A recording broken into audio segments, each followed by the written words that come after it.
Konoha, the residence of the Uchiha clan leader, a small pond behind the corridor. Uchiha Fugaku and Uchiha Haori sat within a pavilion. Uchiha Fugaku sipped his tea, while Uchiha Haori, seated across from him, bore a troubled expression. Haorikan, this mission is of utmost importance and confidentiality, of which I am not fully informed, Uchiha Fugaku remarked, setting his cup down with a gentle smile. However, I believe that upon its successful completion, you will undoubtedly become a hero of Konoha, and your name will resonate throughout the Shinobi world. But, esteemed clan leader, I have just returned from the battlefield of the Land of Whirlpools. Is this truly? Haori's countenance darkened further. The thought of accepting this mission was far from appealing, despite the hints echoing in his mind. New side quest acquired. 1. Assist the Minato squad in demolishing the Keminarabashi Bridge. 2. Aid a Wagakure in defending the bridge. Quest reward. Unknown. Uchiha Haori was a traveler from another world. Though his arrival was not fortuitous, he had coincidentally landed amidst the tumultuous Third Shinobi World War, where the absence of any parental advocacy rendered him a mere pawn in the grand scheme of conflict. Even with parental support, his situation would have likely remained unchanged, caught in the chaos of inter-country warfare. Konoha found itself at a crossroads, teetering on the brink of peril.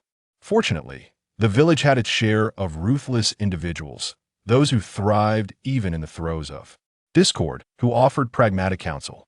Once students graduate, they become competent fodder for battle. Thus, a multitude of students proudly graduated, dedicating themselves to the defense of Konoha. Haori was among them. And whether due to his innate talent or the influence of his past life, he awakened his Sharingan following his first encounter with the gruesome realities of war. Yet, as he acclimated to the battlefield, his senses dulled, making the advancement of his Sharingan increasingly arduous. Fortunately, his system finally activated. This system, while not of sophisticated design, was certainly of crude and haphazard construction. In essence, it issued random missions based on his identity as a ninja and his encounters, bestowing rewards upon completion. There was no artificial intelligence for casual conversation. It merely relayed tasks in a mechanical fashion. The nature of these missions was peculiar, often presenting two opposing choices, allowing him freedom of selection. He could undertake 3 side quest. Completion brought rewards, while neglect resulted in stagnation. As for the main quest, it was singular, titled Survive. However, this system ultimately shaped Haori into the person he was now, enabling him to endure the relentless onslaught of the hidden mist. Little did he anticipate that upon his return, still savoring the warmth of home-cooked meals, Uchiha Fugaku would once again present him with a daunting challenge. Uninformed of the mission's particulars, all he knew was that he was to assist the Minato squad in a significant and secretive task. Yet, Haori's system and memories had already provided him with clarity. For the village, for the clan, though it may be arduous, I trust that you can overcome this. Haorikan, Uchiha Fugaku asserted, his gaze unwavering as he addressed Haori with calm conviction. I presume you would not wish for Elder Shursui to learn of your refusal and feel disappointment. Haori nearly lost his composure at those words. Had he been more capable, he might have retaliated. An orphan by circumstance, his late parents were staunch hawks, thus he had always been regarded as one of their ilk. Yet prior to awakening his Sharingan, he had never even met Uchiha Shursui. His survival hinged on the clan's charity and the support of those unable to ascend to the rank of ninja, allowing him to endure until his graduation. After awakening his Sharingan, however, his status elevated dramatically. He gained access to desired information and techniques, but the reasons behind this were painfully apparent. Moreover, much to his chagrin, he had intended to remain inconspicuous, only to have the Hawks zealously proclaim, "We have produced yet another genius." This led to the Doves disregarding him entirely, and he likely found himself on Konoha's blacklist, AS4. Uchiha Fugaku's remark regarding for the clan, he could not help but consider the man misguided in his reasoning. If others could make such claims, then surely he too deserved a place in the hierarchy. Did he not possess the same right? Very well, Haorikan, I leave this matter in your hands. Uchiha Fugaku clearly wished to curtail the conversation, lightly tapping the table that I have already declined. Shizui's request to undertake this mission. You are the clan's true talent, and I hope you can shoulder this heavy responsibility. I have submitted the list. You have 2 days to prepare. I look forward to your good news that I understand with. Words having reached this point, Haori found no opportunity to voice his dissent. The list had been submitted, leaving him with no recourse. Yet, he was increasingly certain of one notion. He would supplant this man. Uchiha Fugaku's actions toward the clan could hardly be described as harmonious. They were indeed deplorable. Let us not even mention the Nine Tails incident, which was suppressed by Danzo, leaving the village paralyzed and unable to assist the fourth Hokage, ultimately providing grounds for blame. Furthermore, during the reorganization of Konoha, he chose to relocate with others to a more remote area of the village, oblivious to the rumors linking the Nine Tails incident. With the Uchiha clan, his actions undoubtedly placed the entire clan in a precarious position, most egregiously despite the existence of 3 pairs of Manjiki Sharingan within the clan, 2 pairs aligned with Sarutobi, while his own pair remained silent, awaiting their demise. And this fate was not his alone. It befell the entire clan, irrespective of age or innocence. Everyone was annihilated. All this merely to satiate his own grandiose aspirations, leaving behind a lone Sasuke. If such a person can be clan leader, then why cannot I? Suddenly, a thought ignited within Haori, coinciding with the emergence of a new system task. New main quest acquired. You can take their place. Generating task details. Main quest, survive, has been completed. Calculating rewards. Upon witnessing this development, Haori raised an eyebrow in surprise. His side quest rewards typically consisted of abilities from other ninjas. He had not anticipated such a remarkable reward for the main quest. Yet, before he could bask in excitement, the system refreshed once more. New main quest acquired.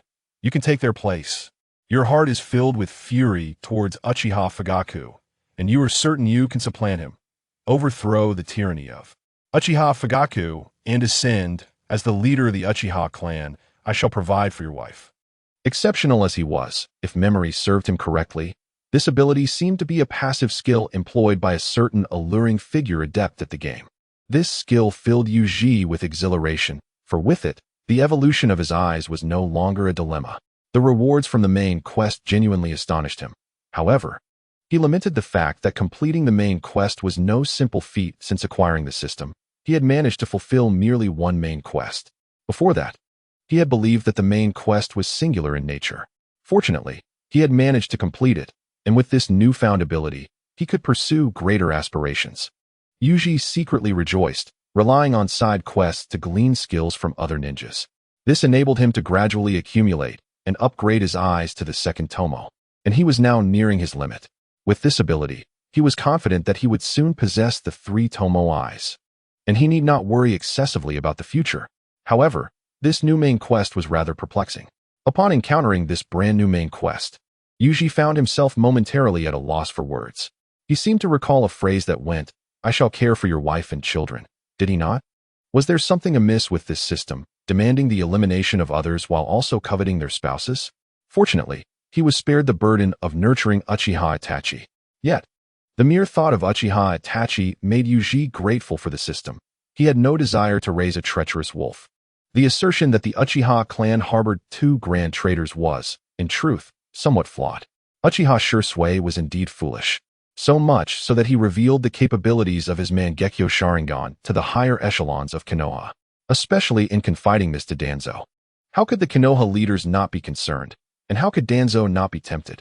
Though the intent behind Shisui's actions was noble, aiming to convince Konoha that they could control the Uchiha through the use of Kodoame Tsukumi, the real issue lay in the fact that someone like Danzo, who had contravened the Konoha code on numerous occasions, would ever place his trust in an Uchiha.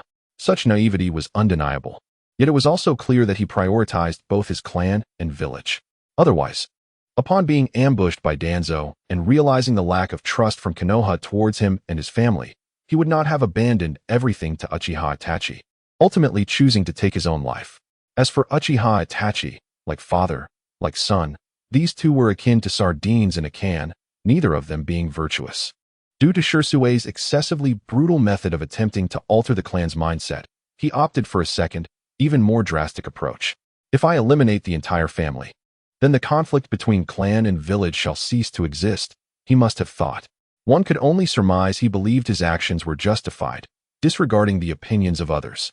Beyond these two individuals, there was indeed another traitor within the Uchiha ranks, Uchiha Obito. Although Yuji felt sympathy for Obito's plight, he was undeniably a selfish individual. With Rin's demise, he sought to drag the entire world down with him, and the first to suffer his wrath were none other than the esteemed couple, Minato and Kushina.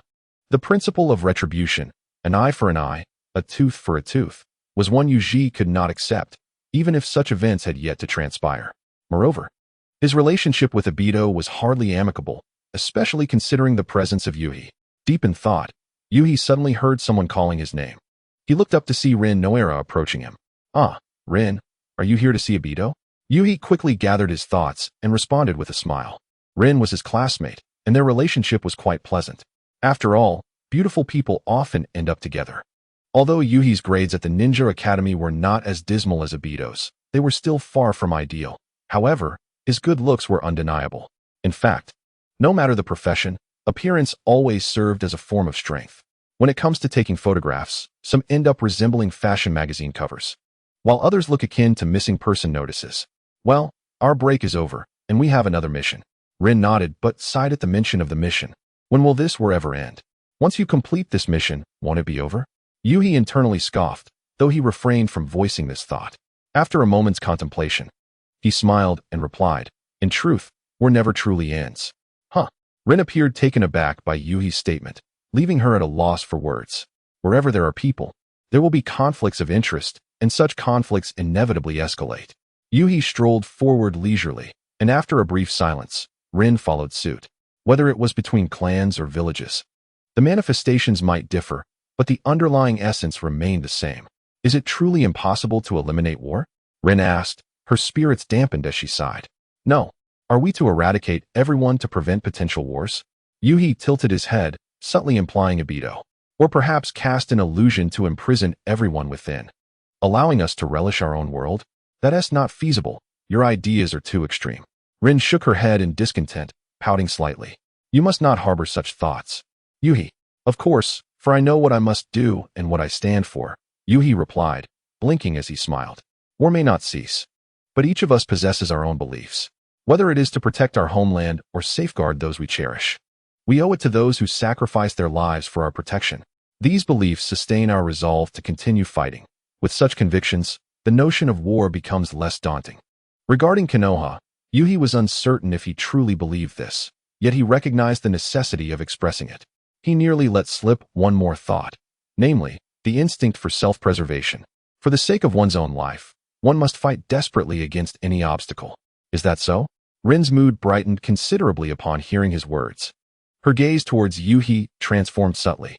War may indeed be inevitable, even in the future, but for the sake of one's inner convictions, it becomes less fearsome.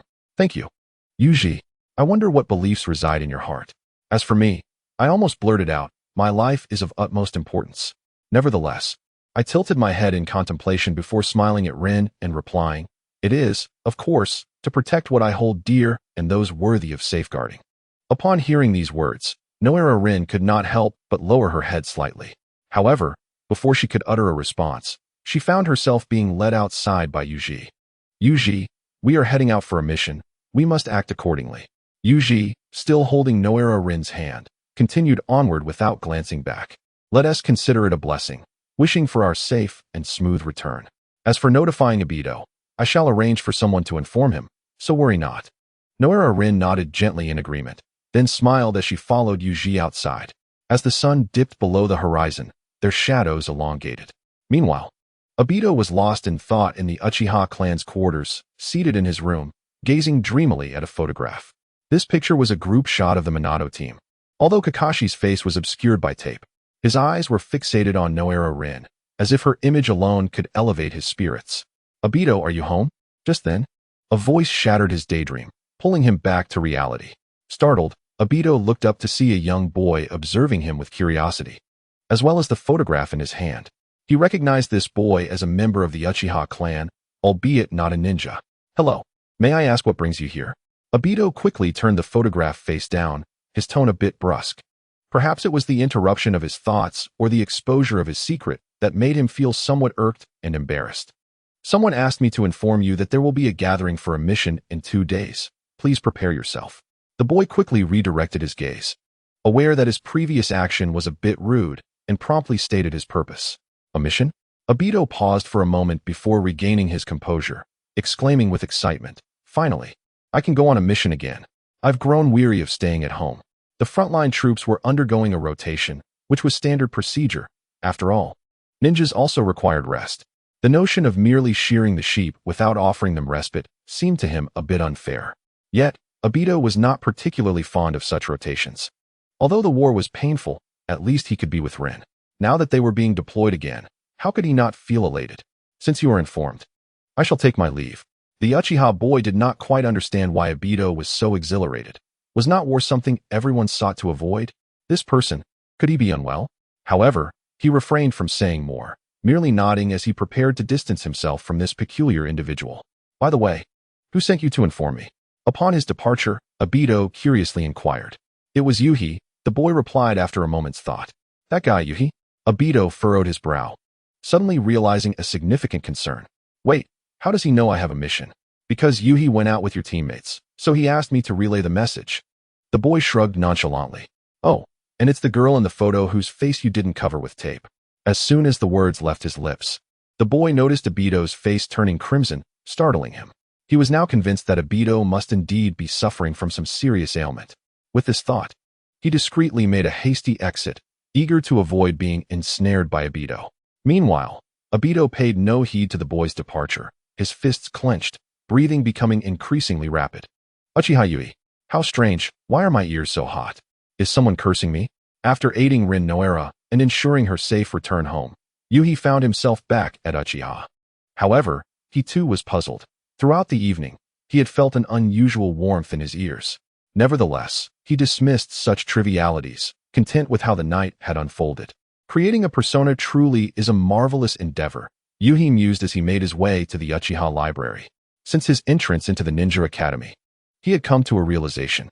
To navigate this new realm of the shinobi world, one must develop innovative strategies, identify the populace's pain points, and establish new avenues. After much contemplation, he understood what he needed to do: craft an admirable persona. Take Minato Namikaze, for instance. Upon mentioning his name, people instantly associate him with strength and vitality. In contrast, when speaking of Uchiha, the descriptors tend to be beautiful yet tragic, alongside terms like madness and maniacal laughter. Although Yuhi possessed the beauty of the Uchiha clan, the remaining traits were largely irrelevant to him, and he was not bold enough to emulate Minato's flamboyance. The persona he crafted for himself was simple yet trustworthy. It must be said that this choice was astute. Even when betrayed by hawkish individuals or hardened by the ravages of war, his standing among ninjas outside the upper echelons remained unscathed. This allowed him to cultivate numerous friendships, even if some were mere superficial bonds. They could sit together and reminisce about stealing erasers in elementary school, all the way to discussing burial plots in their old age. Except for that guy, Obito. Wait, could it be Obito who is cursing me? Despite his suspicions, Yuhi refrained from dwelling on them as he arrived at the Uchiha library.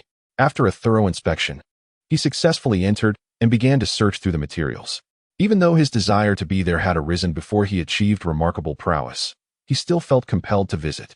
The resources housed within, particularly regarding the utilization of the Sharingan, were of utmost importance to him. He had awakened his Sharingan early and utilized it frequently, providing him with a solid foundation. However, the crux of the matter lies in the fact that he was initially unappreciated. Once his eyes were opened, he found himself amidst the chaos of battle, leaving little opportunity for him to diligently acquire the requisite knowledge. Now that the chance has presented itself, it is only natural for him to seize it and thoroughly supplement his understanding. With the addition and expansion of these materials, he can refine the development of his abilities, yielding superior results. This would also facilitate a quicker attainment of his limits, enabling him to elevate his prowess directly. Yet, the materials are rather scant, and many are excessively rudimentary. After perusing a set of notes, Yuji felt a sense of satisfaction, albeit with a furrowed brow. The compilation indeed lacked depth. As much of the information abruptly ceased at the dual tomo stage, and the content pertaining to the 3 tomo was woefully insufficient, let alone the data on the kaleidoscope. Did Uchiha Madara take everything with him upon his departure? The mere thought of this possibility made Yuji feel as if he might burst with frustration. If he were to leave, why not incinerate everything in one fell swoop? Why such a precise strike, directly absconding with the valuable resources? Nevertheless, he resigned himself to the situation. It was sufficient for him at present. With a resigned sigh, Yuji acknowledged that his gains for the night were indeed substantial, particularly regarding the dual tomo stage. As for future endeavors, he would have to navigate them at his own pace. Resolving this in his mind, Yuji decided to return all the materials.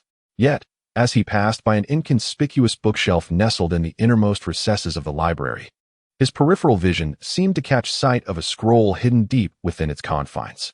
What could this be? Yuji furrowed his brow and returned the materials before approaching, carefully extracting the scroll. It was enshrouded in dust, evidently neglected for an extended period. Furthermore, the scroll bore no markings, rendering its contents a mystery to all.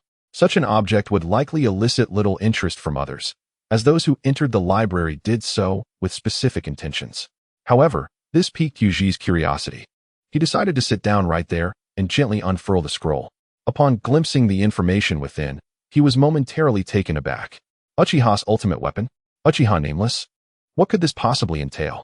The following morning, Yuji rose early to engage in his training, though he found himself somewhat distracted. The materials he had encountered the previous night lingered in his mind, accompanied by an insistent question. Just what kind of ferocity must one possess to be deemed Uchiha's ultimate weapon? Could it possibly surpass even Uchiha Madara? This thought struck Yuji as amusing. It seemed improbable that anyone in the Uchiha clan could rival Madara, as even in the original narrative, such a figure had yet to appear. Even Sasuke, despite his prowess, was leagues apart from Madara. Had it not been for his heart being torn out, one could hardly argue that Sasuke and Naruto would stand a chance against Madara. Moreover, this formidable weapon has been sealed, and Uchiha is unaware of its exact location. According to records, it seems that during an execution of a mission by Uchiha Nameless alongside his clan, they were ambushed by the Senju clan in coalition with several other clans, resulting in their complete annihilation. Furthermore, based on the recollections of the captured Senju members, the individual is not deceased but rather sealed, though the precise location of this seal remains undisclosed. To be sealed by the Senju in conjunction with other clans indeed suggests a lack of strength compared to Madara. As Hiyori contemplated this, he couldn't help but shake his head. Unfortunately, after being sealed for over a century, it is likely that the individual has long since turned to bones. Moreover, the location of the seal remains unknown. Otherwise, he could explore for items of value. A being defined as the ultimate weapon of the Uchiha, even if deceased, might still yield some treasures. New side quest acquired. 1. Independently locate the sealing site of the Uchiha ultimate weapon. 2. Inform the Uchiha of this news. Quest reward. Unknown. Is this truly a quest? Hiyori stared at the notification that appeared before his eyes, momentarily taken aback, before expressionlessly selecting the first option. If the task were assigned by another, the system would automatically retract it should the issuer choose to do so. However, should he trigger a quest himself, he is left with no choice but to accept it. While he could opt out, it would occupy a slot for a side quest, thus impeding his ability to garner rewards swiftly. Current quest summary. Main quest. An alternative exists. Side quest. 1. Assist the Minato team in destroying the Keminareman Bridge. Side quest. 2. Independently locate the sealing site of the Uchiha ultimate weapon. Side quest. 3. None. Special skill. Exceptional. Gazing at his exceedingly rudimentary interface, Hiyori refrained from voicing any complaints. Just as Xiangyang understood the power of horses and by Gon perceived the hearts of men, the efficacy of such a system is known only to oneself. After tidying up slightly, he set forth beyond the clan as confines. This mission necessitated thorough preparation, for it is indeed fraught with complications and peril. Uchiha Fugaku's ignorance of the mission's details likely stems from a desire to make a statement to Konoha and fulfill his filial duty. Prior to the Ninetales incident, Uchiha Fugaku was a proponent of peace. Yet, following the incident, his stance shifted to one of abstraction. Though currently still abstract, he perpetually maintained a balanced approach within the clan, never contemplating a definitive alignment. This facade of preserving internal harmony ultimately proves detrimental to both himself and others. Even Konoha recognizes that external conflicts necessitate the suppression of internal discord. Minor machinations should not disrupt the grand scheme, yet he appears oblivious to this truth. Konoha exploited the Uchiha, sending them to confront Mist, while at least allowing the Hyuga to participate. But here was Uchiha Fugaku, ambling slowly through the streets of Konoha. As Haori pondered in frustration, just then, a green figure suddenly somersaulted past him in a hurry. In an instant, this inverted figure returned and landed gracefully beside him. It was Guy? Upon witnessing this scene, Yuji immediately reined in his displeasure and subsequently revealed a smile. You remain as spirited as ever. Aren't you taking the opportunity to rest during your break? Not at all. My father would not wish to see me slack off, Akai replied, firmly standing upright with his hands braced, a vibrant expression gracing his face as he flashed a broad smile. For this is the essence of youth. Akai and Yuji were longtime acquaintances, originally classmates, and later comrades on the battlefield of the Land of Whirlpool. Although they were not in the same class, they collaborated on numerous missions together. Particularly after Yuji's supporting teammates had perished, he transitioned to Akai's class, as well as that of Hongdo and Ibiki.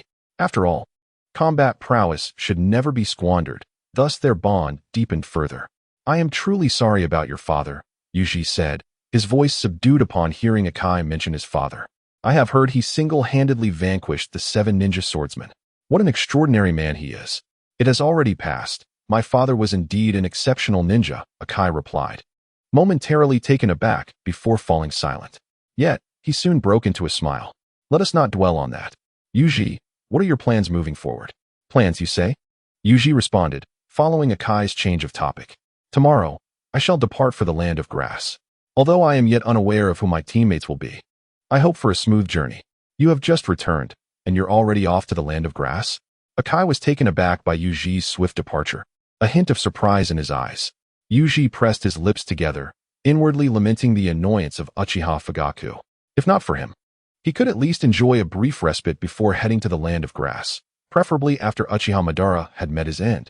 But now, it seemed there was no escape. The village has its needs. I cannot shy away from my duty, he said with a forced chuckle, shaking his head.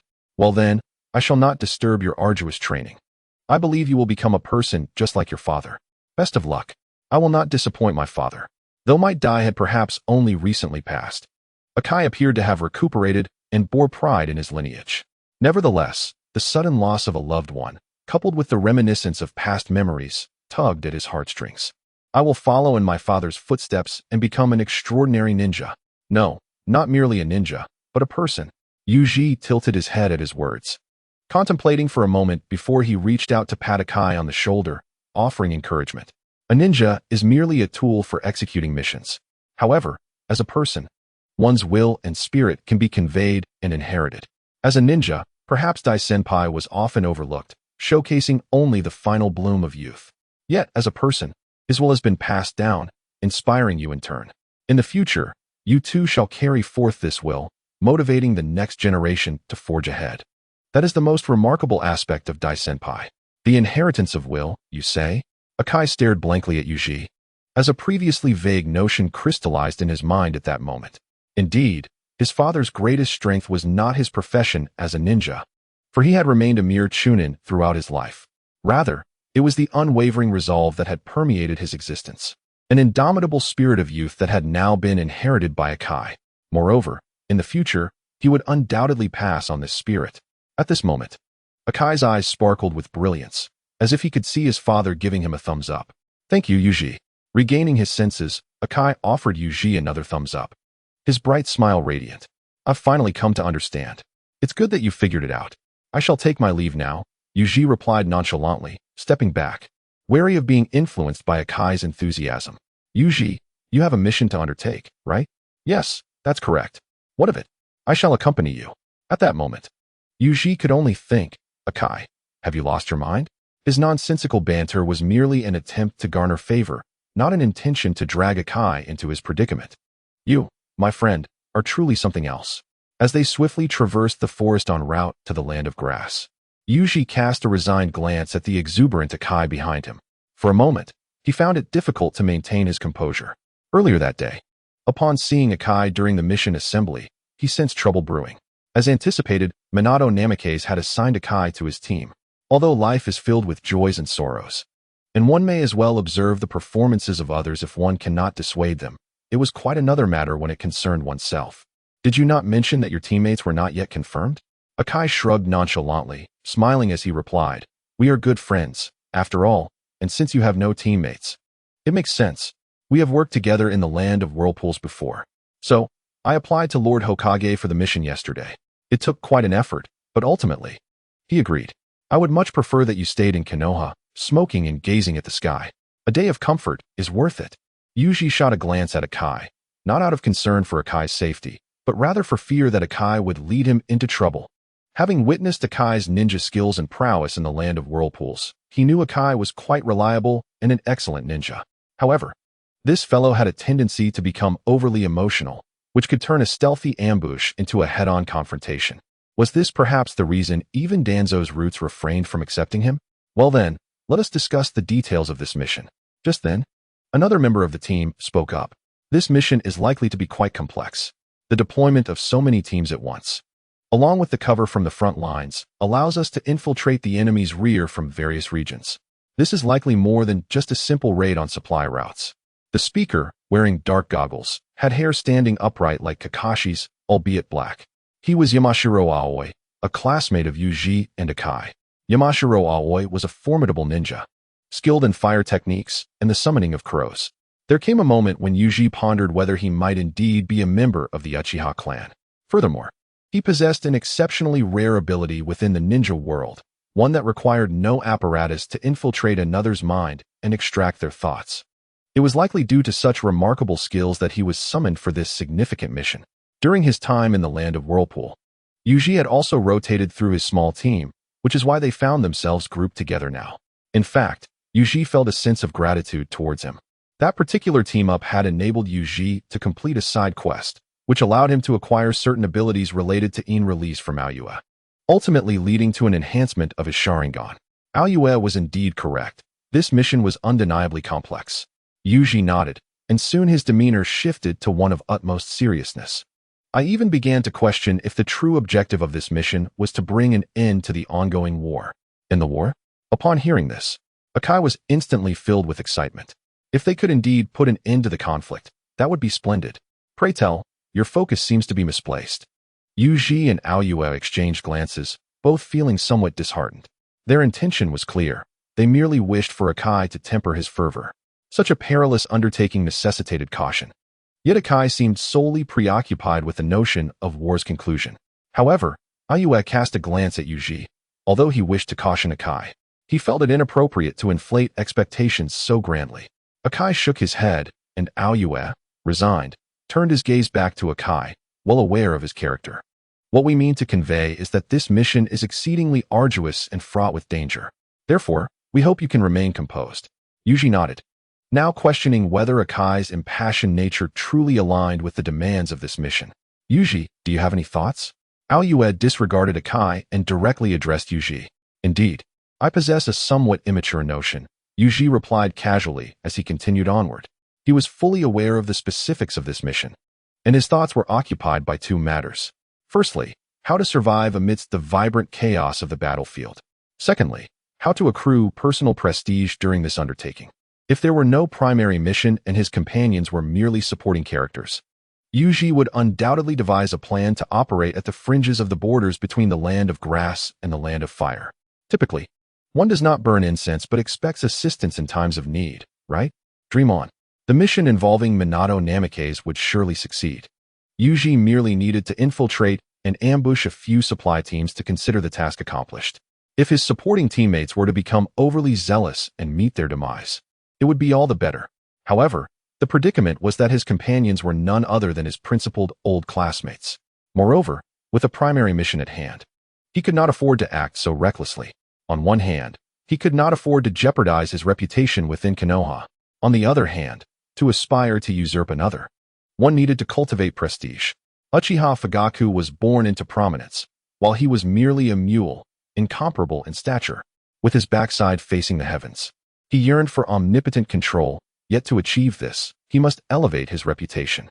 Thus, the primary focus of this mission is to survive, with the secondary aim of executing it with finesse, all while enhancing his standing. Given this context, I previously speculated that this mission might very well be aimed at concluding the war. Yuri glanced around and spoke softly. Furthermore, Aoba was correct. This mission involves far more than simply ambushing a supply convoy. After all, we have already performed such an act in the Land of Whirlpool, from which we emerged victorious. The Land of Whirlpool employed this strategy to sow chaos within the Mist Village, ultimately leading to its collapse under the advancing forces of Konoha.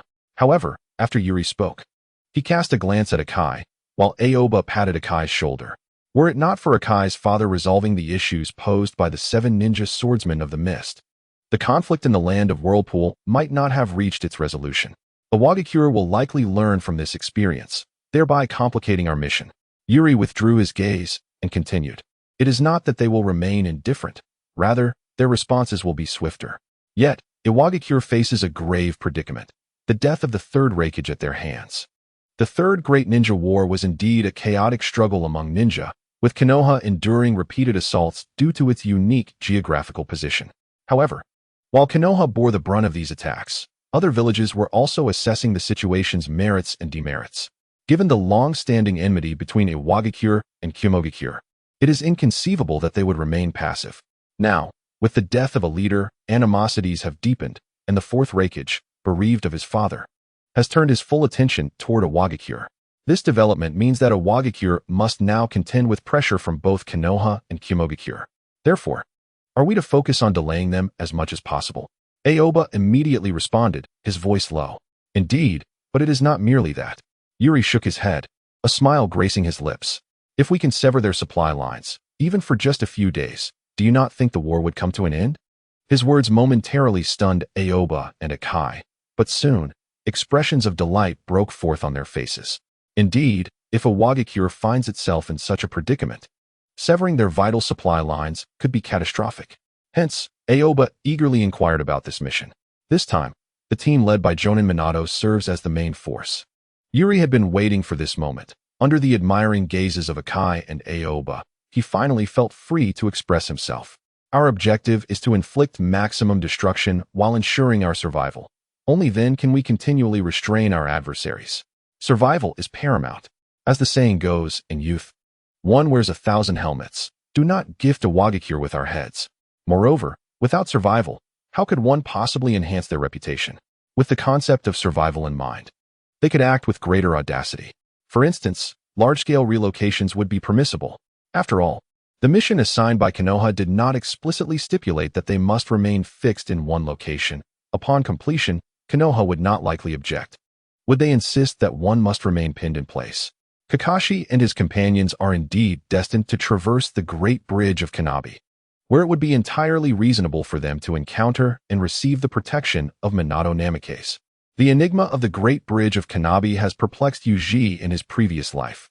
As ninjas, particularly those skilled in earth release from Iwagakure, one might wonder why they could not simply reconstruct the bridge after its destruction. However, he has now come to understand that it is not a matter of capability, but rather a lack of morale. The death of the third Raikage has left Kyomogakure eyeing them with predatory intent, while Konoha is engaged in direct combat with them. An ambush from behind during such a critical juncture would deflate anyone's spirit. If it has happened once, it is bound to happen again, especially considering that Minato slaughtered 50 of their ninjas in an instant on the front lines.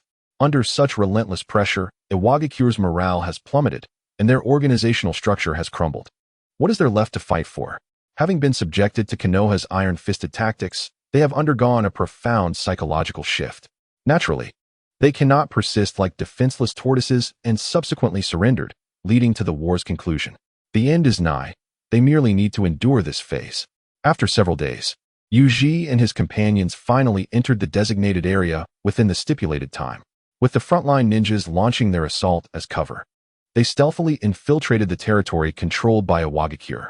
Gazing upon the lush, verdant forest before him, Yuji could not help but feel a twinge of nostalgia. However, even if he were to seek out Kakashi, he must first bide his time. Though Yuji yearned to enhance his reputation, he was not foolhardy. He would not forget that Uchiha Madara lurked in the land of grass. Moreover, his immediate concern was to divert Iwagakure's attention with a pressing task. Such a mission often involves grand proclamations that, when put into practice, result in tears. especially since they lacked detailed defense maps of a Wagakure. Many aspects had to rely on their own ingenuity. For a moment, Yuji felt that the higher-ups in Konoha issued this mission with a carefree attitude, believing that they would not be the ones facing the brunt of the battle. "Yuji, we have a situation," Aoi suddenly whispered, interrupting his thoughts. After experiencing some excitement, Aoi felt a hint of awkwardness toward Yuji over the past few days. Although he refrained from voicing it, he privately thought Yuji was merely boasting. However, just minutes later, he was proven wrong, which only deepened his faith in Yuji. Consequently, he was willing to undertake any troublesome tasks Yuji assigned him, such as maintaining surveillance with crows while ensuring their safety. "There is a patrol ahead, 4 individuals, quite close to us. Are there enemies?" Upon hearing this, Lee was immediately filled with excitement. "Yuji, if we create a commotion, can we better accomplish our mission?" "Silence, fool. Follow Yuji's lead," Aoi interjected, unable to contain himself. At this moment, Yuji was their captain, appointed by Minato Namikaze, and both Lee and Aoi acknowledged his authority, especially after the previous analysis. Aoba was filled with trust towards Haori. "No, this time we must keep a low profile." After pondering for a moment, Haori spoke up. "Akai, while this course of action aligns with our objectives, let us not forget that we have more to accomplish. We must create more chaos while drawing attention, thus heightening the enemy's alertness and leading more of them our way. This will be exceedingly advantageous for us. Does that provide us with a pretext for relocation?" Akai cast an apologetic glance at Aoba, fully aware that he occasionally faltered, and receiving reprimands was only to be expected. Soon, he turned to Haori and, with curiosity, inquired, "So what shall we do?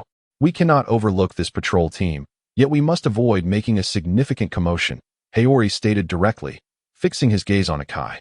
"We need to capture a live target, which will allow us to gather more intelligence. Therefore, Akai, you must remain composed and refrain from causing any unforeseen incidents as before." "Understood," Akai nodded, somewhat embarrassed. "Aoba, this time your efforts are crucial. It will be just like in the Land of Whirlpools. Can you manage?" Haori nodded. Though he still held reservations about Akai, he turned his gaze to Aoba. "No problem," Aoba affirmed, his expression brimming with eagerness. "Then, let us proceed." Observing the readiness of his companions, Haori issued the command, and in an instant, the 3 of them vanished, each finding a concealed position. Haori concealed himself amidst a patch of grass, promptly activating his Sharingan, as 2 black tomo began to swirl within his crimson eyes. Before long, 4 IWA Shinobi approached their direction, their conversation becoming distinctly audible. "Captain, why can't we head to the front lines? Why must we patrol in the rear?" A relatively young IWA Shinobi exclaimed, evidently dissatisfied with the current situation.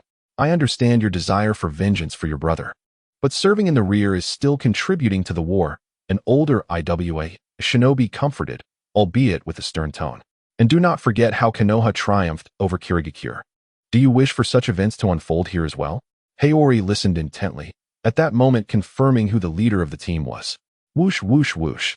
The sound of air slicing through resonated as the 4 IWA Shinobi reached their designated positions, several shuriken swiftly flying toward them. Enemy attack. Despite the suddenness of the assault, the 4 IWA Shinobi reacted promptly. After all, this was a battlefield. Even in the rear, their dialogue revealed their vigilance against Konoha. The IWA Shinobi captain, a seasoned warrior, swiftly alerted his team and drew a long blade, blocking the incoming shuriken. However, the moment their attention was diverted by the shuriken, Yamashiro Aoba made his move. Ninjutsu, scatter thousand crows technique. In but a fleeting moment, as a haze enveloped the air, countless crows materialized around them, obscuring their vision and impeding their movements. The captain of the Rock Ninja team momentarily stood stunned, but upon hearing the anguished cries that erupted nearby, his expression turned grim. "This is dire." He swung his blade fiercely in an attempt to disperse the crows. However, in that instant, they swiftly scattered. A young boy suddenly appeared before him, his crimson eyes glinting with intensity, evading the thrust of his ninja blade with a mere subtle tilt. Konoha, Uchiha. The Rock captain instantly deduced the boy's identity. But the very next moment, he felt a sharp pain in his abdomen. Is there any intelligence? In a secluded corner of the forest, Haori observed as Yamashiro always staggered to his feet. Curiosity prompted him to inquire. The skirmish had not lasted long. They had intended to ambush. and the trio of Haori possessed exceptional talents.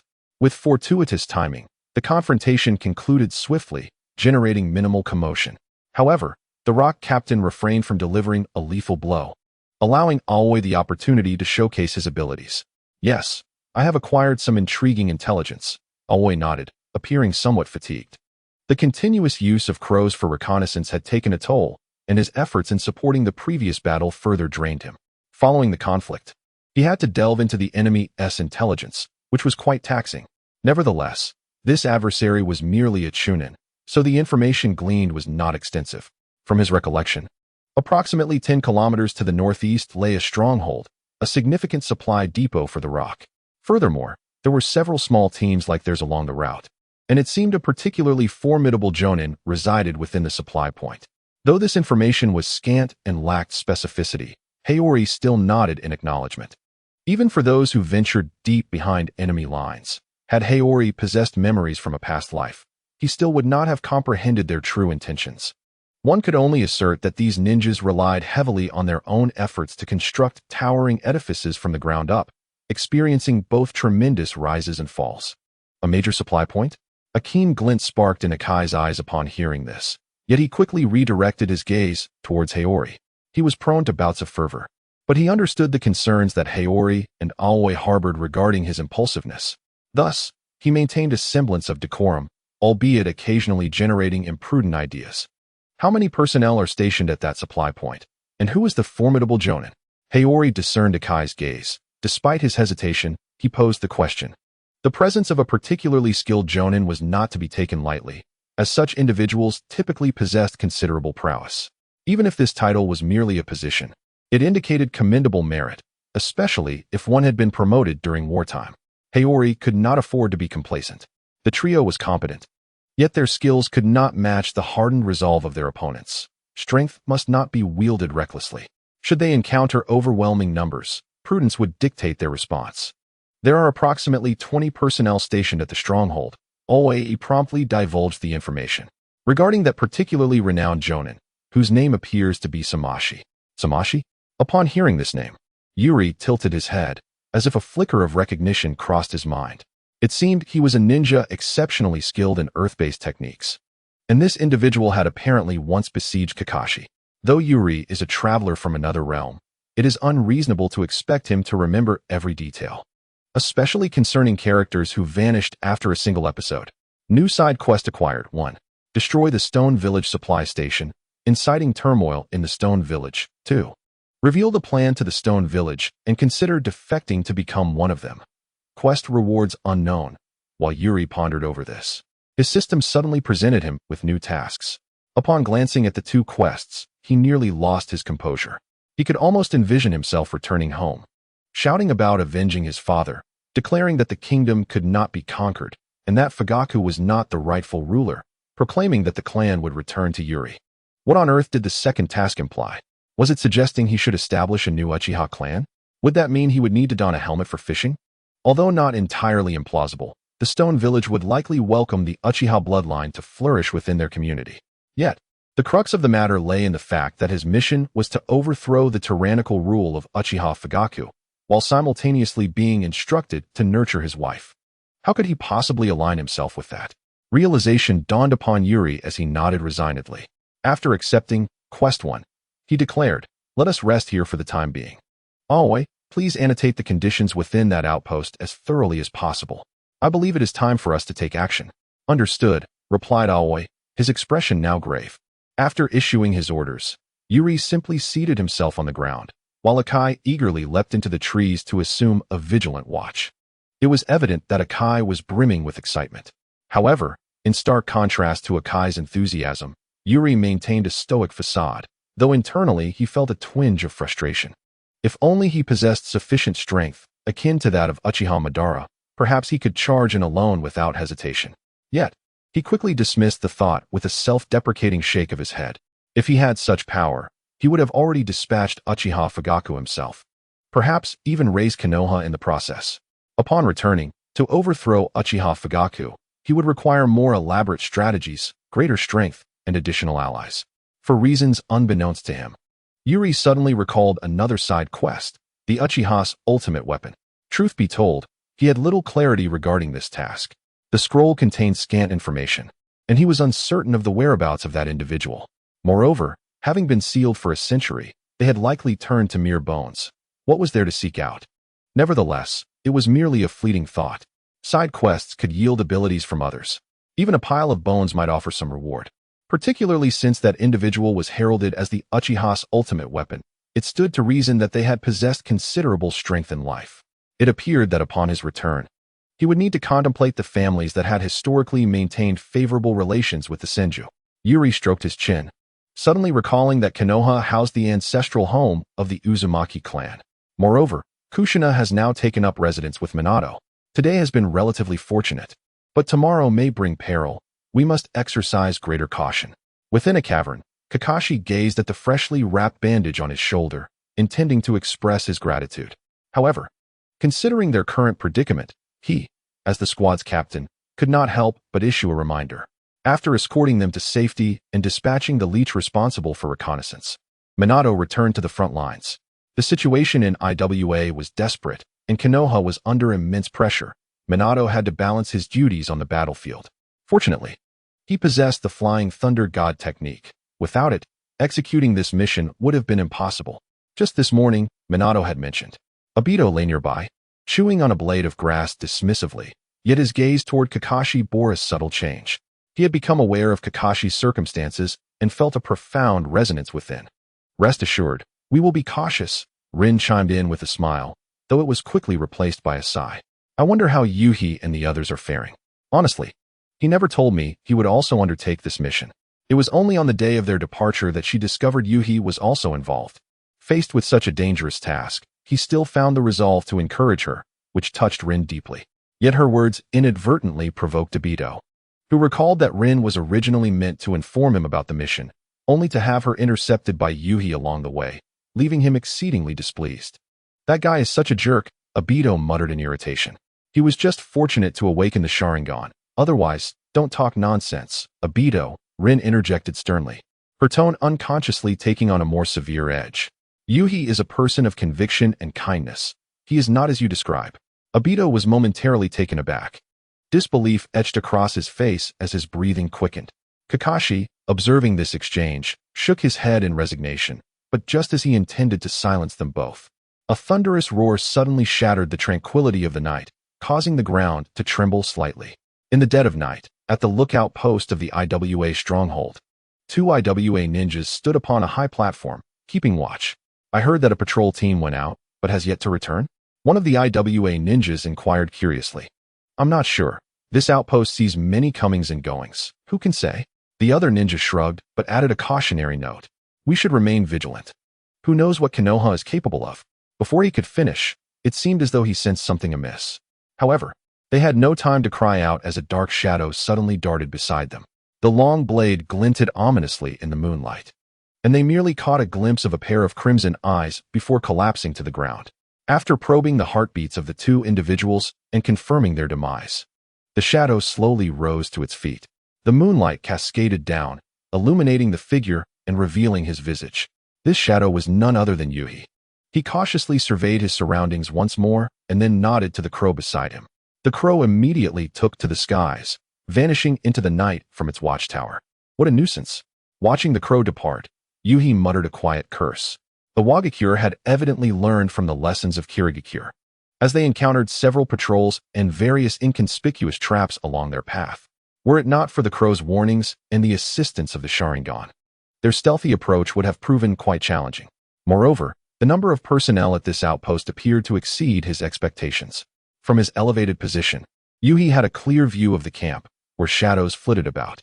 A rough estimation, combined with the surviving patrols outside, suggested that there were at least 50 or 60 individuals present. It seemed there was a significant amount of supplies stored here. This left Yuhi feeling somewhat overwhelmed. They were merely 3 against such a multitude. The notion of launching a surprise attack here was not only ambitious, but verged on the absurd. If they could escape, that would be fortunate, but should they fail, even the highest ceremonial etiquette of the military would likely not spare them from severe repercussions. Should fortune turn particularly ill, they might even find themselves offered as a sacrifice. Suddenly, he was jolted from his thoughts by a series of shouts from outside the outpost. The clamor was interspersed with the sounds of fierce combat and the explosions of explosive tags, creating a jarring dissonance in the tranquil night. Clearly, Akai and his team had also engaged in battle. The plan devised by Yuhi and his companions was straightforward. Akai was to draw the enemy's fire.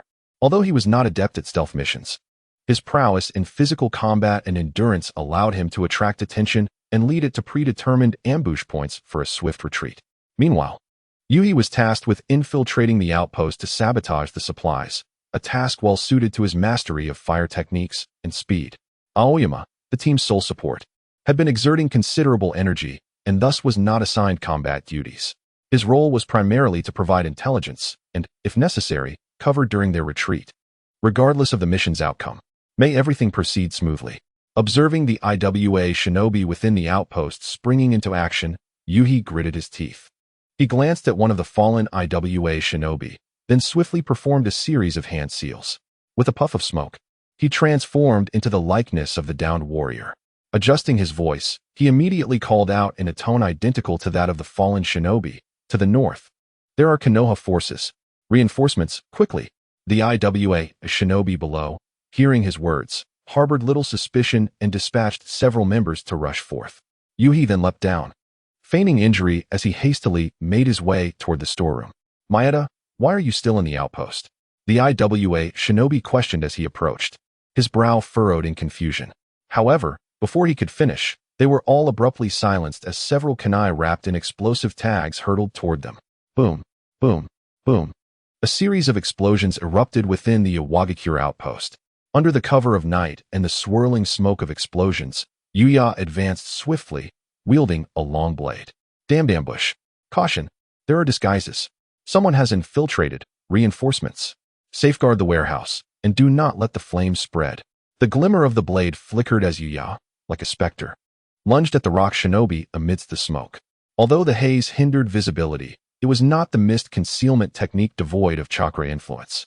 His keen eyes could still discern the silhouettes within the fog. Furthermore, even the mist concealment technique is stratified. Otherwise, years ago in the Land of Whirlpools, he would have long become a mere memory. Disperse. Earth release. Earth spike. At that moment, a rock shinobi suddenly bellowed, swiftly forming hand seals. A multitude of spikes erupted from the ground, forcing Yuya, hidden amidst the smoke, to dash out hastily. However, he paid little heed, knowing that such smoke would not linger for long, and his gaze was inevitably drawn to the warehouse not far away. He had overheard someone shouting to prevent the flames from spreading, which likely indicated the presence of intriguing items within. Uchiha, the rock shinobi coldly remarked, fixing his eyes on Yuya, who returned the gaze. Kazuma? Yuya recognized him as the special jonin stationed there. What audacity, to dare venture here alone. Kazuma scoffed, his eyes icy and laced with amusement. Is it that Konoha is devoid of manpower, or are you simply overconfident? Whether through arrogance or the lack of personnel in Konoha, one thing was certain, he would not attack his comrades. Yuya had never shied away from a verbal spar. Glancing at the corpses pierced by spikes and the wounded rock shinobi, he smiled. However, I must sincerely thank you. Yuya's words momentarily stunned Kazuma, whose expression quickly darkened. His earlier Earth release had been intended to flush out Yuya, and though his intentions were sound, he had inadvertently harmed his own. He had tried to control the extent of the damage. Even if pierced by the Earth spike, they were but corpses. Yet, he had no time to explain, as Yuya was already making his move. Whoosh, whoosh, whoosh. A flurry of sunban erupted from Yuya's hand, followed by the formation of hand seals. Ninjutsu, sunban rain. Had Noera Hironori been present, he would have surely dropped his sunban in disbelief, for this was Yuya's unique technique. In an instant, the already dense sunban transformed into a torrential storm, enveloping everyone ahead. Damn it, Earth release, Earth wall. Kazuma realized he had no chance to clarify. He could only release the ninjutsu in hopes of saving more lives. While the sunban posed minimal harm, Kazuma was now certain that this Yuya was a person of ruthless disposition. The method of framing others was exceptionally proficient. Heaven knows whether he would poison the sunban. Was it too late to think of saving others? Just as the earthen wall began to rise, Yuya's voice resonated once more. Simultaneously, a blue light flickered in the sky, followed by a crackling sound of electric arcs spreading through the air. Lightning release, Swift strike. Oh no, it's lightning release. At this moment, the expression on Suma's face turned exceedingly grim, for the restraint of lightning release against earth release was monumental. Disperse. Suma shouted once more, leaping aside, prompting the other ninjas to scramble away as quickly as they could, even if it meant crawling. The arc of electricity pierced through the earthen wall, swiftly clearing a path. While Yuri's objective was also accomplished, he quickly leapt backward, yet aimed towards the warehouse, forming hand seals once again. Before long, a colossal fireball, towering at 3 meters, was unleashed. Fire release, great fireball technique. No, Suma roared in futile protest, powerless to prevent the impending disaster, as he could only watch the fireball plunge into the warehouse. In an instant, everyone felt a surge of energy coalescing. The next moment, a deafening roar accompanied by a blazing inferno shot skyward.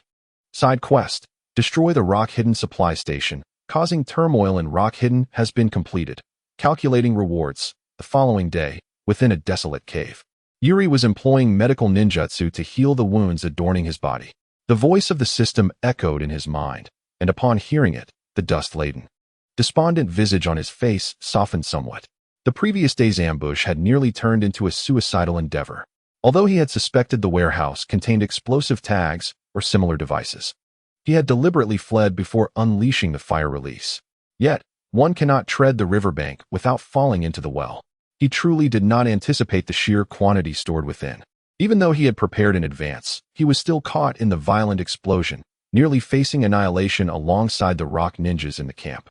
Had it not been for the numerous rewards he had accrued over the years, which allowed him to safeguard himself amidst the chaos, and the disoriented Akai and Aoi returning to find him and whisk him away, he would have become a gift, Sharingan, for the enemy, offering warmth in defeat.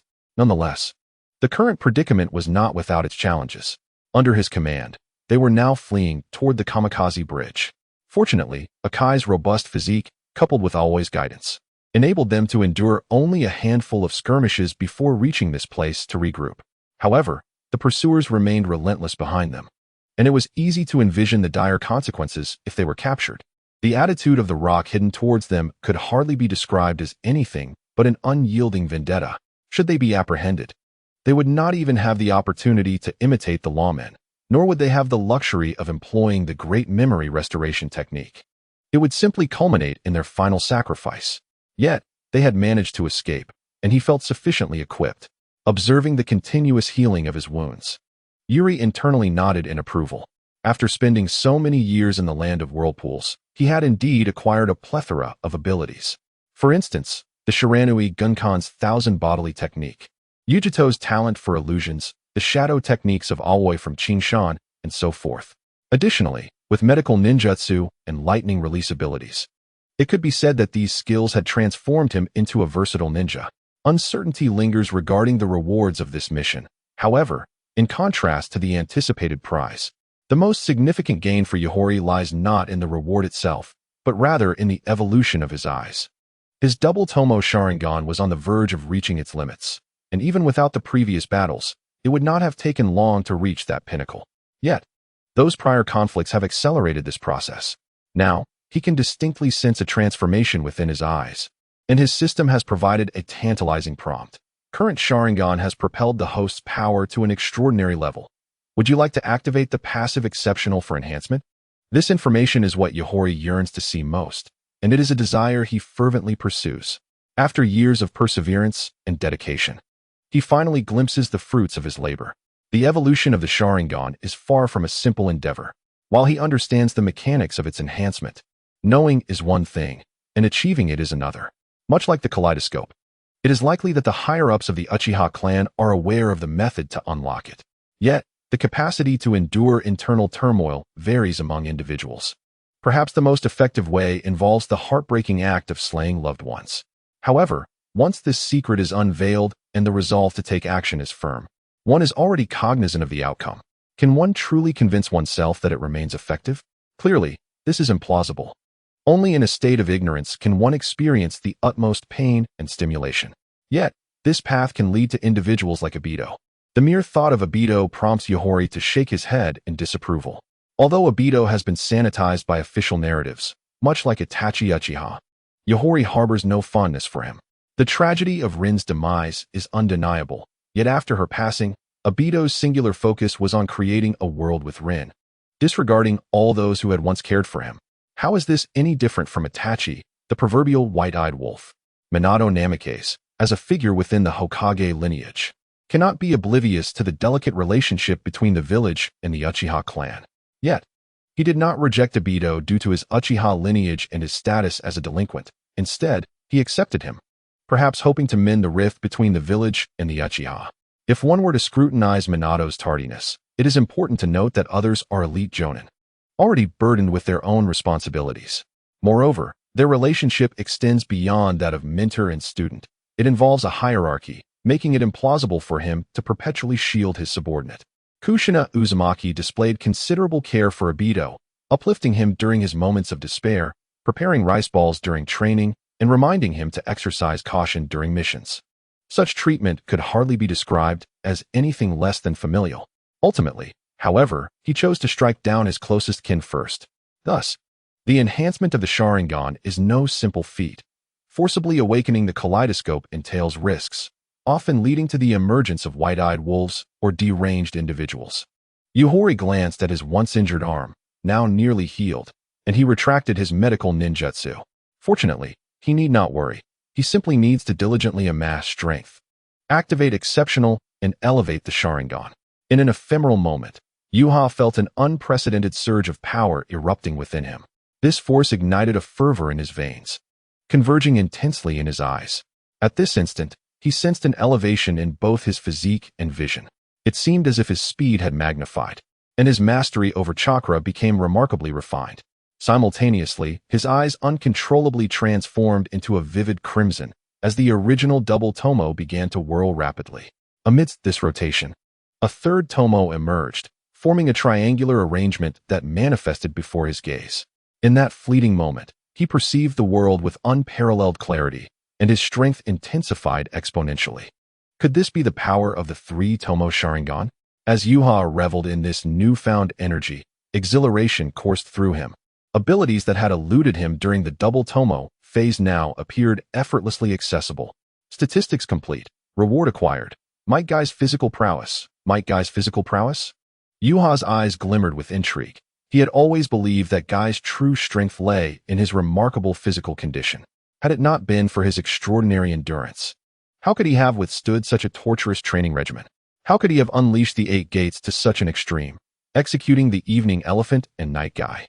Although Yuha's ambition did not revolve around becoming a muscular titan, he couldn't help but feel elated at the prospect of possessing such physical attributes, even if just temporarily. Yuha, are you feeling better? Just as Yuha was swept away by excitement, Akai entered the room. He appeared somewhat disheveled but spirited, especially since Yuha had already administered treatment to him. However, his expression bore a grave countenance, indicating that the situation was not favorable.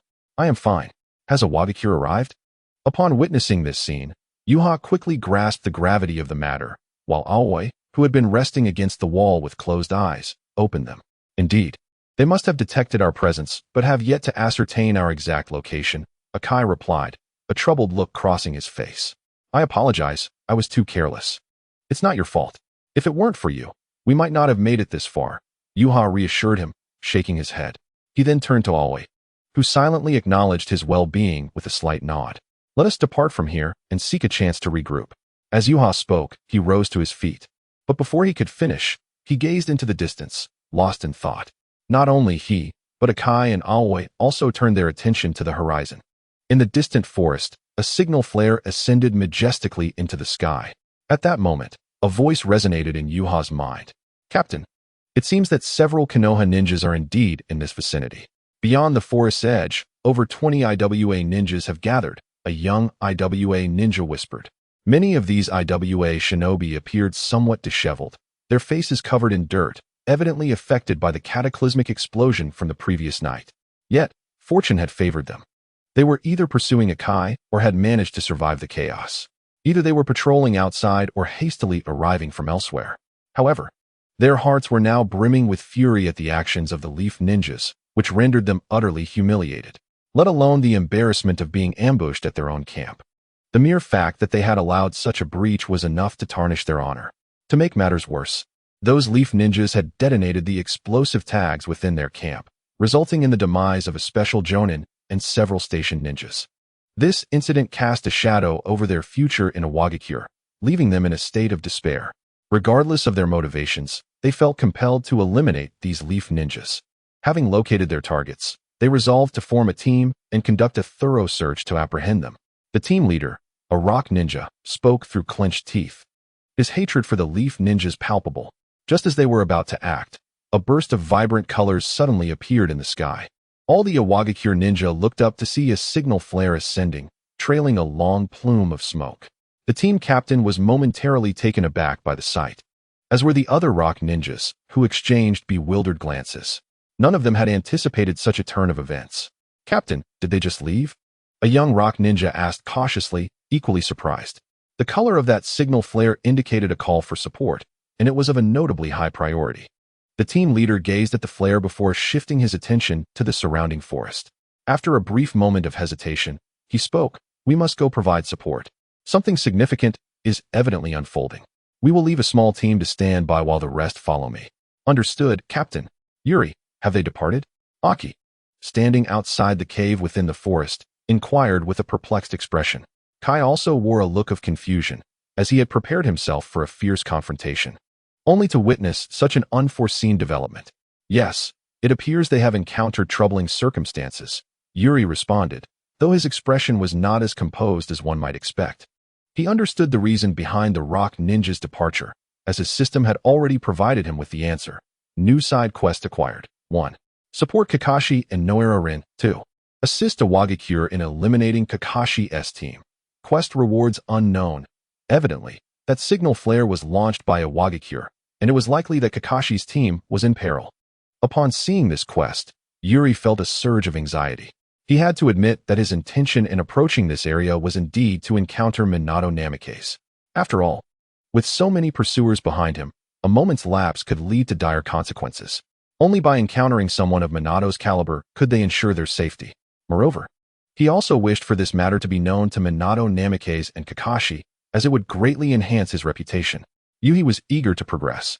However, he desired to encounter Minato rather than the current Kakashi's team. Unfortunately, fortune did not smile upon him, and he happened to run into them. Let us proceed. Taking a deep breath, despite his frustration, Yuhi had no choice but to accept the mission. Nonetheless, he silently reassured himself that Minato would indeed arrive. "Captain, why don't we take this opportunity to leave?" Aoba paused at these words before quietly responding. "The situation over there is uncertain and highly dangerous. Shouldn't we stick to the plan?" "It's fine. We are adhering to the plan, but the timing is simply unfortunate." "Aoba, do you recall what I mentioned about the purpose of this mission?" As Yuhi walked outside, he posed the question to Aoba. "I remember. This is a mission to end the war." Although Guy did not comprehend why Yuhi wanted to go, he had long held immense admiration for him. Moreover, as the captain, he would support whatever decision Yuhi made. "Are you suggesting that Aoba, displaying remarkable intelligence, instantly grasped the implication with just a slight nudge? Awagakure may have encountered Minato's elite squad, prompting them to fire a signal flare?" "Precisely. Minato is the main force, and the rest of us are merely assisting him." Yuhi nodded affirmatively, checking the surroundings before hastening his pace. If Awagakure had even abandoned the search for them, it was most likely that they had encountered Minato's team. After all, Minato's strength was indisputable. It would take more individuals to withstand him. As the primary force, they could not afford to falter easily. Thus it was imperative for us to investigate. Yuhi's reasoning appeared sound, leading both Guy and Aoba to nod in agreement. Indeed, it was likely that only Minato's team could mobilize Awagakure to such an extent. Realizing the significance of that team for this mission, it dawned on them that they truly needed to go and take a look. Unbeknownst to them, Aoba and Guy had unwittingly adopted Yuhi's mindset. Their previous collaboration in the Land of Whirlpools, coupled with their current entry into the Land of Grass, had fostered immense trust in Yuhi.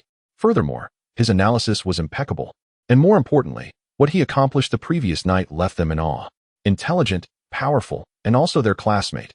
How could such a person not be worthy of their trust? "I understand, Captain." Guy was the first to give a thumbs up, his bright smile gleaming in the sunlight. "Let us go and rescue Kakashi. Stay composed. We must proceed with caution." Aoba shot a glare at Guy, but it only elicited a light chuckle from him. Fortunately, Aoba was accustomed to Guy's enthusiasm. Aside from his tendency to get overly excited, he was quite agreeable. Then let us accelerate. Observing that the team had unified their plan, Yuhi felt a sense of satisfaction swell within him. Immediately, he recalled Uchiha Fugaku, knowing that even the task force understood the importance of unity.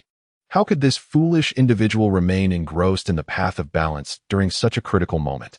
Upon returning, he would devise a means to resolve this issue. As Yuha pondered Uchiha Fugaku, another thought crossed his mind. The mission details indicated that the objective was merely to rescue Kakashi and Rin, suggesting that Uchiha Obito had already fallen.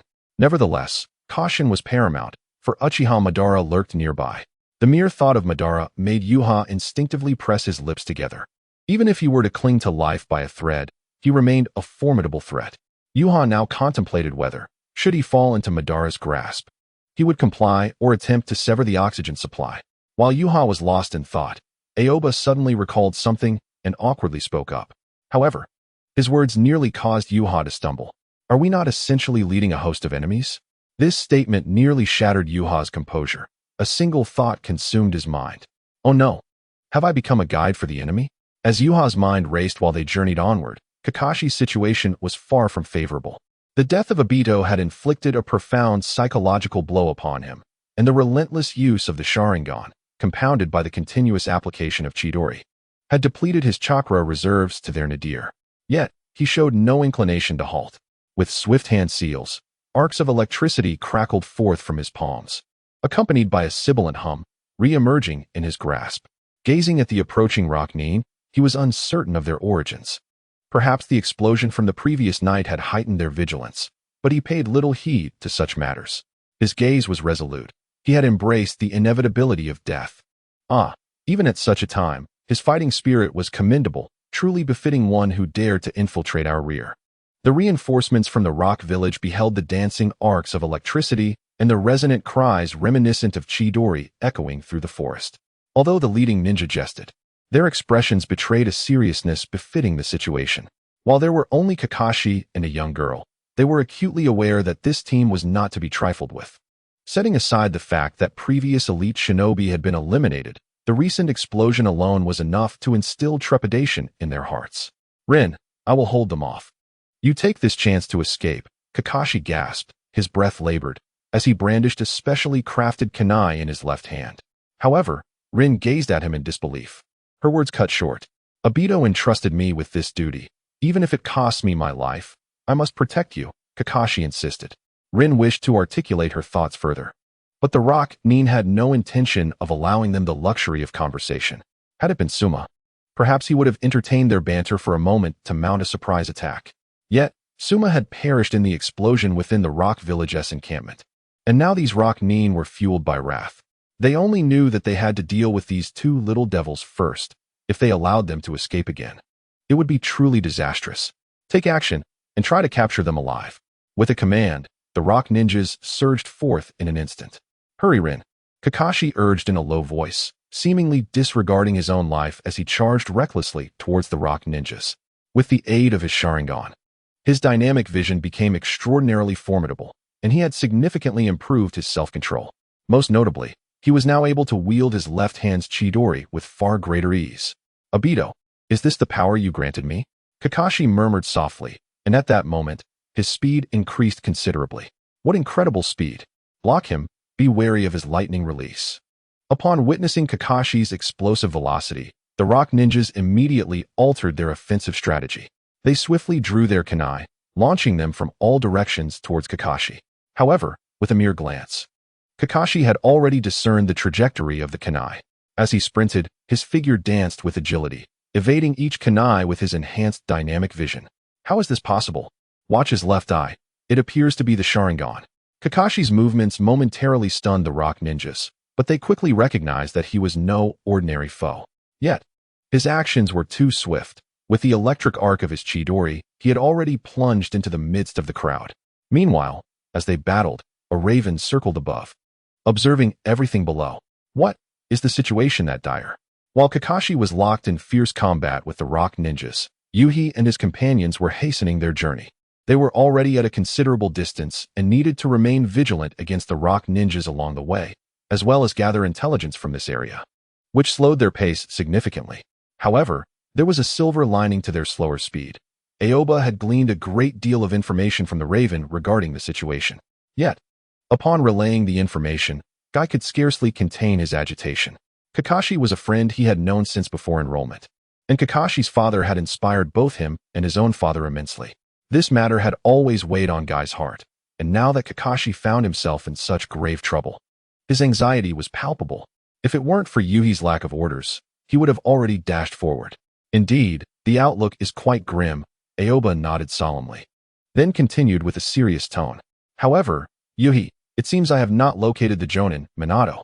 That's quite normal, Yuhi casually explained. Minato excels in the flying thunder god technique, which affords him tremendous mobility, given the current frenzy of the rock ninjas and the necessity for him at the front lines. He cannot remain behind enemy lines indefinitely. Therefore, to ensure the successful completion of our mission, I trust he has left behind something to summon him. Is that so? That makes sense, Aoba acknowledged with a nod, reflecting on how comfortable it was to execute missions alongside Yuhi.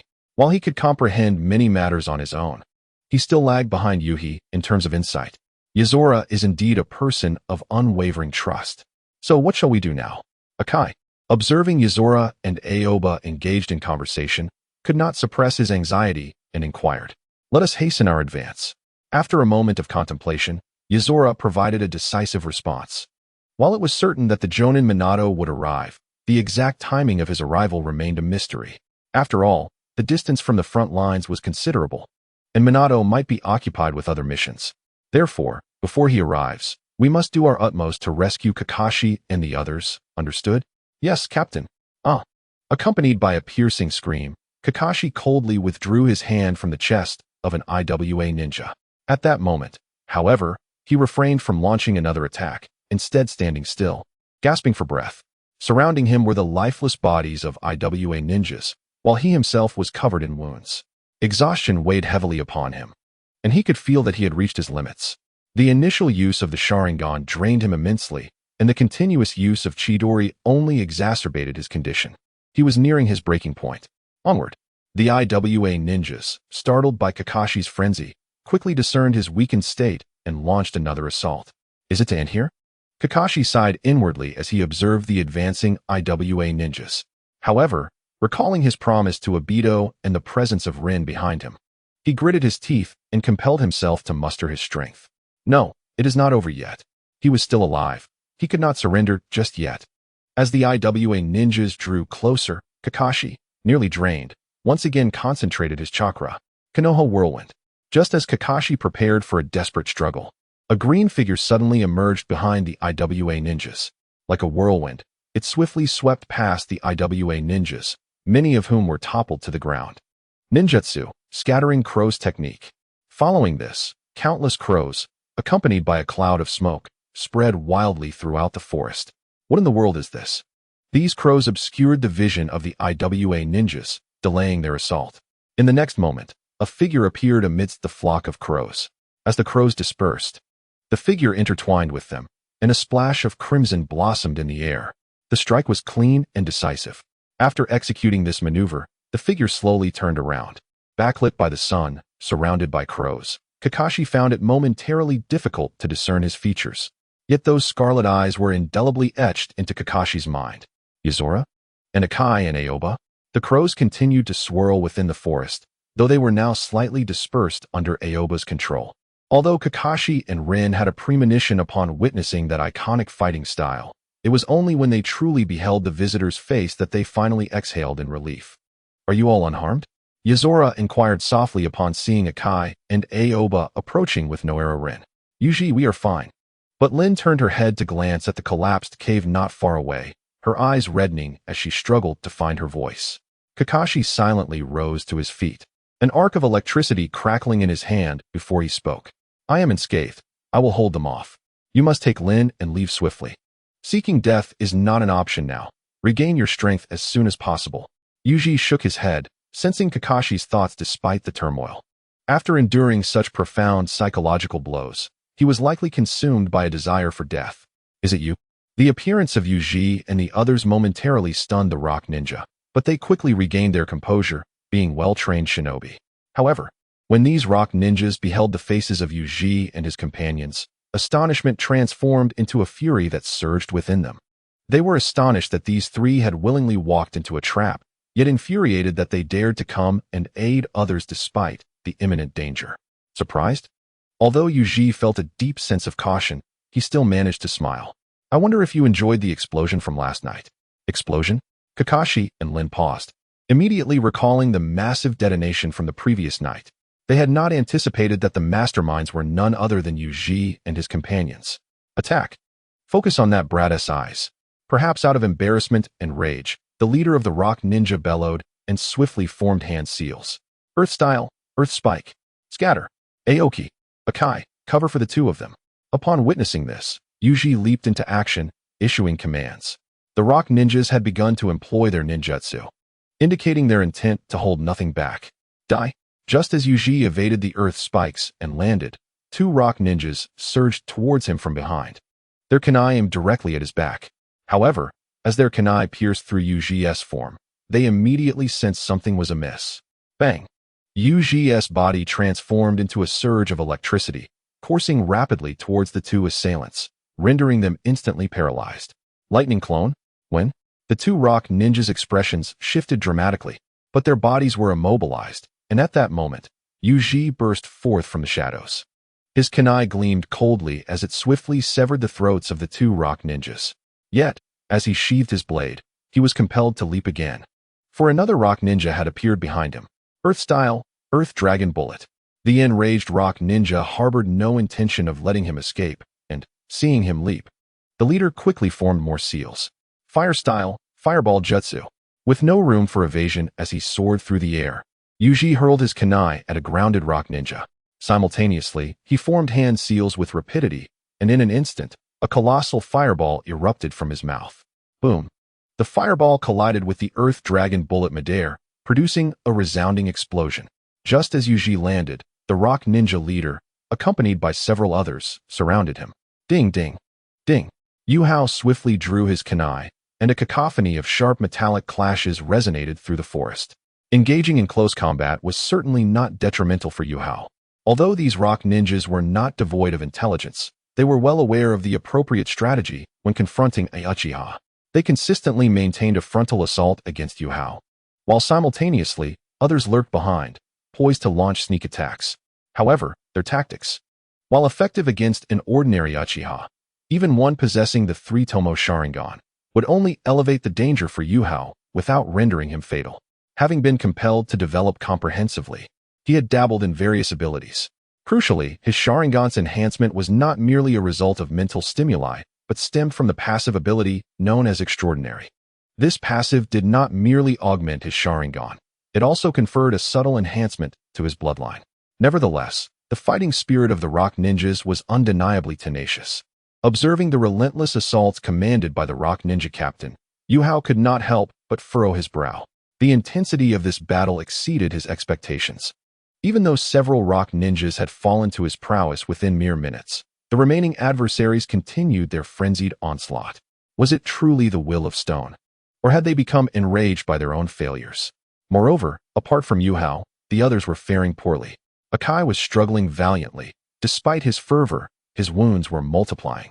Kakashi had regained a modicum of strength to rejoin the fray, yet his condition was dire, unable to sustain his Chidori.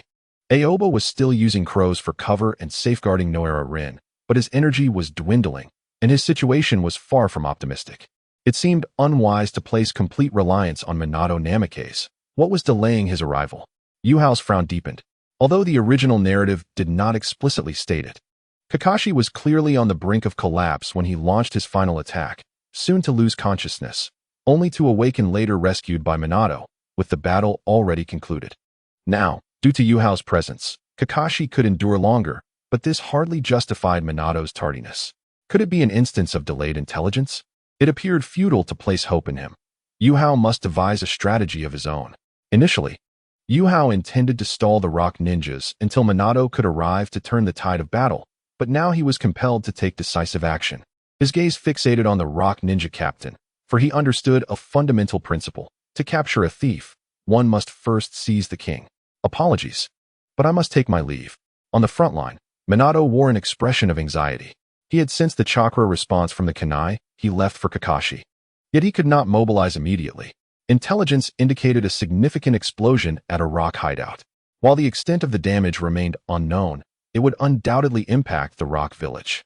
The facts have indeed substantiated this. Perhaps aware of the troubles looming behind them, the forces of Awagakure launched their assault today with exceptional fervor. This relentless onslaught placed immense pressure on the defenders of Konoha. However, as the villagers held their ground and inflicted significant casualties upon Awagakure, the morale of the latter plummeted dramatically. This decline in spirit presented an opportunity for Konohagakure's commanders to press the advantage and pursue a counteroffensive. In such a tumultuous battle, Minato Namikaze felt compelled to participate. Despite the waning morale of Awagakure, there remained those who fought valiantly against overwhelming odds.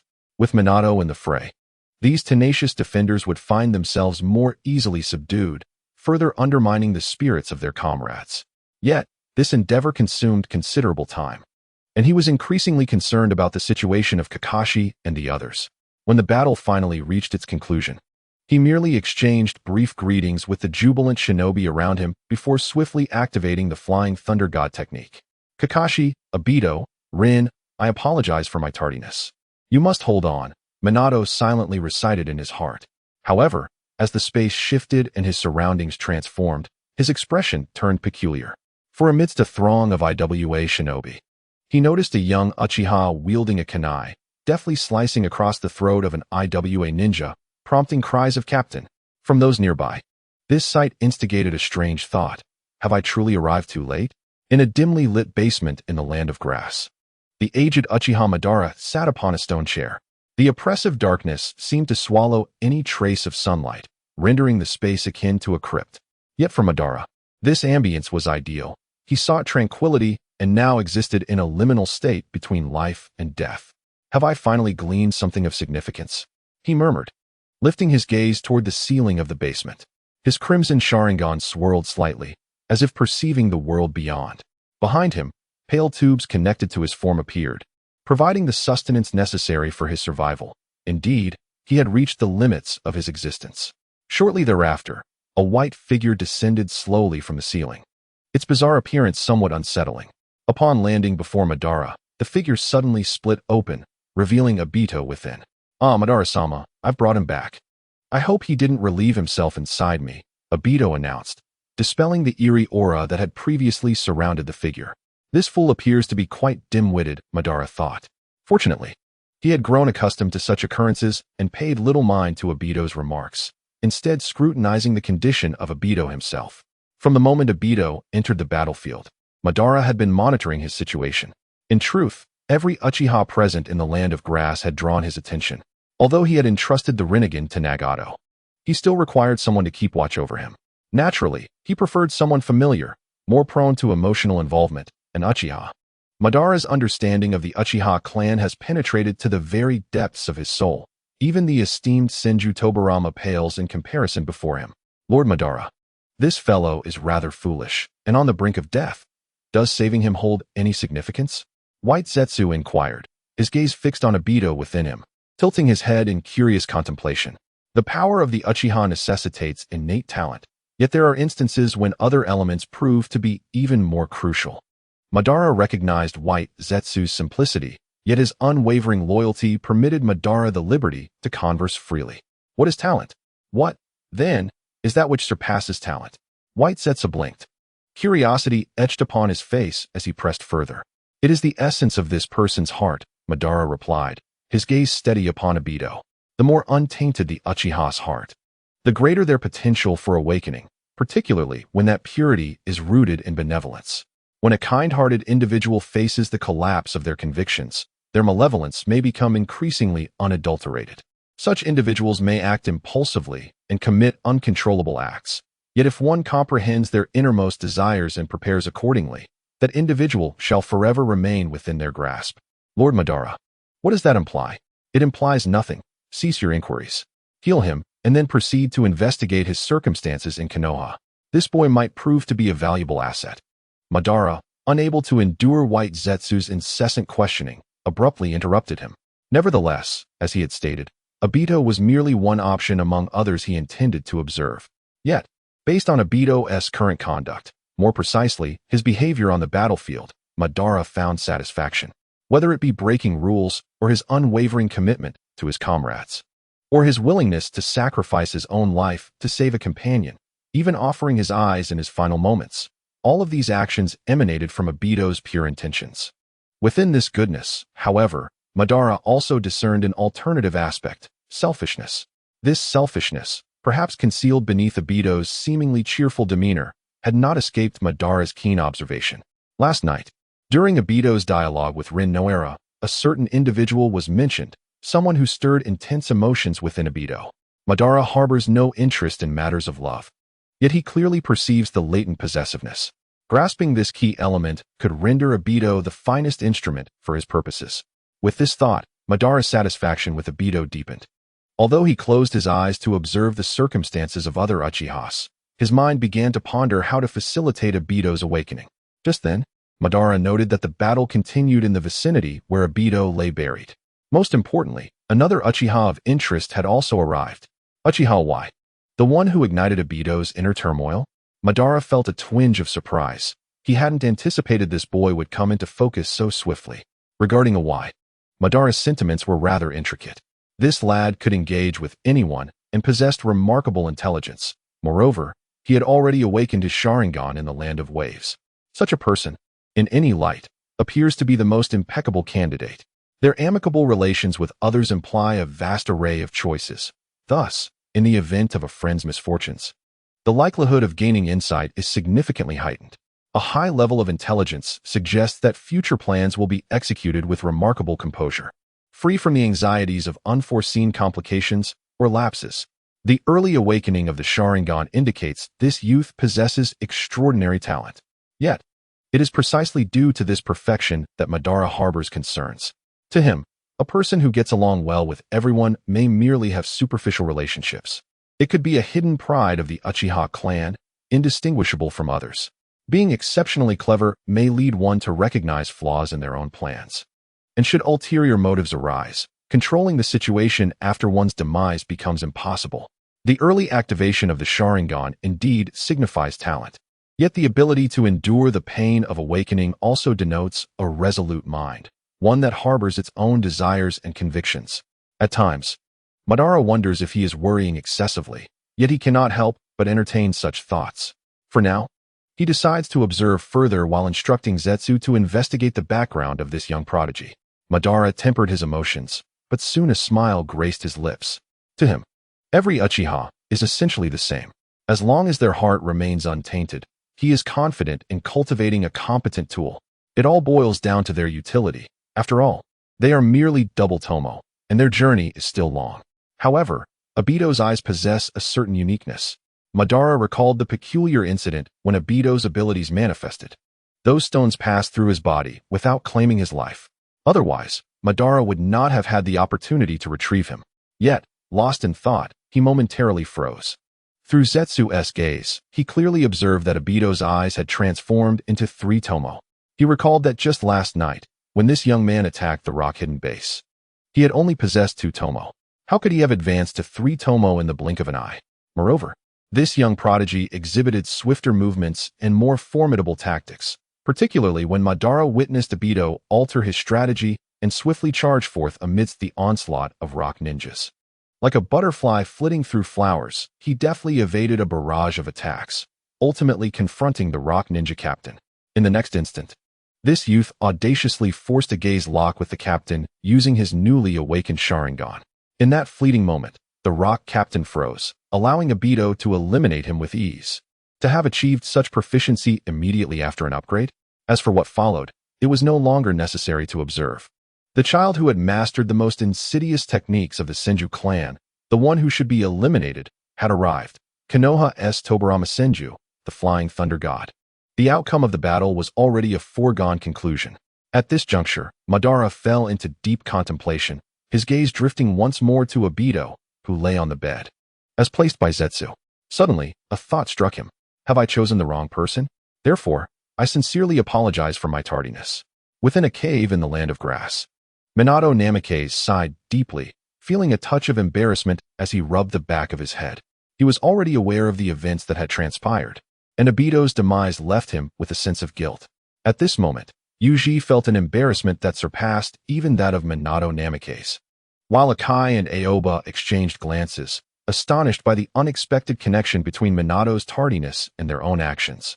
However, their initial surprise quickly transformed into pride, for they realized that their endeavors had genuinely influenced the course of the battle. Yuji, on the other hand, was filled with mixed emotions, reflecting on how he nearly jeopardized Kakashi and the others. Yet, amidst his reflections, he felt a flicker of joy at the unforeseen outcome of his actions, which had indirectly contributed to a significant victory on the front lines, a most encouraging development for someone eager to progress. Nevertheless, Yuji understood that this victory alone would not suffice to bring a Wagakure to its knees. The mission to destroy the bridges must continue. However, it would undoubtedly alleviate some pressure on the front lines and perhaps even on the enemy's rear. The Wagakure was surely aware of the adversaries lurking behind them, while the frontline forces of Konoha remained vigilant, likely hesitant to act recklessly. Yet, Yuji was far from losing his composure like Wu Zetian in mourning. His approach could be likened to a thunderous uproar in a public restroom, inciting public outrage. If a Wagakure were to capture him, it would be a mercy if they merely made an example of him. The wrath they harbored would not easily dissipate, even if they were to flay him alive. At least the outcome was favorable, as Minato-senpai would attest. Although Yuji harbored concerns about what might happen if a Wagakure managed to seize Kakashi, he still felt compelled to express his thoughts. "We're late as well," he began, pausing momentarily before turning his gaze toward the unconscious Kakashi. The toll of employing the Sharingan for the first time had proven overwhelming. Had it not been for his unwavering resolve to protect Rin Noara and his timely arrival that offered Kakashi a brief respite, Kakashi would have succumbed to unconsciousness long ago, and their fates might have spiraled into uncertainty. However, rescuing Kakashi had afforded Yuji the reward he sought, one that took him by surprise. Side quest completed. Support Kakashi and Rin Noara. Reward acquired. Kakashi's spatial talent of the Sharingan Kakashi? Spatial talent? This reward astounded Yuji, for wasn't that Sharingan originally Obito's? Was the system treating the Sharingan as a mere plug-and-play device, granting ownership to whomever wielded it? Yet, did this imply that Obito was destined for spatial abilities? Yuji had long grappled with a perplexing question. Why had Obito manifested powers akin to the Mangekyo Sharingan even before Rin's demise? This was a fact personally verified by Madara. Had it not been for his powers leaking out, he would have been crushed by a rock long ago. The system's notifications seemed to corroborate this mystery, leaving Yuji somewhat bewildered. Nonetheless, regardless of the complexities, possessing such a talent was undoubtedly advantageous. The power of space was not something anyone could overlook. However, fully harnessing this ability posed a considerable challenge that left him feeling somewhat daunted. Perhaps it is only during the kaleidoscopic phase that the true essence will manifest. Moreover, the spatial talent I have acquired is unlikely to be a manifestation of aggressive might. Is it? Yue found himself in a quandary, yet he was too apathetic to dwell on it further. The gains from this endeavor were not immediate combat prowess, but rather a capacity that gazes toward the future, which overall is quite commendable. Some matters are fated, beyond anyone's control. As Yue pondered aimlessly, Namikaze Minato sighed, though his expression swiftly turned serious. It is true that Obito can be somewhat impulsive at times, yet one cannot deny that he is indeed a hero, correct? A flicker of realization crossed Yue's face. He instantly comprehended Minato's words, though he had not anticipated this individual had a penchant for riddles. Indeed, Obito is a hero. He nodded, continuing to echo Minato's sentiments. Kakashi is the same. Perhaps it is best to allow him some rest. Whatever matters arise, they can surely be addressed upon returning. Yue's words momentarily astonished Minato, yet he soon broke into a smile. He had merely intended to test the waters, having often heard Rin extol Yue's intelligence and kindness. Now he was assured that Yue indeed possessed both attributes. He truly is a remarkable Uchiha. Yue was indeed unique, at least in contrast to many Uchihas he had encountered, for this young man did not solely contemplate deepening others' experiences through sheer force. By the way, Minato-senpai, might I inquire about some sealing techniques after the battle? As Minato pondered, Yue suddenly interjected. Sealing techniques? Minato paused. once again marveling at how different this Uchiha was.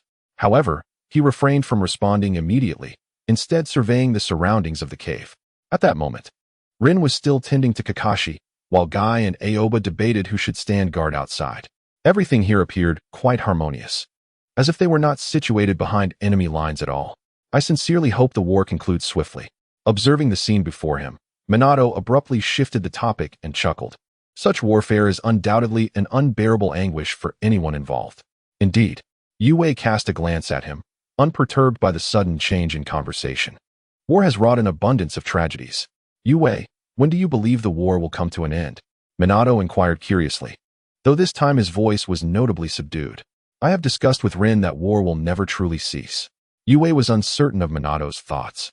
Yet since he intended to visit the Uzumaki clan's ancestral home in Konoha, forging good relations was an inevitable endeavor. Engaging in conversation held no great consequence. After all, if necessary, he could always explore alternative means of visitation. Wherever there are people, there exists a struggle for interests. Perhaps a different approach could be adopted in the future.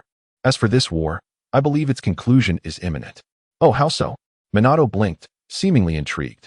Has not the esteemed Minato already elucidated everything? Moreover, Yanin's attitude towards Yanin is rather abysmal. Yuri chuckled softly, extending his finger towards the figure of Namikaze Minato. I believe that if they endure a significant blow, the war will come to an end. Upon hearing Yuri's words, even though he had mentally prepared himself, Minato found his thoughts momentarily adrift. Clearly, this young Uchiha before him had truly discerned the gravity of the situation. He even began to suspect whether this lad had anticipated their intended strike location. Was it after detonating that stronghold and incurring the enmity of so many adversaries that they ventured in this direction? However, these notions were merely speculative. Minato would neither voice them nor inquire further. Therefore, he would take Yuri's words to heart. Minato smiled softly. As for the sealing technique, I shall devise a method after the war concludes. Likewise, Kakashi will require Yuri's assistance in the future. I am but a chunin, yet I shall exert myself to the utmost. Yuri nodded with a smile, though inwardly he could not suppress his thoughts. Minato was indeed bright and cheerful, easily endearing himself to others, but who claimed this fellow was naive? He evidently possessed the potential to be a riddle maker. Yet, were it not for such potential, he could scarcely be the Hokage. Fortunately, the endeavors I seek have commenced auspiciously. Although Minato occasionally relished being enigmatic, he reverted to normalcy when the topic veered away from him. Since Yuri had broached the subject of learning sealing techniques, he was not averse to delving into this discourse. Furthermore, he yearned to ascertain whether Yuri possessed the requisite talent, for sealing techniques are by no means simplistic. Even the Flying Thunder God technique demands not only stringent physical requirements, but also a high proficiency in sealing arts. After all, the Flying Thunder God's seal is fundamentally a variant of a sealing technique.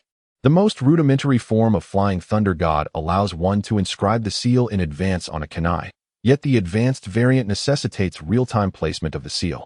Not to mention, Minato's rescue of Kakashi was shrouded in mystery, but his encounter with Obito epitomized his prowess. He silently left a mark on Obito, ultimately utilizing this mark to launch a surprise attack, thereby severing the link between Obito and the Nine Tails. It can be said that Minato had mastered the art of sealing. Yuri, your foundational knowledge of sealing techniques is remarkably solid. After a round of discussion, Minato could not help but express his admiration once more. Initially, he had assumed that Yuri engaged in this merely as a pastime, yet it now appeared that this youth genuinely harbored talent in this domain. Moreover, his foundation was exceptionally robust. Minato-sensei, you flatter me. Yuri appeared calm, for he indeed possessed the ability to perform sealing techniques, albeit not through his own learning. Nevertheless, he had acquired this skill through arduous efforts to fulfill his missions, and it fully belonged to him. This was also a reason he felt emboldened to make requests of Minato, for he truly had the capability, since he had acquired it. Aspiring for improvement was a perfectly reasonable endeavor, was it not? The teacher, Minato Namikaze, exclaimed, Kakashi has awakened. Just as Yuhi Kurenai and Minato engaged in casual conversation, an unexpected cry of astonishment emerged from the side. Yohara Rin had noticed the change. Turning to look, they beheld Kakashi, who had previously succumbed to unconsciousness, now opening his eyes. He appeared somewhat disoriented, as if he had not yet fully regained his bearings. However, once he surveyed his surroundings, the memories flooded back. Obito had perished while trying to save him, and as he fought valiantly to shield Rin's escape, Yuhi and Guy had come to their aid. Just before he lost consciousness, Captain Minato had arrived on the battlefield to bring the conflict to an end. Surviving such an ordeal behind enemy lines was nothing short of miraculous. Yet, instead of feeling relief for having escaped death, his heart was heavy with sorrow for Obito's demise. Bowing his head in silence, tears brimmed in his eyes. "Are you all right, Kakashi?" Rin inquired anxiously. At that moment, both Yuhi and Minato approached him. Even Guy and Aoba, who were outside, heard the commotion and entered the room. "You're awake, Kakashi," Minato said with a sigh as he observed Kakashi's state. "I've already heard the details from Rin. I apologize for my absence." Upon hearing Minato's voice, Kakashi lifted his head, yet his spirits remained low. Although seeing Rin safe brought him a modicum of comfort, he felt he had honored his promise to Obito. Nevertheless, Obito was gone forever. Minato, recognizing Kakashi's turmoil, sighed deeply. As both teacher and superior, he felt compelled to offer guidance to his pupil. However, before he could speak, Yuhi interjected. "Kakashi, is this all there is to you?" He tilted his head, his disappointment evident as he gazed at the despondent Kakashi. "You have a far more significant mission ahead. In this state, how can you fulfill it?" His words surprised both Guy and Aoba, while Rin could not contain her reaction. Yet Yuhi pressed on, shaking his head and continuing, "Moreover, do you believe this is what Obito would want? Do you think you can honor him with this attitude, especially regarding the eye he entrusted to you?" Though his statement seemed motivational, it felt somewhat ill-timed in the current context. Minato furrowed his brow, and Rin bit her lip, while Kakashi raised his head. His Sharingan fixated on Yuhi, and his emotions began to stir. Yuhi sighed, looking down at Kakashi. "I understand your pain. The loss of a comrade is indeed burdensome. But are you the only one to endure such a fate? I, too, have lost teammates, and Guy has faced the loss of his father." These words caused Kakashi to open his mouth slightly, yet he found himself at a loss for words. Even though he was not present on the battlefield in the Land of Whirlpools, he had heard whispers of these events. Akai fell into a momentary silence. Despite Yuya's encouragement, thoughts of his father lingered in his mind. "We have all endured such suffering, yet we have never succumbed to despair." Though Kakashi remained silent, Yuya continued, stating that life is inherently fraught with pain, but the manner in which one confronts such anguish delineates the essence of their character. Some may be overwhelmed by suffering, rendered immobile, while others confront it head-on, for they understand a fundamental truth. They recognize that this is not merely an affliction, but also a profound expectation, a manifestation of will. In this very moment, they are no longer living solely for themselves. At this juncture, Yuya paused briefly, and the atmosphere among those present grew somber. Minato Namikaze, being an adult, exhibited a more restrained emotional response, though he subtly nodded, clearly in agreement with Yuya's sentiments. Lin, Akai, and Aoi each succumbed to their emotions. Some feeling sorrow, others exhilaration, and still others deep contemplation. Kakashi's gaze flickered, pondering the implications of this, as it resonated with his own experiences with Obito, a fellow Uchiha. Yet, he remained silent, his thoughts in disarray, until Yuya placed a reassuring hand on his shoulder. Then, in a gentler tone, while alluding to Obito, Yuya spoke softly, "We all bear such expectations, carrying the will of our fallen comrades. We must live on with their spirit, striving to fulfill our responsibilities. When we eventually arrive in the Pure Land, I wish to proudly proclaim that it is due to your sacrifices that a beautiful future has emerged." I believe Obito would feel similarly. One would not wish to meet him again and confess to a life of failure, only to end in conflict. Yuya's words rendered Kakashi speechless, while Lin and Akai exchanged glances filled with newfound respect. Aoi and Akai, already possessing immense trust in Yuya, were now imbued with profound reverence. Especially Akai, whose eyes glistened with unshed tears. He recalled Yuya's previous statements, and the current words pierced his heart deeply. Lin, tears shimmering in her eyes, gazed at Yuya, her lips curving into a gentle smile. How fortunate it is to have a friend like Yuya, a trustworthy companion, a remarkable Uchiha. Minato's face also broke into a smile, as he began to grasp the depth of Lin's earlier words. Meanwhile, Kakashi remained seated, gazing at Yuya, suddenly overwhelmed with a sense of fulfillment. After a prolonged silence, he murmured, "Thank you, Yuya, thank you, you little rascal." In the underground base, Madara studied the documents in his hand, his brow slightly furrowed. These documents contained information gathered by White Zetsu regarding Obito and Yuya. To truly understand an individual, one must delve into their essence, thereby uncovering the desires that dwell within their hearts, allowing for strategic maneuvering in that regard. Obito is a straightforward individual, so much so that Madara, after merely reviewing the information, has already devised several plans. However, the details regarding Yuhi prompted a frown from Madara, especially when he recalled the conversation between this young boy and Minato Namikaze, which left him in a daze. His thoughts were intricate, his actions highly purposeful, and his relationship with Obito was far from amicable. Madara whispered to himself, and to be truthful, upon reaching this point, he could essentially relinquish his pursuits. Yet, behind this information, Madara perceived something else. Yuhi was astute, possessing a remarkable charisma, strong logic, and exceptional execution capabilities. Such a person could only be described as outstanding, even though his performance in school was as lackluster as Obito's. However, through deliberate transformation, he had manifested the qualities of an exemplary ninja, which left Madara in a state of inner turmoil. Nevertheless, carrying out my plan still necessitated a person with a simpler mindset, even if it posed some inconvenience. After a considerable pause, Madara took a deep breath, but at that moment, White Zetsu suddenly emerged. "Lord Madara, we have a situation." "What is it?" Madara inquired, his brow furrowing.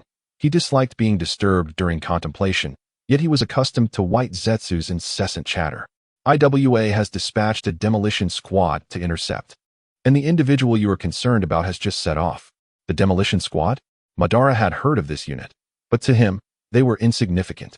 However, the collision between Yuhi and this squad warranted observation. Although he had leaned toward Obito, Madara resolved to take a look. He needed to carefully consider how to position these two individuals. Why do I feel like Kakashi is looking at me strangely? After a day of well-deserved rest, Yuhi and his team were set to depart again. The disturbances they had caused behind enemy lines had indeed created significant issues for Iwa's front lines. This not only granted Konoha a victory on the primary battlefield, but also allowed them a brief respite behind enemy lines. The front line's defeat compelled them to mobilize additional reserve forces. Furthermore, they faced pressure from Kumogakure, particularly with Tsunagakure seemingly poised for action. Tsunagakure was the instigator of the Third Great Ninja War. Although they had already faced defeat, it did not imply that their ambitions had been extinguished. While IWA and Konoha were locked in fierce combat, the fourth Kazekage, Raza, brazenly intervened with his troops. Konoha might remain unperturbed, as Tsunagakure was currently their ally. But this certainly instilled fear within IWA. Now, IWA had to confront pressure from three fronts, resulting in a somewhat strained number of ninja. However, they would not overlook the rats scurrying behind their lines. Fortunately, with Minato Namikaze present, all these issues could be managed. Yet, they had even more pressing tasks to execute, and could not afford to relax just yet. As Yuhi prepared, his gaze inadvertently drifted towards Kakashi. Since the day Obito fell, he had guided Kakashi in a rather brusque, yet profoundly impactful manner.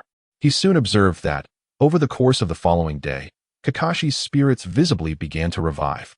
Yet he also noticed that this individual occasionally gazed at him, seemingly lost in thought. It was not only Kakashi, Rin Noira exhibited similar behavior. However, while Rin's actions felt rather pleasant to him, Kakashi's demeanor struck him as somewhat awkward. He understood that, at times, the most effective approach with women was to subtly enter their lives right after a breakup. Even if it did not yield immediate results, it could undoubtedly plant a seed in their hearts. Yet, Kakashi was not in such a situation, and being a man, he ought not to be so melodramatic, right? "Yuri-kun, please take care." After Yuri had tidied everything up, Rin Noira approached his side. "And thank you. If it weren't for you, enough of that. Let's not dwell on such matters." Yuri quickly snapped back to reality and offered a warm smile.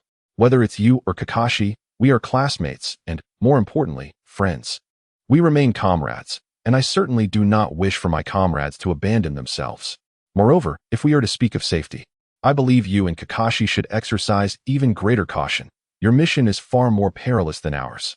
If you truly wish to express your gratitude, then execute your mission diligently and ensure your own safety. When you return, we shall celebrate." "Absolutely." Rin smiled sincerely and nodded earnestly. Witnessing this exchange, Yuri reached out and affectionately ruffled her hair.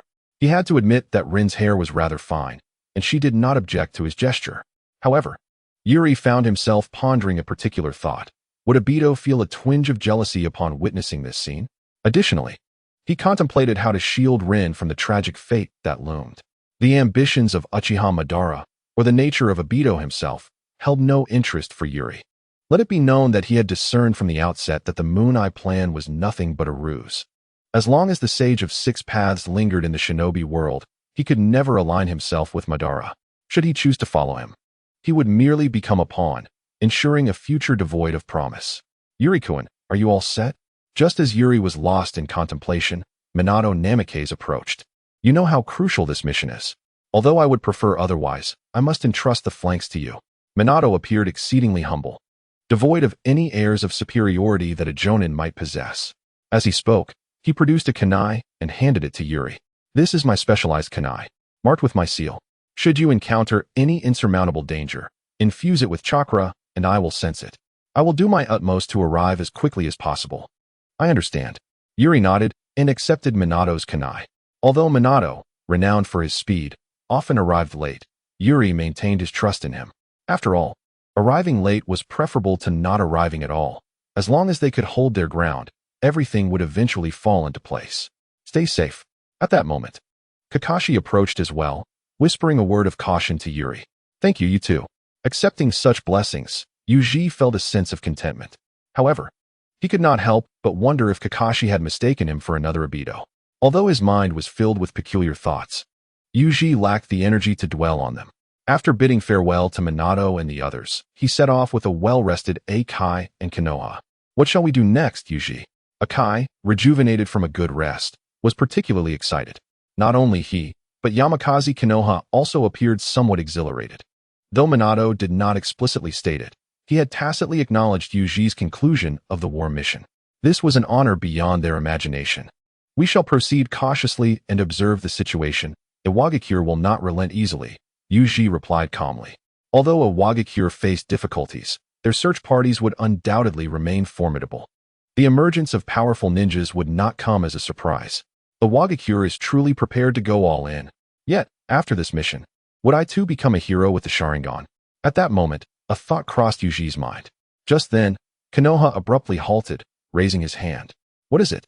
Akai inquired hastily. There are people ahead, Konoha immediately responded. Boom, boom, boom. Before he could finish his sentence, a series of violent explosions erupted around them. The flames from the blasts engulfed the three of them in an instant. Caught off guard by the sudden assault, Yuji and his companions were momentarily stunned. However, being competent ninjas, they instinctively leaped in different directions as the explosion spread. The shockwave forced them apart, increasing the distance between them. The continuous explosions filled the air with smoke, and Yuji had to dodge through the forest to evade the blasts. Damn it, we've been ambushed, he cursed inwardly. Although he had anticipated a Wagakure's movements, he had not expected them to act so swiftly. Moreover, he noticed that the explosions were triggered by explosive tags, indicating that a Wagakure had already discerned their intended target. No one was foolish, especially those in command of a village or battlefield. It could be inferred that Minato's situation was also precarious. However, that was irrelevant to Yuji. At that moment, his eyes transformed into a crimson hue, with three tomos slowly swirling within. Through the haze, he spotted a figure swiftly approaching him, and soon this figure stood directly in front of him. To his surprise, it was a member of the Uchiha clan. The newcomer, upon seeing Yuji's eyes, instinctively averted his gaze, avoiding direct eye contact. You are Yuji, he said, a hint of familiarity in his voice. The slightly gaunt figure sparked a sense of recognition within Yuji, though he could not quite place who this individual was. I am from a Wagakure's explosive unit, Sho. The emaciated figure bore a frigid demeanor, yet his comportment was remarkably composed. However, his name briefly left Yuji in a daze. At that moment, Yuji recalled who this individual was. He was the one adept in explosive release, destined to be resurrected through impure world reincarnation alongside Yakushi Kabuto. So it is you, Yuji nodded gently. Surprised, are you? The indifferent expression on Sho's face remained unchanged.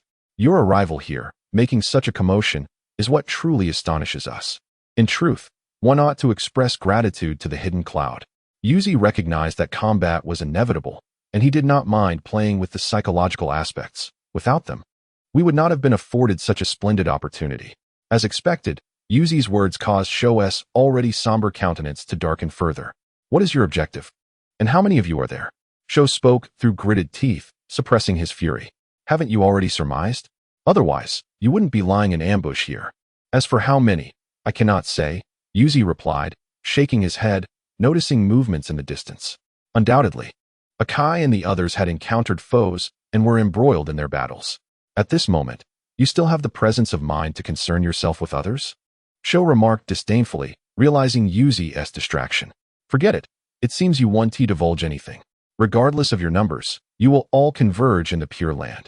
Before you uttered that statement, did you contemplate one thing? Yuzi's gaze returned, revealing a hint of disdain. Do you truly possess the courage to confront me? Or are you merely quaking in fear of my Sharingan?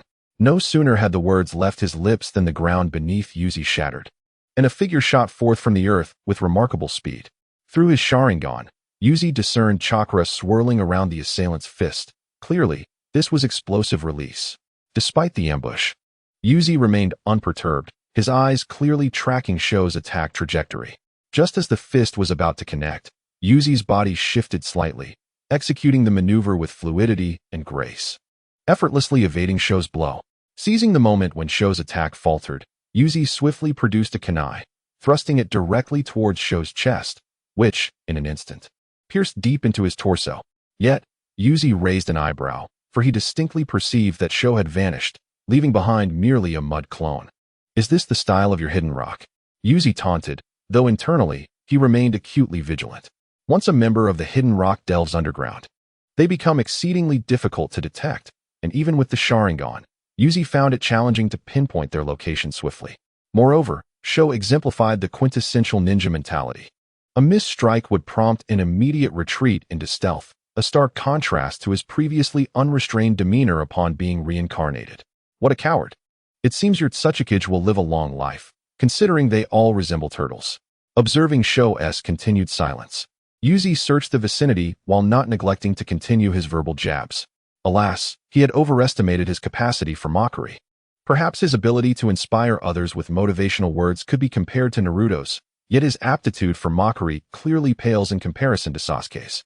It might be that simply standing here in silence, Sasuke could provoke a desire in others to confront him. Since you harbor no desire for combat, let us not squander each other's time. I shall take my leave, Uchiha remarked thoughtfully before he truly began to walk away. However, just as he took a step forward, he immediately sensed a disturbance behind him. He quickly turned around, his gaze locking onto the source of the movement, where three Tomo were spinning rapidly. He paused momentarily, then a smile crept onto his face. Got you. He dashed forward, one hand tucked behind him while the other thrust a kunai fiercely into the ground. The kunai embedded itself into the earth, but Uchiha's expression shifted slightly, for the ground did not yield the expected blood, and the sensation from the kunai was entirely different than anticipated. I have caught you, Uchiha brat. In that instant, the ground behind Uchiha suddenly cracked open, and the figure of Shikari emerged. His right hand swung powerfully, a fist imbued with a chakra aura hurtling towards Uchiha's body. He had bided his time for this moment. Yet, as he observed Uchiha standing motionless, seemingly devoid of any intention to evade, a flicker of wariness washed over him. Nevertheless, he did not retract his punch, merely tempering his strength slightly. The moment his fist connected with Uchiha's body, a violent explosion erupted. However, rather than shattering, Uchiha's form instantaneously dissolved into a tumultuous current of electricity. Lightning clone, when did that happen? Shikari's expression darkened, grateful that he had moderated his force. Allowing for a chance of escape, he swiftly propelled himself off the ground, leveraging the explosive force of his punch to evade the encroaching current.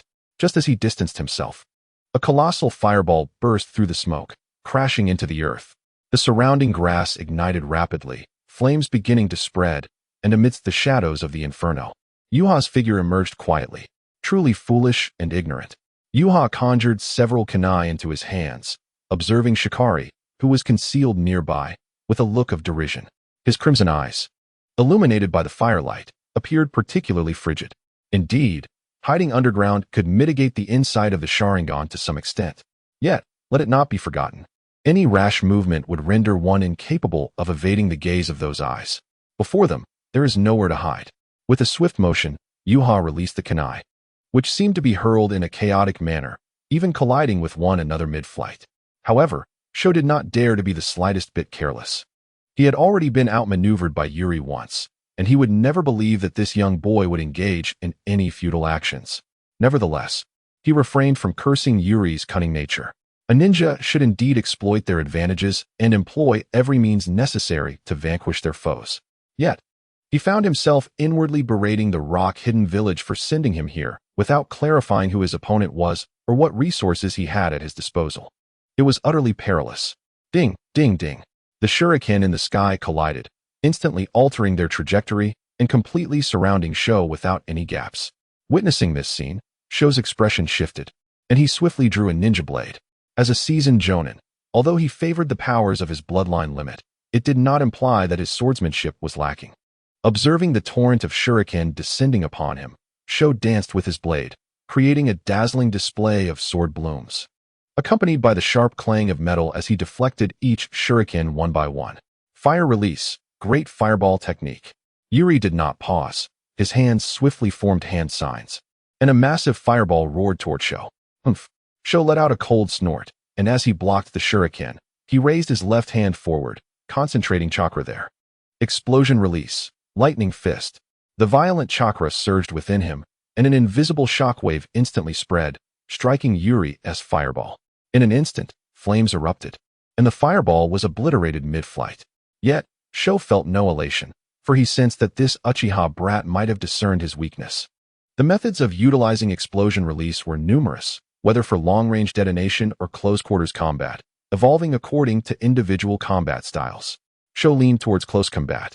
Hence his explosion release would only reveal its advantages at a closer distance. However, the embarrassing predicament he faced was that he could only exploit his strengths in close quarters. Yet his opponent was an Uchiha with a 3-tomo Sharingan. Moreover, Yuri appeared to have noticed his combat style, consciously maintaining distance to fight, leaving Sho hesitant to engage closely. This was utterly dreadful, those scoundrels. For a moment, he found himself in a predicament. Aside from cursing those who had failed to provide him with intelligence but still sent him here, he seemed to possess no viable solution. However, his mindset remained steady. This was indeed their territory, and it would not be long before reinforcements arrived. Furthermore, Yuri was merely a child. His chakra would surely not sustain such a combat style for long. Regrettably, Sho's assumptions were clearly misguided. Yuri had indeed recognized his dilemma, and although the tactics he employed were taxing, they were certainly sustainable. Being an Uchiha, the strength of his mental fortitude ensured that his chakra was ample. He would not find himself unable to continue after merely a few jutsu.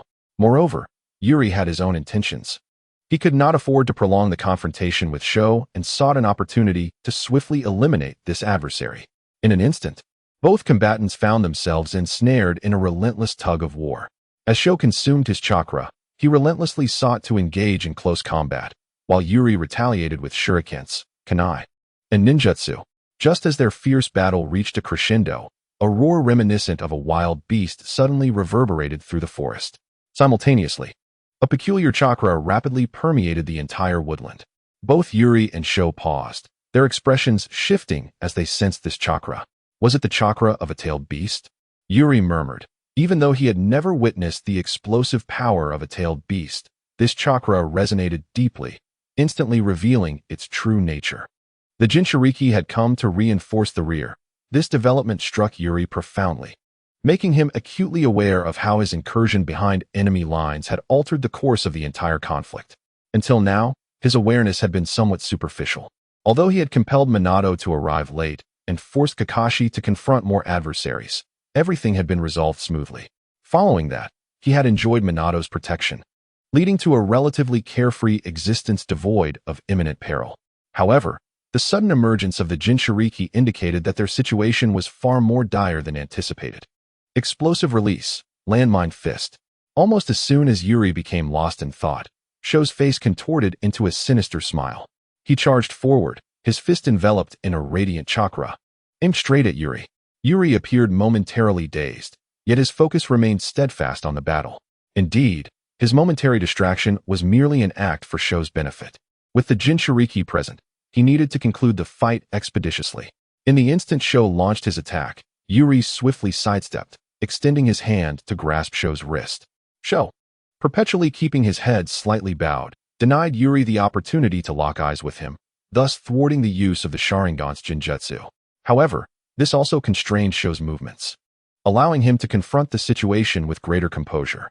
The intimidation of the Sharingan was evident. Sho was no novice. He promptly discerned Yuri's intent. The chakra in his fist began to swell and erupt. Realizing that this fellow intended to trigger an explosive release, Yuri hesitated momentarily, then swiftly pivoted and delivered a kick to Sho's abdomen. The sound of an explosion reverberated in the air as Sho's body was hurled backward. Despite the intense pain radiating from his stomach, he quickly regained his footing. "Kid, your chances have run out," Sho warned coldly, eyeing Yuri, who remained motionless. "I may not know precisely how many of you there are, but do you truly believe you can escape from our rear?" Yuri met Sho's gaze, observing him tilt his head once more, and he couldn't help but chuckle softly. "You will not witness the final outcome." As soon as the words left his lips, Yuri suddenly raised his hand, and in an instant, Sho felt his body involuntarily tense up. In a moment of sheer panic, Sho realized, illuminated by the flickering flames around him, that his body had been ensnared by nearly invisible steel wires, unbeknownst to him until now. These wires had been stealthily introduced by the earlier thrown kunai and shuriken. His expression shifted dramatically as he comprehended the true intent behind Yu's immediate use of ninjutsu to drive him away after casting the kunai. It was to prevent him from noticing the wires. From the very beginning, he had been a pawn in this scheme. "Dream on if you think you can trap me like this," Sho bellowed, as a surge of chakra coursed through him, illuminating his fists with a radiant aura. Yet, you maintained control over the steel wires, compelling Sho to involuntarily raise his head. "There is no need to struggle. When you confront the Sharingan, your fate is sealed." In an instant, the three-tomo Sharingan materialized before him, an otherworldly force forcefully infiltrating his mind. Within his consciousness, the world morphed dramatically. The sun in the sky transformed into a crimson, slowly rotating three-tomo Sharingan. At that moment, Yu swiftly formed hand seals, summoning flames that surged along the wires, morphing into a fiery dragon that lunged at the entranced Sho. As the fire coalesced, the searing flames engulfed him in an instant. The excruciating pain jolted Sho from the illusion, his anguished cries echoing as if summoned from the depths of hell, resonating across the desolate landscape. His piercing screams were haunting as the wires bound him, forcing him to stand there, arms raised, consumed by flames. Even Yu, who had spent countless years in the Land of Whirlpools, couldn't help but furrow his brow at this sight. Nevertheless, his demeanor remained relatively calm. He had witnessed far more harrowing scenes in the Land of Whirlpools. "Those who cannot adapt to this world will be cast aside," Yu mused internally. Before drawing a kunai and aiming it directly at Sho's heart, the screams abruptly ceased. After a confirming glance that Sho was entirely lifeless, Yu swiftly retraced his steps. His immediate objective was to locate Akai and Aoi without delay. Just then, an earth-shattering roar reverberated through the forest. A powerful tempest swept across the woods, snapping countless trees in half, and the ground trembled violently. Yu, moving swiftly, nearly lost his footing, but when he looked up, he was met with a staggering sight. A colossal creature, a fusion of a dolphin and a horse, was howling at the sky. Opposite it stood a gigantic toad wielding a short knife and puffing on a pipe. Has it escalated to this extent? As he beheld these two titanic beings, a sense of trepidation gripped Yu. Even from a distance, he could sense the immense power emanating from these monstrous entities. Such raw ferocity could effortlessly rend him to shreds. Boom. In that moment of reflection, both colossal creatures sprang into action. Their mere movement created the illusion of earth-shattering tremors, and their strikes sent gusts of wind howling through the surroundings. The tempestuous chakra and the wave of power generated an impact that felt akin to an apocalypse, instilling a profound sense of despair within. Such is the essence of the tailed beasts and the formidable might of Minato Namikaze. Yu promptly altered his course, resolutely steering away from that direction, yet his gaze could not help but linger on these two monstrous entities. The elation from his recent victory over the hunter had been concealed, for while the hunter was indeed powerful, he paled in comparison to these current behemoths. I must strive further. Observing the relentless battle between these titans, Yuya inhaled deeply and swiftly recalibrated his mindset. He was acutely aware of his present circumstances. Hence he felt little sense of defeat. Strength is a gradual accumulation, not an overnight achievement. Moreover, his own growth had been somewhat more straightforward than that of others, leaving no room for feelings of inadequacy. Nevertheless, a flame ignited within him. He was distinctly aware of his purpose. He needed to persist, to step off the sidelines and onto the stage that is uniquely his own. Yuya. At that moment, he suddenly heard someone call his name, prompting him to turn. There stood Aoi and Akai, hastening towards him. Though both appeared disheveled and somewhat battered, Yuya breathed a sigh of relief. Are you two all right? We're fine. Those rock shinobi saw the monsters and immediately rushed over there. Upon hearing this response, Yuya nodded. Given the magnitude of the commotion, the rock village had only two choices: to rush to aid their Jinchuriki or to flee, just as Yuya had done. Yet, it seemed the rock shinobi had opted for the former. However, Yuya soon furrowed his brow as a thought struck him. Although the Jinchuriki was formidable, Minato Namikaze, adept in both the Flying Thunder God technique and sealing arts, should have been able to avert such a predicament. Thus, what was his intention in doing so? Can you still move? A flash of insight surged through Yuya, prompting him to inquire. I'm fine. Akai responded first with a smile, though the action aggravated his wounds, while Aoi simply nodded to indicate he was unscathed. Since you're both fine, let us proceed. Observing their condition, Yuya surged forward, with Akai and Aoi exchanging glances, still somewhat bewildered. Yet, witnessing Yuya's resolve, they disregarded their injuries and charged after him. I know you are puzzled. I shall be brief.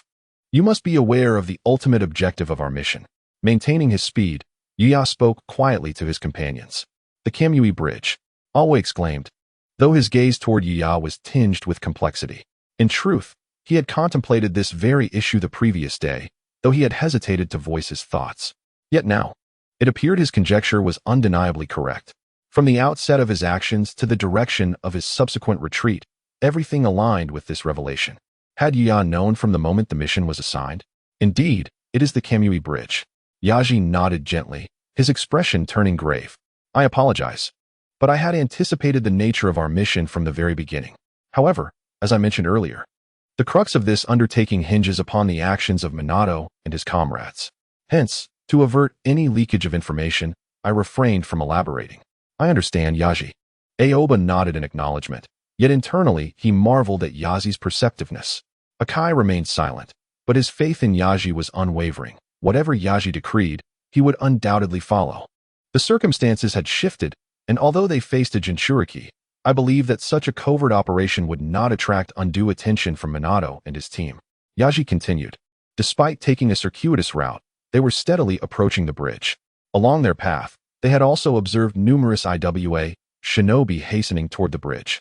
Thus, I surmise that the intention is to deliberately draw the enemy's attention, allowing Kakashi and even ourselves to successfully fulfill our mission. Before Yaji could finish, Aoba immediately grasped the implication. Indeed, while you were engaged in battle, the IWA shinobi rushed to assist the tailed beast, which should serve as confirmation. Yaji nodded, his gaze fixed ahead. Although the earth trembled beneath them, he could still discern the sounds of conflict. Furthermore, upon their arrival, they had witnessed several IWA shinobi converging toward the bridge, indicating that their mission required adjustment. When necessary, we must personally demolish the bridge. Are you prepared? Personally demolishing the bridge? Upon hearing Yaji's words, Akai and Aoba exchanged glances, then turned their full attention to him. Both remained silent, yet their eyes reflected unwavering resolve rather than fear. I believe I comprehend now. Observing their expressions, Yaji smiled and then adopted a serious demeanor. We have arrived. Prepare for battle. With a decisive step, he emerged from the forest, revealing a grand bridge ahead of them. In front of the bridge stood dozens of IWA shinobi gathered together. Kakashi's lightning crackled in his grasp as he engaged in fierce combat. While Noara Rin maintained vigilance behind him, they were unable to breach the defenses. Yaji, you all, upon their arrival, everyone instinctively halted. Kakashi swiftly retreated, while Noara Rin looked at the trio with surprise. Another 3 young ones have arrived. Is there no one left in Konoha? The IWA shinobi observed the slight upheaval caused by Yaji and his companions, but it quickly stabilized, with one IW shinobi coldly remarking. Yaji gently nodded at Rin before directing his gaze toward the IWA shinobi ahead. Moments later, a smile broke across his face. Whether or not anyone remains, I cannot say. But the IWA shinobi I encountered previously was far more humble than you. His name, if I recall correctly, is Sho. Sho. How could that be? What has happened to him?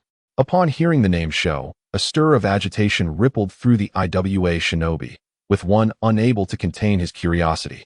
My presence here should clarify everything, should it not? Yaji's eyes transformed into a crimson hue as he took a step forward. He has passed away. Dead. Upon hearing Yuji's words, all the rock ninjas present were reluctant to accept this reality.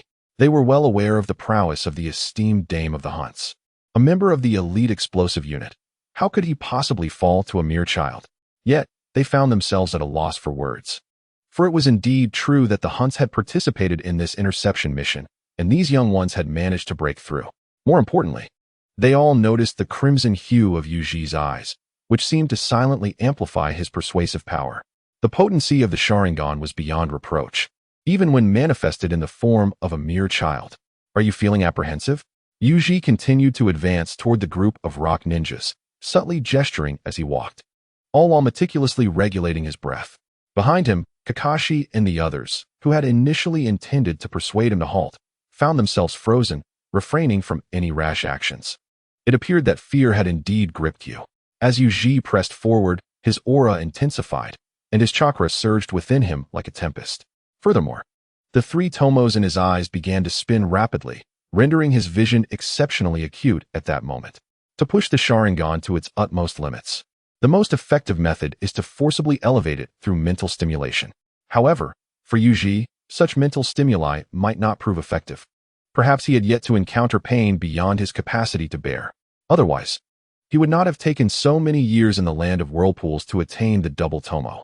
Aside from mental stimulation, there was the practice of yin release to augment one's spiritual strength, the study of texts to enhance knowledge, and the refinement gained through combat. Yuji had acquired some basic training in yin release from Konoha, yet he had no time to pursue it on the battlefield.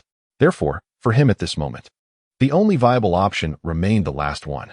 Upon returning, he vowed to cultivate diligently and pondered the potential gifts that the ultimate weapon of the Uchiha clan might bestow upon him. As he silently recited this in his heart, his power reached its zenith. Boom. In the distance, the toad summoned by Minato was locked in a fierce struggle with the Nine Tails. The earth trembled incessantly beneath the clash of these two titans, the sound of their battle resonating in the air. As the cacophony echoed around him, Yuji began to quicken his pace, his scarlet eyes seemingly radiating an eerie brilliance. An oppressive aura began to spread among the rock ninjas. The rumble of the conflict and the piercing gaze of those crimson eyes instilled a sense of trepidation within them. As Yuji drew nearer, the earlier taunts began to reverberate in their minds. Let's take him down.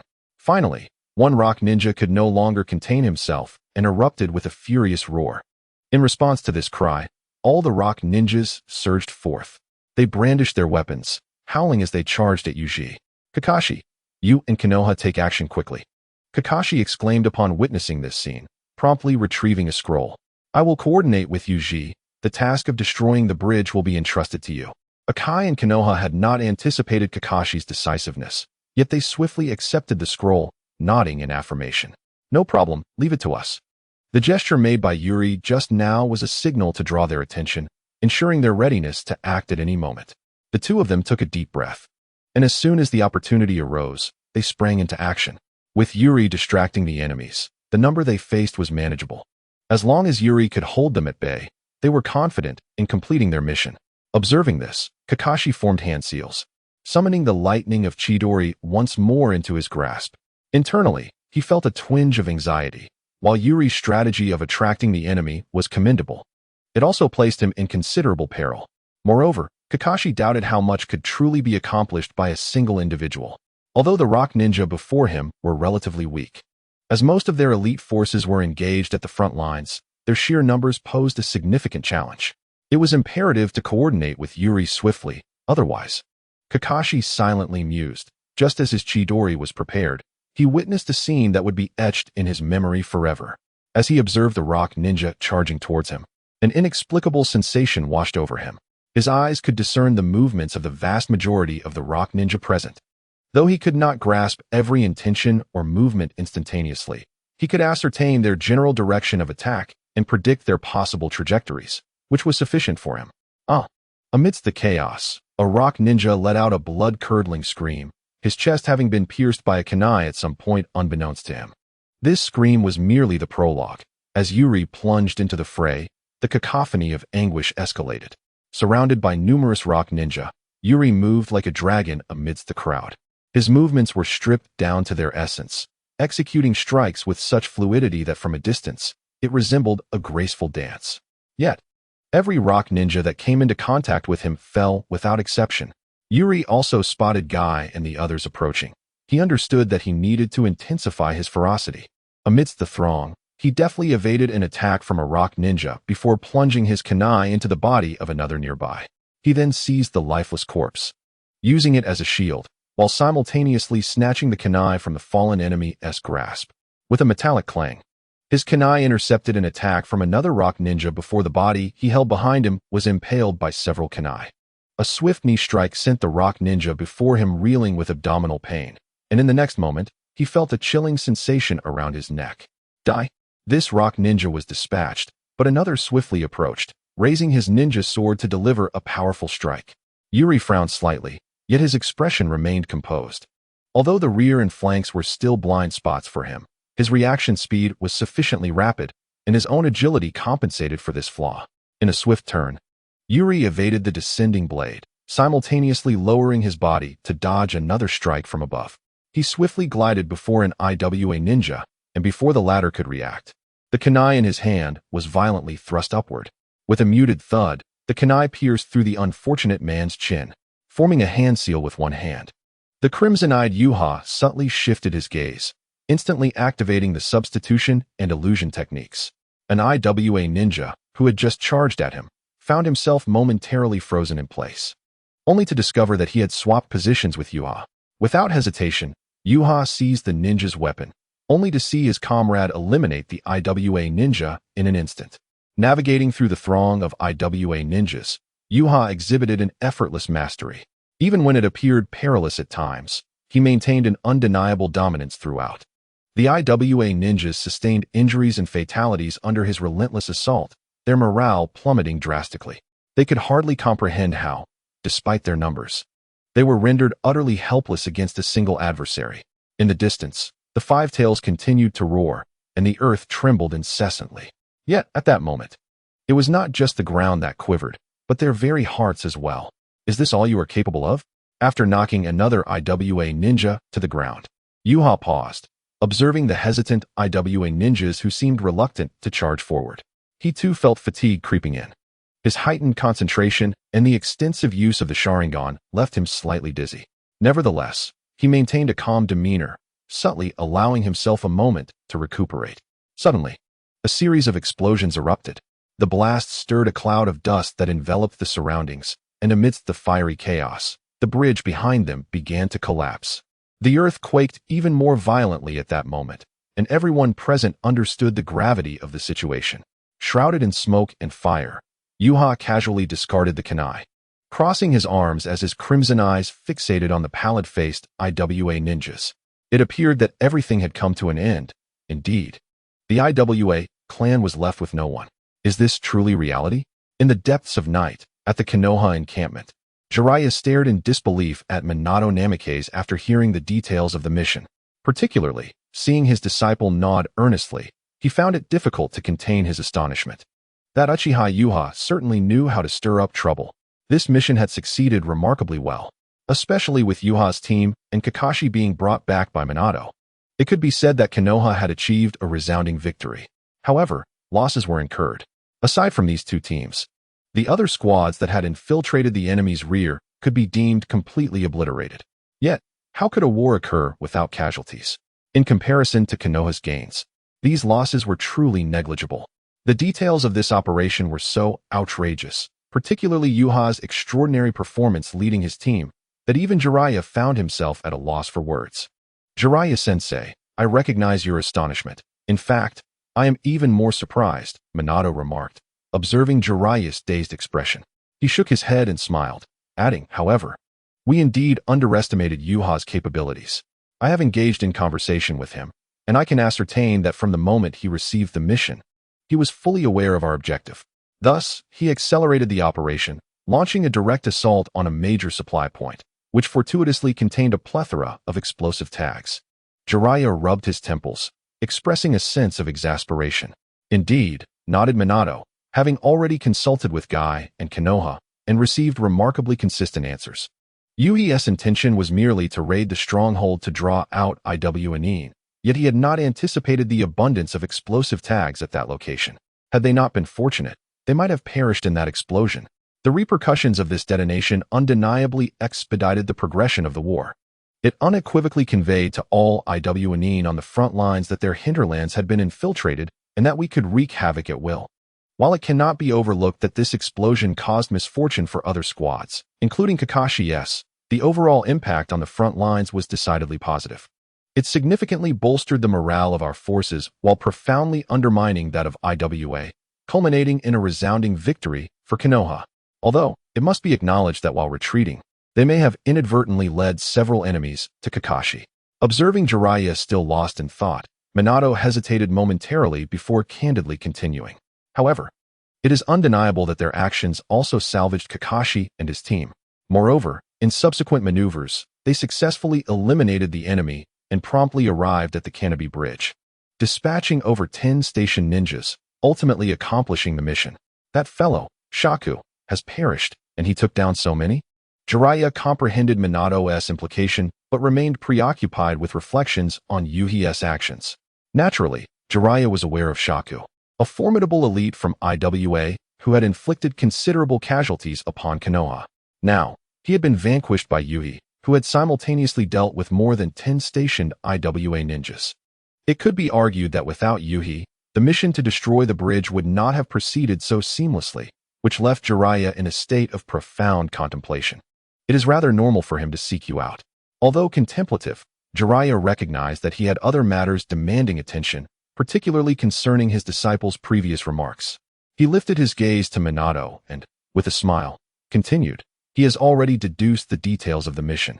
Seeking your assistance in a moment of crisis is hardly a grave matter. However, let us omit this conjecture from the report. We shall state that he encountered Kakashi while evading Iwa's pursuit." "I understand, Sensei." Minato chuckled upon hearing this remark. "You little rascal, trying to be clever with me."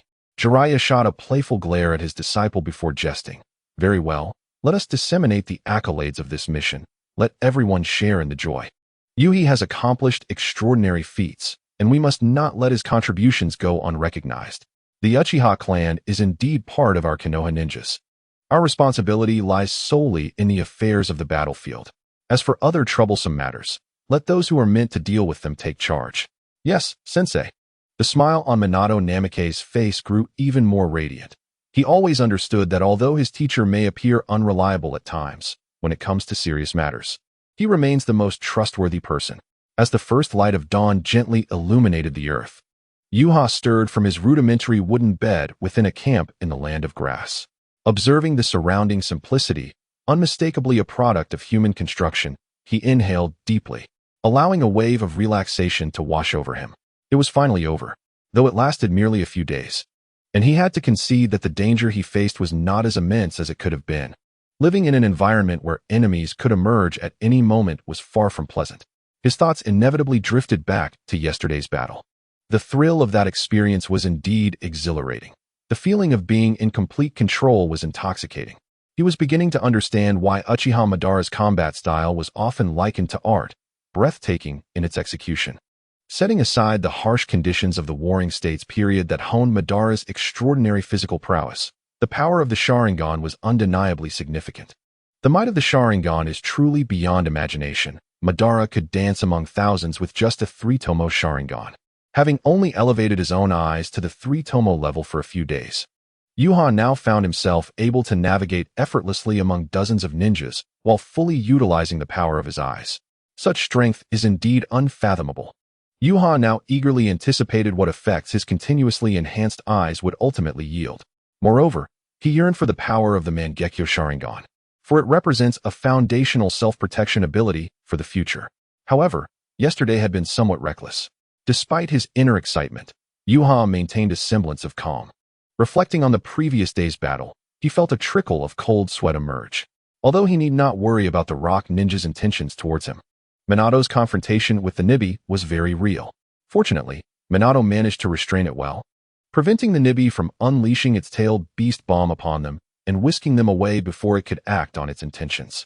Otherwise, he might have found himself in a dire predicament. Moving forward, he would need to exercise greater caution. Rising to his feet, the ample rest had rejuvenated him, and he had no desire to linger in bed. "Yuha, you're awake?" A voice suddenly called from behind him. Turning to glance over his shoulder, he smiled and nodded at Rin and Kakashi. "Would you like to rest a bit longer?" Rin inquired with concern, while Kakashi simply nodded in quiet agreement.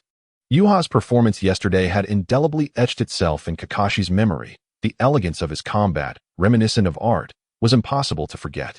It is precisely due to Yuichi's timely support and formidable actions that this mission has been successfully accomplished.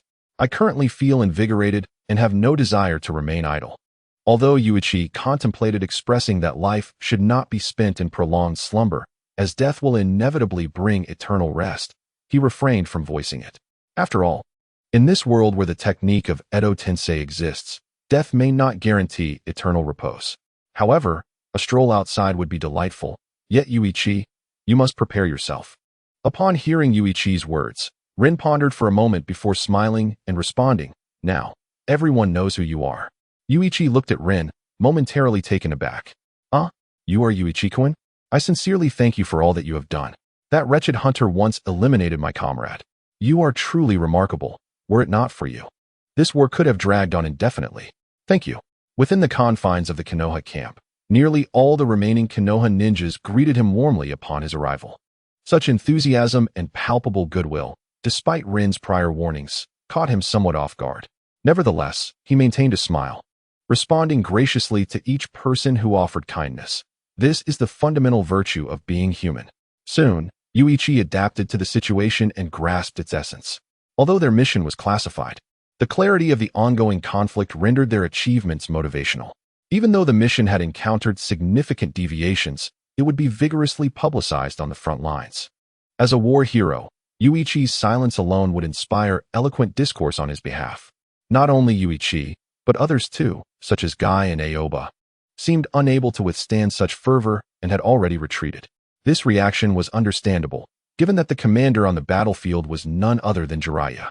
Yuichi always possessed a sense of self-awareness. He understood that for his growth, he needed to consider under whose guidance he could flourish. Jiraiya, though occasionally outrageous and an idealist with overly optimistic views, undeniably proved his mettle when faced with serious matters. Most importantly, Jiraiya harbored no malice towards the Uchiha clan. As fellow Konoha ninjas, he treated everyone equally. Of course, this camaraderie was evident within the camp. What awaited them upon returning to Konoha was uncertain. "Yuichi, how do you feel?" asked Noera Rin, her face adorned with a smile after he had greeted his fellow ninjas. "This is the treatment reserved for heroes." "Heroes?" Yuichi chuckled, shaking his head. "Are you not heroes as well?" "No. If it weren't for you, I would likely be dead." Kakashi, walking behind Yuichi and Rin, interjected, shaking his head. "You saved me twice on the battlefield. Without your intervention, this mission might have been unmanageable. Nevertheless, I must say, Yuichi, your transformation is remarkable, and your strength has grown significantly. I recall you were not an exemplary student back in school." Upon hearing Kakashi's words, Yuhi nearly faltered. His performance in the Ninja Academy had indeed been less than stellar. However, that was merely an academic concern, for he had never plummeted to the very bottom. Indeed, the true bottom dweller had been Lin. At this moment, Lin unexpectedly chuckled, but her laughter was abruptly silenced. It was not just Yui, Kakashi too fell into a contemplative silence, both evidently reminded of Obito. Observing their demeanor, Yuhi could not help but shake his head. Despite having indulged in motivational words, it seemed that mere encouragement was insufficient. If Obito had truly perished, he would undeniably be a hero for eternity. Even if not a hero of Konoha, he would still belong to Kakashi and Lin. Tragically, Obito's selfish nature foreshadowed a tragic fate. Perhaps he only held affection for these two. After encountering Madara Uchiha, once his dark emotions were unleashed, cleansing them would be nearly impossible without an extraordinary verbal persuasion. "My apologies, I lost my composure." As Yuhi pondered how to articulate his thoughts, Lin suddenly shook her head and spoke. "Obito's plight is disheartening, yet he is a hero. having sacrificed himself for a brighter future for us. Not only he, but many others have made similar sacrifices. Without their contributions, we would not have our present reality. Yuhi, you once mentioned that we must carry their will and live on. I believe I understand your sentiment now. Indeed, Kakashi replied, regaining his focus. He reached up to touch his eye, letting out a quiet sigh. They are the true heroes. Many like Obito exist. We should not wallow in sorrow, but rather honor them and strive to forge a better future. Just as you said, Yuhi, when we eventually reach the Pure Land. If Obito inquires about the changes in our world and our remarkable journeys, we cannot simply say we spend our lives in guilt and sorrow. That would be a disservice to Obito and all their sacrifices. Is this self-redemption? Yuhi was momentarily taken aback by the scene, having thought his encouragement ineffective. Yet, it appeared the motivational words had not only worked, but had done so exceptionally well. Yuhi, thank you. As Yuhi's mind wandered, Lin suddenly turned to him with sincerity. You express gratitude too often, Yuhi replied, shaking his head. He then placed a hand on both Lin and Kakashi's shoulders and smiled. Since we began this mission, you two have been incessantly thanking me. Have you forgotten? We are friends. Friends? Kakashi and Lin paused at this declaration, their expressions softening into smiles. Yes, indeed. We are friends. In the land of grass, within the subterranean laboratory, Madara gazed at Obito, now infused with white Zetsu cells and bound in bandages. His thoughts swirling in complexity. The performance of Yuri surpassed his expectations, particularly when he witnessed that young man cleverly and strategically neutralizing a formidable adversary. Subsequently, with remarkable prowess, he single-handedly vanquished more than 10 foes, a testament to Yuri's versatility.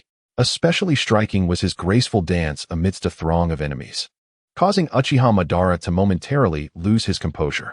It was as if he beheld a reflection of himself. This was the essence of Uchiha. Even one as proud as he could not help but feel a profound sense of admiration in that moment. In stark contrast, Obito's achievements were rather unremarkable. Aside from achieving the two-tomo Sharingan, Madara pondered the reasons behind Obito's excessive cleverness, letting out a slight sigh. His observations had led him to ascertain the extent of Yuri's intellect.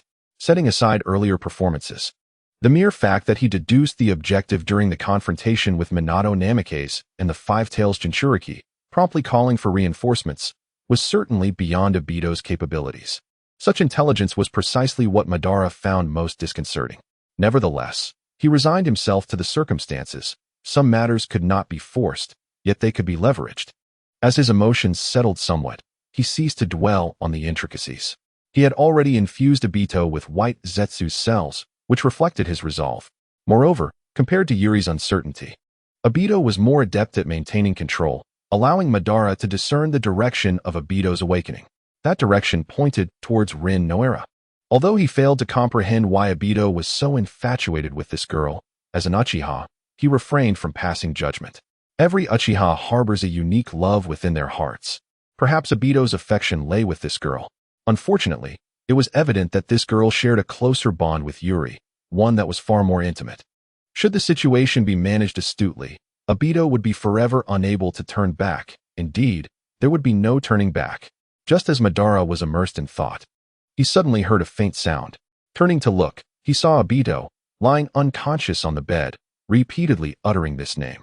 This momentarily complicated Madara's previously settled emotions. And after a while, he shook his head. Was it truly that profound? Perhaps it was for the best. After spending several days in the encampment, Yuri's team finally received new orders, allowing them to return to the village. Yuri had fared well during his time in the camp, though the enthusiasm of the other ninjas became somewhat overwhelming. Whether it was Yuri's elimination of the explosive core hunter, a man whose hands had been stained with the blood of countless Konoha ninjas, or their successful execution of the bridge demolition task, which clarified the war's trajectory and brought the dawn of victory within sight. These were all invigorating developments that earned Yuri their utmost respect. Thus, their excitement and fervor were entirely understandable. Even though they knew Yuri could depart the battlefield for the village, they saw no issue with it. Yuri and his comrades had accomplished so much behind enemy lines, laying the groundwork for victory, leaving the remaining tasks to be handled by others. It must be said that ordinary ninjas possess an undeniable charm, and one cannot overlook the extensive promotion efforts put forth by Jiraiya. However, When Yuhi first learned that he could return to the village and that Kakashi and Rin were also on the list, he was momentarily taken aback. Is this it? Are we leaving just like that? What about Obito? Nevertheless, after a moment of contemplation, Yuhi realized that everything seemed to align harmoniously. Obito had sustained his injuries not long ago, nearly losing half of his body. Such grievous wounds would require ample time for recovery, even with the presence of white Zetsu cells. In Yuhi's mind, memories of Obito's convalescence surfaced, indicating that Rin's demise did not occur immediately after the conclusion of the Land of Grass War.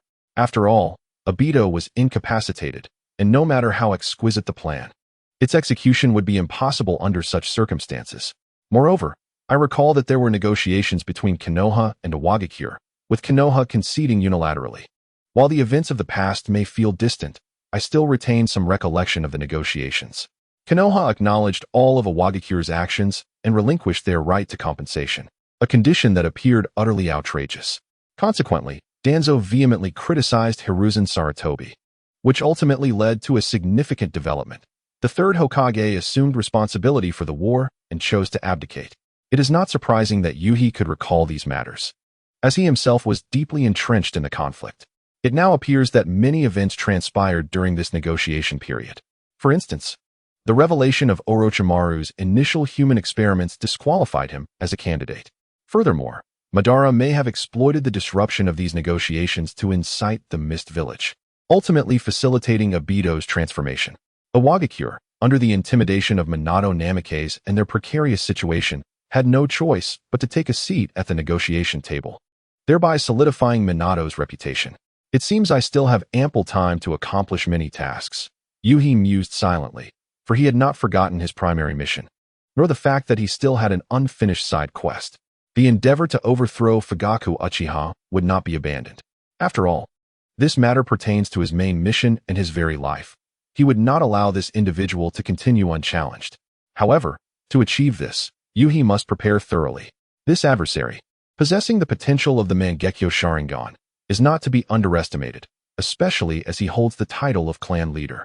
Eliminating him is no simple feat, and Yuhi's aspirations extend beyond mere replacement. As a clan leader, why would he not ensure that the entire family adheres to his authority? Yet, executing this is far from straightforward, given the existence of two major factions within the Uchiha clan. Power, Yuhi reflected softly, unable to suppress his disdain for Fugaku. How could he possess the strength to address these issues, yet choose inaction? The persistence of this clan is truly beyond comprehension. Yuhi, what troubles you? As Yuji pondered, Lin's voice suddenly resonated from behind him. Everyone is ready. How about you? Well, I am prepared, just contemplating some other matters. Though his mind was cluttered with thoughts, Yuji swiftly extricated himself from such emotions. Turning around, he saw Kakashi, Guy, and Aoba waiting for him by the door. Let us depart, Yuji said, rising and smiling at Lin. By the way, what of Lord Minato? Is he not returning? Lin shook her head and, as if struck by a thought, smiled. However, the teacher asked me to convey that if you are anxious, you may directly approach Kushina-sensei. After the teacher returns, he will also pay a visit. Is that so? Thank you very much, Yuji replied, pleased by her words. He had long been curious about the ancestral home of the Uzumaki clan, eager to discover if there were any treasures to unearth within. Minato had always remembered this matter, which filled Yuji with gratitude. Indeed, he was a truly good person. Side quest completed. Assist Minato's team in destroying the Kemui Bridge. Rewards obtained. Sage mode of Mayaboka Mountain and training methods. Lord Madara. They have returned to Konoha. In the basement of the Land of Grass, Madara was still devising a method for Obito to awaken his Sharingan when White Zetsu appeared once more. Although Madara had a clear direction in mind, utilizing Obito's affection to transform him, he aimed to lead Obito to utter corruption, ensuring he could never escape his grasp. However, many details required meticulous consideration to construct a flawless plan. Madara understood that he must not be careless regarding the awakening of the Sharingan. A single misstep could lead to total ruin. Back to Konoha, is it? That is well. Obito still needs to recover. Despite his irritation at White Zetsu's sudden appearance, Madara merely nodded. If all went as expected, Konoha and Iwagakure would likely commence negotiations, signaling the impending end of this war. Why are they negotiating? White Zetsu blinked, his limited intellect failing to grasp Madara's words. Do not overthink it. Focus on your own tasks. I require silence. Madara cast a glance at White Zetsu, then closed his eyes, disregarding him entirely. He had long grown accustomed to White Zetsu's low intelligence and was unsurprised by his foolishness. After all, he was birthed from the cells of Senju Hashirama, and his intellect was not dissimilar to that of his old companion. Madara wished for tranquility, yet he was continuously interrupted by unforeseen events. Just as he managed to silence White Zetsu, Obito, still in a state of unconsciousness, began to stir once more. Stop calling. No one cares about your plight. Madara furrowed his brow, finally expressing his impatience. His words seemed to have some effect. Obito paused, indeed ceasing to call out for Lin.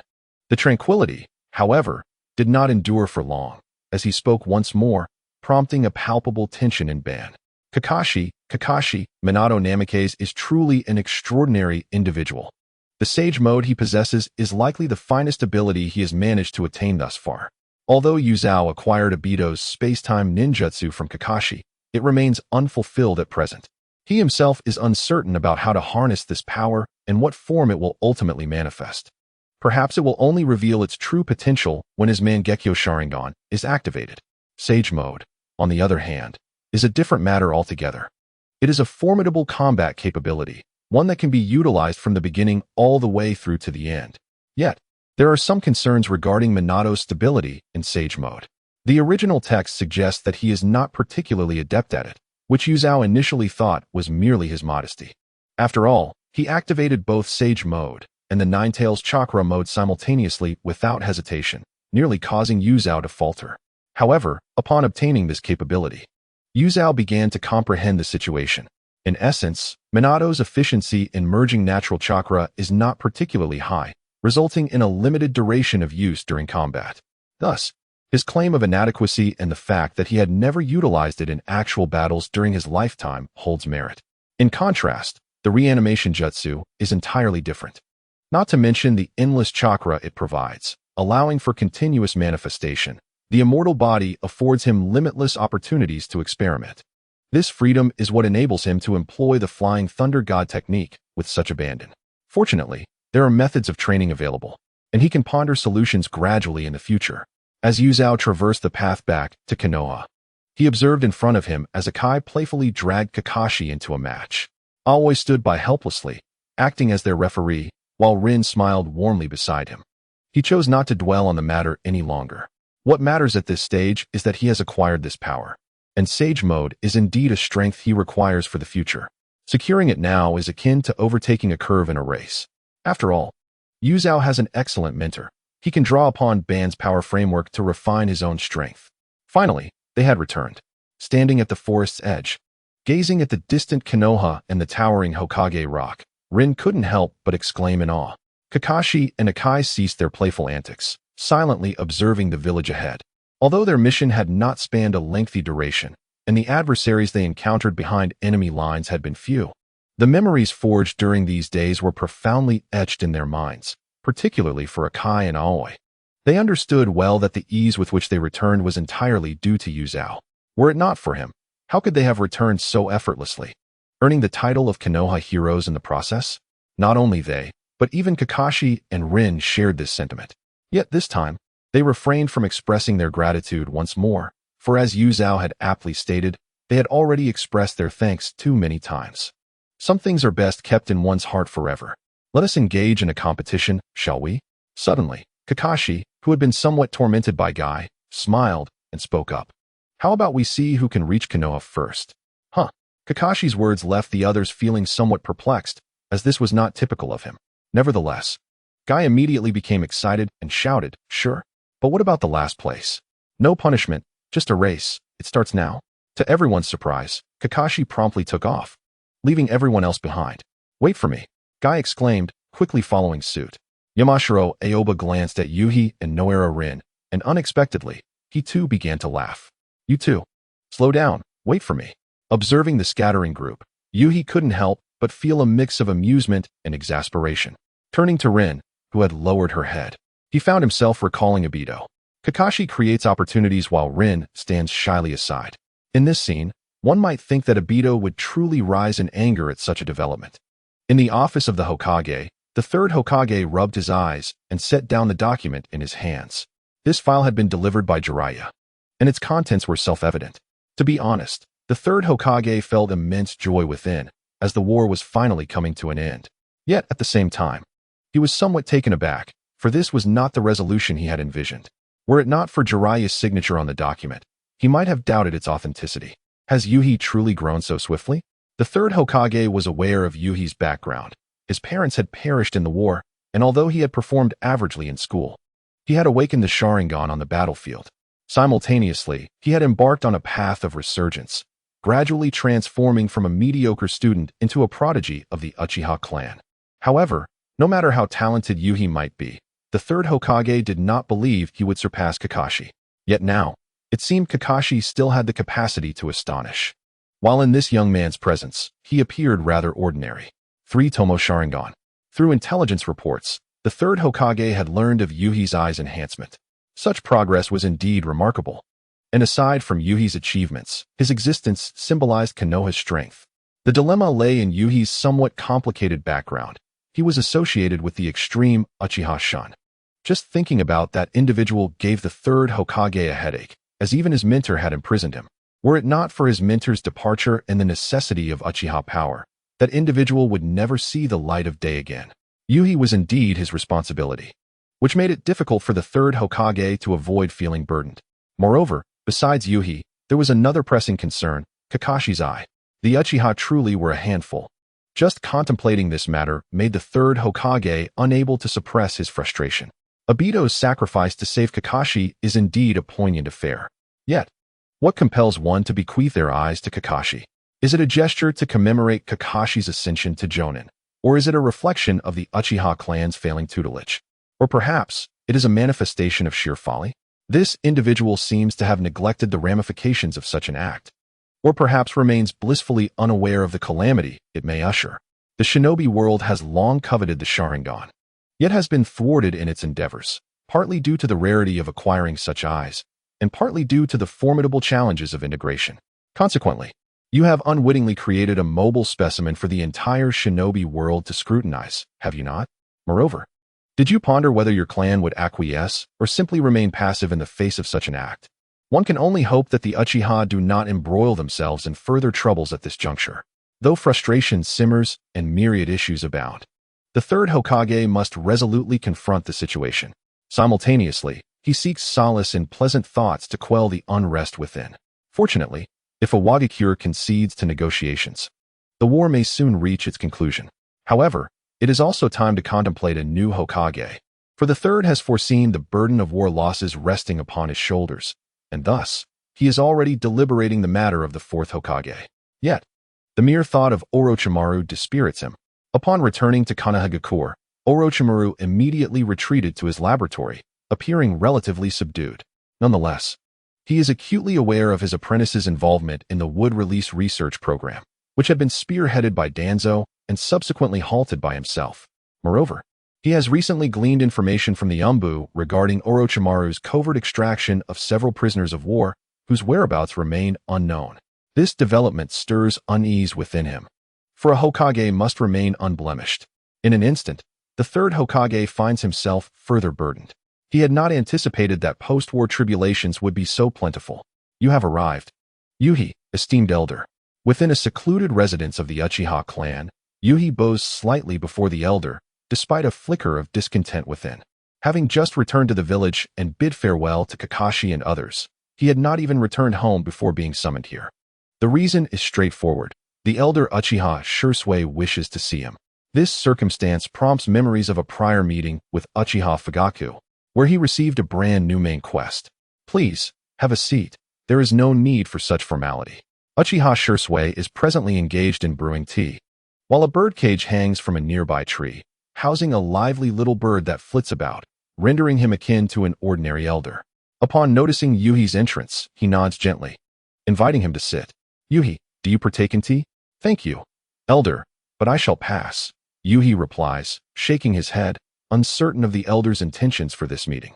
His aversion towards the elder lingers, as he cannot forget the incident where he was compelled to promote a cause under the elder's insistence. Young people may not yet be accustomed to the art of tea drinking, but believe me, With the passage of time, you will come to appreciate it. Uchiha Shana gently shook his head, then took a sip of tea before directing his gaze towards Yuhei. This time, you performed admirably. Your deeds are now widely spoken of throughout the village. The title of Hero of the Sharingan is indeed a splendid appellation. Thank you, Elder. Yuhei was somewhat astonished upon hearing these words. He had not anticipated that his exploits on the front lines had already circulated within Konoha. Upon reflection, however, it seemed understandable, given that Konoha had endured a relentless assault, suffering significant losses. In such circumstances, whoever accomplished that task would inevitably be celebrated to uplift morale. Furthermore, with the return of the ninjas from the front lines, news of the event would eventually spread. Thus, Konoha might as well promote it openly. Moreover, Yuhei seemed to have surmised the true intention behind the elder's visit. Unfortunately, the title of Hero of the Sharingan is not unique to you alone. Uchiha Shana set down his cup, his gaze steady upon Yuhei. One of these heroes is deceased, and the other is not even a member of the Uchiha clan. Indeed, as Yuhei suspected, once his deeds became known in Konoha, it would inevitably bring to light another matter, that of Kakashi and Obito, the act of sharing a clan's bloodline with others. As Obito has done, transcends mere folly. The Sharingan has long been coveted. However, owing to compatibility issues and the Uchiha's formidable nature, few dared to pursue it. Yet now, with Kakashi as a successful exemplar, one can anticipate that many will aspire to become the next Kakashi. For instance, Shimura Danzo may have drawn inspiration from Kakashi's achievements. Elder, I regret to inform you. Yuhei pondered for a moment, recalling his earlier demeanor when playing a riddle game with Minato in enemy territory, before slowly articulating. But I am merely a Chunin, and Minato, the Jonin, was present at the time. He expressed his intention to visit the Uchiha clan on a later date. Is that so? Uchiha Shana continued to gaze at Yuhei with a tranquil demeanor, nodding after a considerable pause. What do you believe Konoha's stance will be regarding Minato's visit to the Uchiha? What will the clan head's attitude be? Elder, I am merely a Chunin. Yuhei reiterated with a furrowed brow, emphasizing his position once more. In truth, Konoha's stance had already become somewhat apparent. Otherwise, they would not be so eager to promote this matter. By solidifying this narrative and gradually engaging in discussions thereafter, regardless of the final outcome, Konoha would maintain the upper hand in public opinion. Retaining the Sharingan would signify adherence to the will of the deceased, evading any impression of usurping the secrets of a bloodline clan. Conversely, losing the Sharingan would imply that the Uchiha disregarded the final wishes of a hero, while Konoha would honor the family's choice. By occupying the moral high ground, regardless of the outcome, only the Uchiha would emerge as the losers. In such murky waters, Yuhei would certainly refrain from wading in. Any ensuing issues would undoubtedly fall upon Uchiha Fugaku's shoulders. After all, Uchiha Fugaku is a rather eccentric figure who, in his fervent desire to fulfill his duties, sent Yuri to the battlefield without fully understanding the mission at hand.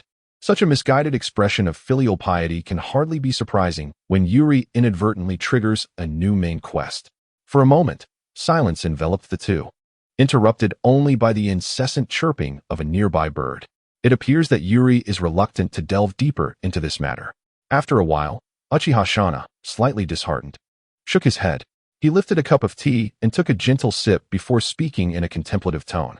I have heard of your remarkable intelligence displayed behind enemy lines, yet if you prefer not to discuss it, that is perfectly acceptable. As you mentioned, you are merely a Chunin. At this juncture, Uchiha Shana paused briefly, his expression turning increasingly serious. However, there is one thing I must convey to you. Regardless of your thoughts, you belong to the Uchiha clan. Your strength, your bloodline, and indeed everything you possess at present are gifts from your family. I hope you will consider matters from the perspective of the clan and prioritize its honor above all else. You are an astute individual, and I trust you grasp my meaning. After articulating these sentiments, Uchiha Shana raised his teacup once more, while Yuri furrowed his brow slightly. This elder appears to be far more perceptive than he had initially presumed. Nevertheless, Yuri soon broke into a knowing smile, realizing that even if the elder was sensitive, it seemed misdirected. I understand your intent, elder. I have always taken pride in being an Uchiha. Yuri nodded gently, affirming the elder's words. That is good to hear. I have always regarded you as a wise individual, and I sincerely hope you comprehend my true meaning. Yuri Shana reciprocated with a smile, speaking earnestly. Perhaps the clan has indeed wronged you in the past, both in your previous life and in this current mission. Yet, as a member of the Uchiha, you must maintain a thirst for progress. Only then can you continue to advance. Now, you have the opportunity to attain everything you desire. For the 3-tomo Sharingan is your reward this time. Furthermore, there is more to be gained, and the clan will always have a place for you. However, I implore you to forever remember my words. Everything you possess is bestowed upon you by the family. The clan's glory and interests must always take precedence in your heart. I shall remember. Yuri contemplated for a moment before nodding in agreement. It seems that Uchiha Shana has come today both to admonish and to encourage him. Yet, his actions likely carry a deeper purpose, perhaps to firmly imprint upon him the ideals of a hawkish approach. Go now, you shall need rest after your return. Our family as hero. Uchiha Shana maintained his smile as he spoke to Yuri, though the final words bore a weightier tone. Esteemed elder, I shall take my leave now. Yuri also smiled as he rose, but his gaze drifted toward the birdcage hanging from a nearby tree. Observing the bird, with its vibrant wings yet confined within the cage, capable only of joyful chirps but unable to soar freely, he paused momentarily. However, he soon averted his gaze, although a smile lingered on his face. His eyes had grown somewhat cold. The following day, the sun poured down upon the vibrant village of Konoha. Yuhua rose early and, after a brief morning routine, departed from his home. As he beheld the lively atmosphere of Konoha, a myriad of emotions stirred within him. That old man truly is detestable. Walking along the streets of Konoha, Yuhua couldn't help but shake his head.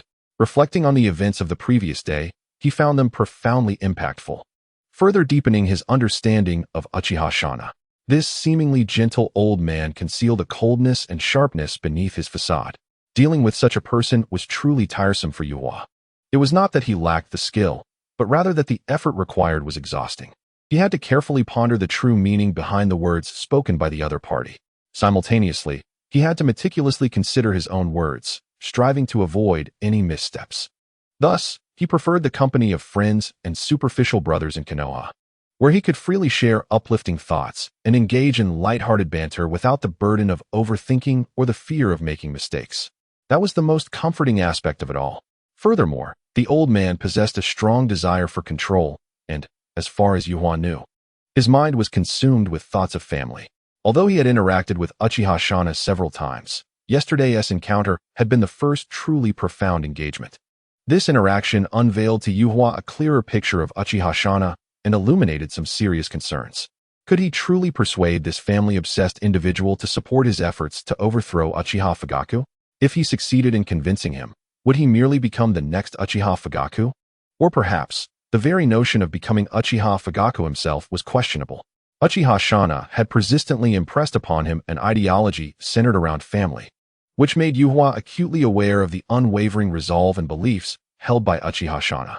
Such steadfastness, bordering on obsession, suggested that he would continue to follow his own path without deviation. While it was undeniable that he loved his family, it seemed he would only regard his own thoughts and actions as correct. This realization intensified Yuhua's urgency. He could hardly rely on this man, and he had no hope of the Dove faction. Thus, he had to devise his own strategies. Without question, power was the most crucial asset he needed, which led him to focus on the ultimate weapon of the Uchiha clan. I didn't expect you to be so lively, Yuhua, Kakashi remarked as he accompanied Yuhua toward the home of Minato Namikaze. They had just returned to Konoha the previous day, and Kakashi had intended to rest, but he found himself awakened early by Yuhua's summons. Nevertheless, he bore no resentment. When his good friend needed assistance, he felt compelled to help. After all, who could blame him for being intrigued by sealing techniques? Yuhua shrugged playfully at Kakashi. On the threshold of the water gate, Rin suggested that if there was a need, I should pay a visit to the esteemed Kushina. Regrettably, my acquaintance with Kushina is rather limited, and I hope I have not intruded upon your rest. I assure you, I am a competent ninja. Kakashi's eyes momentarily transformed into a vacant stare, yet curiosity soon flickered within him. Speaking of which, why did you not seek out Rin? She would likely be more than willing to assist you with this task, considering you reside closer to my home. Upon hearing these words, Yuhi couldn't help but internally scoff, while simultaneously lamenting for Obito. In the original narrative, Rin, though exceptionally kind to Obito, harbored feelings for Kakashi. Unfortunately, Due to Kakashi's emotional scars, he unhesitatingly rejected Rin's affections. However, it remains uncertain whether Rin's feelings for Kakashi have persisted, as she and Obito still share a friendly bond. Moreover, it seems Kakashi, after indulging in a bout of introspection, has undergone a notable transformation. Nevertheless, this may not be a negative development, as he is oblivious to it all. Most likely, he is currently lost in dreams, repeatedly uttering the names of Kakashi and Rin. By the way, if there are any rumors circulating about your Sharingan, it would be wise to remain vigilant. Shaking his head to dismiss thoughts of Obito, Yuhi suddenly spoke in a hushed tone. If anyone seeks to cause trouble, it is best to avoid confrontation until Minato returns. The Sharingan? Kakashi rubbed his eye, and in an instant, he grasped the gravity of the situation. His Sharingan is undoubtedly a highly sensitive subject. After all, having obtained the bloodline power of another clan as an outsider, the Uchiha would certainly not let this go unchallenged. Suddenly, Kakashi turned to Yuhi, realizing an important matter. Yuhi had never mentioned his eye during their time on the battlefield, nor did he exhibit any signs of concern. Yet the very next day after returning to Konoha, he cautiously broached the subject with Kakashi. Could it be that Yuhi has been under pressure within his family? Indeed, that must be the case, especially since he had done nothing at that time. In that moment, Kakashi seemed to grasp a deeper understanding. Doing nothing is, for a bloodline clan, the gravest of issues. Surely, Yuhi must have faced repercussions for this. Yet even after enduring punishment, he still reminded himself to be cautious. With this thought, Kakashi began to comprehend why Yuhi did not bring Rin along to visit Kushina, but instead sought him out. This realization deeply touched him. Perhaps this is the essence of true friendship. I understand. Yuhi, Kakashi inhaled deeply and spoke with utmost sincerity. I will not engage in any conflicts that would place you in a difficult position. Furthermore, should you wish to learn sealing techniques from teacher Kushina, I will certainly assist you. I swear it. Yuhi regarded Kakashi with a mixture of confusion and curiosity, unsure of the latter's sudden fervor. His intention in approaching Kakashi was twofold: Kakashi's proximity and the hope of fostering a closer relationship with Kushina. Ultimately, his goal lay within the ancestral home of the Uzumaki clan, where he yearned to explore the treasures it held. Kakashi's attitude, though inexplicable, is rather commendable. With Kakashi's assistance, he is now in a position to make reasonable requests, is he not? So, I entrust this to you. The two engaged in a casual conversation, and before long, they arrived at the doorstep of Minato Namikaze. To their surprise, they encountered Kushina Uzumaki and two Umbu members just as they were about to depart. A message from Minato? A sealing technique? Although Kushina was taken aback by the presence of Kakashi, she was even more astonished that Yuhi wished to learn sealing techniques. While she had no particular impression of Yuhi, it was evident to her that he was a member of the Uchiha clan. However, the notion of an Uchiha delving into sealing techniques struck her as somewhat discordant. Nonetheless, her trust in Kakashi was unwavering, especially since he had clarified that this matter was entrusted by Minato. Therefore, there was no need for her to overthink it. Her faith in Minato was absolute. Since it was a request from Minato, there would be no issue. However, I have other matters to attend to. After contemplating for a moment, Kushina raised her hands in a gesture of surrender, but soon revealed a mischievous smile. How about this, Kakashi? You take your friend to my home and wait for me there. I have more materials over there. Coincidentally, I haven't been there in quite some time.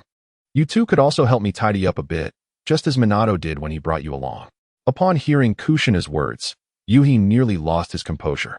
He had been pondering how to visit Kushina's ancestral home, concocting numerous plans.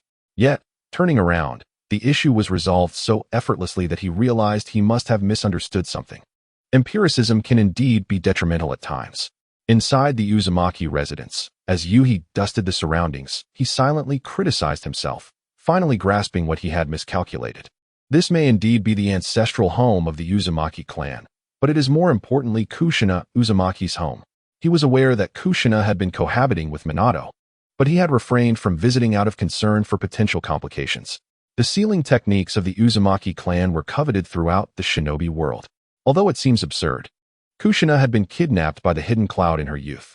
Had it not been for Minato's keen interest in her and his immediate action upon sensing something amiss, she might have ended up in the hands of the Hidden Cloud. Furthermore, aside from Kushina's predicament, the Hidden Mist had indeed annihilated the Land of Whirlpools during the Second Shinobi World War. The population of the Uzumaki clan must have dwindled significantly under their meticulous efforts. Their motives were exceedingly straightforward, the sealing techniques. Even if they could not obtain them, they would ensure that no one else could, resorting to the complete extermination of the Uzumaki clan. With Mito Uzumaki safeguarding Konoha, they certainly did not lack for the sealing techniques of the Uzumaki clan. However, Yuhi previously harbored a misconception that the sealing techniques might be located here, particularly since the Shinigami mask was left behind. But upon reflection, he suddenly realized how absurd his thoughts had been. The Mask of Death seems to be known only to Orochimaru, while no one else is aware of its existence. Moreover, Uzumaki Mito has long since married Senju Hashirama and resides in the Senju household. Kushina is also living with Namikaze Minato, and it is likely that they will soon wed after the war. With no one remaining here, how could the treasures belonging to the Uzumaki clan possibly be left behind? Thus, what remains in this place?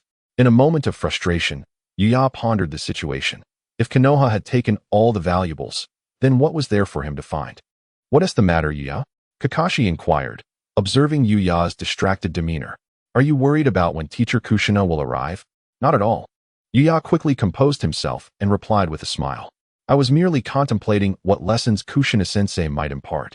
In truth, he was indifferent to the content of the lessons. What troubled him more was the prospect of what he could discover. If his memory served him right, Kushina had gone to reinforce the seals. Life as a Jinchuriki was not particularly easy for Kushina either. Yuya recalled glimpsing in the tale of Minato that Kushina was unable to leave the barrier. However, she eventually broke free and assisted Namikaze Minato in mastering the Rasengan, perhaps gaining her freedom thereafter. Still, matters concerning the seals could not be taken lightly. No village could withstand the eruption of a tailed beast. Is cleaning too tedious for you? Kakashi quipped, chuckling, before adding, there isn't much left to do, so I'll handle it. There are plenty of books here belonging to teacher Kushina. You can alleviate your boredom during breaks. Oh, Yuya blinked, casually inquiring. What kind of books are there? Just some basic sealing technique materials. If I recall correctly, Kakashi responded, reflecting on his previous visits to assist with cleaning, hence his familiarity with the contents. And indeed, there isn't anything of great importance, so I'm quite at ease. Of course, there are also some historical texts. I believe that's about it, he concluded. Historical texts? At this, Yuya paused briefly, his eyes lighting up with intrigue. Sealing techniques could not remain here, for they dictated a village's control over tailed beasts. However, the tomes documenting the clan's history were unlikely to be taken by Konoha. These texts merely chronicled the history of the Uzumaki clan and their past heroes. With the clan's demise, such relics would serve as a vestige for the remnants of the family. Besides, they had surely taken the most crucial items. They must leave behind something. Historical texts are indeed invaluable. With this thought, Yuya's heart began to race with anticipation. Although he was uncertain how far back the historical texts could trace, he was well aware of the approximate era of the unnamed Uchiha. The Vortex and the Thousand Hands have always been allies. One merely needs to identify the corresponding time frame to discern their actions. Perhaps, in doing so, one could uncover the whereabouts of the nameless Uchiha. However, is it appropriate for us to peruse the esteemed records of the Jonin Kushina? Though Yuji's heart raced with excitement, he endeavored to maintain his composure. Historical archives are typically significant family heirlooms. Would it not be disrespectful to examine them in this manner? Yet, if curiosity beckons, why not indulge it? Just as Yuji was about to voice his thoughts, a sudden voice resonated behind him. Turning, he beheld Kushina's return. Jonin Kushina. Teacher Kushina. Yuji and Kakashi immediately inclined their heads slightly. Despite Kushina's amiable nature, certain formalities must be upheld. No need for such formality. Kushina waved her hand dismissively, her gaze shifting to Yuji. However, Yuji perceptively noted a hint of melancholy in her eyes. If you wish to look, feel free.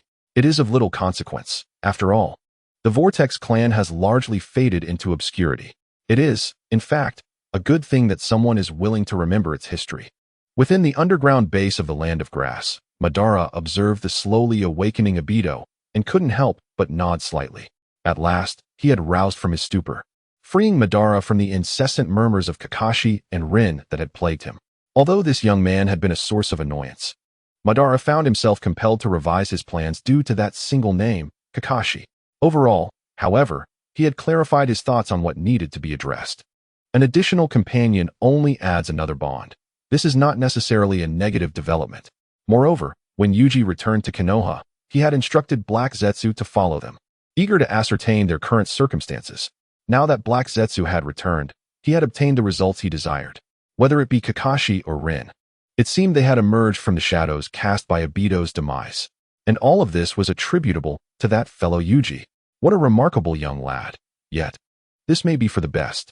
Madara silently mused that if Obito were to discover that the two individuals he cherished had their affections supplanted by others, especially Yuji, whom Obito held in disdain, then everything would become straightforward.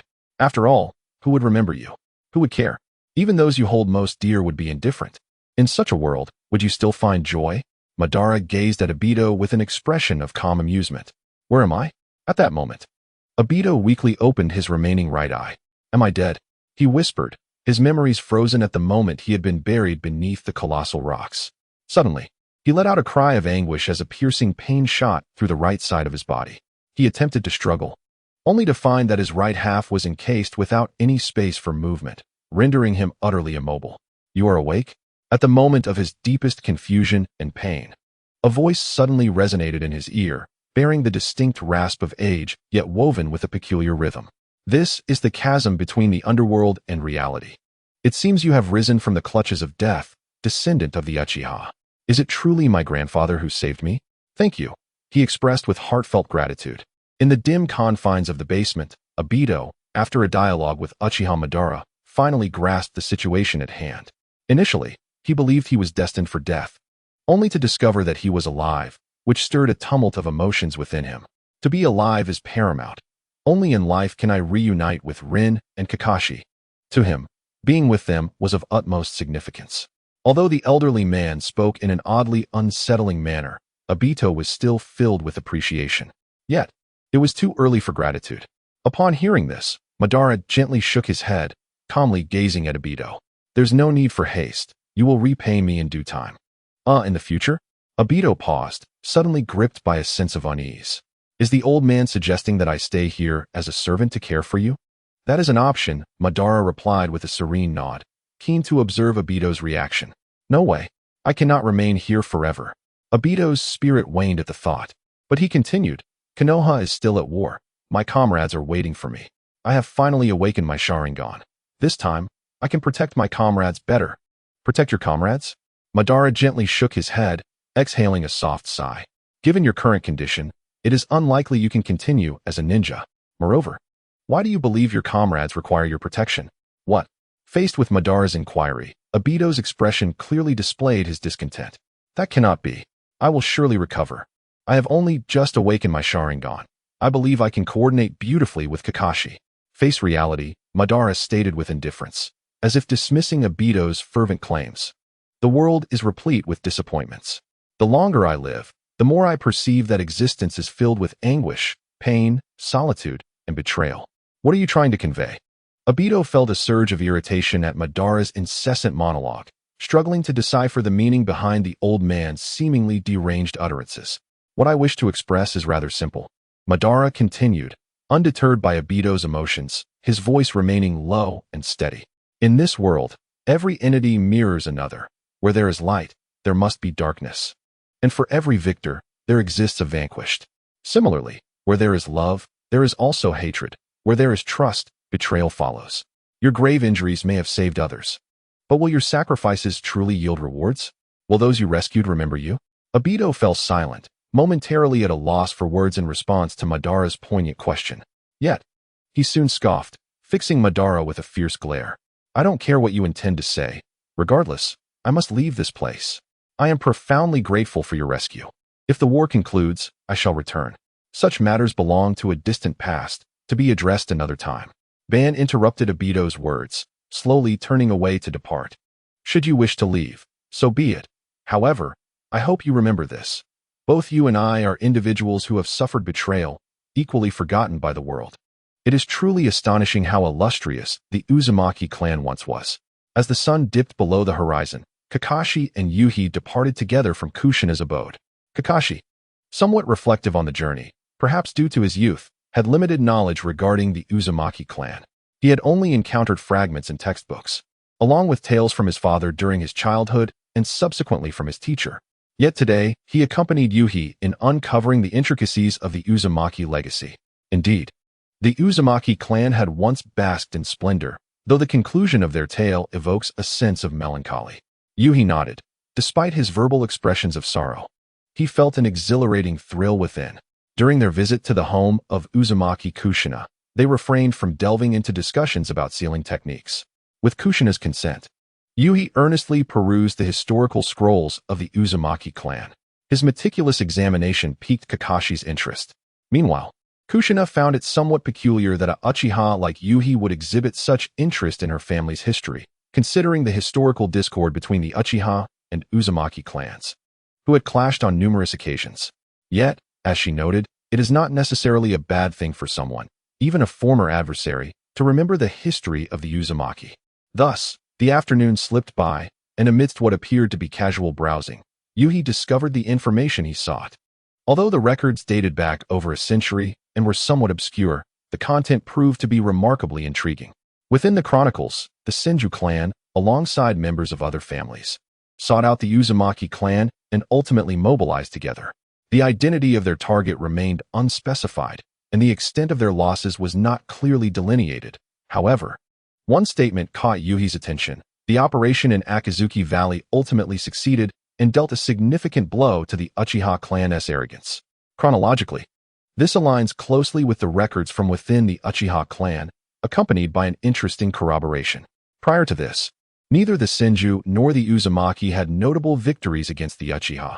Yet this account diverged significantly, compelling Yuhi to entertain intriguing associations. Indeed, it is a lamentable reality, and no wonder Kushina would express such sentiments. As Yuhi pondered, Kakashi sighed and, filled with curiosity, inquired, "Yuhi, do you have a fondness for history?" "I suppose I do," Yuhi replied with a shrug. As a time traveler, history was an essential subject he had to master. Understanding history allows us to comprehend the evolution and transformation of our world, thereby revealing why we find ourselves in our current circumstances. Much like the tale of the Uzumaki clan, history enlightens us about their former glory and the reasons behind their present solitude. This also allows us to glean invaluable lessons from history, thereby continuously enhancing ourselves. Certainly, it serves to remind us of those individuals or events that have faded away in the annals of time, does it not? The words of Yuji resonate with the sentiments echoed by many throughout history. However, for Kakashi, these utterances carry a weighty significance, particularly the final statement, which plunges him into a contemplative silence. Perhaps he is reminded of his father, or maybe of Obito. Yuji's gaze, too, flickers with a glimmer of understanding, as if recalling the unfortunate fates of remnants from bygone eras he studied in his previous life. Since he has chosen to become a rebel within his clan, why not embrace the role with greater fervor? The likes of Uchiha Shaka and his hawkish associates are unlikely to heed Yuji's words. Rather, they would seek to manipulate him. Their potential influence is undeniably formidable, sparking concern.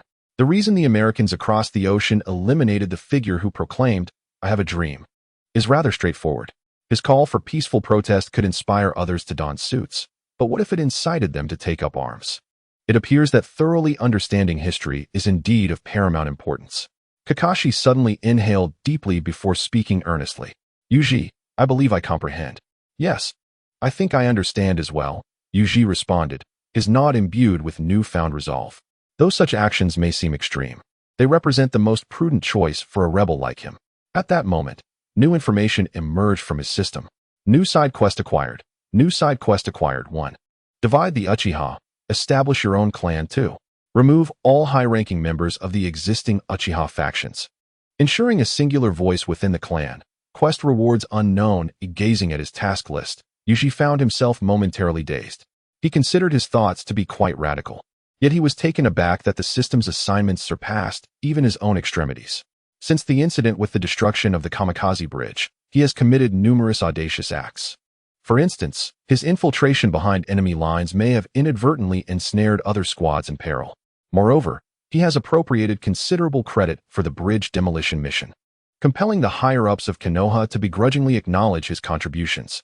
In fact, he has already resolved to eliminate those elders. Yet, in comparison to the system's demands, he appears somewhat conservative. Whether it be the alternative option in the dual quests or the main quest that not only necessitates the elimination of Uchiha Fugaku, but also the retention of another's spouse. These are undeniably excessive, and now, even more formidable challenges have arisen. One is a reminder for me to wear a helmet while fishing in the future, and the other suggests that I eliminate all the elders at once. Originally, the intent was to eradicate the extremist Uchiha Shursui, but now the system's task seems to push me toward a more radical stance. Nevertheless, Yuri harbors no inclination to refuse. Whether it is 1 or 2, he will proceed. He holds a poor opinion of the pacifist faction that has nurtured traitors, especially since they likely oppose the clan leader.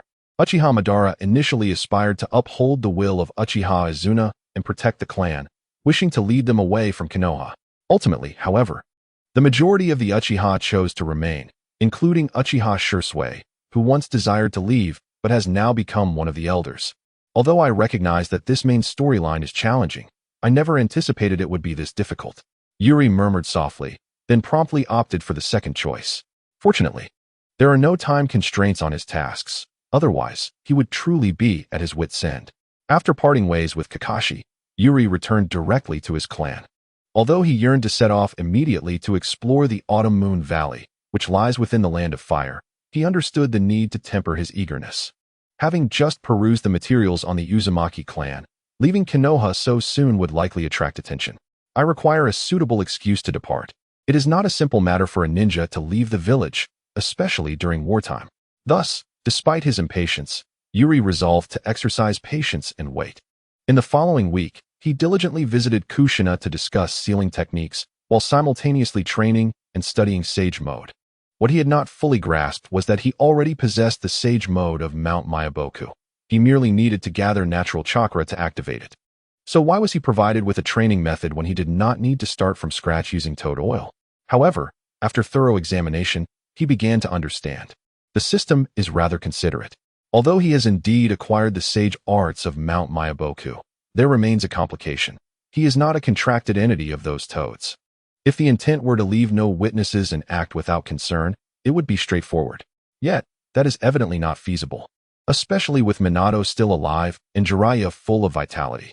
If he were to use it in their presence, he would instantly be exposed. The training method provided by the system allows him to transform the powers of Mount Myaboku, thereby concealing the characteristics of its sage arts. The reason he was not given this method outright dawned upon Yuri, and his expression darkened. Setting aside the fact that he is not a contracted individual, it seems the system believes that I would struggle to cultivate these abilities on my own. The initiation into Sage Mode indeed presents a formidable challenge. Otherwise, the entire ninja world would not have so few practitioners, each renowned in their own right. One can directly acquire and master the sage arts of Myaboku Mountain, thereby bypassing the most arduous beginnings and subsequently modify one's training through other means. Yuri has come to comprehend why, after completing the bridge demolition task, he was rewarded with 2 accolades. Although he had previously received similar acknowledgments, having unraveled these matters and endeavored to perform a rudimentary transformation and practice of sage chakra, he felt it was time for action. Over the course of a week, he sought counsel from Kushina on various sealing techniques, allowing him the opportunity to assimilate this knowledge over time. Moreover, while Konoha has largely evaded large-scale conflicts, minor skirmishes remain prevalent. Even though Konoha now breathes a sigh of relief, there remains a necessity for ninjas to uphold the mission system. Have you devised a mission? In the estate of Uchiha Shana, the elderly man gazed at Yuri with a hint of surprise. I presumed you intended to continue visiting that woman from the Uzumaki clan to further explore sealing techniques. It is merely to broaden my capabilities. After all, my eyes have attained the 3 tomo. Yuri approached Kushina with a confident demeanor, yet he held no concerns. He had prepared his rationale well. Indeed, the 3 tomo. It would be prudent to expand your powers with other strengths, especially since you have some connection with Minato. Uchiha Shana nodded, then with a smile inquired. This notion of undertaking missions is commendable, but may I inquire about your reasoning? Of course, to venture forth on missions. To see if I can acquire the strength to directly eliminate your kind. Yuri inwardly scoffed, yet calmly responded, Elder, I am still a Chunin. Though Yuri's prowess is formidable, as he has proven himself behind enemy lines, his ninja rank remains that of a Chunin. Among his cohort, only Kakashi has ascended to Jonin status. The war. while significantly easing the challenges of ninja rankings, still imposes stringent requirements for attaining Jonin status, as it signifies an approach to the core power of the village. Indeed, you remain a Chunin. Uchiha Shana instantly grasped Yuri's implication, a satisfied expression gracing his features. It seems you truly understand my intent, and I also believe it is no longer fitting for you to remain a Chunin. It is indeed inappropriate, Elder. For the sake of my clan, I aspire to progress. Yuri nodded in agreement, recognizing that advancement necessitates becoming a Jonin. To achieve Jonin status, aside from merit, the quantity of missions undertaken is paramount. Thus, this excuse is quite fitting. Excellent. I admire your fervor and your ambition. Uchiha Shana's satisfaction deepened, and after a moment of contemplation, he stated, no problem. But given the current state of war, your mission scope shall be confined to the Land of Fire. Yuri nodded, internally rolling his eyes. Though it aligns closely with his thoughts, does he not intend to seek any counsel from himself? Furthermore, I have heard that Uchiha Shursui is also undertaking certain missions. Just as Yuha was expressing his grievances, Uchiha Shana once again spoke up, albeit this time in a markedly subdued tone. He is a prodigy of our clan. Despite his tender age of merely 10, he has already exhibited remarkable talent. If you happen to encounter him, as a fellow clan member and his senior, I hope you can look after him. Naturally, it would be even better if you could assess his capabilities. Uchiha Shursui. Upon hearing this, Yuha's expression grew somewhat peculiar. Yet he chose not to dwell on it further. At that moment, one singular thought consumed his mind, to set forth, on earth, and find a way to bury them all. Sunlight filtered through the dense branches of towering trees, casting mottled shadows upon the ground. Within these shadows, Yuha's figure swiftly flitted by. He had already departed from Konoha. That old man's efficiency is indeed commendable. Yuha mused silently as he journeyed onward. He had discussed this matter with Uchiha Shana the previous day. Consequently, that very afternoon, Shana had sent someone to negotiate with the Hokage and secured the mission, allowing Yuha to mobilize today. Although tasks of this nature typically do not necessitate troubling the Hokage, Konoha's resource management is quite adept. The existence of the mission department is precisely to resolve various task allocations. However, Sarutobi Hiruzen is known for keeping matters tightly in his grasp. Moreover, Uchiha Shana had his own intentions regarding this mission, specifically concerning Uchiha Shursui. Shursui is currently regarded as a superlative genius within the Uchiha clan, albeit from a neighboring faction. Despite being several years younger than Yuha, he has already awakened the 3-tomo Sharingan. Such a talent, especially one who stands as an adversary, undoubtedly piques Uchiha Shana's curiosity. However, must I abandon my own affairs at once merely because you request it? For Yuha, encountering Uchiha Shursui is not entirely unacceptable. In contrast, Uchiha Obito and Uchiha Itachi, one exceedingly selfish and the other insufferably arrogant, exhibit little rationality. Yuha's perception of them is one of disdain. He deems them irredeemable, bidding farewell to their fates. As for Uchiha Shursui, while he may be somewhat of a turncoat, he is not wholly so. Throughout his tumultuous yet unaccomplished life, if one were to identify a defining characteristic, it would be his remarkable adaptability, unyielding when necessary, yet pliable when the situation calls for it. Additionally, despite his occasional lack of discernment in critical moments, he still harbors thoughts for his family. Unlike Uchiha Itachi, who, with a ruthless resolve, annihilates all without distinction save for his beloved younger brother, Shursui maintains a semblance of humanity. Thus, while he may be a turncoat and possess a somewhat timid demeanor, he is, at the very least, a person of substance. Such thoughts linger in Yuha's mind. Yet the true nature of this individual remains to be seen in their eventual meeting. However, at present, he finds himself bereft of time, as his foremost priority lies in excavating the graves within the Autumn Moon Valley, within the confines of Konoha village, in the Hokage's office. The air is thick with smoke as the third Hokage, Sarutobi Hiruzen, ponders over the documents in his hand. This draft of a peace agreement, freshly penned, remains unseen by anyone. Nevertheless, he is acutely aware that once unveiled, this document will undoubtedly stir significant turmoil. Like the original narrative, he intends to acknowledge that the military actions of Awagakure were undertaken to safeguard their own interests, while relinquishing claims for reparations stemming from the Awagakure War. In his estimation, Konoha can no longer withstand the burden. Although the northern Cloud Village has halted large-scale offensives, They harbor no intentions of negotiating with Konoha. Despite Iwagakure's defeat and the necessity to remain vigilant against the cloud, he dares not underestimate their potential for warfare. Konoha has also suffered considerable losses. Even though there remains a reservoir of military potential to be tapped, he yearns for a peaceful exit. Furthermore, allowing Iwagakure and the cloud to confront one another seems the more prudent course of action. Sarutobi Hiruzen murmurs to himself, relinquishing the trappings of victory held by the conquerors. With a clear objective in mind, to preserve the vitality of Iwagakure, enabling them to continue their struggle against the cloud. Regrettably, such sentiments cannot be openly expressed. He has steeled himself to bear the repercussions following the conclusion of this peace negotiation. The paramount task at hand is to achieve peace with Iwagakure. Gazing at the document before him, Sarutobi Hiruzen resolutely resolves to proceed. After all, those vying for leadership are all comrades. As long as policies remain unchanged, all shall be well. Knock, knock, knock. Just as Sarutobi Hiruzen solidifies his determination, a sudden rapping on the office door interrupts his thoughts. Come in, he calls out, furrowing his brow as he discreetly stows the document away before speaking. Hiruzen. The door swings open, revealing Danzo, his expression grave. Without preamble, he cuts to the chase. Why did you allow that Uchiha brat to leave Konoha?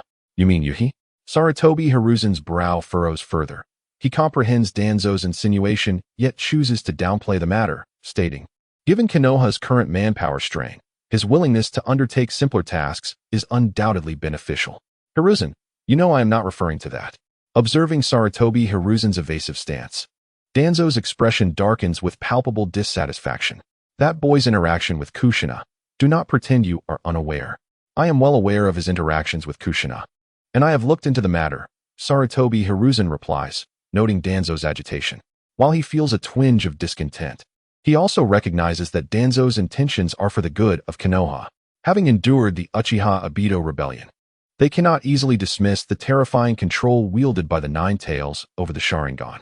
However, in his view, Yuhi is in no way comparable to Obito, but he refrains from reproaching Danzo. Kushina informed me that Yuhi came regarding sealing techniques, and this was a request from Minato. Additionally, Uchiha Obito shares a commendable rapport with Kushina. She has always regarded Obito as a younger brother. Do not overlook this fact. Do not indulge in such fanciful notions, Hiruzen. Tuanzong let out a cold snort, his tone adopting a more assertive edge. The notion of a Uchiha showing interest in sealing techniques was utterly preposterous.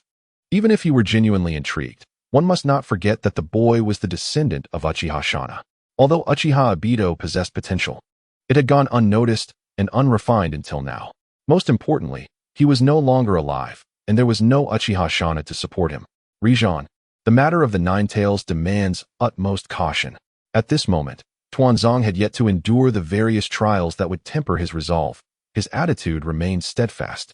It was only after experiencing the reconstruction of the route by Nagato, being betrayed by Kakashi during the assassination of the third Hokage, and ultimately being forcibly taken away by the Umbu that he might come to regard Sarutobi Rijan with respect, rather than viewing him as a mere rival. He had always believed that his own delay in action had merely allowed his old friend to ascend to the position of third Hokage. Tuanzong, I appreciate your intentions and understand your concerns, Sarutobi Rijan said, observing Tuanzong as he took a drag from his cigarette. Despite his rising discontent, he maintained his composure. However, Yuji has earned the trust of Minato, and his performance has been commendable. Konoha is at a critical juncture. We must unite and present a cohesive front. Furthermore, let us not forget that this child is a hero of Konoha. Was it not you who elevated him to such heights? Tuanzong remained unconvinced. He recognized the truth in Sarutobi Rijan's words. Yet he did not concede that he was in the wrong. Though he had some accomplishments, he felt that this time he had indeed overstepped. I stand by my opinion. He must be brought back for monitoring purposes. In certain situations, we may need to conduct inquiries.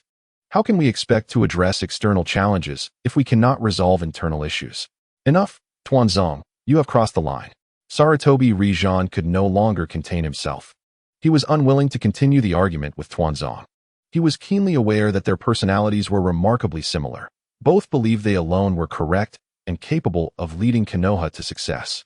Yet, despite Tuanzang's obstinacy, Sarutobi Rijan was still the renowned hero of the ninja world. Konoha is short on manpower, and the war is not yet fully concluded. We must maintain our unity. Just as before. Now, please return. Tuanzong was taken aback by Sarutobi Rijan's words, but upon seeing the resolute expression on his old friend's face, he understood that this decision was final. Humph, Rijan, you will regret this one day. Such thoughts were for another time. The pressing matter was to bring the war to an end.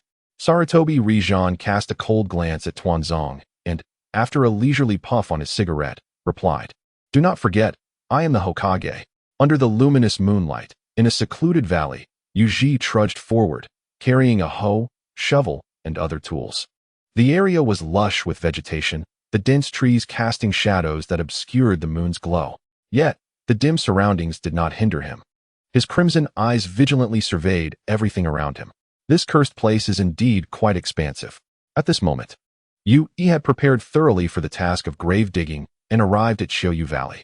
However, this locale was significantly larger than he had anticipated, compelling him to invest more time in his search. Fortunately, he had mentally girded himself for this endeavor, as the documentation from the Uzumaki clan did not furnish any specific locations. His only recourse was to utilize his Sharingan to meticulously observe and discern the remnants left behind in this place. Had it not been for the Sharingan, he would have been left lamenting his predicament. Over a century had elapsed, leaving but scant traces behind. Were he to rely solely on human sight, Yu would have indeed chosen to abandon hope. The inexorable passage of time had wrought tremendous changes upon the landscape. Moreover, one must not forget the cataclysmic battle between Uchiha Madara and Senju Hashirama decades ago, which had a profound impact across the Land of Fire. Although Chiyoyu Valley is relatively distant from Konoha and did not suffer destruction on the scale of the Valley of the End, it is not surprising that some alterations had occurred here due to such overwhelming forces. Thus, the quest to uncover anything here remains a formidable challenge. Yet, the Sharingan possesses an extraordinary insight, enabling the discovery of some traces from the past. Furthermore, my Sharingan is no feeble power. Yu Yi's Sharingan exhibited commendable strength, even though he had only recently awakened it. Additionally, owing to his training in In release, the enhancement of his ocular prowess was progressing at a satisfactory pace. Nevertheless, he felt that this advancement fell short of his aspirations. After all, as a would-be rebel, how could he find peace of mind without formidable strength? Moreover, Uchiha Fugaku possessed a Mangekyo Sharingan, and this old silver coin had scarcely revealed the nature of his ocular techniques. Intelligence is paramount. With it, one can prepare adequately, thereby simplifying the path to victory. However, he seemed to have employed a technique akin to Tsukuyami on his eldest son, perhaps to illustrate the future following the Uchiha coup. Yu vaguely recalled such a scene, yet he remained uncertain whether it truly constituted an ocular technique. What was clear to him, however, was that regardless of the powers wielded by others, it was imperative that he himself possessed corresponding strength. Just look at the rewards this time. Shaking his head, Yu dismissed further contemplation, tightening his grip on the hoe slung over his shoulder, and resumed his earnest search. This endeavor was rather monotonous. The dark forest was filled only with the gentle rustle of branches stirred by the breeze, accompanied by the intermittent chirps of birds perched upon them. This tranquil environment appeared serene, yet Yu could not shake an underlying sense of unease. Although he could not pinpoint the cause, his experiences on the brutal battlefield had fortified his spirit immensely. Regardless of how many wars had ravaged this cursed place or how many souls had perished here, he steadfastly believed that without the technique of Edo Tensei, they could not rise again to confront him. In his heart, Yuji silently contemplated as he continued to explore his surroundings, his crimson eyes faintly gleaming in the darkness. Suddenly, upon emerging from the forest, he found himself rooted to the spot. Before him lay an expansive clearing, bathed in the silvery glow of the moonlight that cascaded from the heavens, rendering the scene extraordinarily resplendent. Standing there, one need only look up to behold the full moon, as if it were hovering just above, within reach.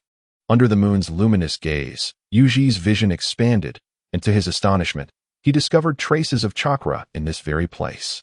Was that a mark of sealing technique? Despite the confusion swirling within him, a hint of surprise graced his countenance. After a prolonged search yielding no discoveries, he had finally unearthed a clue, regardless of whether it was worthy of his joy. Yet, he harbored a lingering doubt. If this sealing technique was indeed the target of his pursuit, What profound enmity could compel one to seal a soul even in death, ensuring it never reemerges? A century ago, it seemed there was no such thing as Edo Tensei. Was there? Yuji inwardly scoffed, but nonetheless, with a discovery in hand, he would not let the opportunity slip by. He hurried over, his eyes scanning the ancient seals before him. This sealing technique was remarkably archaic, featuring designs he had never encountered. Nevertheless, he could ascertain that this seal had remained here for at least a century. Whether or not he was correct, the first step was to break the seal. To confirm it, he needed to act. Fortunately, this seal had weathered the passage of time, despite its endurance. It could be rendered ineffective with just a slight disruption at its nodes. Fortuitously, he had previously acquired a reward related to sealing techniques. And he possessed the Sharingan as well. With this thought, Yuji extended his finger, azure chakra swirling at his fingertip. His gaze meticulously swept over the seal. And in a moment, his finger pointed decisively at a specific location. Instantly, the seal began to falter, and soon, it shattered. The brilliance of the shattered seal scattered in all directions, merging with the moonlight, and ultimately vanishing before his eyes. Observing this scene, Yuji nodded gently, just as he had anticipated. Thus, the next step, excavation. Summoning shadow clones, he brandished a spade and shovel, rapidly unearthing the soil of this location. At this moment, he was filled with fervor. If he unearthed the right grave, he could complete his mission, though the figure belonged to a century past. It was defined as the ultimate weapon of the Uchiha clan, an undeniably formidable presence. Perhaps it was even the one who awakened the Mangekyo Sharingan. What reward awaited him this time? Would it grant him the power of their eyes? Yuji mused internally, fully aware of the improbability of such an occurrence. Moreover, he had no need for another's eyes. He could enhance his own strength through his unique talent. Extraordinary.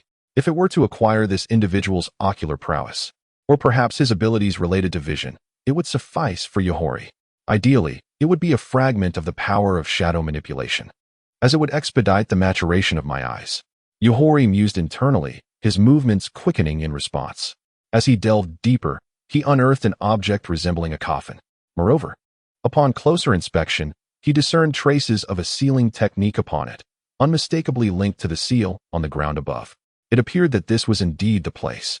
Gazing at the coffin before him, Yohori suppressed his inner exhilaration and extended his hand, intending to pry it open. He was eager to uncover just how formidable the individual was who, a century ago, had compelled the Senju to ally with other clans for a surprise attack. Furthermore, he yearned to discover what remnants this person had left behind. With such thoughts in mind, Yohori forcefully unveiled the coffin, yet the moment it was fully exposed, he froze in disbelief. What was this? Yohori stared vacantly at the sight before him, for within the coffin lay not the expected grim array of bones, but rather a young girl clad in a traditional Uchiha robe, her eyes tightly shut, appearing to be of a similar age to him. This is the ultimate weapon of the Uchiha? At that moment, Yohori could barely contain his astonishment. It was a stark contrast to his expectations. However, as he stood there, transfixed by the girl, she suddenly opened her eyes. The crimson hue appeared even more eerie beneath the silvery moonlight, and at that instant, her gaze met Yohori's. In a heartbeat, he noticed a transformation in her expression. The intense, bone-deep hatred he often witnessed on the battlefield began to brew within her eyes. Such a stare sent shivers down Yohori's spine, and he felt as if he had been struck by a boomerang. Previously, he had pondered how, in the Warring States era, there was no such thing as Edo Tensei, and he had doubted that individuals long deceased could rise to inflict harm. Yet, here was proof that someone had indeed returned from the grave. Wait, she breathes, her heart beats, she is still alive? Suddenly, Yohori stumbled upon an even more astonishing revelation, leaving him further perplexed. Those seals were undoubtedly from a century ago, so why was this person still alive? Uchiha. As he remained in shock, the girl murmured softly, and in that instant, her chakra surged wildly within her. Die, she exclaimed, swiftly drawing a kunai and darting towards Yohori like a bolt of lightning. The sound of metal clashing reverberated under the moonlight. Yohori's reflexes were remarkably swift. Despite being momentarily stunned, his years of battlefield experience ensured he would not overlook an adversary. However, confusion engulfed him. Wasn't this an Uchiha weapon? Why did she attack him upon seeing a fellow clansman? Is there some misunderstanding between us? Yohori parried the girl's kunai, quickly inquiring, Why is it only I who encounters such occurrences? Yet, the girl paid him no heed, continuing as if in a soliloquy. In this world filled with ninjas, I find the so-called Uchiha to be the most detestable. As her voice suddenly rose in intensity, Yuya could distinctly sense her power amplifying. Without warning, she delivered a fierce kick aimed at him. Observing this, Yuya leaped into the air without hesitation, and in that fleeting moment, he noticed the girl beginning to form hand seals. Fire release, great fireball technique. Fire release, great fireball technique. A colossal flame erupted from her mouth, and Yuya, suspended in midair, had no means of evasion. He could only hastily form his own seals. Two fireballs collided fiercely in the sky, scattering sparks that fell onto the grass below, which soon ignited. The thunderous roar of the impact startled a flock of birds, shattering the tranquility of Akiyuki Valley. Yuya landed on the ground, and the girl swiftly leaped out from the pit. Why? Her gaze remained fixed intently on Yuya, her voice tinged with palpable agitation. Why me? Why only me? What are you talking about? Yuya was utterly bewildered, perceiving this woman as a madwoman. He had kindly freed her from her grave, and yet she responded with immediate aggression, despite their shared lineage. Although Yuya indeed harbored thoughts of rebellion against the Uchiha, this woman, entombed for over a century, should have been oblivious to that, right? Never mind, he thought. Perhaps it was better to contemplate how to deal with this lunatic. He could sense her aura intensifying further.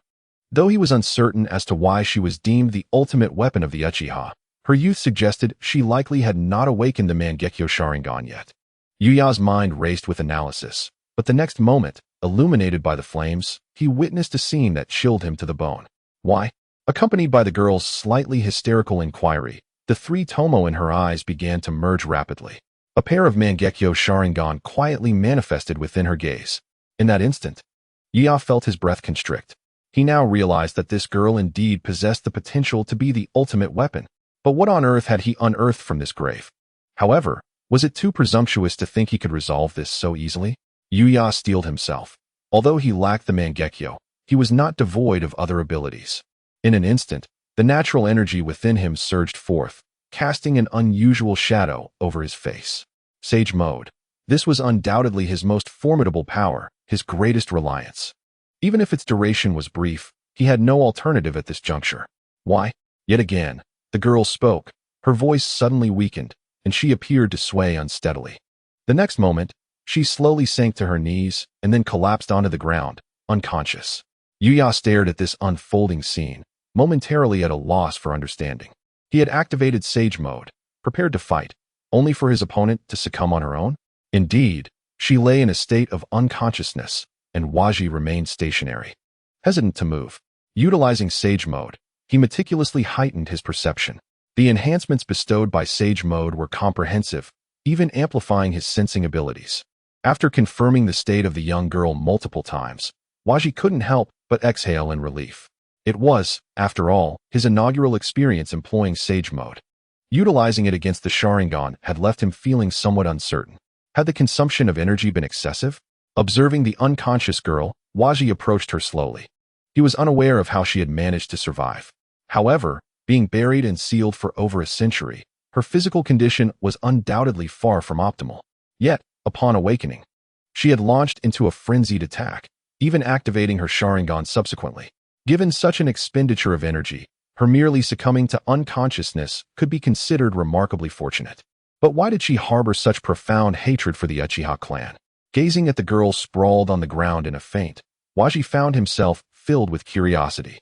She had previously questioned the reasons behind her plight, uttering words of despair, yet Waji had only been focused on defeating her, neglecting to ponder deeply. Now, with the battle concluded, and reflecting on her earlier actions, particularly her emotional breakdown upon seeing his Sharingan, he began to entertain an unsettling thought. Could it be that she had not willingly become the so-called ultimate weapon of the Uchiha? Once this notion crossed his mind, Waji found himself uncontrollably drawn into this line of reasoning. Of course, he could not dismiss the possibility that, after being attacked, the other Uchiha had fled, leaving her feeling betrayed. At that moment, Waji recalled Uchiha Shana, a man obsessed with binding others to his family's honor, even to the point of seeking to control them. Waji had found him intolerable and had resolved to eliminate him. If this girl had endured a similar experience, Her intense reaction upon encountering members of the Uchiha clan might be understandable. However, possessing the power of the Sharingan, surely she should have had some capacity for resistance. Even if the Uchiha clan had behaved atrociously in the past, was there a method by which the Uchiha had controlled her, or was Waji merely mistaken in his assumptions? In that moment, Waji furrowed his brow, his thoughts growing increasingly convoluted. After a brief hesitation, he ultimately resolved to inquire about her situation, seeking clarity before proceeding further. Although he intended to act as a rebel, he recognized that such endeavors required assistance. If this girl had experienced a fate akin to his own, perhaps they could mutually aid one another. Even if that proved unfeasible, what could she accomplish in her current state? Moreover, Waji planned to seal her chakra, alleviating any concerns of her causing further trouble. You ought to express gratitude for my lack of intentions towards your eyes. Otherwise, Uchiha, after contemplating, would have simply crouched down to seal this girl. However, at that moment, a message appeared in his mind. Side quest completed. Independently locate the sealing place of the Uchiha's ultimate weapon. Reward obtained. Eye technique transplantation. Uchiha understood that the Sharingan was, for many, akin to a hot swappable asset. The act of transplanting eyes was hardly an anomaly in the world of Naruto. Yet, the notion of transplanting eye techniques bordered on the absurd. After all, the eyes were tangible entities, while the eye techniques represented an intangible force. Could such a thing truly be transferred? Although the transcription seal appeared to allow one to seal one's ocular power within another, the prospect of granting someone else one's eye technique was perplexing. Seated by a campfire amidst the woods, Uchiha casually roasted some food while his thoughts wandered. Beside him lay the Uchiha girl, peacefully asleep. She had been sealed without bindings or a blindfold, and Uchiha found himself less concerned. The idea of eye technique transplantation occupied his mind considerably. If it were indeed possible to permanently acquire another's eye techniques after activating his own kaleidoscope, it would present an unimaginable temptation for any Uchiha. Upon thorough investigation, Uchiha discovered that this transplantation was achieved through sealing techniques, albeit with a more complex methodology, which would invariably cause greater suffering for the recipient. Thus, was she the one mastering the transplantation technique, or was she merely the recipient? Uchiha's gaze involuntarily shifted to the girl beside him. At that instant, he noticed a slight movement between her brows. Your birth is destined to perpetuate the family's prosperity. Embrace the resolve of inevitable demise as you vanquish your foes. Weapons require neither soft names nor emotions. You need only to exist as an unnamed weapon until the end. Endure the pain, for the sake of our clan. No tears are permitted. Crying serves no purpose. In her dreams, the grotesque visages and icy voices of Uchiha clansmen, their crimson Sharingan aglow, echoed within her mind. She could not comprehend how events had spiraled into such a state, nor why this torment perpetually enveloped her, becoming her eternal nightmare. She was Uchiha nameless, relentless in her pursuit. The scene shifted as she was thrust back to the moment when she was besieged by the Senju clan and numerous other families. In that instance, she was defeated and sealed beneath the earth. Her heart cried out in desperation for salvation, yet no one responded, as if the world had cast her aside. Why is it only me? At that moment, her heart swelled with intense hatred, filling her with disdain for this lightless world. Why must it always be me? As such potent emotions surged within her, the dream began to fracture. Gradually, she opened her eyes, greeted by the sight of a silver moon hanging in the sky. The young girl stood in stunned silence, believing herself to be sealed away, buried underground, never to behold such a scene again. You are awake? Suddenly, a voice broke through her reverie. This jolted her memory, causing her gaze to sharpen with a hint of wariness. However, she soon realized that her body felt extraordinarily weak, and she was utterly incapable of summoning any chakra. Indeed, was she once again under control? A sigh escaped her lips. She seemed to have grown accustomed to such occurrences. Yet this time, she could not help but clench her fists. Eat something. Your body is quite frail. The voice rang out once more. But let me make it clear. You must not activate your Sharingan. I am uncertain why you seem to harbor some misunderstanding about me. I bear you no ill will, otherwise I would not have unearthed you from the depths, would I? No ill will. Yet you still seal my chakra? The girl dismissed his words, her weakened state more astonishing than she had anticipated. Curiosity gnawed at her. How long had she been sealed away to become so feeble? Silently forcing herself to sit up, she turned her gaze to the side and discovered a boy of similar age sitting there. He held out a bowl of freshly cooked porridge. Eat. You must have gone a long time without food. It's best to start with something light. The girl hesitated momentarily, contemplating whether this was genuine concern or something else entirely. Nevertheless, her hunger was undeniable. She pursed her lips and reluctantly extended her hand to accept the bowl of porridge. I am not skilled in culinary arts, so make do with this, Yuji observed as the girl refrained from activating her Sharingan, feeling a sense of relief. Yet, he needed to ascertain the situation. By the way, my name is Yuji. What is yours? Why were you sealed here? We should be kin, and I was the one who rescued you. Yet, why did you attempt to attack me? In his quest for information, Yuji sought to be forthright. Despite his suspicions regarding the girl's intentions towards the Uchiha clan, he succinctly outlined his inquiries. As she took a sip of the porridge, her brow furrowed immediately. It was unclear whether it was the taste or Yuji's words that piqued her interest. She paused, and even without activating her Sharingan, a surge of disdain bubbled to the surface. Do you not know why I was sealed here? She lifted her gaze, locking eyes with Yuji, her voice rising in intensity. Why is it always me? Why do you never let me go? Why? Observing the girl's escalating emotions, Yuji's vigilance heightened. Indeed, it seemed that Uchiha individuals were prone to madness, particularly those who had awakened the Mangekyo. Their minds had already endured significant trauma, while those who persevered were undoubtedly strong-willed. One could not dismiss the possibility of underlying psychological issues. Since the passing of my parents, you have not spared me. It is not only you, but also them. These ninjas in this world. Why, oh why? Observing the girl's emotions spiraling out of control, Yuji could not help but swallow hard. Such resentment. If one were to say that this girl wished to annihilate the world, he would believe it. He suddenly felt as though he had unearthed a ticking time bomb. If she were to be sent to Nagato, she might well join the Akatsuki directly. Yet, no, Yahiko is still alive, right? Despite the headache, Yuji managed to piece together much from the girl's fragmented words. It appeared that she had suffered grave injustices at the hands of the Uchiha. Likely, they had recognized her potential, disregarded her will, and forcibly transformed her into that so-called ultimate weapon. At that time, the Uchiha were embroiled in conflict with the Senju and numerous clans, and her emergence had granted the Uchiha a significant advantage. However, this also rendered her a target, leading to her being besieged. Those from other clans would not heed her explanations. Ultimately, they buried her alive. Thus, was it any wonder she harbored such intense hatred? Yuji found an answer in his heart, and in the next moment, he realized he was correct. Therefore, I shall bring about the destruction of all this. Though the girl had not activated her Sharingan, her gaze seemed to harden with determination. Whether it be family or ninjas, my disdain has reached its zenith. Regardless of whether you relay these words back, as long as I have the opportunity, I shall obliterate it all. How extreme. Indeed, her rightful place should be among the Akatsuki. Yuji mused internally, yet upon understanding the girl's intentions, he felt a profound sense of relief. Although there was some conflict, at the very least, they shared a similar goal. Gazing at the still indignant girl, Yuji pondered before breaking into a smile. Allow me to reintroduce myself. I am Yuji. Suddenly, he extended a hand, a broad smile gracing his face. I believe I grasp your sentiments. Thus, let us reduce the Uchiha to ashes.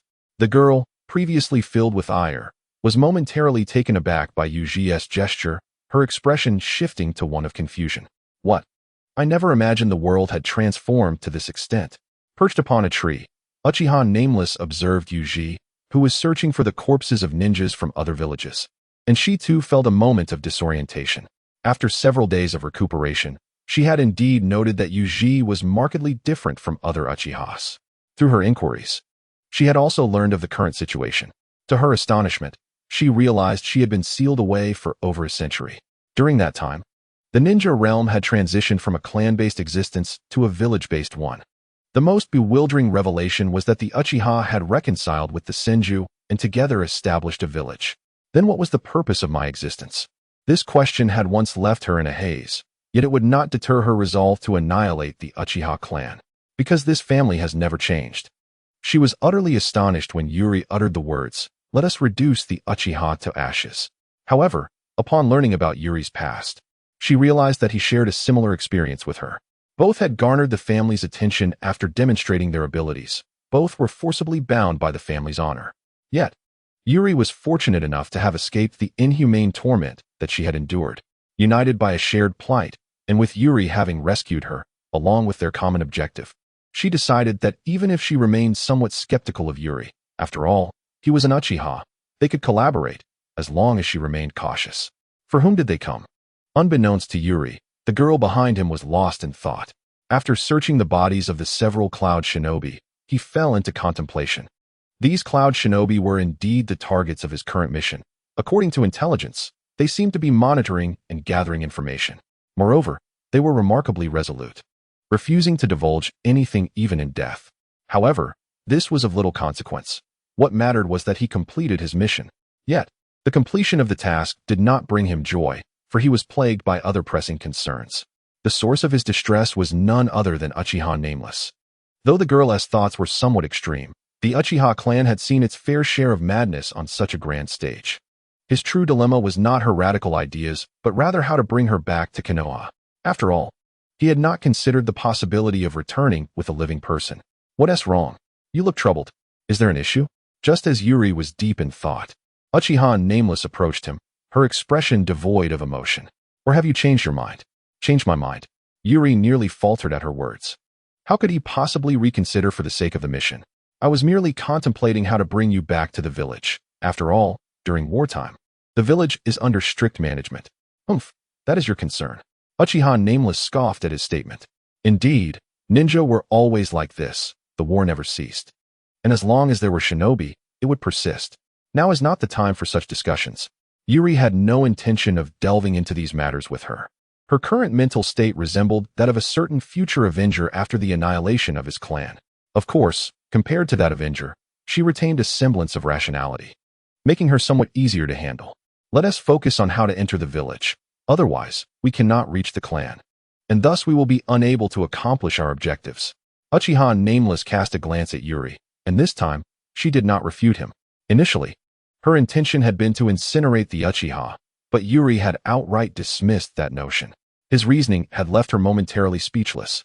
Perhaps you possess the ability to do so, but do you truly believe that in a village, no one would come to their aid? He continued, even if you are powerful, you are but one person. By the time the reinforcements arrive, you would find yourself with no escape. At that point, you would be left with no opportunities whatsoever. His argument was compelling enough. And after some contemplation, she ultimately acquiesced to Yuri's plan, agreeing to bide her time and seek an opportunity to act. I find myself unfamiliar with this era. Perhaps you should contemplate it yourself. Uchiha Wuming turned her head, directing her gaze aside. Furthermore, someone is approaching. Upon hearing this, Yuri initially intended to inquire whether she could employ illusions against the guards, but now, such a question seems rather ill-timed. The war remains unresolved. And even here in the Land of Fire, one must remain vigilant at all times. Soon, a figure unexpectedly appeared upon a nearby branch, and upon seeing Yuri, he couldn't help but chuckle. I was wondering who was fighting here. Is it not our hero Yuri? Lord Jiraiya, you flatter me. Yuri smiled upon recognizing the visitor, who was indeed Jiraiya. However, she felt a tinge of confusion. Why was Jiraiya present here? Although the frontline battles in the Land of Grass had begun to stabilize and both sides were likely to commence negotiations, as a frontline commander, he should not be in the Land of Fire, should he? Nevertheless, Yuri refrained from asking, as it would be rather impolite. The troublesome matters were nearing resolution, and I naturally wished to take a moment to rest, especially since Konoha was preparing for a funeral. Jiraiya seemed to perceive Yuri's perplexity and chuckled. Thus, I returned with the rotating troops, and besides, there are Shikaku and the others at the front line. There will be no issues. As he spoke, several Konoha ninjas emerged from the surroundings, evidently having accompanied Jiraiya. Yuri-kun, greetings. I did not expect to encounter you here. It has been a while, Yuri. The Konoha ninjas greeted her with warm smiles upon seeing Yuri. Wuming furrowed her brow slightly at this scene. She could sense their goodwill. However, she felt quite out of place in such a situation, and since these individuals had come for Yuri, she merely stood silently in the corner, observing. All right, you lot. I already mentioned I could come by myself. Jiraiya waved his hand, interrupting them with a smile. Return now. You are making Yuri feel bashful. Yes, Lord Jiraiya. The Konoha ninjas promptly ceased their lingering and expressed their desire to return home. Yet, as they departed, they each smiled and nodded at Yuri. Are you on a mission? After their exit, Jiraiya turned his attention to the lifeless body of the cloud ninja on the ground. Indeed, they came to surveil and gather intelligence. And I believe I now possess the answers. Yuri nodded, her gaze fixed on Jiraiya. It seems the hidden cloud is not so docile, and their infiltration runs quite deep. Jiraiya instantly comprehended, then sighed. Let us seal the body and take it back. Would you like to return with us? Yuri instinctively wanted to decline.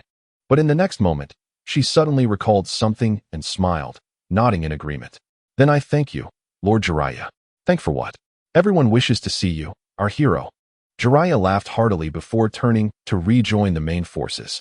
Watching Jiraiya's departing figure, Yuri couldn't help but smile. It is likely that he is concerned for his safety, which is why he chose to return alongside us. One cannot deny that Jiraiya is indeed a good person. Moreover, accompanying his entourage back will likely result in a less stringent investigation from the village. Are we to follow them? After Jiraiya departed, Uchiha Nameless approached. Yes. Returning with them will certainly alleviate some troubles. Yuzi cast a glance at Nameless behind him, contemplating before deciding to remove his forehead protector and hand it over. Here, wear this. It will at least provide a semblance of disguise. Nameless hesitated for a moment while regarding the protector, but eventually accepted it. And what about you? I am inconsequential. Many in the village already recognize me. There is also one more matter. Observing the girl fastening her forehead protector, Yuzi stroked his chin before speaking. What is it? Nameless inquired, puzzled. Nameless signifies one without a name, yet you are no longer a weapon of the Uchiha. Yuzi gazed at the girl before him, slowly articulating his thoughts. You were originally shrouded in darkness, much like being sealed beneath the earth. However, you have now developed your own will and thoughts, which signifies a pursuit of light. I believe you should adopt a new name. What do you think of Uchiha Hikari? Uchiha Hikari? It feels as though I have returned at last. In Konoha, within the Uchiha clan, Yuzi found himself exhaling softly in relief as he sat in his home. Just as he had anticipated, returning with Jiraiya's team indeed spared him from numerous complications. Although Konoha is known for its rigorous scrutiny, the presence of Jiraiya at the helm expedites many matters. Furthermore, Yuzi holds a certain reputation in Konoha, as the incident with the bridge has endowed him with considerable unspoken wealth. It appears that you are quite popular in this village. Just as Yuzi reflected on his fortune in encountering Jiraiya midway, Hikari's voice resonated behind him. Moreover, I have heard them say you are a hero. It seems you have accomplished quite a bit. Indeed, one must adapt to their environment, or survival becomes exceedingly difficult. Yuzi turned to glance at Hikari, shrugging as he spoke. Nameless has now been renamed. Although upon hearing the name Uchiha Hikari, her expression was somewhat nuanced. It was evident that she appeared to favor the name, yet ultimately accepted it with reluctance. Additionally, she seemed somewhat out of place. As they returned, Yuzi and the accompanying ninjas engaged in jovial conversation, as though they were all brothers. However, Hikari kept her head lowered, trailing behind Yuzi in silence, which piqued his curiosity. Do you not enjoy conversing with others? This is not the time for such discussions. You ought to express your specific thoughts. A flicker of uncertainty appeared in Hikari's eyes, yet she quickly regained her composure and replied coldly. To annihilate this clan requires a plan. You do not wish for me to act impulsively, implying you must have some ideas in mind. My thoughts diverge from yours. Yuzi internally scoffed at this notion, yet he understood he needed to articulate his perspective. In truth, he indeed harbored a plan. Regardless of his strength, he was fully prepared. Certainly, there were some thoughts brewing. Yuha nodded, swiftly forming hand seals to establish a soundproof barrier before continuing. My intentions are rather straightforward. After all, a leaking boat often begins to falter from above. Isn't it more logical for a boat to take on water from below? Before Yuha could finish his thought, he was abruptly interrupted by Ko. Furthermore, please be more direct in your speech. Lacking in education, Yuha internally scoffed, then resignedly remarked, the upper echelons of the clan are not a monolith. Once we manage those at the top, the Uchiha vessel will soon be on the verge of sinking. Shouldn't I act directly then? Ko inquired, perplexed by Yuha's reasoning. I have already stated they are not a cohesive unit. Why not exacerbate their internal conflicts? Yuha sighed in exasperation. He truly wished to avoid laying bare such matters. When the time comes for us to act, everyone will perceive it as an internal struggle, thus ensuring our safety while we prepare for other undertakings. Is that so? Ko pondered for a moment, then nodded decisively. How long must we wait before commencing? Rather than rush into action, I believe it would be prudent for you to familiarize yourself with the current environment. Yuha sighed. expressing his reluctance. Only by understanding the present surroundings can you ascertain your course of action or grasp my reasoning behind it. Ko remained silent, merely nodding in agreement. She knew little of this era, and gaining insights might facilitate her inner aspirations. Additionally, I apologize for my less-than-ideal living conditions. I fear you may have to endure some discomfort. Yuha felt relieved when Ko acknowledged his words and continued. After all, I am quite the orphan within my clan. No worries, it's far better than my past. At least you are not confined in a cave surrounded by seals.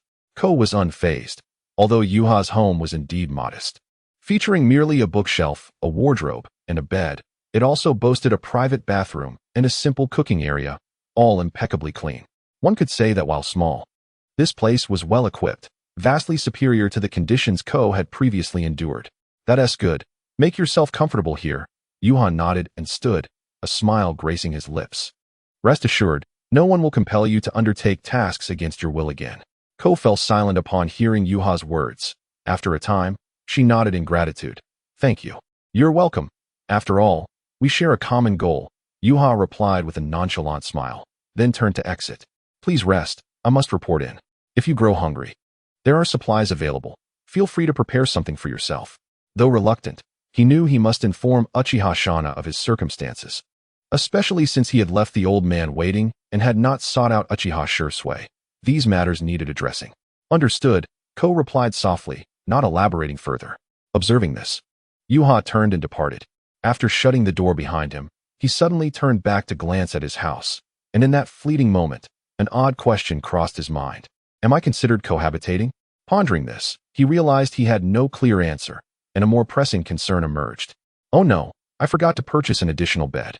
It seems I cannot hold you accountable for this. In the secluded courtyard of Uchiha Shikaku, Yuji and the elderly man were seated by the pond. After listening to Yuji's account, an unknown duration passed before the old man finally spoke. The village is to hold a grand funeral for commemoration. Yet it is quite surprising that Jiraiya has returned. Indeed, it is unexpected. I had hoped to witness the prowess of that talented individual. Yuji replied calmly. If not for the concern of alarming the snake and jeopardizing his subsequent plans, he would have considered having Uchiha Light eliminate this old man. He feigned depth, incessantly extolling the glory of the Uchiha clan, yet acted as if he feared others would not perceive his treachery. Ultimately, the clan stirred not a ripple before being thoroughly eradicated. Nonetheless, while it is somewhat regrettable, there will surely be opportunities in the future. Uchiha Shikaku sipped his tea, then spoke with a blank expression. By the way, what do you think the result of Namikaze Minato's visit to our clan leader will be? Yuji was already aware of Minato's return during his journey back with Jiraiya. He understood that he could no longer evade the topic of Chunin. He had intentionally ignored Kakashi's Sharingan, initially intending to shift the blame onto Uchiha Fugaku, but it seemed this could be leveraged to his advantage now. I believe our clan leader may not retract the Sharingan. Yuji's demeanor remained composed, as if discussing an inconsequential matter. After all, Namikaze Minato is Jiraiya's disciple. Are you suggesting that the clan leader would forsake glory for compromise? Uchiha Shikaku looked curiously at Yuji, seemingly unfazed by his assertion. Elder, I do not possess the authority to critique, and this is merely my conjecture. Yuji promptly shook his head. He would never acknowledge such a notion. However, I suspect that as a member of the Uchiha, none would wish for their power to be acquired by outsiders. Even if such an outcome might improve our circumstances, potentially allowing our clan leader to vie for the position of Hokage in the future. However, to attain it in such a manner. At this point, Yuji decisively halted. He understood the boundaries, and certain topics were deliberately left vague. After all, the words of the insignificant hold little weight, and speaking excessively brings no benefit. Yet, observing the furrowed brow of Uchiha Shikaku, Yuji realized his aim may have been achieved. A moment passed in silence before Uchiha Shikaku finally spoke. I understand, you may return now. After a while, he continued, also, prepare yourself to attend the funeral with us tomorrow. Yes, elder. Yuji nodded and rose from his seat. By the way, isn't Kakashi your friend? Just as Yuji was about to depart, Uchiha Shikaku spoke once more. Kakashi is my friend. Haori paused for a moment, then spoke solemnly. But I am an Uchiha. Adapting his speech to the situation, Haori adeptly navigated the conversation. In the presence of the old Uchiha Shana, he knew it was best to engage in a facade of politeness. His mission necessitated the elimination of this elderly figure, while also requiring him to take action against the clan leader. Thus, why not devise a scheme to incite conflict between them, ultimately allowing himself the opportunity to bury them one by one? Patience is paramount in certain matters, and I must possess my own Mangekyo to seize control of the situation. Although Uchiha Hikari wields a Mangekyo, her temperament is exceedingly volatile. One could never predict when her madness might strike, putting him in peril. As the saying goes, great towers rise from the ground up. One must rely on oneself for both ascents and descents, and Haori naturally preferred to depend on his own efforts. Nevertheless, today bore some fruit. He had sown a seed of doubt in Uchiha Shana's mind, though he remained uncertain of its efficacy.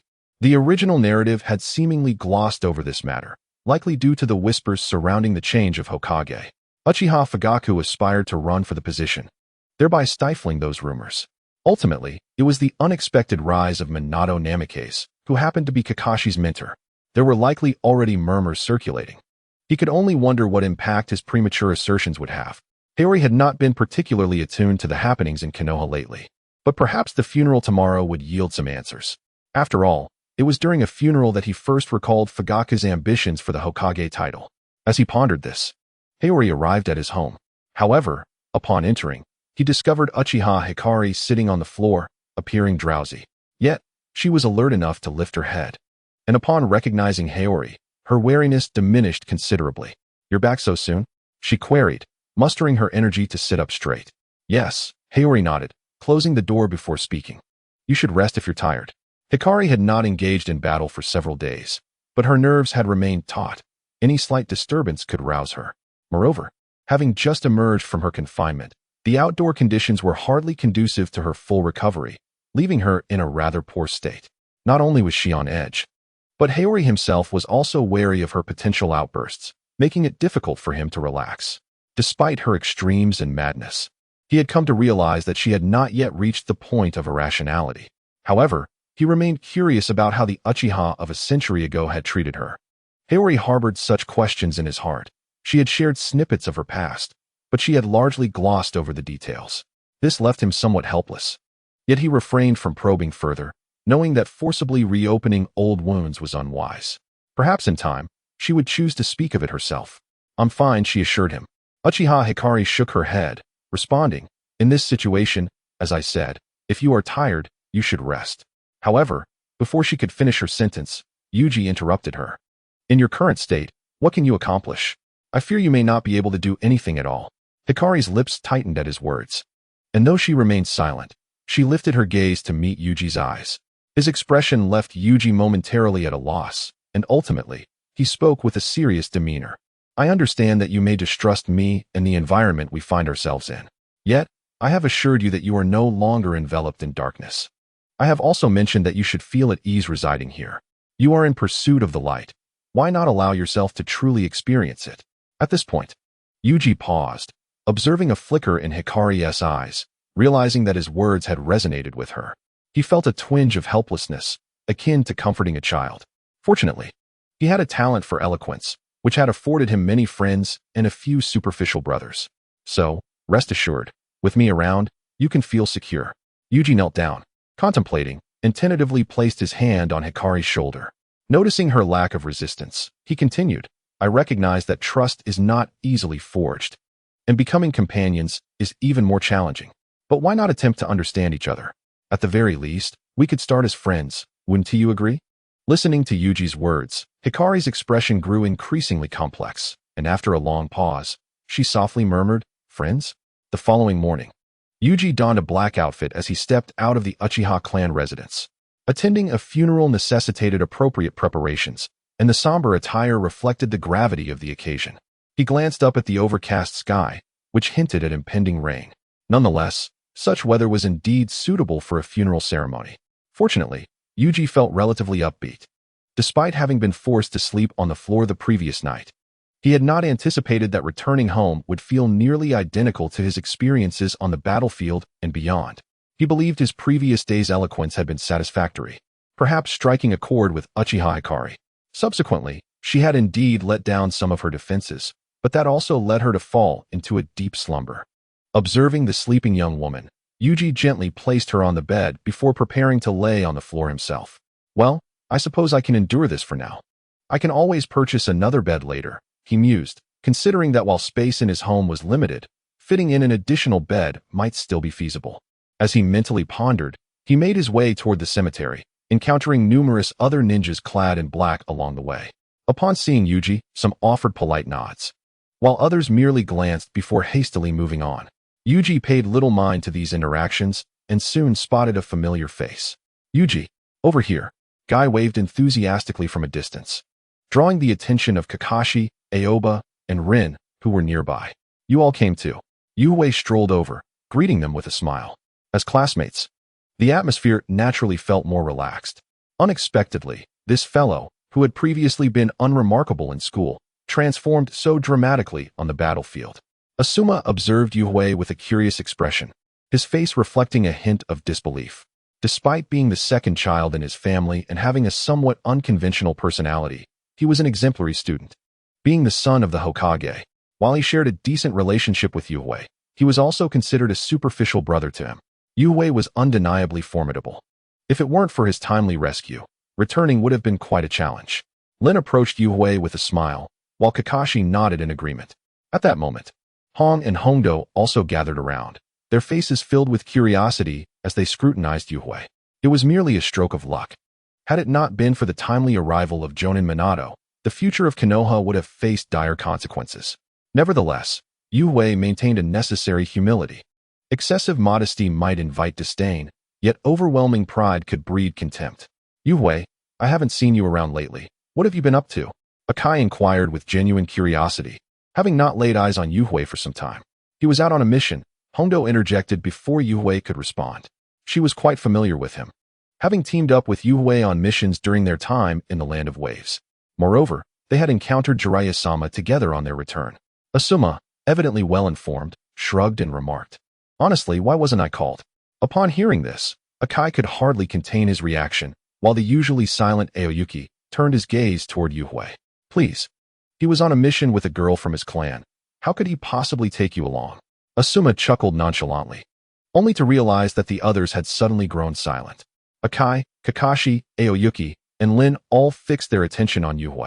After a moment, Lin broke the silence, her smile revealing a glimmer of curiosity. Yue, who is she? Didn't she come today? The following morning, a young girl lay in bed, her eyelashes fluttering before she opened her eyes. Did I truly sleep that soundly? She mused, surveying her surroundings before sitting up. At that moment, she recognized that she was indeed lying in bed, with sheets and blankets strewn on the floor nearby. Did I sleep on the ground? Upon realizing this, she began to comprehend her situation and noted that she had apparently enjoyed a peaceful slumber, even though she still experienced the same haunting nightmares once asleep. The fear that once gripped her heart was now notably less intense. The grotesque visages of the Uchiha clan still haunted her dreams, yet she felt an unexpected composure in confronting them, a realization that surprised even herself. Shaking her head, she rose, seeking Yue's presence. However, she was puzzled by the unusual silence that enveloped the room, prompting her to furrow her brow in concern. As she approached the table, she was suddenly struck by the sight of a breakfast that had been prepared long before, accompanied by a note. Curiosity piqued. She picked up the note and began to read.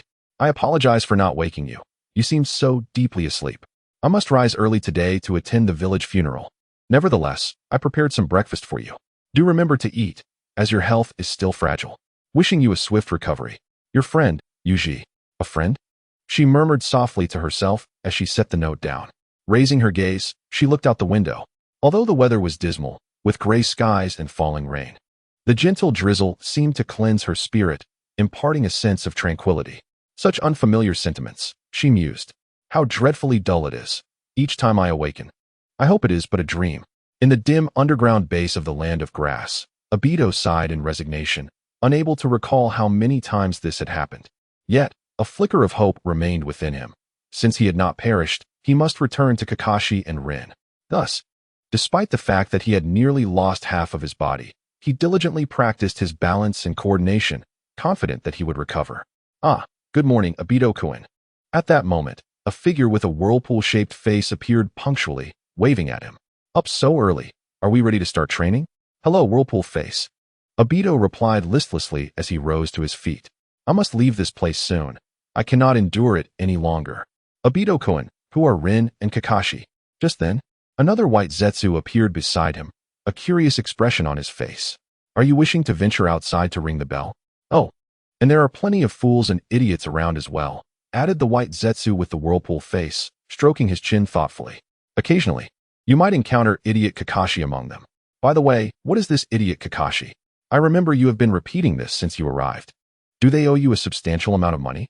Obito felt a flush of embarrassment at the thought of speaking such nonsense in his sleep. Just as he attempted to steer the conversation elsewhere, the whirlpool face spoke again. By the way, it seems you are only talking about them. Do you have no other friends? The question caught Obito off guard for a moment, conjuring images of Minato Namikaze and the Karen Kushina.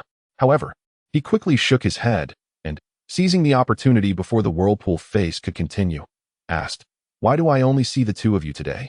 Where are the others? During this time, he had encountered several white Zetsus. They all looked remarkably alike, and many would engage him in conversation, even though they were all somewhat foolish. He had enjoyed their company. They have gone out to gather intelligence, another white Zetsu casually replied. What? They are allowed to go outside? Obito's face revealed a flicker of surprise. He truly had been unaware of this matter. Oh, didn't I mention it to you? White Zetsu scratched his head, pondering for a moment before explaining. We are capable of traversing through the earth, which allows us to venture outside. We have been dispatched to various locations to gather intelligence for quite some time. In fact, we have been observing your battles. It's just that we do not partake in them. Honestly, how could such an important matter only come to my attention now? Obito clenched his fists, swiftly inquiring, So, do you know about Kakashi and the others? My teammates. You must have seen them when you rescued me. You mean the guy with white hair and the girl with brown hair? The face of the Uzumaki was filled with curiosity as he looked at Obito, stroking his chin as if lost in recollection. If it is them, then I do have some knowledge. After all, I had been following Yui, and Kakashi and Rin were always by his side. It would be difficult not to be aware of such matters. The Uzumaki's words instantly ignited excitement within Obito. Although he could not physically join them, acquiring information about them was indeed beneficial. Please, tell me how they are doing. They are my closest friends. Obito eagerly pressed, his anticipation surging. They are probably having a tough time as well, having lost their dearest friend. But don't worry. I will certainly expedite my recovery so that I can return to their side soon.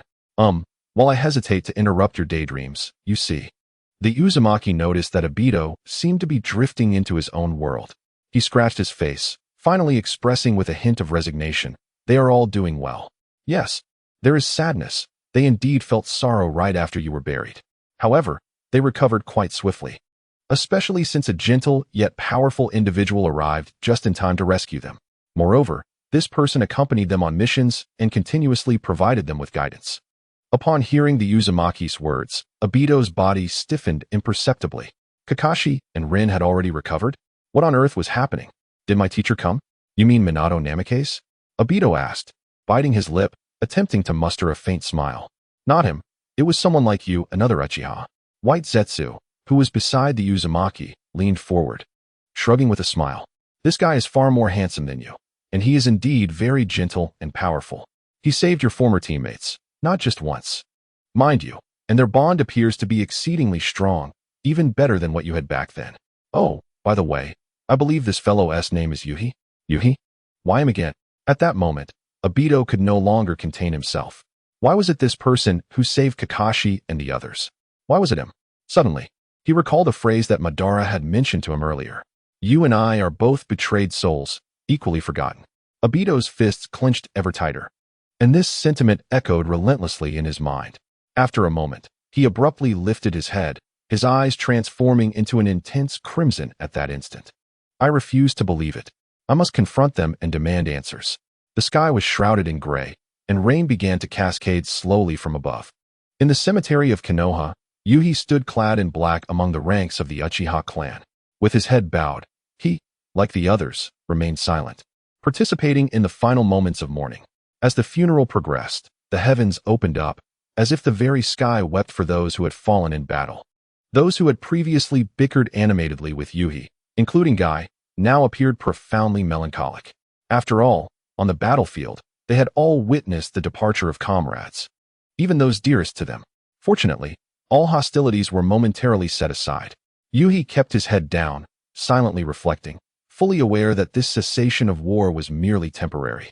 The true end to all conflicts was unattainable unless the entire shinobi world was unified and subjected to stringent governance.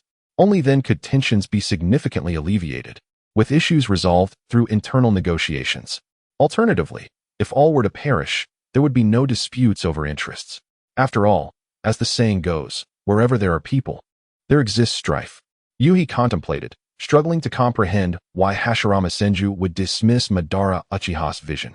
At that time, when all the villages were merely nascent, he could have easily vanquished them all if he so wished. Yet, he chose to remain in a corner, proclaiming this as the ultimate peace. It seemed he had never considered that the peace in the shinobi world was solely due to his formidable strength, which deterred any adversaries.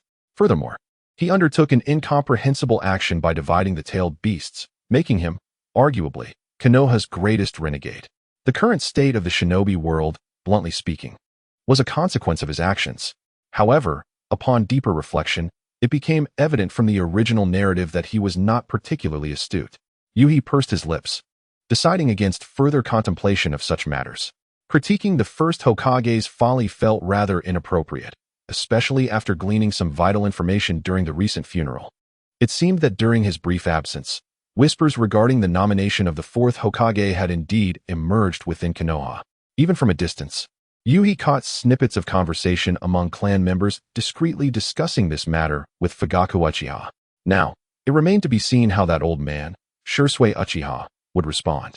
Quietly standing among the crowd, Yuhi patiently awaited the conclusion of the ceremony. In truth, Konoha had conducted several funerals of this nature. Whether genuinely commemorating the fallen heroes or showcasing the acknowledgement of their sacrifices by the village's elite as a political facade, such events were undeniably necessary, as they significantly fostered unity among the people. Accompanied by the third Hokage's final address in the reign, this funeral and memorial concluded smoothly. The rain fell incessantly, and although it did not affect Yuha, it nonetheless rendered him uncomfortable. Moreover, Asuma had just mentioned the matter concerning Uchiha Itachi, and even though he was aware that Konoha would not delve deeply into Uchiha issues nor inquire further, he could hardly withstand the persistent questioning from others, especially from Noara Rin, whose gaze was particularly probing. Despite his attempts to clarify that Itachi was merely a comrade on a mission, the weight of scrutiny remained. Just as he was about to depart, he suddenly heard someone call out to him. Turning around, he discovered it was Minato Namikaze, accompanied by Kakashi and Rin, approaching him. "Hello, Minato-sensei," Yuha greeted politely, nodding in acknowledgement. He had heard that Minato had returned and felt compelled to express his gratitude for Minato's assistance. Without it, he would have been unable to grasp such intricate sealing techniques. "You are too humble, Yuha-kun. Kushina has informed me of your exceptional talent in sealing arts," Minato replied, shaking his head with his characteristic sunny disposition. "Additionally, I must thank you for all that you have done. I have heard some things from Kakashi." Yuha paused at this remark, quickly realizing that Kakashi had likely recounted how he had warned him about the possibility of an Uchiha seeking him out. "There is no need for such formalities, Minato-sensei. Kakashi and I are friends," he said, suppressing a smile. "It would be better to discuss matters on the front lines. After all, we are all awaiting the end of this war. It is indeed a joyous occasion to have Kakashi find a true friend," Minato remarked, nodding in agreement as he patted Kakashi on the shoulder. Kakashi returned the gesture, acknowledging that although Obito was gone, he had gained a genuine friend. "The situation on the front lines is somewhat complex, but I believe it will soon resolve," Minato continued, his expression growing slightly somber as he lowered his voice. "Iwagakure has accepted negotiations, with Kaki overseeing the matter. However, we have recently received troubling news. It seems that Kirigakure is making some moves. They have dispatched elite forces here." Minato paused, aware that there were certain details he could not disclose. Yet, Yuha understood the implication. This was likely part of Uchiha Madara's scheme, preparing for Obito's final awakening. It appeared that peace in the shinobi world was still a distant dream. Yuha murmured softly, resonating with Minato's sentiment. "Indeed, the shinobi world remains unsettled. I say, if you wish to leave, then leave, as long as you can manage it," Madara calmly addressed Obito, who bore a face of stubborn resolve in the underground base of the Land of Grass. He was well aware of the dialogue between the two white Zetsus and Obito. as it was all part of his design. Madara felt satisfaction in Obito's emotional turmoil. The more one cares, the greater the negative impact of loss. After all, Obito's inherently selfish nature meant that since his arrival, he had primarily focused on Kakashi and Rin. As for his kin, his mentor, and the rather caring Nine-Tails Jinchuriki, he had never once mentioned them. How long do you intend to confine me? Is it impossible for you to let me go? Obito gritted his teeth and raised his voice in fervent inquiry. He truly yearned to ascertain what had transpired with Rin and Kakashi. Moreover, did you not already possess knowledge of their circumstances? To some extent, indeed, for I have been observing the shifts within the shinobi world. Madara nodded slightly, conceding this point without contest. Have I not informed you before? We are all those who have been betrayed, equally those who have been forgotten. Nonsense. How could I possibly be forgotten? Upon hearing such words, Obito felt a surge of agitation. Particularly concerning Kakashi and Rin, they would undoubtedly never forget him. It was simply inconceivable. One often immerses oneself in their own world, contemplating the beauty within, yet remains ensnared in such thoughts. Observing Obito's frenzied state, Madara spoke solemnly, hinting at deeper truths. Reality is laden with sorrow, regardless of your acceptance. Such is the nature of existence. You cannot rival him. You have perished. Thus, being forgotten and betrayed is hardly surprising. In fact, all their actions may not even be perceived as betrayal in their eyes. To forget the past may be deemed immoral, yet navigating the currents of change in this world is, in its own right, a virtue. Stop spouting such nonsense. Be silent. Obito's mind grew increasingly tumultuous. Originally, Obito had a close bond with Rin, even having quarreled over it. Now, that very connection seemed to be entirely usurped by another, leaving him powerless, a reality he found utterly intolerable. It appears you remain unconvinced. However, let us engage in a wager. After contemplating Obito's distraught demeanor for a moment, Madara spoke contemplatively. What wager? Obito forced himself to regain composure. I can mobilize some forces from the mist, and I will find a way to bring them to the front lines. Madara's deep voice resonated with a peculiar rhythm. At that time, you may observe their performance and even interact with them. However, you must disguise yourself, at least obscuring your face. Pausing briefly, Madara added with significant implication. Did you not claim they would not forget you, that you are vital to them? For those who are of utmost importance, even if obscured, one can discern identity through subtle details. Should you fail to achieve even this, I believe the outcome will be self-evident. Will you accept this wager, Obito? After the funeral, Obito's life returned to a semblance of tranquility.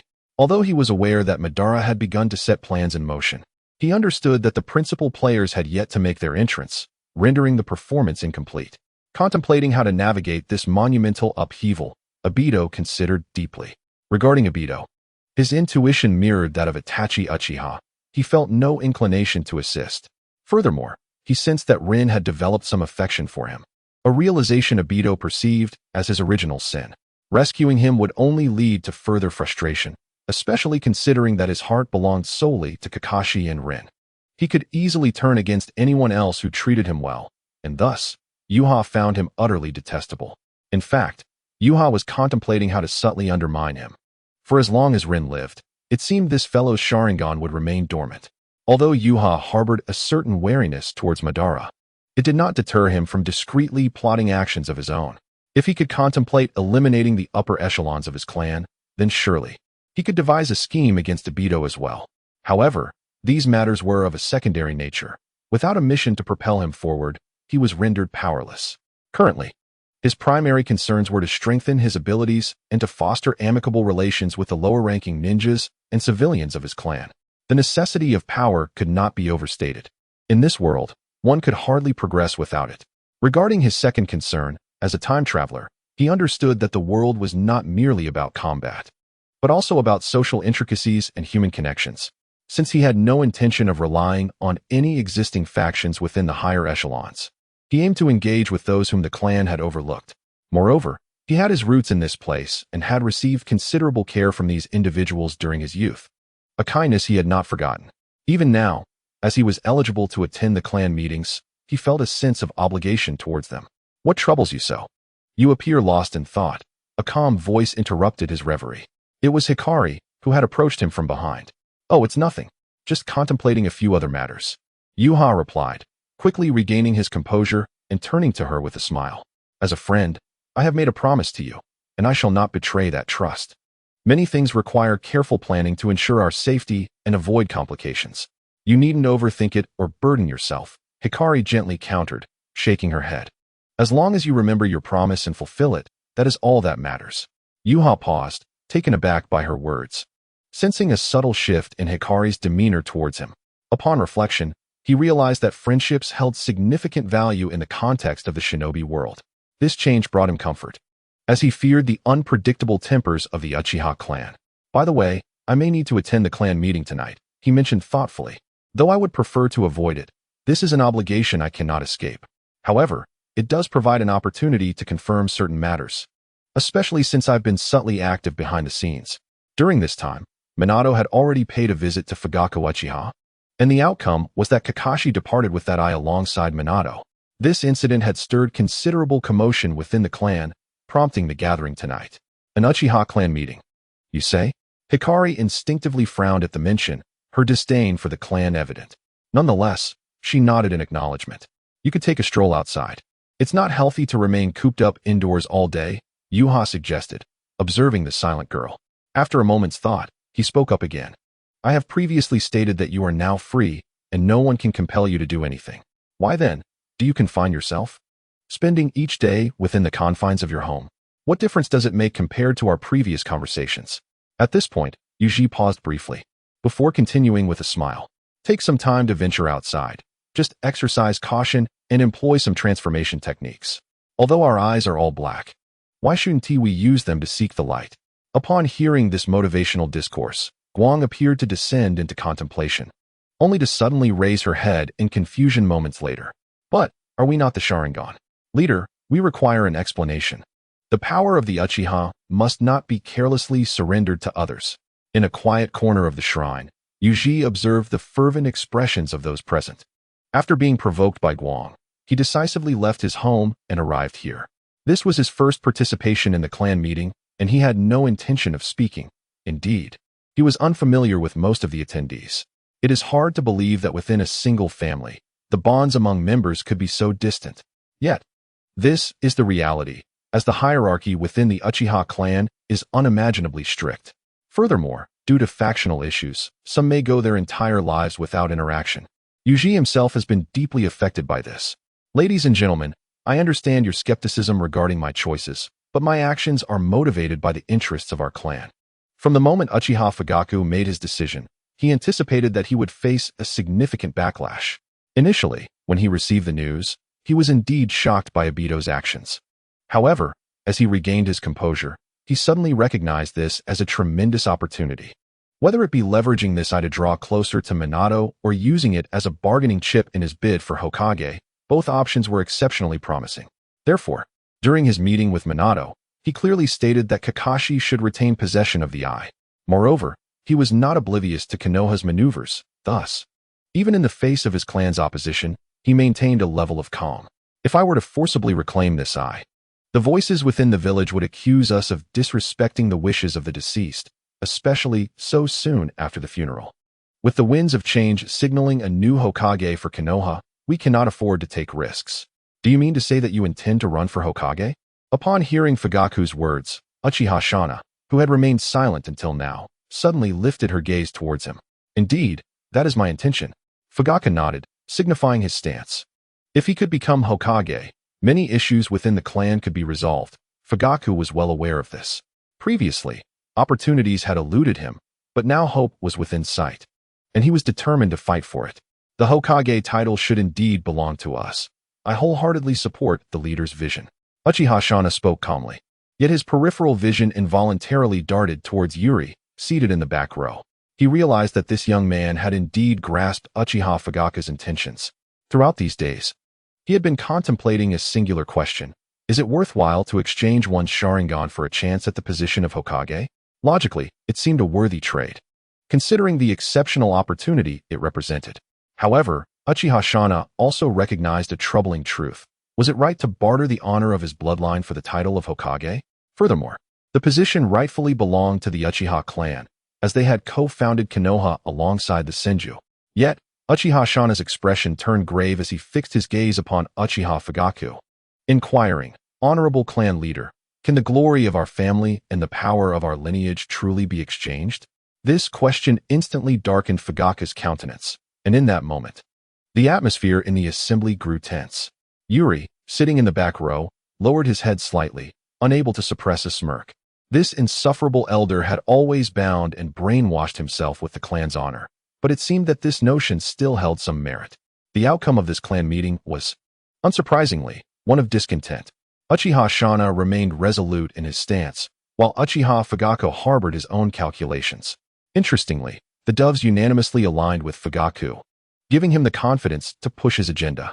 One could only imagine the displeasure etched upon Uchiha Shana's face.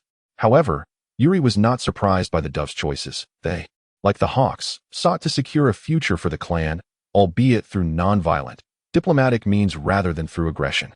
When necessary, they were willing to make concessions to expedite the process, much like the current situation involving Kakashi's Sharingan, though they were loath to let their power dissipate. If that I could serve as leverage to enhance the Uchiha's reputation and bolster Fugaku's ascent to Hokage, it would not be an unfavorable outcome. To speak candidly, their reasoning was not entirely flawed, but how could Uchiha Fugaku ever attain such an opportunity? The political landscape of Konoha could essentially be viewed as a coalition formed around the second Hokage's framework, with the 4 major leaders being his disciples.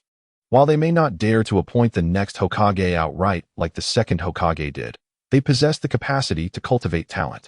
After all, if the succession line consisted solely of their own, what difference would it make who was appointed? Moreover, the dove's unwavering belief in non-violence raised the question, how could genuine peace be achieved without struggle? Yuri shook his head inwardly, yet he felt increasingly resolved to cleanse the upper echelons of these clans. Whether hawk or dove, they all believed themselves to be the best, and today, Yuri had witnessed this firsthand. However, this clan meeting yielded significant outcomes, as everyone participated, making the performance truly captivating. A remarkable show requires careful preparation, especially since the timing is not yet ripe, and Yuri himself is not adequately prepared to take the stage. His abilities, after all, are still somewhat lacking in impressiveness. Fortunately, Uchiha Fugaku seems to have a knack for providing timely support to everyone when it matters most. Perhaps he could no longer endure the current atmosphere within the clan. Or perhaps he sought to earn some merits. This fellow took his eldest son straight to the Land of Grass. The war in the Land of Grass has concluded, and both sides have begun to engage in negotiations, yet this does not signify an end to the conflicts. In fact, both parties are astute, fully aware that to secure more at the negotiating table, they must demonstrate their strength. However, for the time being, this holds little relevance for Yuri. After the clan meeting, his life continued in relative comfort. Each day, he either helped Uchiha Kagami navigate her emotions or attempted to take her out for a stroll, as well as engage in practice sessions with Akai and Kakashi. Akai and Kakashi, enjoying a leisurely period, often sought out Yuri due to their close relationship. Kagami, on the other hand, preferred to observe their sparring from a distance, concealing herself, partly to avoid being discovered, and partly due to her reluctance to interact with others. Bang, bang, bang. In a nearby forest, not far from the Uchiha clan, 2 figures swiftly intertwined and collided. In the next moment, one figure faltered slightly and was struck down with a powerful kick, collapsing to the ground. "I lost," Kakashi mumbled, rubbing his abdomen as he gazed at the halted Yuri, a hint of helplessness in his voice. Indeed, he felt quite despondent. Throughout this period of sparring with Yuri, he had yet to achieve a single victory. Even during their time in the Land of Grass, he had already understood the extent of Yuri's extraordinary prowess. The fluidity of his taijutsu resembled a dance, an art that Kakashi could never hope to master, and yet he couldn't quite articulate just how formidable that style truly was. Over this time, he had come to experience it firsthand, a sensation that was utterly disheartening. No matter how hard he tried or how fiercely he fought, he could never land a blow, while his opponent could effortlessly exploit his weaknesses for a decisive strike. In such circumstances, anyone would feel bewildered. "Are you all right, Kakashi?" Yuri approached with a smile, extending his hand as he spoke cheerfully. "I'm fine." Kakashi accepted Yuri's assistance to rise, but soon let out a sigh. "You really are impressive. It feels as though you can see right through all my movements. While I can discern a few things, they remain unclear, and that sensation is truly dreadful." "What does that matter?" I received a far harsher lesson from Uchiha Kagami.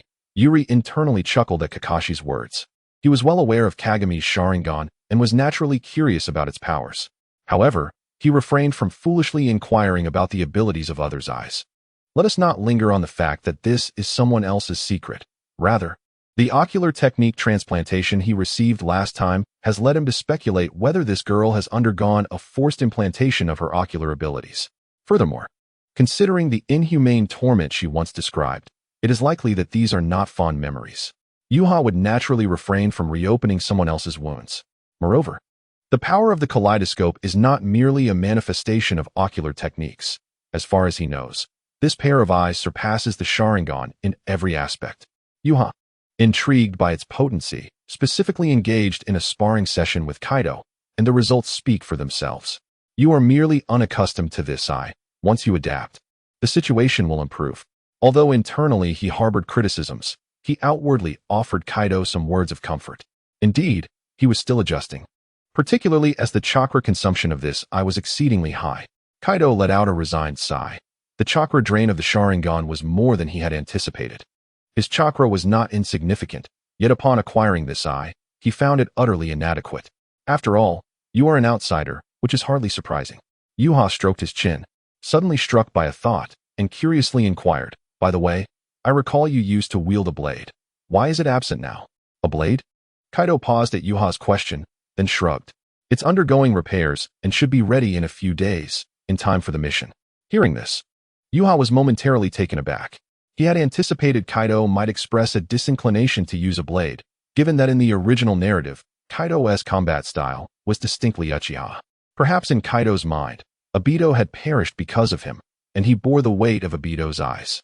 Thus, he yearned to extract the utmost value from Obito's eye as a means of atonement.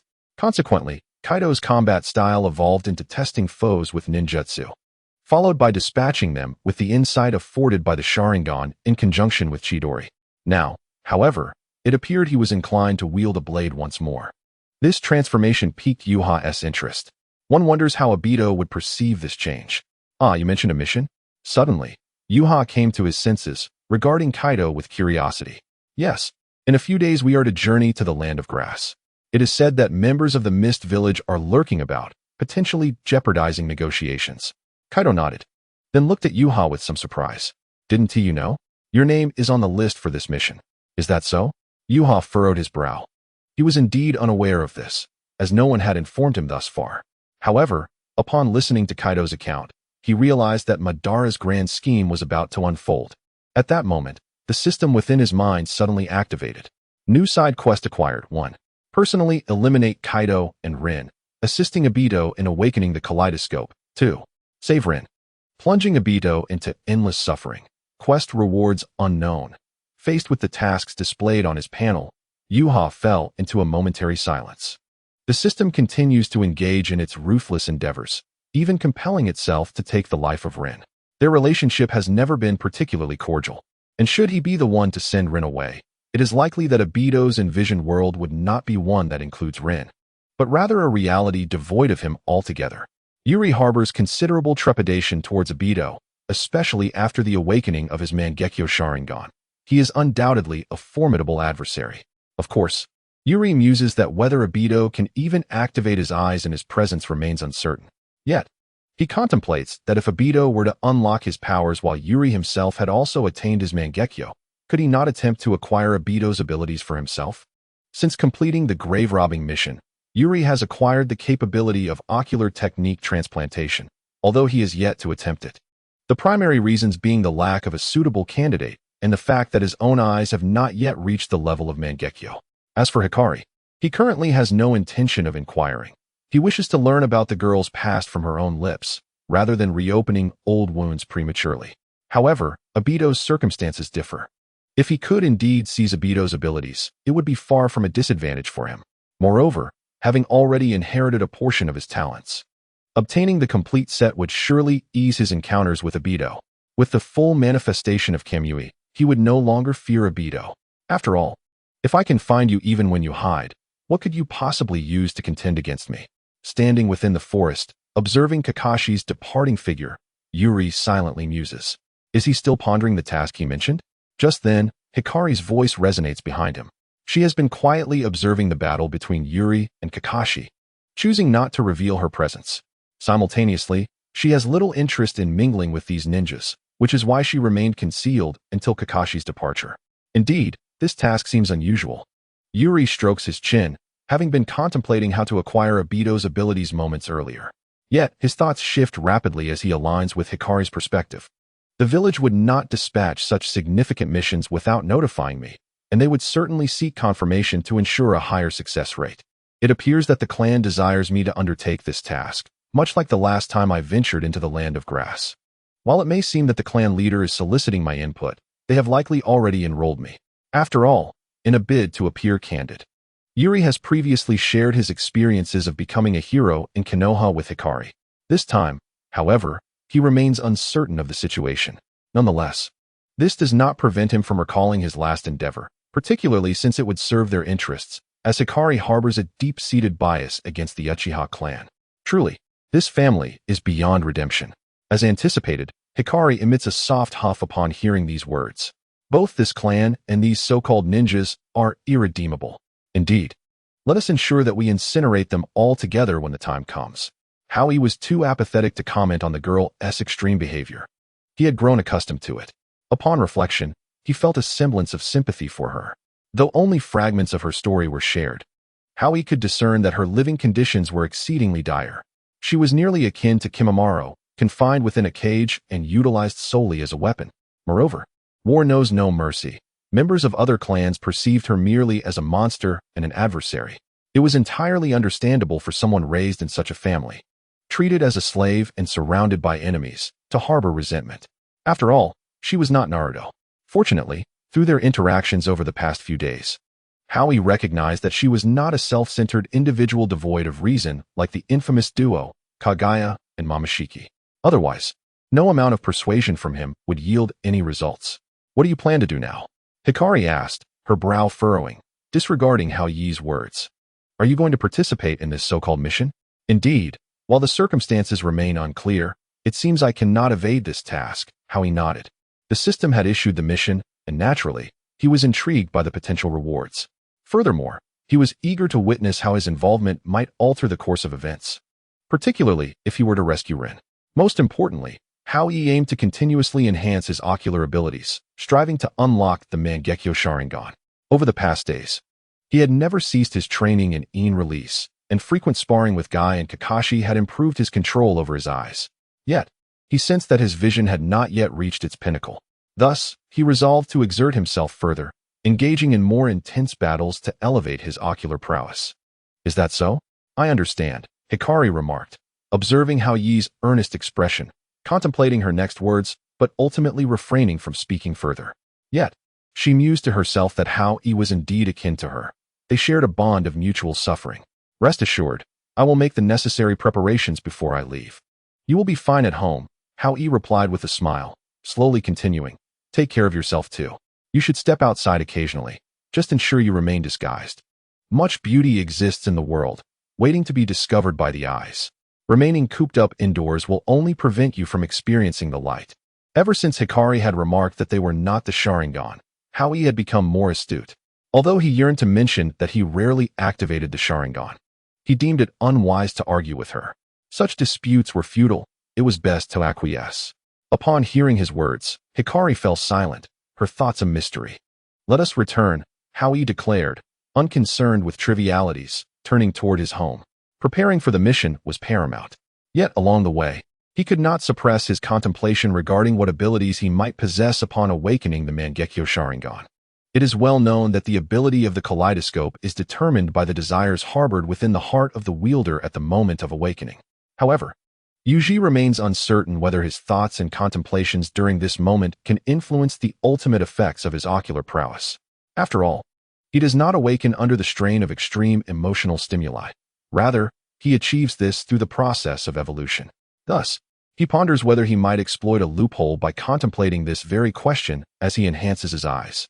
Moreover, having already acquired Kakashi's space-time abilities, he wonders if his ocular technique will also manifest as Kimui.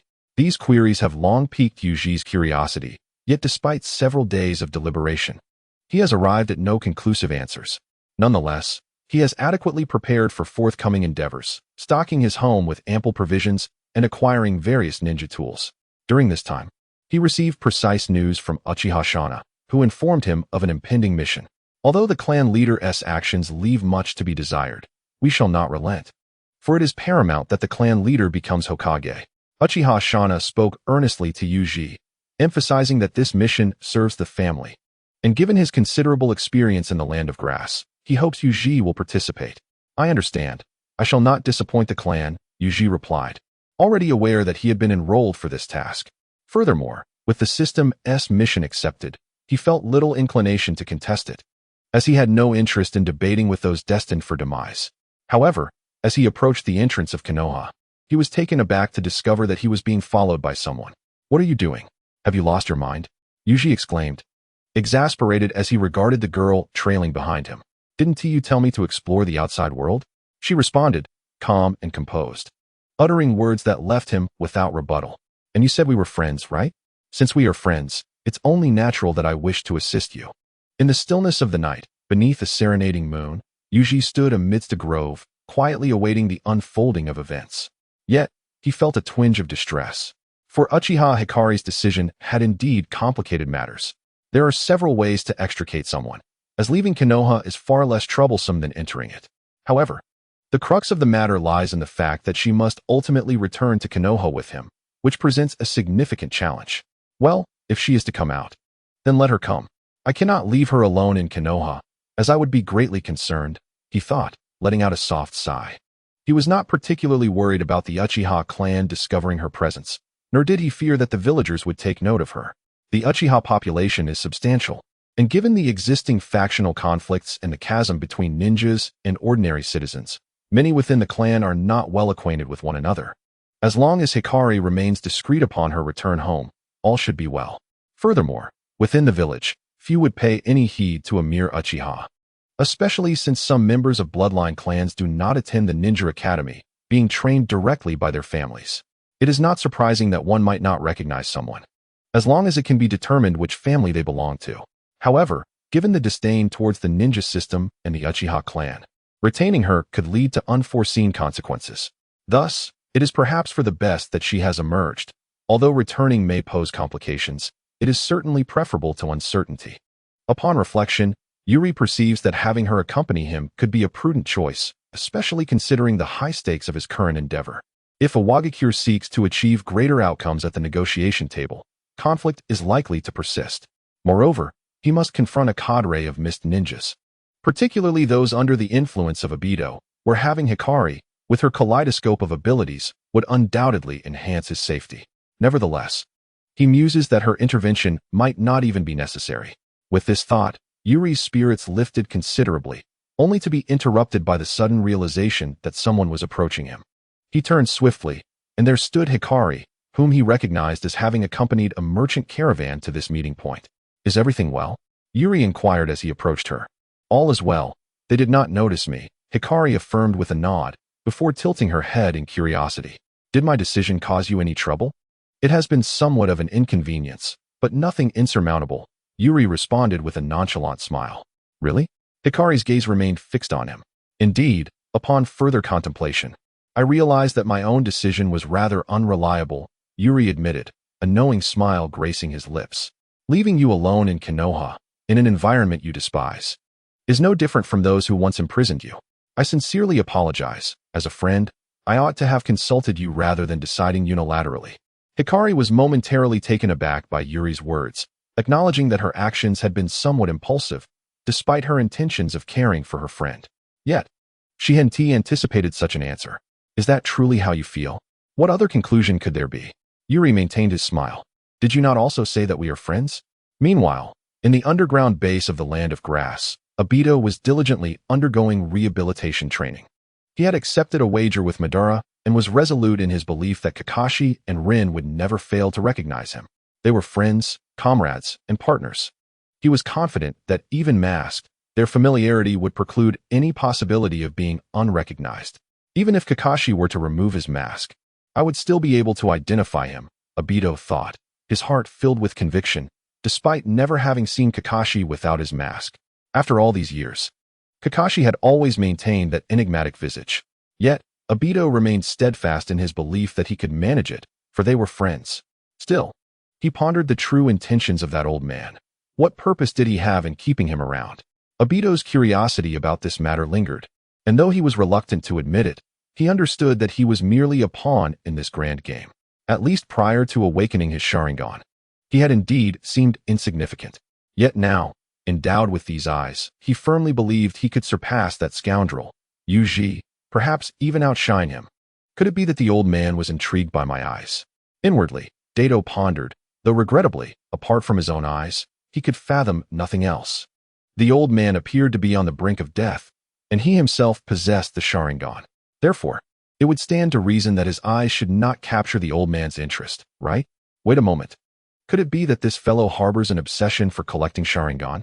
Suddenly, a chill ran down Dato's spine, but he quickly shook his head, for the old man had mentioned that he could leave whenever he wished.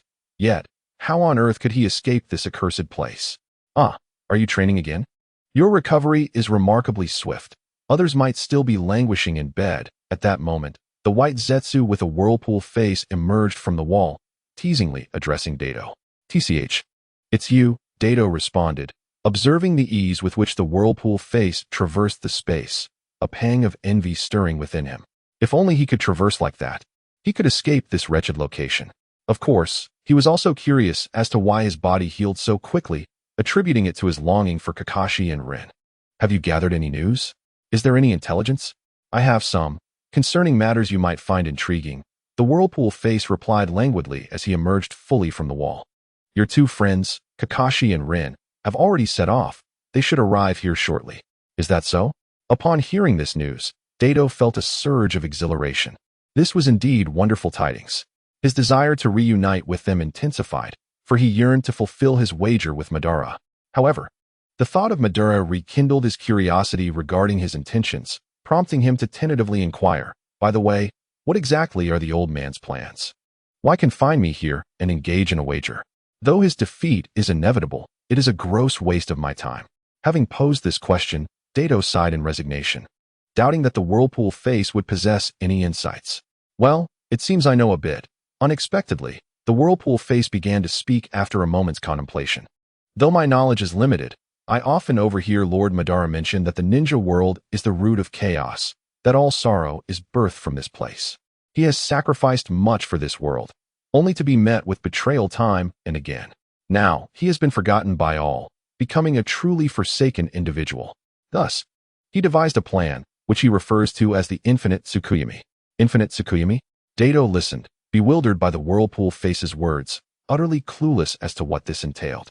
"In simple terms, it is about creating a world of peace within dreams, a realm devoid of suffering, war, and betrayal." The whirlpool face nodded, smiling as he elaborated. "In dreams?" Dato furrowed his brow, perceiving this notion as utterly implausible.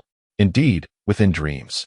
The figure with the swirling visage shrugged, seemingly candidly divulging everything he knew. "In dreams, can everything truly bend to one's will?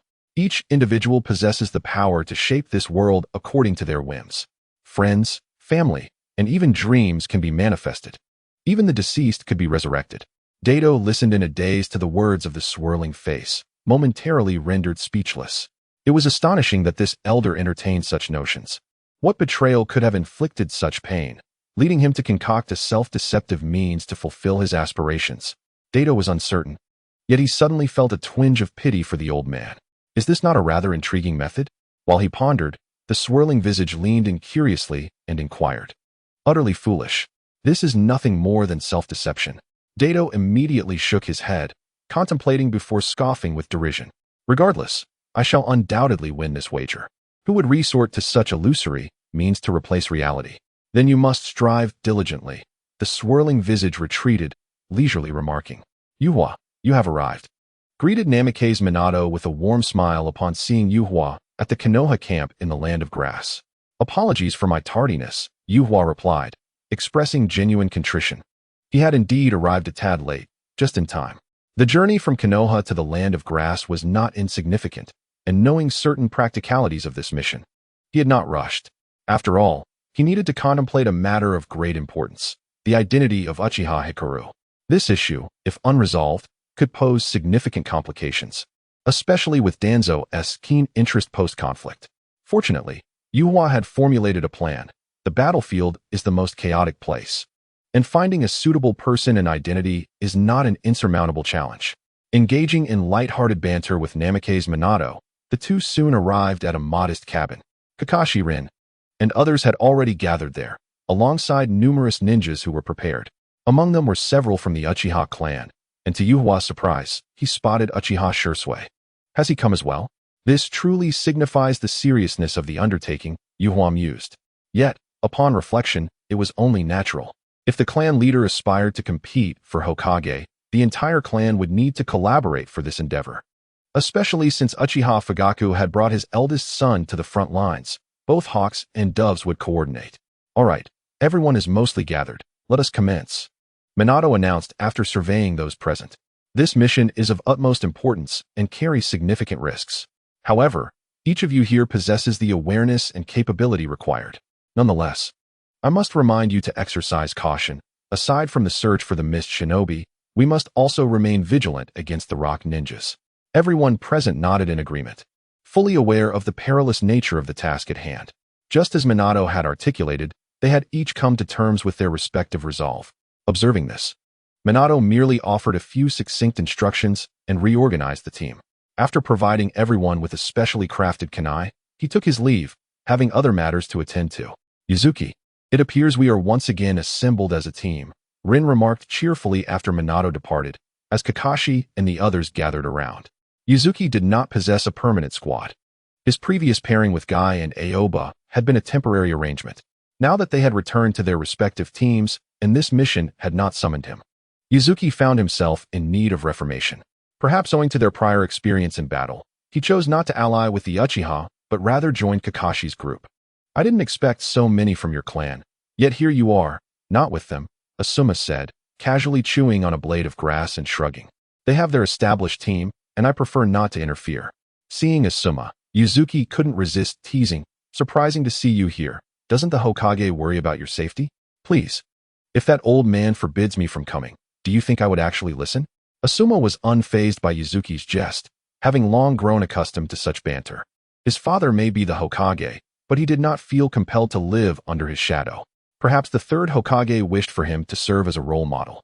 Or perhaps he was merely entering a rebellious phase, one that Yuzuki recalled to be notably prolonged and intense.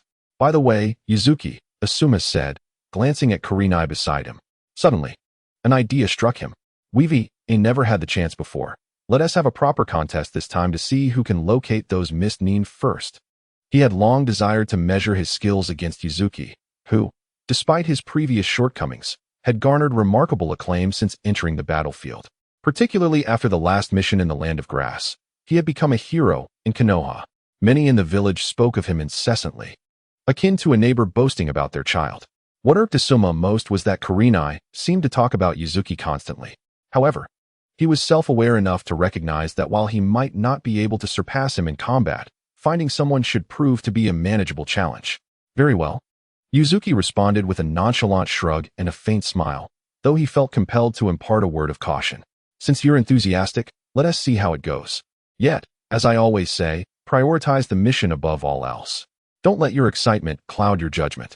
I trust you understand the significance of this task for Konoha. I understand, Asuma replied, pursing his lips, though internally he scoffed, questioning how a Uchiha could still place faith in the old man's words. Asuma's rebellious nature stemmed from his upbringing in the Hokage's household. He had inevitably encountered a multitude of experiences that led him to question the so-called will of fire, ultimately even siding with those who sought to protect the feudal lords.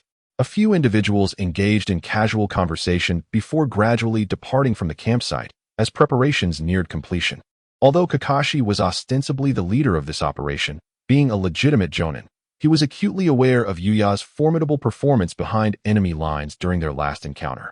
Thus, he was more than willing to heed Yuya's directives, which greatly facilitated her role.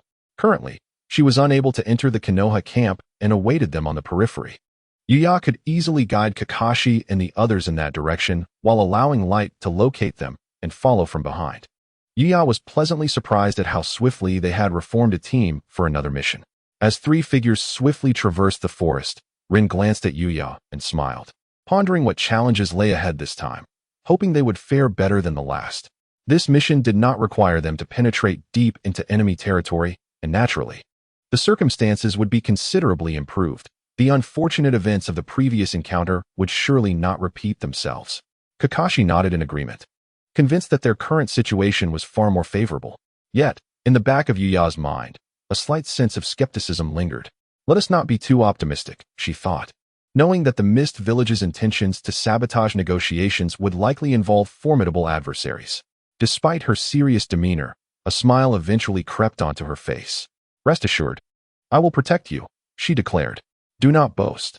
I am a Jonin, and it is my duty to protect you, Kakashi retorted, while Rin chimed in with equal determination. Yuya-kun, I will protect you as well. Their unwavering gazes conveyed their resolve. For them, the incident involving Obito was now a part of the past. Although the pain of failing to safeguard a comrade lingered, they recalled Yuya's words. One must look forward. They resolved to carry the faith and will of their fallen companions, ensuring that when they eventually reached the afterlife, they could joyfully convey that their sacrifices had not been in vain. Hence, they made a collective vow to prevent any recurrence of Obito's fate. Yuya was neither Obito nor could she replace him, but in their hearts, she had begun to transcend his memory. Her gentleness, finesse, humor, intellect, and decisive courage had profoundly resonated with them. With the loss of one Uchiha, fate had bestowed another upon them, and they cherished her all the more. Now, let us refrain from such discussions. Come what may, we shall face it together, Yuya said with a shrug and a smile. After all, we are comrades. Indeed, we are comrades, Kakashi and Rin affirmed in unison, and that sentiment sufficed. As sunlight streamed down, their shadows elongated, presenting an image of a truly trusting team. This scene did not escape Obito's notice as he observed through the eyes of White Zetsu, nodding in satisfaction. Excellent, this is very good. Although Madara was quite confident that Yuri could undoubtedly replace Obito, perhaps even surpass him, he had observed Yuri's exceptional qualities, which at times led him to question whether he had chosen the right individual. However, being Uchiha Madara, once he made a decision, he felt no need to alter it, particularly because Yuri, this clever boy, was somewhat difficult to manage. Choosing him inevitably came with risks. More importantly, in Madara's eyes, both individuals were fundamentally similar. Having made his choice, he intended to monitor the status of these players closely. Yuri indeed fulfilled his expectations and, one could argue, performed exceptionally well. Nonetheless, he was now contemplating whether to take precautionary measures against Kakashi and Rin, the two young ones, to avert potential issues. After much deliberation, Madara finally spoke. You will guide the Mist operatives towards Kakashi. The priority is to separate them, understood? Understood, Lord Madara, came the prompt reply from a White Zetsu who emerged from the wall. However, there is one more matter I must report, the White Zetsu added. What is it? Madara inquired, his expression calm, yet curious. The Uchiha boy, Yuri, has brought a woman from the Uchiha clan, White Zetsu stated casually, shrugging. Though it's unclear what they were doing, he parted ways with her before entering the Konoha encampment. A woman from the Uchiha? Madara's brow furrowed at this revelation, as he was unaware of this development. He had told Obito that ensuring Yuri and the other players took to the stage was crucial, knowing full well these individuals could not simply be absent. The sudden appearance of Mist personnel in the Land of Grass, suspected of attempting to sabotage the peace talks, necessitated Konoha dispatching elite forces, such as Kakashi and others already engaged in a bridge demolition mission. Moreover, Minato was at the front line, needing to collaborate with Konoha members to facilitate negotiations, which meant his squad would naturally be involved. As for Yuri, he had fought in both the Land of Whirlpools and against the Mist, earning accolades in the Land of Grass. Such a talent could not be permitted to remain absent by any village in the current circumstances. Thus, Madara was not well informed about the situation regarding the Uchiha, particularly since this clan had deeply disappointed him. He would not pay undue attention unless it was for gathering essential intelligence. Do you know who that woman is? Madara pondered for a moment before asking. Unknown, no investigation was conducted, White Zetsu replied nonchalantly. We only discovered her presence after they entered the Land of Grass. Very well. It matters not who she is, Madara concluded, shaking his head after a moment's thought. Observe her closely. If she becomes a nuisance, direct her towards the stone village. If not, allow the mist to handle her. Although an unexpected complication had arisen, Madara did not let it trouble him excessively. To him, it was of little consequence whether to act or not, as long as he ensured that Kakashi and Rin failed to recognize him, while also providing Obito with the necessary disguise. Thus, even if Minato Namikaze were to arrive, it would matter not. Furthermore, he was prepared to inform Obito at any moment. Had he not long anticipated this? Let him confront reality. Yuhi, where do you suppose these mist shinobi might be hiding? Rin inquired curiously, glancing at Yuhi amidst the verdant woods of the land of grass. Among the trio, only Yuhi had previously encountered the mist shinobi, which was precisely why Kakashi willingly heeded his direction. Well, finding the mist shinobi is not as straightforward as one might think. Yuhi responded with a slight grimace. Tracking their whereabouts was no simple task. Even though he had battled fiercely against them in the Land of Whirlpools, the challenge remained daunting. Regrettably, he felt embarrassed to admit to Kakashi and Rin that he had been the one ambushed in that encounter. The primary reason he had begun to join various teams since the Land of Whirlpools was that his previous comrades had been taken down by the mist shinobi. Speaking of which, you seldom share tales from the Land of Whirlpools, Kakashi remarked with curiosity. Moreover, you rarely mention your teammates. The war in the Land of Whirlpools offers little of merit to recount. Yuhi feigned a nonchalant demeanor, exhaling deeply. As for my teammates, they all perished at the hands of the mist shinobi. I merely had the fortune to escape. In that moment, Kakashi and Rin felt a wave of shame wash over them, regretting their inquiry. They began to understand why Yuhi often articulated such profound reflections. It is only through experience and empathy that one can truly resonate with another's plight. I'm sorry, Rin murmured softly, while Kakashi's expression mirrored her sentiment, filled with remorse. There's no need for concern. Let us focus on our mission, Yuhi replied, quickly discerning their misinterpretation.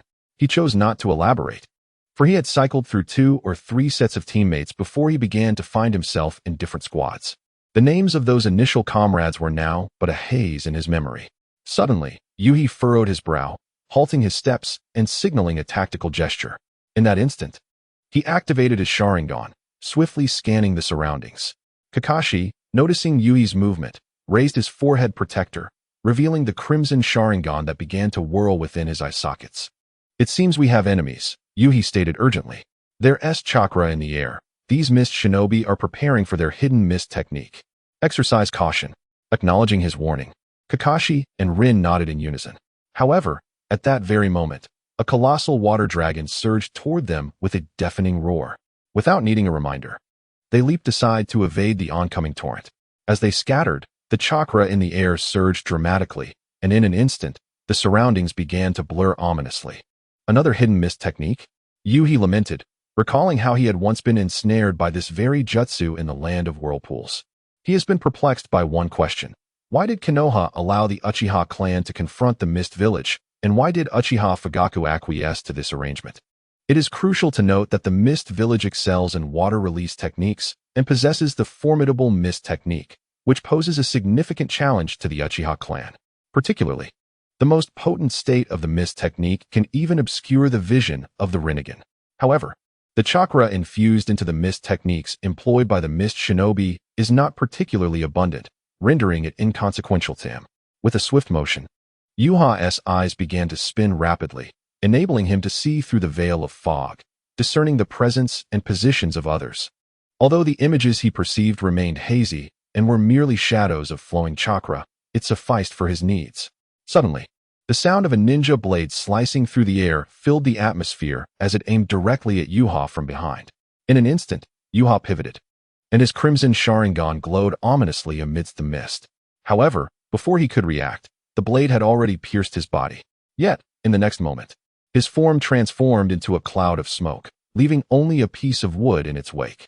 In a fleeting instant, the true Yuha appeared behind the mist shinobi. Yet his kunai halted midway through its trajectory. With a swift motion, he redirected the kunai towards a nearby puddle, which instantly turned a vivid crimson. Subsequently, it morphed into a figure that leapt away, while the mist shinobi before Yuha had been reduced to a mere puddle. Isn't the water clone quite effective? Yuha mused, a hint of disdain in his tone. The mist shinobi were as adept as ever in executing ambushes. Had it not been for his previous encounters with the mist village, Armed with extensive experience in countering their tactics, he might not have reacted so swiftly. His gaze swept the surroundings, but the mist obscured his view of Rin and Kakashi, causing a frown to crease his brow. He was aware that Madara would strike, yet he was taken aback by the swiftness of his actions.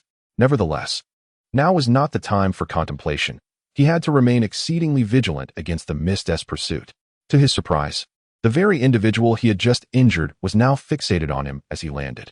Simultaneously, 2 additional mist shinobi encircled him, choosing not to attack immediately, but rather to envelop him. Uchiha sensed the scrutinizing gaze of the mist Umbu, leaving him somewhat bewildered. After a brief moment, comprehension dawned upon him. The voice he had just heard resonated with familiarity, prompting him to tentatively inquire, "Are you Zabuza Momochi?" Zabuza was of a similar age as Uchiha, and, under Madara's influence, the mist village had long since entered a state of blood mist. However, Madara's control was not entirely absolute, yet Zabuza had successfully eliminated all his peers and graduated with distinction. Uchiha had encountered him on the battlefield in the Land of Whirlpools, where he had suffered a setback, having been ambushed. Ironically, Zabuza, once heralded as a genius, had met with misfortune during that encounter. As fate would have it, he unexpectedly encountered the already awakened dual Sharingan of Uchiha. Had it not been for this individual's swift escape, shielded by others, it is likely that Zabuza would have perished in the Land of Waves. "It appears you still remember me." Zabuza cast a glance at the wound on his shoulder before speaking in a low tone. "You continue to rely on your eyes in battle, as always. Why not gouge them out instead?" Uchiha let out a soft snort, choosing not to dwell further on Zabuza. "And who might you be? Could you perhaps be another defeated foe I encountered in the Land of Waves?" Truly, a rather arrogant little brat. A tall member of the Kirigakure Umbu let out a cold laugh, while another voiced their disdain. "I hope you can maintain such confidence for a while longer." At this moment, Zabuza had also calmed down somewhat. He fixed his gaze on Uchiha and spoke with conviction. "You will have no opportunity." Still resorting to such cliches? Uchiha tilted his head, maintaining his smile. "Do you recall our last encounter? You and your comrades resorted to an ambush. Had it not been for your good fortune, you would likely have remained in the Land of Waves." Zabuza gritted his teeth, wanting to retort, but his expression suddenly shifted. For Uchiha had used a body flicker technique to appear beside him, a kunai slicing through the air. Despicable, Zabuza cursed inwardly, his focus sharpened and reflexes keen. At the moment Uchiha made his move, he swiftly dodged. Meanwhile, the other 2 fog ninjas reacted quickly upon witnessing Uchiha's attack. One of them began forming hand seals. Water style, water chaos wave. A torrent of water surged towards Uchiha with a deafening roar. Sensing the impending danger, Uchiha leaped swiftly, evading the fierce stream. However, at that moment, another fog ninja charged directly at him, drawing his blade mid-air, targeting Uchiha with precision. The sharp clashing of metal echoed through the forest. Although Uchiha was airborne, the Sharingan enabled him to accurately perceive the trajectory of the oncoming strike. He merely needed to position his kunai to intercept the attack. "Damn Sharingan!" The fog ninja cursed silently, realizing how despised the Uchiha clan was. The opponent could foresee his attack path. Unless he was faster or stronger, one-on-one combat was exceedingly challenging. Furthermore, he had to remain vigilant against the opponent's eyes. One could never know when they might unleash a genjutsu, which could be lethal. Fortunately, they were not acting alone. At the moment Uchiha blocked the fog ninja's assault, Zabuza and another had already positioned themselves behind him. Their blades were raised high, glimmering ominously even amidst the thick fog. Yet, just as their blades were about to descend, they suddenly sensed a chaotic surge of chakra emanating from Uchiha. This sudden change instilled within them a sense of foreboding. In an instant, Uji's body erupted, the violent explosion generating shockwaves that snapped nearby trees asunder. A thick haze of smoke and mist enveloped the area, significantly diminishing visibility, while the epicenter of the blast lay in utter disarray. Coughing, Zaibujan struggled to his feet, his body marred with numerous wounds, and beside him, the tall Umbu operative fared little better. His mask had vanished, revealing a visage reminiscent of a shark. He was none other than Kisame. Both men remained on high alert, scanning their surroundings. A puddle of water on the ground gradually coalesced into a humanoid form, unmistakably belonging to a member of the Hozuki clan. When did this little specter manage to do that? They inwardly cursed, realizing they had failed to notice when Uji had employed a shadow clone to switch positions. They were aware of the Uchiha's prowess, yet they harbored their own confidence. However, having barely engaged in combat, without even forcing the opponent to unveil any jutsu, they had suffered a significant setback, leaving them feeling exceptionally embarrassed. It was truly unexpected for both the Hozuki and the Kisame clans to be present, yet their circumstances appeared dire. Just then, Yuji's voice resonated through the fog and smoke, seeming distant yet echoing in their ears.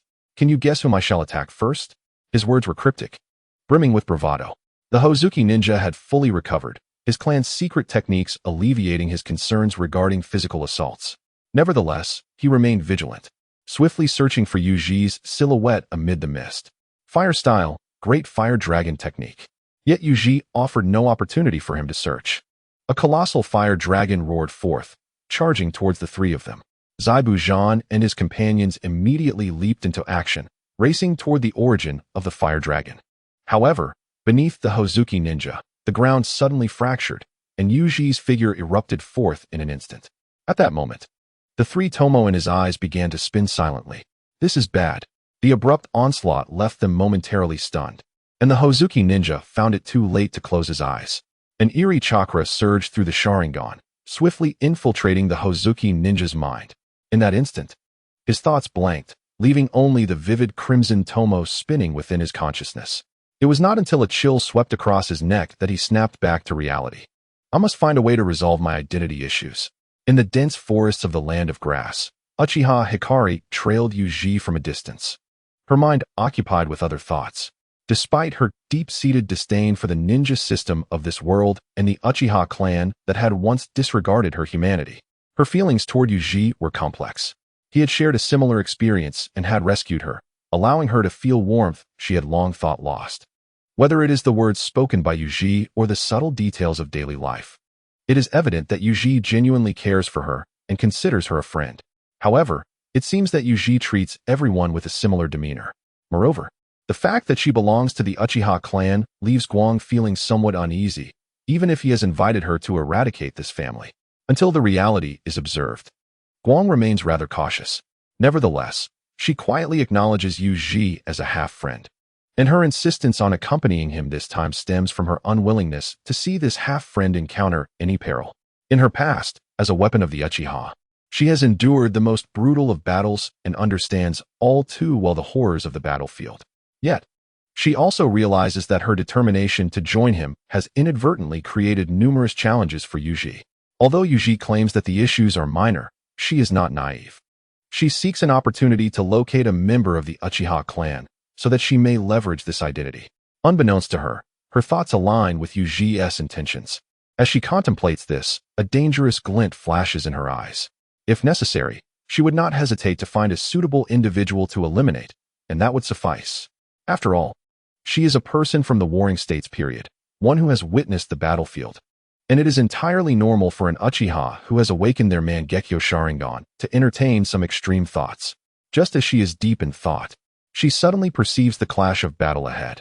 This causes her brow to furrow slightly, and she immediately accelerates towards Yuji. However, just as she is about to arrive, she notices the surrounding fog thickening. Amidst the mist, the sounds of metal clashing and the explosive resonance of ninjutsu resound, as Yuji evades while seeking an opportunity to counterattack. After all, he is alone, and having just detonated a shadow clone, he is still feeling its repercussions. Uchiha Itachi is truly a prodigy. He can endure the pain of detonating a shadow clone. Although Yuji does not particularly admire Uchiha Itachi, some of his tactics are not beyond Yuji's imitation. Yet, he has somewhat underestimated the impact of the shadow clone explosion on himself. Moreover, it must be said that the mist shinobi are indeed formidable. They seem to be unfazed by the demise of their comrades, and for them, such circumstances might even be preferable. Zabuza is, after all, a ruthless individual who has eliminated all his peers, and while Kisame has not fully succumbed to darkness, he is still a character of cruel disposition. Otherwise, he would not have decisively slain the one person who truly cared for him, even at the cost of his own emotional collapse. It can be asserted that the death of the member of the Hozuki clan did not evoke any negative emotions among them. In fact, it only heightened their fury. To witness a teammate being killed before their very eyes, especially after being toyed with beforehand, is something they cannot tolerate. Moreover, they have learned from their past mistakes. Facing an opponent like Uchiha, they tacitly commenced a strategy where one would attack while the other supported with ninjutsu. However, neither of them had attained the prowess depicted in the original narrative, and they had previously suffered a considerable setback. Consequently, despite their frenzied display, they held no advantage. And Uchiha gradually regained control of the situation. Sealing his resolve, Zaibujan seized the moment while Uchiha evaded Kisame's water techniques to launch a surprise attack from behind. Yet, even as Uchiha felt discomfort, his instincts proved acute. He effortlessly deflected the assault with the ninja blade of the Kagaya clan. Almost simultaneously, he drew a kunai with his left hand and aimed it directly at Zaibujan's heart. Although Zaibujan kept his head lowered to evade Uchiha's gaze, which delayed his reactions, he swiftly adapted upon noticing Uchiha's movements. Uchiha unleashed the kunai towards him. Ninjutsu, Rain of Kunai. In an instant, as the kunai was propelled forth, Uchiha formed hand seals with one hand, and the singular kunai multiplied into numerous projectiles, hurtling towards Zaibujan. The technique, Thousand Books Rain, was acquired from the enigmatic Shiranui Jinkan, yet this jutsu was not limited to merely 1,000 kunai. Meanwhile, Kisame, ever on the lookout for an opportunity, reacted with remarkable speed upon witnessing the torrent of kunai. A formidable wall of water rose to shield against the onslaught, and as the water barrier dissipated, Zaibujan completed his hand seals behind it. Ninjutsu, Water Dragon Bullet. Ninjutsu, Great Fireball Technique. As the roaring water dragon surged forward, Uchiha remained unfazed. Executing his hand seals without hesitation, a massive fireball erupted from his mouth, colliding violently with the two techniques in a cacophonous explosion. The deafening roar filled the air, steam enveloping the battlefield, and in that moment, Uchiha swung his ninja blade fiercely to the side. A sharp clang echoed as his blade met Kisame's sudden assault. Realizing his strike had failed, Kisame leaped backward to regroup with Zaibujan. To be honest, I am somewhat disappointed. Observing the scene, Uchiha had no intention of pursuing. He was acutely aware of his own condition and felt a deep sense of confusion. Why were Kisame and Zaibujan present here? They seemed absent from the original tale. After all, the umbu of the mist had been thoroughly eradicated in the narrative, leaving him to ponder whether the script had gone awry. However, these matters required further observation, especially as he needed to recover his strength. For you too. Even the effort to please me has been futile. Damn Uchiha. Upon hearing Uchiha's words, Kisame and Zaibujan struggled to contain their reactions, each internally cursing vehemently. Yet, they recognized their own limitations. Indeed, they found themselves utterly at a loss against this young Uchiha.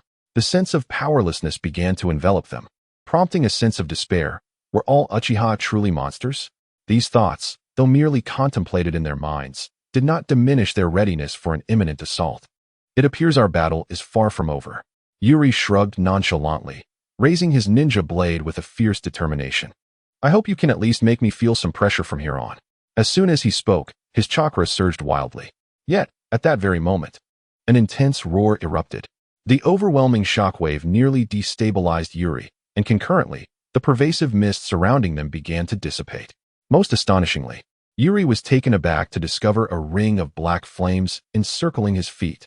These flames did not burst forth, but rather seemed to envelop him in a protective embrace, leaving him momentarily bewildered. At that instant, he sensed that the situation had truly spiraled out of control. For these flames, was it Amaterasu? Lin, be cautious. Kakashi murmured softly to Lin, who stood beside him amidst the fog. Although the previous water dragon technique had separated them, he remained within close proximity to her. However, their current predicament was dire, besieged as they were by 4 or 5 mist ninjas from the umbu. The hidden mist technique severely hampered their visibility, particularly for Lin. I understand, Kakashi. Lin nodded in acknowledgement. Despite being a medical ninja, she possessed a commendable fighting capability. Otherwise, she would not have been entrusted with such a perilous mission. Yet, the complexity of their situation weighed heavily upon her. Watch out, they're coming again. Kakashi's focus sharpened, and he abruptly bellowed, simultaneously swinging his short blade with ferocity. With Yuri's guidance, he had undergone significant transformation. He would not become a mere substitute for Obito, living solely for his sake. He remained true to himself. The prodigious Kakashi Hatake of Konoha. The sound of metal clashing resonated through the forest as Kakashi's blade moved like lightning amidst the mist. His singular resolve was to protect Lin and swiftly aid Yuri. The blade shimmered with chakra, arcs of electricity dancing along its edge, allowing him to confront their adversaries despite the obscuring fog. Yet, while he managed to fend off these foes, Lin's situation deteriorated, compelling him to divide his attention to safeguard her. This could not continue. Lin fought valiantly against the mist ninja's onslaught, but a sense of frustration gnawed at her spirit. She was acutely aware of her burden on Kakashi, and possibly even on Yuri, which filled her with guilt. All she could do was strive to fight as fiercely as she could, determined not to hinder their efforts. Suddenly, an unforeseen and thunderous roar erupted, followed by an irresistible shockwave that sent them all hurtling through the air. Unprepared, Kakashi, Lin, and the mist ninjas were all swept away by the force of the blast. Kakashi laboriously rose to his feet, and in the periphery of his vision, he beheld a scene that ignited a fierce rage within him. "Be careful, Rin."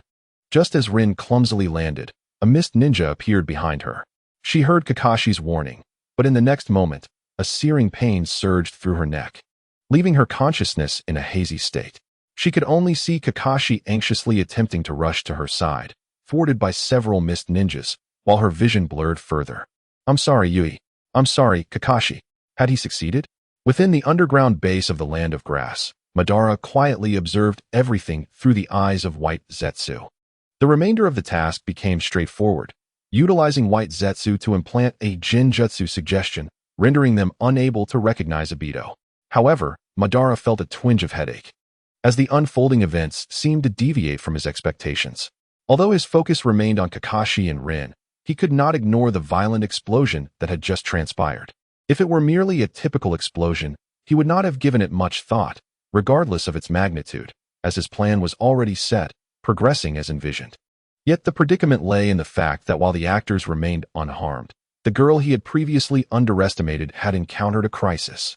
The explosion had unleashed black flames, a phenomenon Madara could never mistake.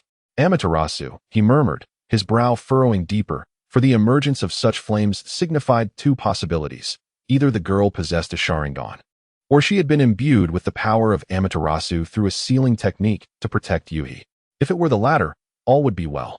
However, if it were the former, given that this girl had consistently accompanied Yui, the situation would become dire if they were to encounter Obito. In truth, Madara held little concern for a pair of Sharingan. Yet, encountering such eyes at this juncture significantly jeopardized his plans. It seemed this matter had grown increasingly intriguing. Nevertheless, true to his nature, Madara remained composed despite the unexpected turn of events. After a brief moment of contemplation with his eyes closed, a smile graced his lips. He had worried that Obito might grow complacent. The presence of such a formidable individual could serve as a perpetual reminder. However, prior to that, it was prudent to ascertain the situation. "Come forth, White Zetsu." "Yes, Lord Madara," White Zetsu responded as he emerged from the wall. "Draw the attention of the Rock Shinobi and summon the Leaf Shinobi as well," Madara instructed with an air of confidence etched on his aged visage. "Let this operation become a lively affair." The arrival of the Rock Shinobi would not only dilute the threat to Obito, but also serve to gauge the girl's caliber. Should she display the power of the Sharingan, and if the Leaf Shinobi were to arrive, then the higher-ups in Konoha would surely grow cautious. This arrangement would allow her to divert her attention away from Obito, enabling him to act while remaining acutely aware of the watchful eyes upon him. Naturally, if no one were to intervene, the arrival of the Leaf Village members could still be deemed a form of salvation. He required someone to survive, to serve as a perpetual reminder to Obito of the world's harshness. As for Obito's reckless behavior, he could assert that the Uchiha clan possessed a means to seal the power of the Mangekyo Sharingan, a fact that could serve to awaken Obito to reality. Regardless of how one calculated it, he stood to gain immensely, a true case of killing multiple birds with a single stone.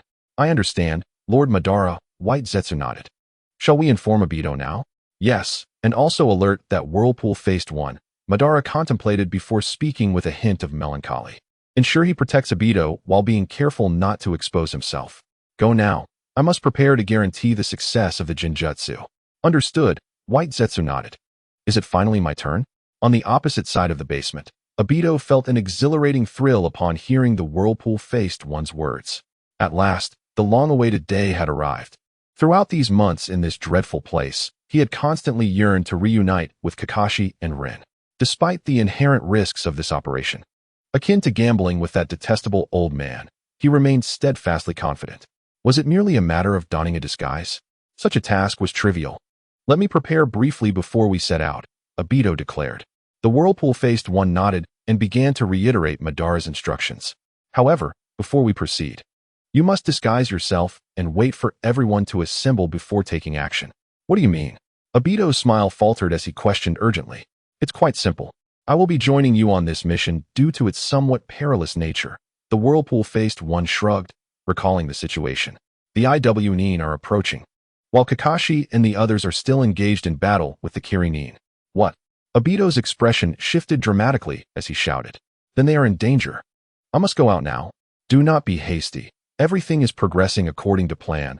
The whirlpool-faced one shook his head, speaking with a hint of resignation. To exit, you will need Lord Madara to open the door, and you must also acclimate to my power. Only then will you possess the capability to fight. And what else? I have heard that heroes typically make their entrance at the last moment, have you not? Are you all right? Yes, I am fine. Thank you, Light. As the mist gradually dissipated, Light's figure appeared beside Yuhi, though Yuhi's expression bore a touch of exasperation, particularly upon seeing the Amaterasu flames still dancing around him. He found himself at a loss for words. The moment he laid eyes on those flames, he had already surmised they were the work of Light. Madara's ocular technique had never been disclosed. No one knew the true nature of his powers. Yet, no matter how one pondered, it was unlikely that it was Amaterasu. And Yuhi had his own suspicions. The impression that the patterned one leaves is invariably one of overwhelming strength, inducing a sense of trepidation in those who witness his might. Might it be possible that one of his ocular techniques serves to amplify the potency of any jutsu he employs? This remains a mere conjecture, especially considering his subsequent actions indicate he has never invoked Amaterasu. Presently, the sole wielder of Amaterasu is Light. Moreover, this manifestation of Amaterasu appears distinct. Its form seemingly under her control. Could it be that her other ocular technique is Kagutsuchi?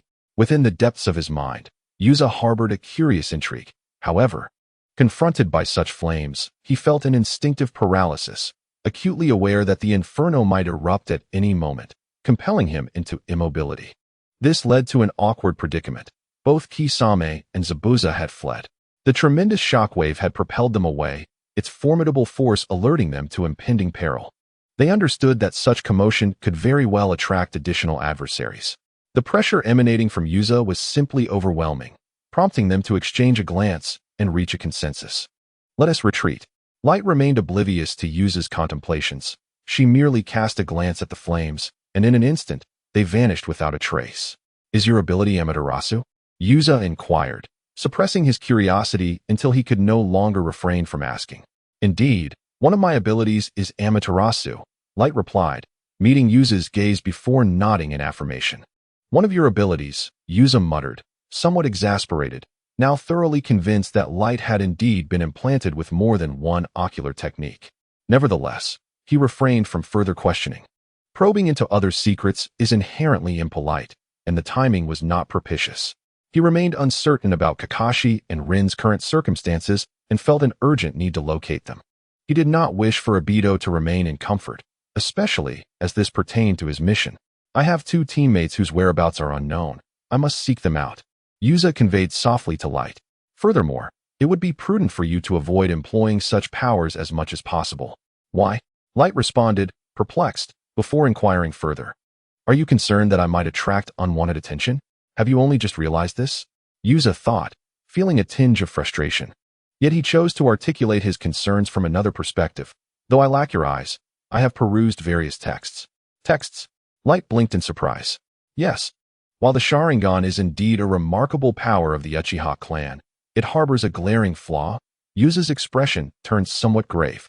The more one utilizes it, the more rapidly it succumbs to sealing, until it is irrevocably sealed away, plunging into eternal darkness.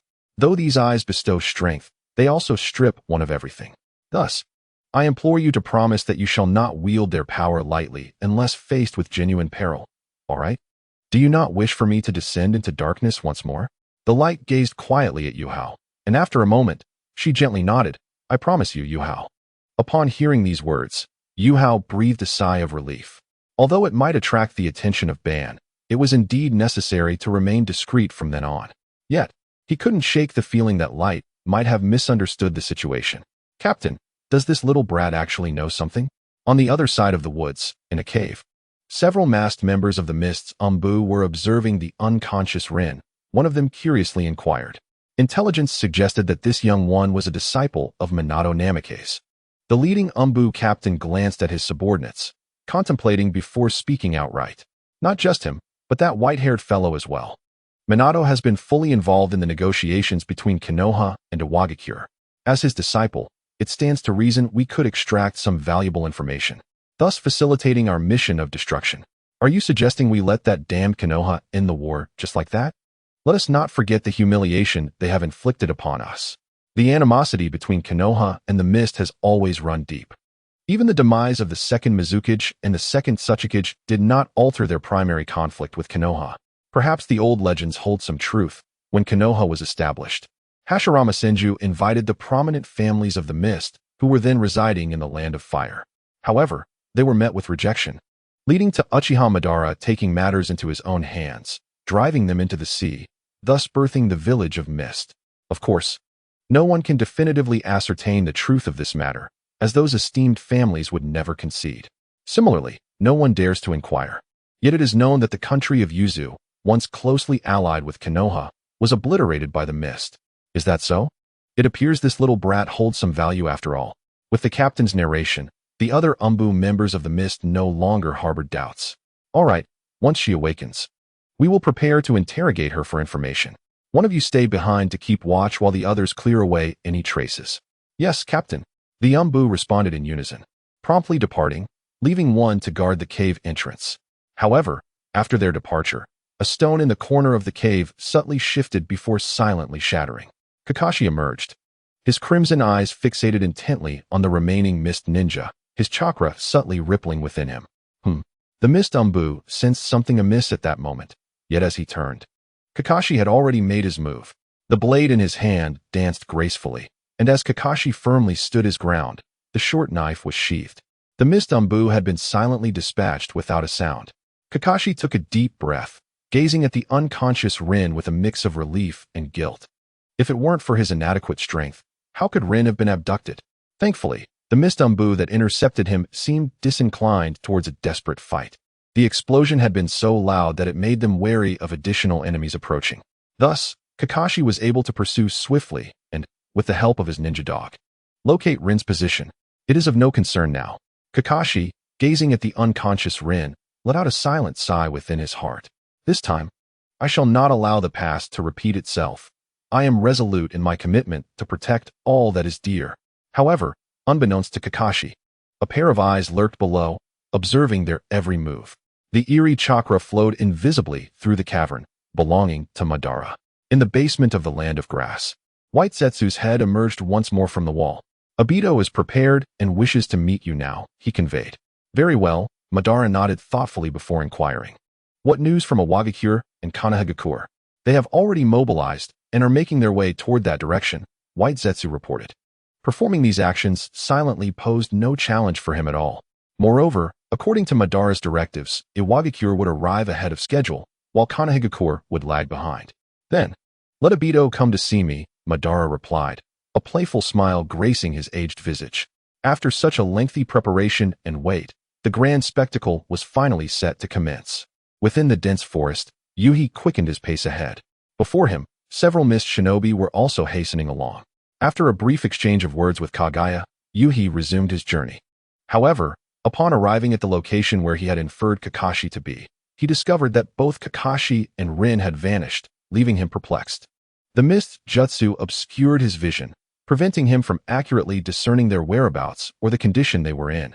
In the original narrative, it seemed Rin had been captured in a cave and subsequently sealed with the three tails, did it not? To be candid, Yuhi had always been skeptical about Rin being sealed with the three tails. On one hand, it was shortly after Rin's death that the fourth Mizukage, Yagura, became the Jinchuriki, which appeared inconsistent with the timeline for tailed beast revival following their Jinchuriki's demise. Furthermore, even if Madara possessed an extraordinary level of control over the Mist, it could not be so simple as to extract a tailed beast at will. A village's strategic weapon could not be treated so frivolously, and even if it were extracted, where would it be sealed? Thus, it seemed more plausible that it was merely the chakra of the tailed beast that was sealed. Yuhi contemplated silently. However, he had no time to dwell upon such thoughts, for at that moment, he clearly observed several mist shinobi hastily retreating from the area, and he unhesitatingly followed their lead. Clearly, these mist shinobi intended to rendezvous with others, and accompanying them would pose no issues. Yet, the more he followed, the more Yuhi sensed something amiss. Were these individuals deliberately leading him astray? Absurd as it may seem, after attempting to accelerate and decelerate, he ascertained that the distance between him and the mist shinobi remained unchanged, further solidifying his belief that they were indeed guiding him. What could possibly be the reason for this? Yui's mind was clouded with questions.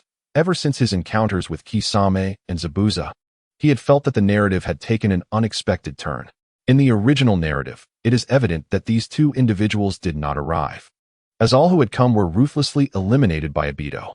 Yet, at this moment, these two appeared here and engaged in a skirmish with him, leaving Yuhi perplexed. Could it be that the script devised by Madara had indeed undergone a transformation? Yuhi's brow furrowed deeper, but just then, he abruptly halted his steps, his gaze fixed intently ahead, and at that very instant, a group of rock ninja surged forth from the forest. Uchiha Yuhi. The rock ninja clearly did not anticipate encountering a Konoha member here, let alone Yuhi himself. They had sensed the commotion and noticed the presence of Mist Ninja, which prompted their approach. In that fleeting moment of confrontation, their expressions subtly shifted. It was indeed a pleasure to finally meet you. Although this is our first encounter, your visage is etched in our memories. A smile unexpectedly appeared on the face of the leading rock ninja, his eyes locked onto Yuhi. You along with a few other youngsters and Minato blew up the bridge, causing us considerable distress. I wonder what your thoughts would be if your head were to grace the negotiation table. How should I know? Yuhi inwardly lamented his misfortune at encountering the rock ninja at such a time. Doubts began to creep into his mind about whether the mist ninja had deliberately lured him here. Nonetheless, he was acutely aware that a confrontation was now inevitable. However, I am curious about one thing. Yuhi slowly raised the shinobi blade he had retrieved from the hands of a member of the Hozuki clan, his eyes instantly transforming into a vivid crimson as he stared down the group of rock ninja. If, during negotiations, you rock ninja had realized the extent of your losses, what would the outcome have been? As soon as his words fell, Yuhi became a mere afterimage, charging forward. Lin, hold on. We will soon return to the camp and reunite with the main force. On the opposite side of the forest, Kakashi encouraged Lin while swiftly making his way toward the Konoha encampment. Yet, Kakashi's heart was weighed down heavily, for behind him trailed 2 to 3 dozen Mist Umbu relentlessly pursuing them. After dispatching one of the Mist Umbu, he hastily roused Lin, but at that moment, the remaining Mist Ninja had also returned. This put them in an awkward predicament, forcing him to lead Lin away swiftly. However, the pursuing Mist Umbu were gaining speed, and they could not create any distance between themselves. It was all too easy to imagine that if they were caught by these pursuers, their fate would be dire. We must endure, even if it means leaving someone behind. Lin must escape. Kakashi silently repeated this mantra, not out of a vow to Obito, but as a decision he had long since made. He could not allow the past to repeat itself in his presence. Do not think of escaping. Just then, a Mist Ninja had closed in behind them, drawing a short blade and swinging it viciously towards them. This is truly cursed, Kakashi muttered under his breath. Swiftly drawing his ninja blade, with a subtle movement of his Sharingan, he instantaneously blocked the strike. At that very moment, arcs of electricity danced along his weapon, surging forth towards the Umbu operative of the mist. This operative reacted with remarkable speed, retreating a step instead of continuing the confrontation with Kakashi.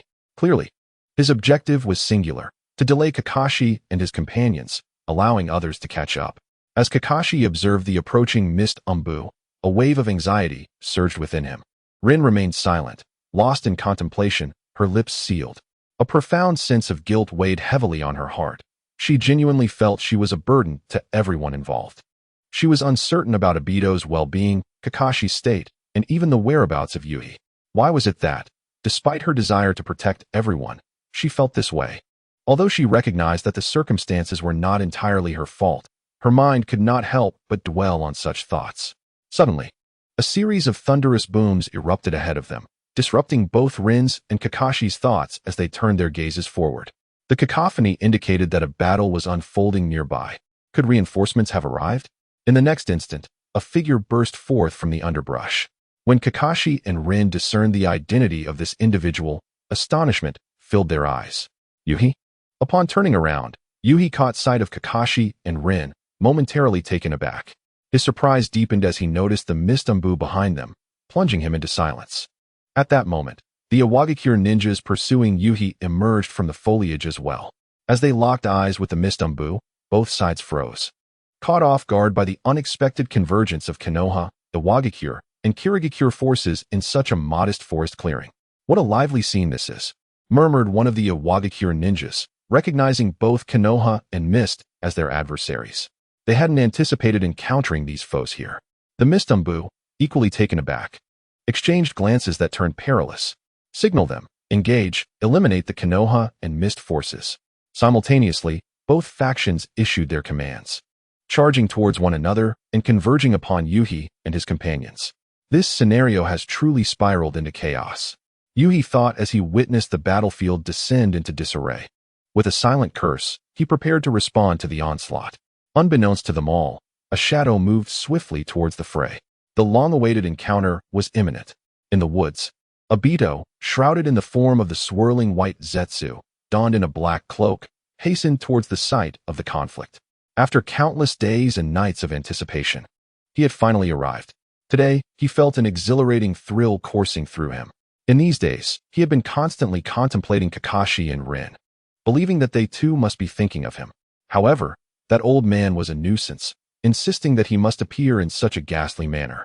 As Obito hastened forward, he muttered under his breath. Did he not realize that one ought to present oneself more handsomely upon a reunion? How frustrating. And you deceived me as well.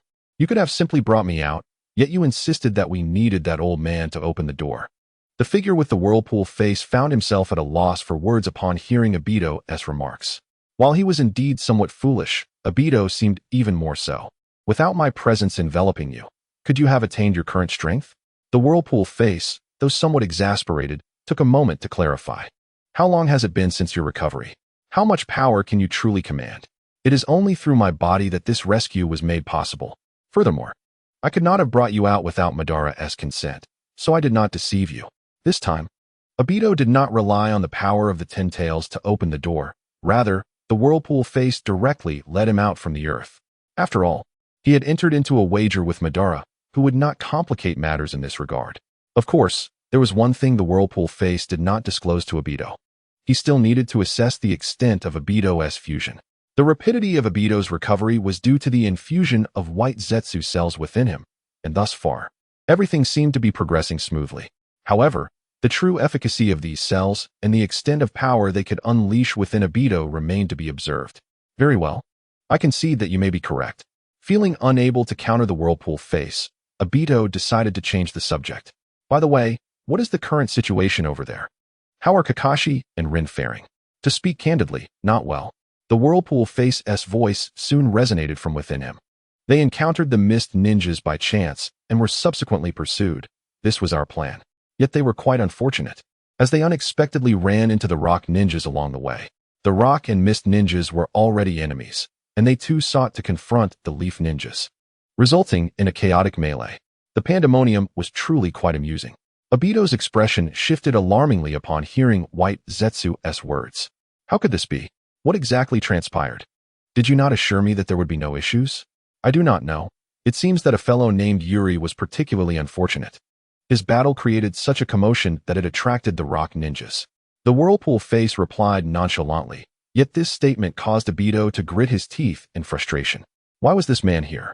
Why was he always lingering about? However, rest assured, even though their circumstances are dire, that individual named Yuri is quite formidable. Noticing Obito's silence, the whirlpool face continued, stating that despite their unfortunate situation, the presence of this individual would still offer some support. Be quiet. Do not speak of that man any further. Tobi's mood was rather bleak, his expression turning cold. The people of Konoha had transformed, and he pondered why they had yet to arrive, while also wondering what Minato-sensei was occupied with. The Konoha forces were indeed en route, yet their distance rendered them unable to assist at the moment. Vortex-faced did not regard Toby's demeanor, articulating all that could be expressed regarding the situation. As for your teacher, he is currently preoccupied, likely negotiating with the rock ninjas. For there were numerous matters requiring his attention following Konoha's victory. Once again, it seemed the same as ever. Toby's inner turmoil grew complex at that moment, but he quickly dismissed such thoughts. Never mind, it was the same last time. However, perhaps it was for the best. This time, I shall be the hero. Kakashi Rin. Wait for me. With that thought, Toby accelerated, faintly hearing the sounds of battle ahead. What a nuisance.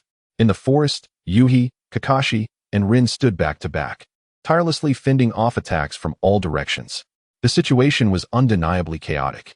Both the rock and mist ninjas were engaged in combat with one another, yet did not overlook the trio. Consequently, the pressure on Yuhi and his companions intensified. Fortunately, their adversaries were not entirely united, occasionally aiding Yuhi and his comrades, or else Yuhi and Kakashi might have fared well, but Rin would surely have faltered.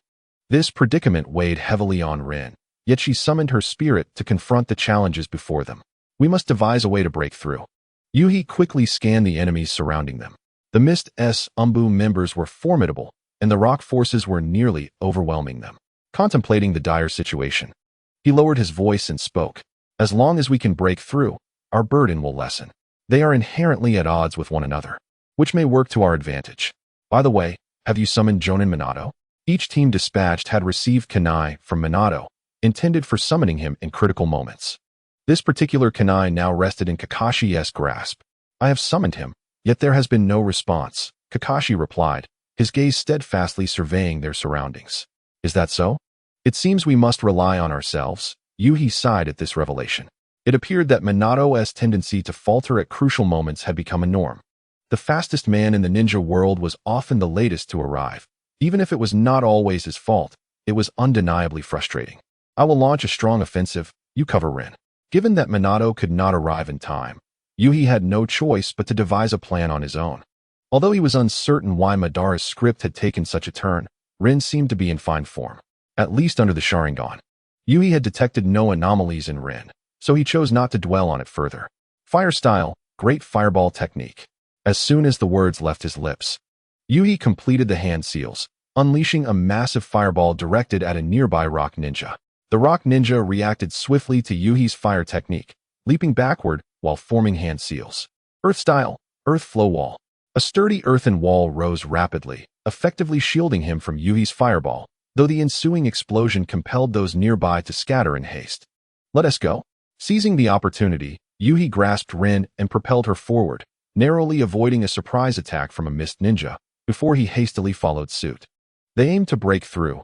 However, the rock and mist ninjas were far from foolish. Despite their fierce onslaught, their gaze remained fixed on Yuhi and his companions. Upon sensing their movements, both sides instinctively ceased their attacks and advanced towards the trio. I will hold them off. You two escape. Yuhi maintained his composure, undeterred by the numbers against him. With a commanding shout, he swung his ninja blade at an approaching foe. Rin, observing as Yuhi confronted the enemy while Kakashi valiantly pressed forward, clenched her kunai, gritting her teeth in determination. Along their journey, she had lost count of how many times she had been shielded. This was not her desire. She aspired to be a competent ninja herself. Suddenly, Rin noticed a rock ninja stealthily approaching Yuhi from behind, who was preoccupied with the adversary before him. Resolute, Rin refused to be a burden to anyone. In an instant, she advanced towards Yuhi's rear. As the rock ninja made his move, her kunai lunged forward with conviction. The sound of metal piercing flesh echoed instantly, crimson blood splattering forth. The rock ninja gazed at Rin in disbelief, taken aback by the courage of one he had deemed an easy target. I did it, Rin thought, watching the rock ninja collapse before her, a flicker of joy igniting within her.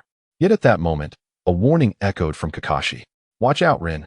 As the ninja fell, a figure adorned with a white swirling mask appeared silently. His kunai was aimed directly at Rin's chest. Damn, is it really this dire? Amidst the chaos of battle, Obito had quietly reached the outskirts of the fray. Though he yearned to intervene, he was dissuaded by the masked figure, who insisted that the time was not yet ripe for danger. After much contemplation, he ultimately remained hidden, his heart racing with anxiety as he watched. Yet with each passing moment, his discomfort grew. He observed how Kakashi and Rin coordinated seamlessly with Yui, a partnership he had always longed for. Why was this happening? This kind of collaboration was what he had yearned for. In the past, Kakashi had scarcely acknowledged him, and he had been incapable of working alongside him. Now, witnessing the synergy between Kakashi and Rin, he found himself engulfed in confusion. Isn't this what I have been eagerly anticipating? Why is that individual not me? However, as he pondered these thoughts, he realized that Rin's situation had deteriorated significantly. The Mist and Rock ninjas had tacitly chosen Rin as their focal point. Even though Kakashi and that individual in the feathered cloak were providing support, it was evidently insufficient. Vortex face, it appears that the time has come for me to intervene. Obito clenched his fists and immediately inquired. He was truly reluctant to stand by idly, like a mere stranger, observing the performance of the trio in the feathered cloak. You could actually afford to wait a little longer. Upon hearing Obito's words, Vortex face couldn't help but remind him. If you recklessly charge out now, it may lead to even greater misunderstandings. Yet their situation is so dire, and moreover, Obito gritted his teeth, considering how well they were cooperating. What was he at this moment? Just then, Obito saw Rin, who had been pulled away, suddenly turned back and rushed towards the figure in the feathered cloak. There, a rock ninja was poised to launch a sneak attack. No, unable to bear the sight any longer, Obito could not care less if the feathered cloak was ambushed. He did not regard even his own clan. But Rin was different from Kakashi, particularly Rin. Why was she so foolish? Lost in these thoughts, Obito instantly sprang into action. He swiftly picked up a kunai from the ground. He had to save Rin. However, what he never anticipated was that at this moment, Rin unleashed an incredible power, and she actually defeated the rock ninja. This unexpected turn left Obito momentarily unable to halt his advance, and he could only watch in horror as his kunai hurtled towards Rin. What is happening? The figure in the feathered cloak had long been aware of the commotion behind him, but he did not expect Rin to suddenly return to save him. What astounded him even more was that Obito would emerge at this critical juncture. Watching the kunai that was about to strike Rin, the figure in the feathered cloak nearly lost his composure. He had not foreseen this. The one most likely to harm Rin was actually that scoundrel Obito. To think he could use Obito to eliminate Rin and awaken the Mangekyo Sharingan? What a delusion. However, the figure in the feathered cloak reacted swiftly, pulling Rin into his embrace and forcefully yanking her away, while simultaneously thrusting his ninja blade forward. Clang! With a resounding clash, just as despair enveloped Obito, the figure's ninja blade intercepted his kunai at the last possible moment. Obito seemed momentarily dazed, while the figure in the feathered cloak showed no mercy, delivering a kick that sent Obito flying. Bam! Obito's body collided forcefully with a tree, and at that moment, both the Mist and Rock ninjas instinctively ceased their attacks due to his presence. Who is this person? Are there more enemies? He does not appear to be from Konoha, nor is he one of our own. The Mist and Rock ninjas exchanged glances in hushed discourse, while Kakashi swiftly approached the figure in the feathered cloak and Rin. Are you both all right, feathered cloak Rin? He whispered, yet his gaze was firmly fixed on Obito, dressed as Vortex face. It was because of this individual that Rin nearly lost her life. I'm fine, Lin quietly replied, though her gaze lingered on Obito. Meanwhile, Obito appeared somewhat bewildered as he stared back at Kakashi, perplexed by one particular matter. Why was this guy dressed in such a manner? Why did he not reveal his true face to them? However, Obito dismissed such thoughts. Just moments ago, Kakashi's actions nearly jeopardized his mission, which left him in a rather foul mood. At least you are well. Obito exhaled deeply, nodding gently before suddenly breaking into a smile. Rest assured, I will protect you. His words caused Lin to lower her head slightly, yet she soon raised it again, her gaze resolute as she surveyed the surrounding foes. Kakashi's eyes remained fixed on Obito, his crimson Sharingan seemingly ablaze with fury. Damn it, how did it come to this? This scene unfolded before Obito, and while he felt immense relief upon seeing that Lin was unharmed, his heart was simultaneously wrenched with despair. This was not the outcome he had envisioned. Do not forget our wager. You cannot speak freely now. You must communicate solely through your actions for them to recognize you.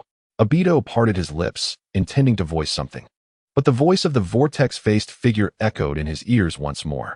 Moreover, that girl just exhibited an extraordinary resolve. Without such unwavering conviction, she would not have turned back to save another while dispatching her enemies. Silence. Obito could no longer contain himself upon hearing that remark.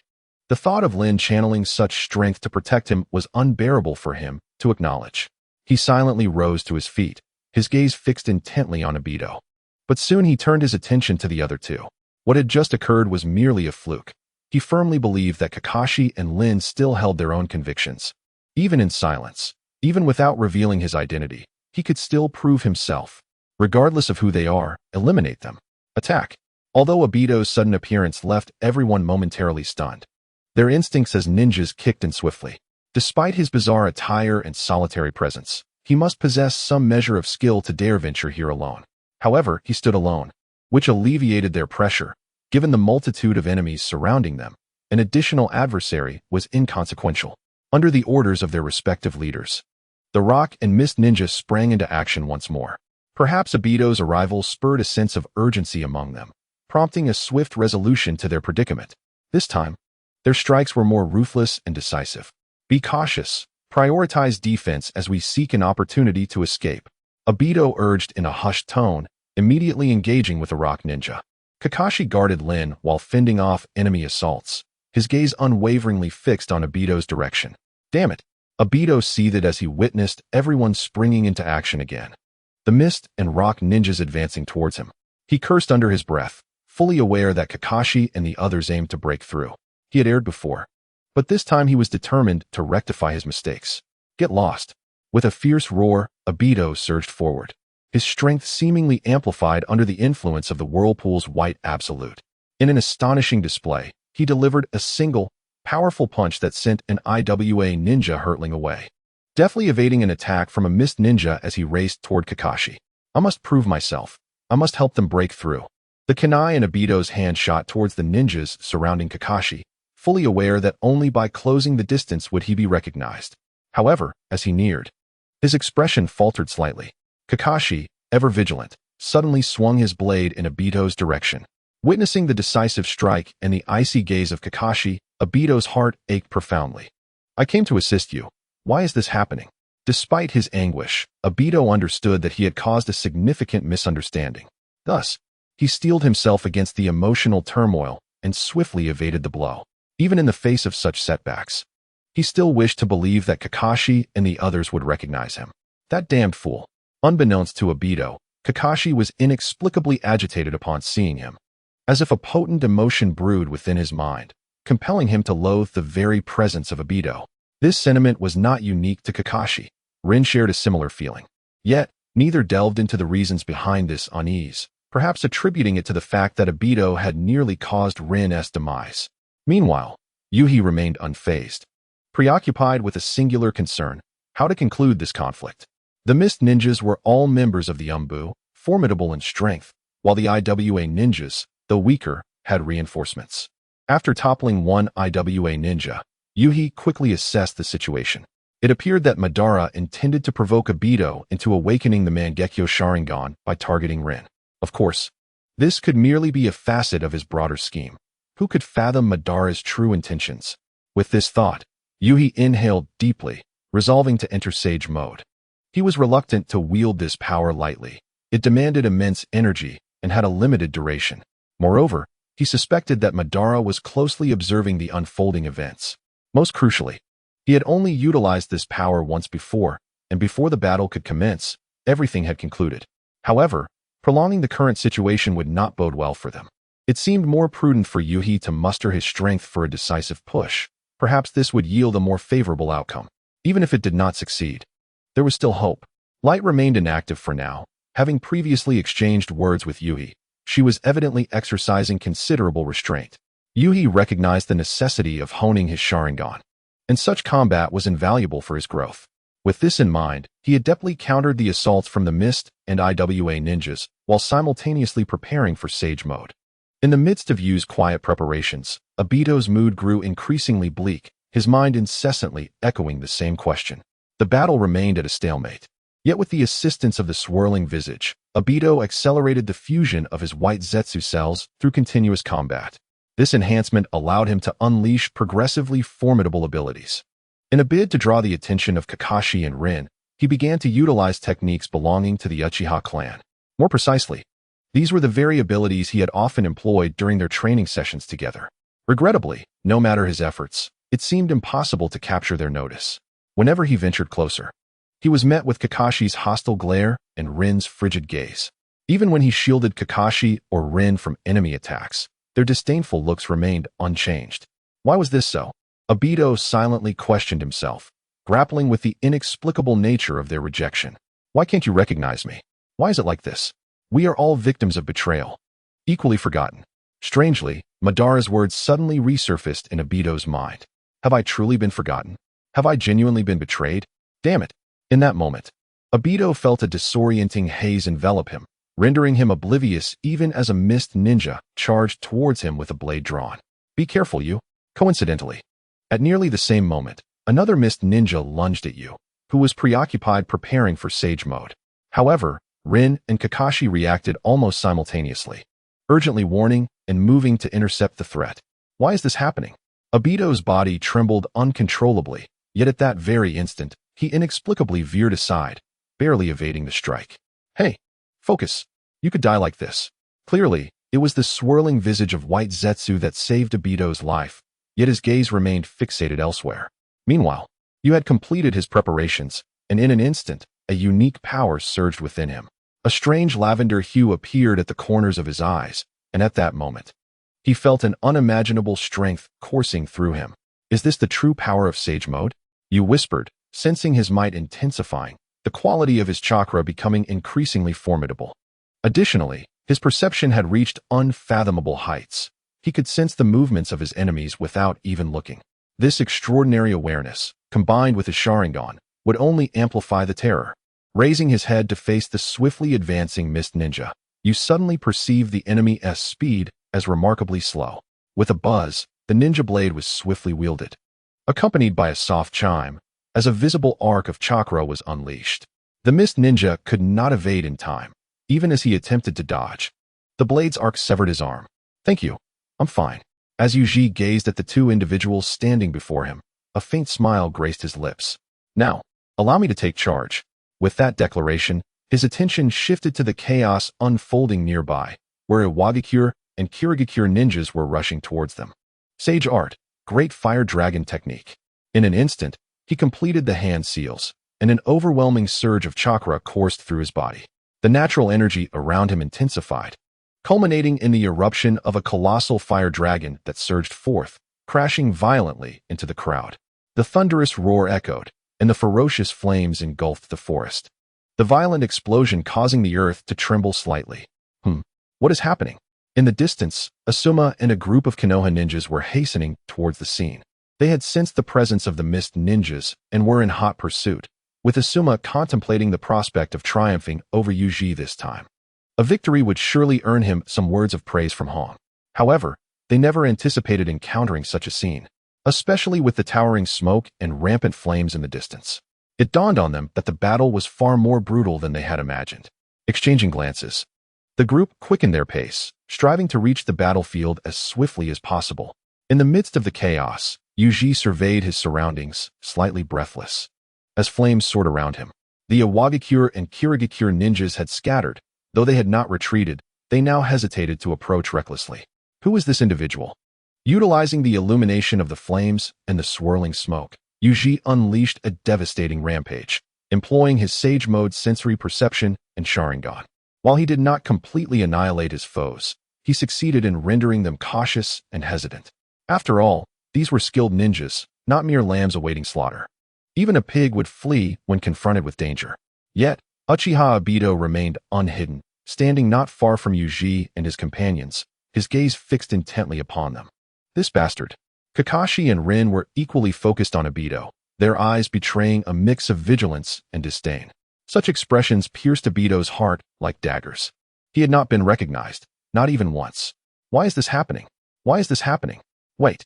Yuji suddenly interjected, sensing that there was something amiss about Obito, or perhaps about Kakashi and Rin. A peculiar thought struck him. He had no inclination to help, yet he found himself pondering a possibility. This fellow possesses a Sharingan, and his fighting style bears a striking resemblance to that of an Uchiha. Pausing for a moment, Yuji's gaze bore down on Obito, and he quietly inquired, "Are you Uchiha Obito?" Impossible. However, as soon as the words left his lips, The astonishment in Obito's eyes was abruptly interrupted by Kakashi and Rin. Yuji, he cannot be Obito. Do not jest. Upon hearing the words of the two, Yuji fell into a moment of silence, while Obito's body began to tremble, his eyes devoid of light. Why? Why is it that even Uchiha Yuji recognizes me, yet you remain oblivious? Why is this the case? Yuji gazed at Kakashi and Rin, then at the trembling form of Obito. At that moment, he had conclusively discerned the nature of the situation. It was evident that Madara had altered his plans, and it appeared that Yuji had been ensnared in his machinations. Kakashi and Rin's behavior was undeniably peculiar. Even though Obito had concealed his identity behind the white Zetsu mask, his combat style had revealed distinct clues, a style unmistakably characteristic of the Uchiha clan. Moreover, he had only exposed one Sharingan, rendering the answer glaringly obvious. Yet, Kakashi and Rin seemed entirely unaware, their emotional fluctuations also betraying an abnormality. This could only imply that after their separation, both had likely fallen prey to Madara's manipulations. Observing Kakashi and Rin's resolute and disdainful gazes, contrasted with Obito's quaking form, one could envision the rapid disintegration of Obito's emotions. Yuji began to fathom Madara's intentions. Had I unwittingly become a pawn in Madara's literary scheme? Yuji was uncertain how Madara had managed to manipulate Obito, but the current scenario suggested that Obito had eagerly arrived to intervene, perhaps hoping to be recognized. Much like in the original narrative when he sought acknowledgement from Minato during his assault on Konoha. Unfortunately, at that time, he had concealed his identity behind a mask and had ruthlessly attacked the loved ones of others, provoking even the most genial Minato to wrath. Consequently, Obito felt that Minato had failed to recognize him, failing to extricate him from the abyss, leading him to act with even greater severity. Now, it appeared that all of this had been anticipated by Madara, executed with even greater thoroughness. Minato likely did not bear this too heavily, or perhaps, even if he did, it paled in comparison to his concerns for Kakashi and Rin. The fact that Kakashi and Rin had failed to recognize Obito in his presence was a far graver situation than what Minato faced. Their relationship had never been particularly strong, and now Yuji had effectively supplanted Obito, even surpassing him. Furthermore, with Madara's inscrutable manipulation, the entirety of this ordeal was no mere devastating blow to Obito. It was no wonder that when I previously examined Rin's chakra, there were no anomalies. It turned out Madara's scheme had long since evolved into this. Yuji now seemed to comprehend why his mission was to rescue Rin, thus plunging Obito into endless despair. As long as Kakashi and Rin remained alive, Obito would endure a lifetime of torment, a reality that could ensure his perpetual loyalty to Madara. I do not acknowledge this. Obito suddenly rasped, his head bowed, his mind a whirlwind of confusion. Rin, I am Rin. Do you go by Obito? It is a pleasure to make your acquaintance. Obito, you are late once again. How many times must I remind you? Do not push yourself if you are injured. I have been watching over you all along. Extend your hand. Where is my gift? Obito, I promise you, I will protect Rin with all my might. In that moment, a torrent of memories surged within his mind, the excruciating pain gnawing at his spirit. It hurt so deeply. Even the time he believed he would perish on the Shinju Bridge did not compare. Countless images and sounds coalesced, silently transforming into the figure of Madara in the underground base. His expression was devoid of emotion, his voice devoid of any tremor. Yet it resonated with profound truths in his mind. You and I are both betrayed souls, equally forgotten. At that moment, a tear of blood uncontrollably streamed from his right eye, and his Sharingan began to whirl frantically. I refuse to accept this. Obito's anguished roar echoed through the forest. His deep, hoarse voice reminiscent of a demon clawing its way out of the depths of hell, sending chills down one's spine. Accompanying his scream, chakra surged violently towards his eye. Simultaneously, the right side of his body erupted in response to his cry. Strange wooden branches pierced through him, blossoming like tree trunks, clearly indicating the awakening of white Zetsu's cells. This surge of chakra captured the attention of Yuhi, who had been observing Obito closely after deciphering his situation. Now, as Obito's chakra underwent a transformation, Yuhi realized something significant, especially when Kakashi suddenly covered his eyes and knelt on the ground, appearing to be in immense pain. This further convinced Yuhi that Obito had truly shattered internally, and his Mangekyo Sharingan had awakened. What should I do? This question began to haunt Yuhi.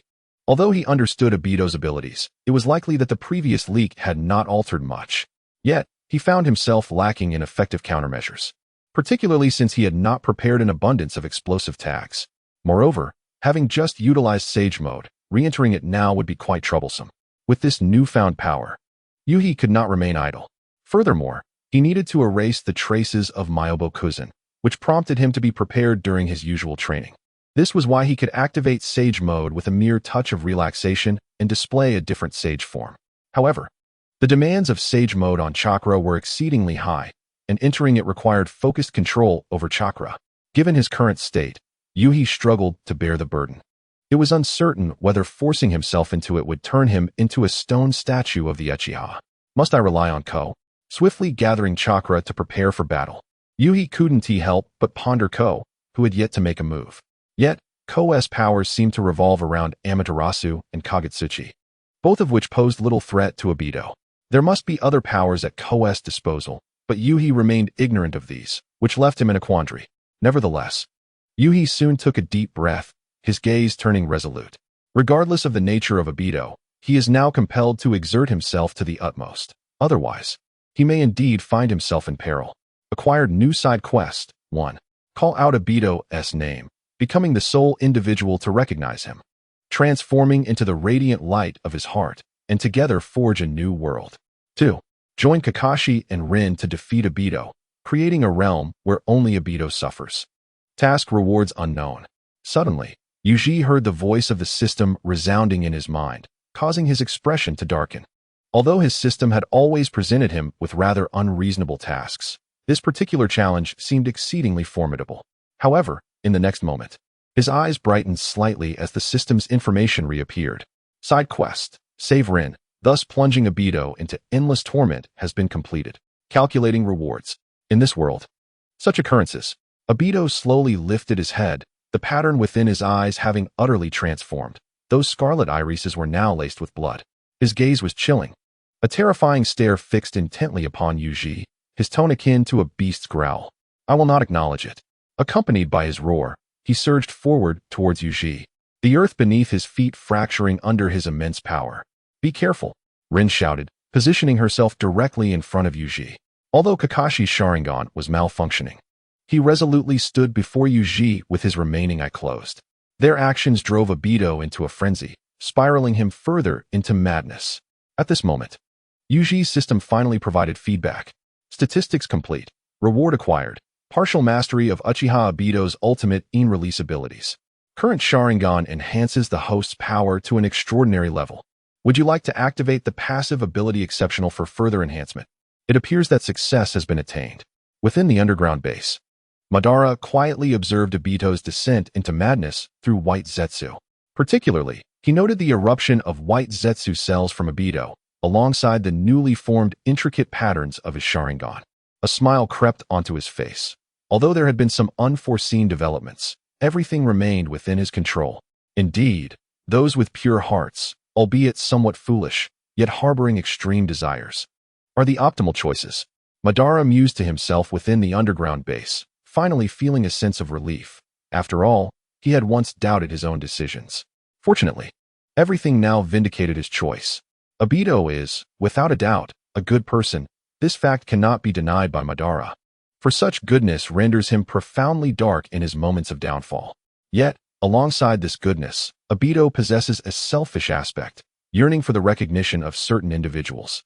Those beyond this circle hold no significance for him, regardless of whether they once cared for him or treated him with kindness. Furthermore, Obito lacks shrewdness. He does not possess the capacity to ponder over numerous complexities. Thus, as long as one can identify those who resonate with Obito's inner self and subsequently take action against them, Obito's collapse will transpire in an instant. Moreover, after formulating his plan, Madara continuously and subtly conveyed a singular truth to Obito. They are the betrayed, the forgotten ones. With such an understanding, a deft application of this knowledge could indelibly stamp Obito's psyche. Presently, Obito is gradually ensnared within Madara's scheme. However, the presence of that troublesome little brat, Yuri, poses a complication. Regrettably, the old man knows your cleverness. Even a cautionary word from you would be of no avail. Yuri recognized Obito, and naturally, Madara would take precautions. Yet, while remaining vigilant, he would also exploit this situation. Consequently, even if Yuri were to call out Obito's name while Kakashi and Rin were already under Madara's influence, it would only serve to deepen Obito's despair. It can be said that Madara has meticulously orchestrated this plan, possessing an intimate understanding of a Uchiha's heart. Without resorting to crude methods, he can lead Obito into the abyss through intricate designs. Let him vent momentarily. He will return soon enough. Madara observed as Obito lunged towards Yuri and the others, shaking his head slightly. However, Yuri's actions caused him to furrow his brow, for he sensed that the powers Yuri had previously employed bore some resemblance to Hashirama's. Sage mode, perhaps? How did he acquire it, and from whom? The natural energy is one of the forces he seeks to obtain, and in the future, he will need such strength upon resurrection. Yuri's current display naturally piqued his curiosity. In addition to the power of Sage Mode, the girl who seemingly possesses a Mangekyo Sharingan has yet to engage, which perplexed Madara further. Very well, let Obito investigate this matter on his own. Madara shook his head, choosing not to delve deeper into these concerns. However, in the next moment, he was struck dumb, followed by a flicker of incredulity in his eyes. This little brat, how could it be? Upon witnessing this revelation, Yuri was genuinely exhilarated. Initially, he had worried that he might receive a spatial affinity again, which would pose some challenges. While a spatial affinity is not inherently undesirable, possessing such a talent would, without a doubt, facilitate his encounters with Obito in the future. Yet the crux of the matter is that talent does not directly translate to capability. In the long term, while talent may be superior, what he requires now is immediate combat efficacy. Fortunately, it appears that even fate is assisting him this time. What piques his interest about Obito, aside from the talent, is the extreme EN release that has erupted due to his intense emotional turmoil. Naturally, it would be even more advantageous if the white Zetsu cells implanted within Obito could be considered a reward. However, at present, Obito has suffered an unprecedentedly devastating blow, and it is this extreme EN release that Yuri desperately needs. For this power can be applied to his Sharingan. Yet, leveraging this energy to complete a total transformation of his Sharingan is evidently an impossibility. After all, this is not his own EN release, and what he has obtained is merely a fragment of Obito's EN release power. Most importantly, he had not endured that inhumane mental torment, and thus, he could not possibly undergo a transformation. However, I possess alternative methods. Uchiha felt an extraordinary mental force spreading within his mind. At that moment, he sensed that his Sharingan had seemingly reached a new pinnacle. He could feel a wall obstructing his spiritual realm, hindering his progress. But all he needed to do was to touch that wall, to activate the extraordinary and elevate the Sharingan. Suddenly, a peculiar power erupted within Uchiha. This force transformed into the purest essence of dark energy and surged towards his eyes, causing an immediate searing pain. Soon, this energy began to diffuse throughout his entire being. I shall never acknowledge these events, nor this world, never. But as Uchiha embarked on his metamorphosis, Obito charged forward, his eyes filled with madness and hatred. Despite the distance between them, the speed of a ninja is no jest. Stop! Kakashi, though perplexed by the agonizing sensation emanating from his Sharingan, which even made his head spin, swiftly drew a kunai and hurled it fiercely at Obito. Whoosh, whoosh, whoosh. Yet, the kunai pierced through Obito's body and vanished into the flames behind him. Neither Kakashi nor Rin could comprehend how he had evaded it. A phantasm? Kakashi murmured softly, and in the next moment, he charged forward, his short blade sweeping towards Obito. The blade entered Obito's form, as if slicing through air, eliciting a look of astonishment from Kakashi. This is certainly not the world I desire.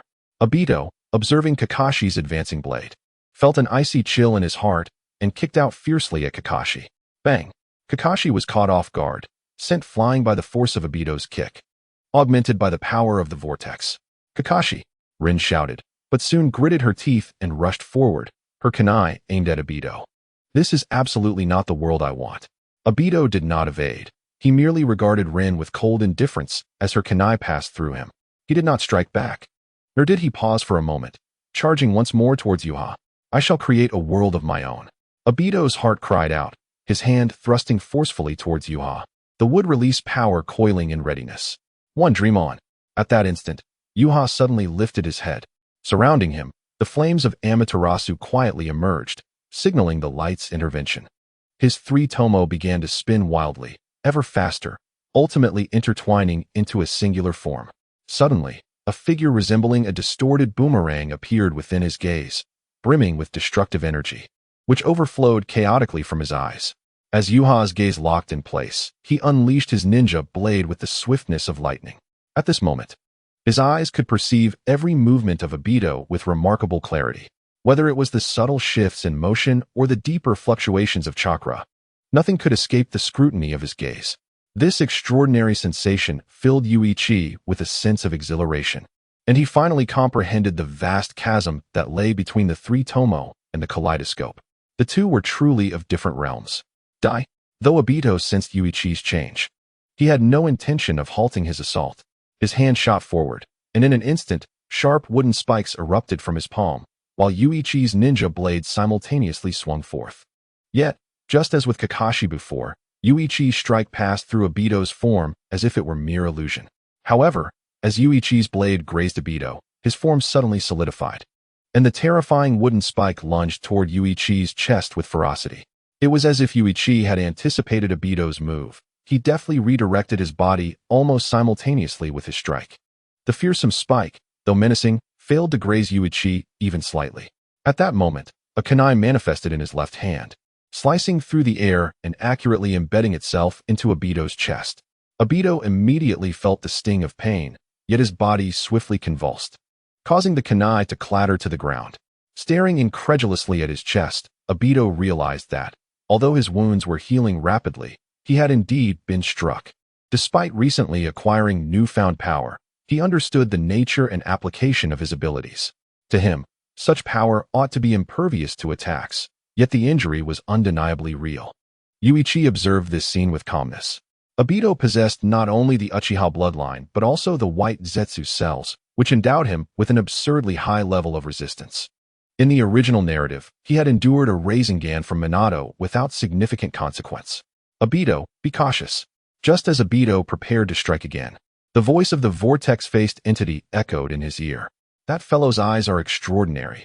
If I am not mistaken, your eyes should be of the same caliber. Of the same caliber? Obito could sense the enhancement in his own eyes, yet he remained oblivious to its implications. Nevertheless, he was not concerned with such matters. His gaze was fixed intently on Yuichi. I care not what kind of eyes he possesses. I only know. In an instant, he charged towards Yuichi. His right fist clenched tightly as he aimed a powerful blow at him. I have been forsaken by the entire world. As Obito rushed forward once more, Yuichi offered no courtesy in return. He too surged forward. His eyes remained locked on Obito's fist, and at the very moment it was about to connect, he swiftly evaded. Simultaneously, the ninja blade in his hand, imbued with chakra, sliced toward Obito. Do not underestimate me. Would release. Hell's chaos. However, this time, Obito seemed to have learned from his previous lessons. As the feathered cloak and the ninja's sword approached, a surge of chakra erupted violently within him. With a resounding roar, a massive tree brimming with thorns sprang from the ground, swiftly spiraling upward towards the cloak.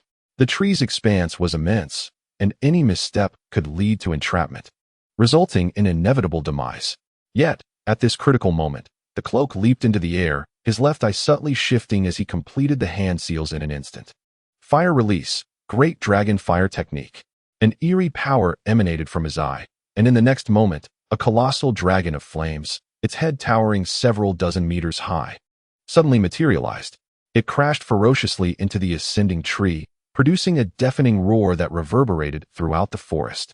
The searing heat, accompanied by the tremors of the earth, spread across the entire woodland. The two combatants had long sensed the danger. The rock and mist ninjas, along with Kakashi and Rin, gazed in astonishment at the unfolding scene. The terrifying ninjutsu, the dreadful wood release, and the bizarre combat styles of these two individuals rendered them too fearful to approach even a step closer. While their minds brimmed with confusion, were they truly that formidable? Who exactly was the masked man? Why could he wield wood release? What was the meaning of it all? A myriad of questions lingered in their minds, yet none of them could find answers at that moment. Sufficiently prepared, the cloak landed steadily on the ground, his gaze sweeping rapidly across his surroundings. His confrontation with Obito served dual purposes: to ascertain Obito's abilities and to acclimate to his own eyes. Furthermore, He harbored additional intentions regarding Obito, particularly the peculiarities that surrounded him. Those were opportunities he would not let slip away. Die. Just as the cloak was observing, the air behind him suddenly shimmered, and Obito's figure surged forth from the rippling space. His eyes were filled with animosity as he extended his hand once more towards the cloak, the power of wood release brewing once again within him. Obito now harbored an intense hatred for the cloak. Previously, they had been nearly equals at school, yet this individual consistently garnered greater favor. Everyone seemed to maintain excellent relations with him, while Obito felt like a mere ghost, invisible to all. At long last, he had found companionship in Kakashi and Rin. But now, everything he cherished had been snatched away by this very person. Even if recognized by him, Obito would never accept this reality. Be careful, Obito. Suddenly, the voice of the whirlpool-faced figure echoed in Obito's ear. In that instant, the ominous flames of Amaterasu, which had lingered silently around them, erupted into a blazing inferno. They unleashed unimaginable power, swirling around the cloak and forming a colossal firestorm. Obito had previously glimpsed those flames but had dismissed them, confident in his own abilities and their apparent inactivity. However, the sudden explosion of these flames caught him off guard. Nonetheless, he remained remarkably composed, his eyes swiftly rotating. And in an instant, he had immersed himself within the realm of divine might. Such an onslaught could not vanquish me. Obito traversed through the infernal tempest, appearing before Yuhi. Yet he exercised considerable caution, refraining from fully exiting the space. However, at that moment, Yuhi suddenly swung his blade, the ninja sword slicing through the air, aimed directly at Obito. Naive. Upon witnessing this scene, a cold smirk crept across Obito's face. Yet, just as the edge of Yuhi's blade was about to make contact, he abruptly sensed something amiss. For he beheld Yuhi's right eye gradually spinning, and the space surrounding his body began to warp. Almost instinctively, Obito's body veered sharply. But his movements were still too slow. Buzz! The blade sliced through with formidable force, piercing his body, and his entire right arm was severed by Yuhi. How is this possible? Obito's expression shifted drastically as he forcefully harnessed his ocular power to meld into the divine might, just as Yuhi delivered a powerful kick. Bang! With a resounding thud, Obito was propelled from the tempest of Amaterasu. He had rejoined the realm of divine might. Yet he could not control his body as he collapsed to the ground. The fiery storm conjured by Amaterasu dissipated at that moment, and Yuhi stepped forth from its remnants. Kakashi and Rin swiftly approaching his side. Yuhi, Kakashi. At that instant, a cacophony erupted around them, as the surrounding trees and rubble were now teeming with Leaf Village ninjas. Obito struggled to sit up, gazing at the familiar yet indifferent expressions of the Leaf ninjas, and observing Kakashi and Rin's concerned glances directed at Yuhi. He then looked at Yuhi, who stood with his back to the sun, obscured by the black flames, his features momentarily concealed. Save for those crimson eyes that remained fixed upon him, Obito realized he had utterly lost. As ripples of space emerged, his figure abruptly vanished from sight. Yuhi regarded the departing Obito, not making any move to obstruct him, for such intervention was no longer necessary. After a prolonged battle, especially after employing Sage Mode along with the recent activation of the Mangekyo Sharingan, and continuously utilizing his ocular jutsu, even with the abundant chakra of the Uchiha, Yuhi was no monster akin to Naruto. Moreover, I am not Sasuke. I possess no spare eyes for replacement. The extraordinary effects were indeed astonishing. The moment Yuhi chose to activate it, it transformed into a terrifying force, forcefully shattering the invisible barrier sealed within his eye. Simultaneously, akin to Yuhi's evolution to the three-tomos state, it underwent a profound refinement within his being. After all, the extraordinary could elevate one's bloodline. Yet the hasty utilization of such power left Yuhi somewhat overwhelmed. He still required time to acclimate, not only physically but also with regard to my eyes. With the activation of the Mangekyo, Yuhi naturally received the unique rewards that belonged to it. The capabilities of the Mangekyo indeed reflect the deepest desires of the heart. Uncertain whether it was his persistent contemplation of Uchiha Obito, he unexpectedly acquired a rather intriguing ability. Shinichiki Wari recognized that the powers of the Mangekyo Sharingan seemed to be named after those so-called deities of Japanese mythology. Regrettably, he had not delved into the study of such phenomena. Nonetheless, this ability was quite fascinating, for it could amplify every power that Wari wielded. The extent of that enhancement depended entirely on the quantity of ocular energy Wari chose to invest. In simpler terms, the more ocular energy he infused, the stronger he could augment a particular ability. Was it truly the case that his thoughts of Obito manifested into such a power? Although this ability merely served a supplementary role, Wari could not help but concede that its potential appeared rather lofty. In addition to this, he possessed another capability, one acquired through Kakashi's Sharingan, which was an offensive spatial ability. Indeed, it resembled Kimui, albeit with slight variations. Obtaining half of Kimui was hardly a surprise to Wari, for he had already been endowed with a talent in this regard prior to this moment. At this juncture, activating the Mangekyo to manifest this talent seemed entirely natural. However, he sensed that his Kamui did not appear to be connected with Obito's version. Moreover, it felt as though his Kimui was incomplete. Wari experienced a unique sensation, as if this power was not yet fully realized. It could be further perfected. If his conjecture was accurate, he might achieve the capability to wield a truly complete Kimui with just one eye. Are you all right? Just as Wari pondered these matters, Asuma had already approached him, joined by other Konoha ninjas. Among the crowd, he even spotted Shursui and the quiet presence of Itachi lingering at the back. "We're fine," Wari replied, regaining his focus. He glanced at Kakashi and Rin before offering Asuma a smile. "What brings you here?" "We tracked the mist ninjas and followed their trail, only to discover that a battle had already ensued here," Asuma shrugged, directing his gaze toward the multitude of corpses strewn across the ground. Not only had Obito departed, but the lurking Awagakure and mist ninjas had also silently retreated, leaving behind a scene of devastation and a sea of bodies. Quite impressive, isn't it? It's not just the mist, Awagakure's forces were here too. Asuma noted the peculiarities of the situation, his expression a mix of complexity. He was not alone in this observation. The other Konoha ninjas also sensed that something was amiss. In that moment, their gazes towards Wari and his companions transformed into expressions of excitement and fervor. Ninjas have always revered the strong, and Wari and his companions were indeed heroes of war. Wari, in turn, focused his attention on the ground, his gaze zeroing in on the severed arm left behind by Obito. At that instant, a notification from the system echoed in his mind. Completed side quest. Defeated Obito alongside Kakashi and Rin, creating a world where only Obito was injured. Reward obtained. Space-time ability of Uchiha Obito. Upon reading this information, Yuji couldn't help but reveal a faint smile at the corner of his mouth. He withdrew his gaze and looked at Asuma, whose expression was somewhat complex, then chuckled softly. "You flatter me. I'm not that remarkable, but there's one thing I still remember." "What is it?" "Our wager. It seems I have emerged victorious." Gazing at the dark underground base before him, Obito's eyes remained cold. He had believed he would never return to this place, or if he did, it would be far into the future. Yet, fate played a cruel joke on him, as his world had undergone monumental changes in such a short span of time. Just as Madara had stated, no one would remember him. Moreover, as Madara had articulated, they were all betrayed individuals, all forgotten souls. "You have returned," Madara Uchiha, with his head of white hair, observed the blood-stained Obito, a faint smile curling at his lips.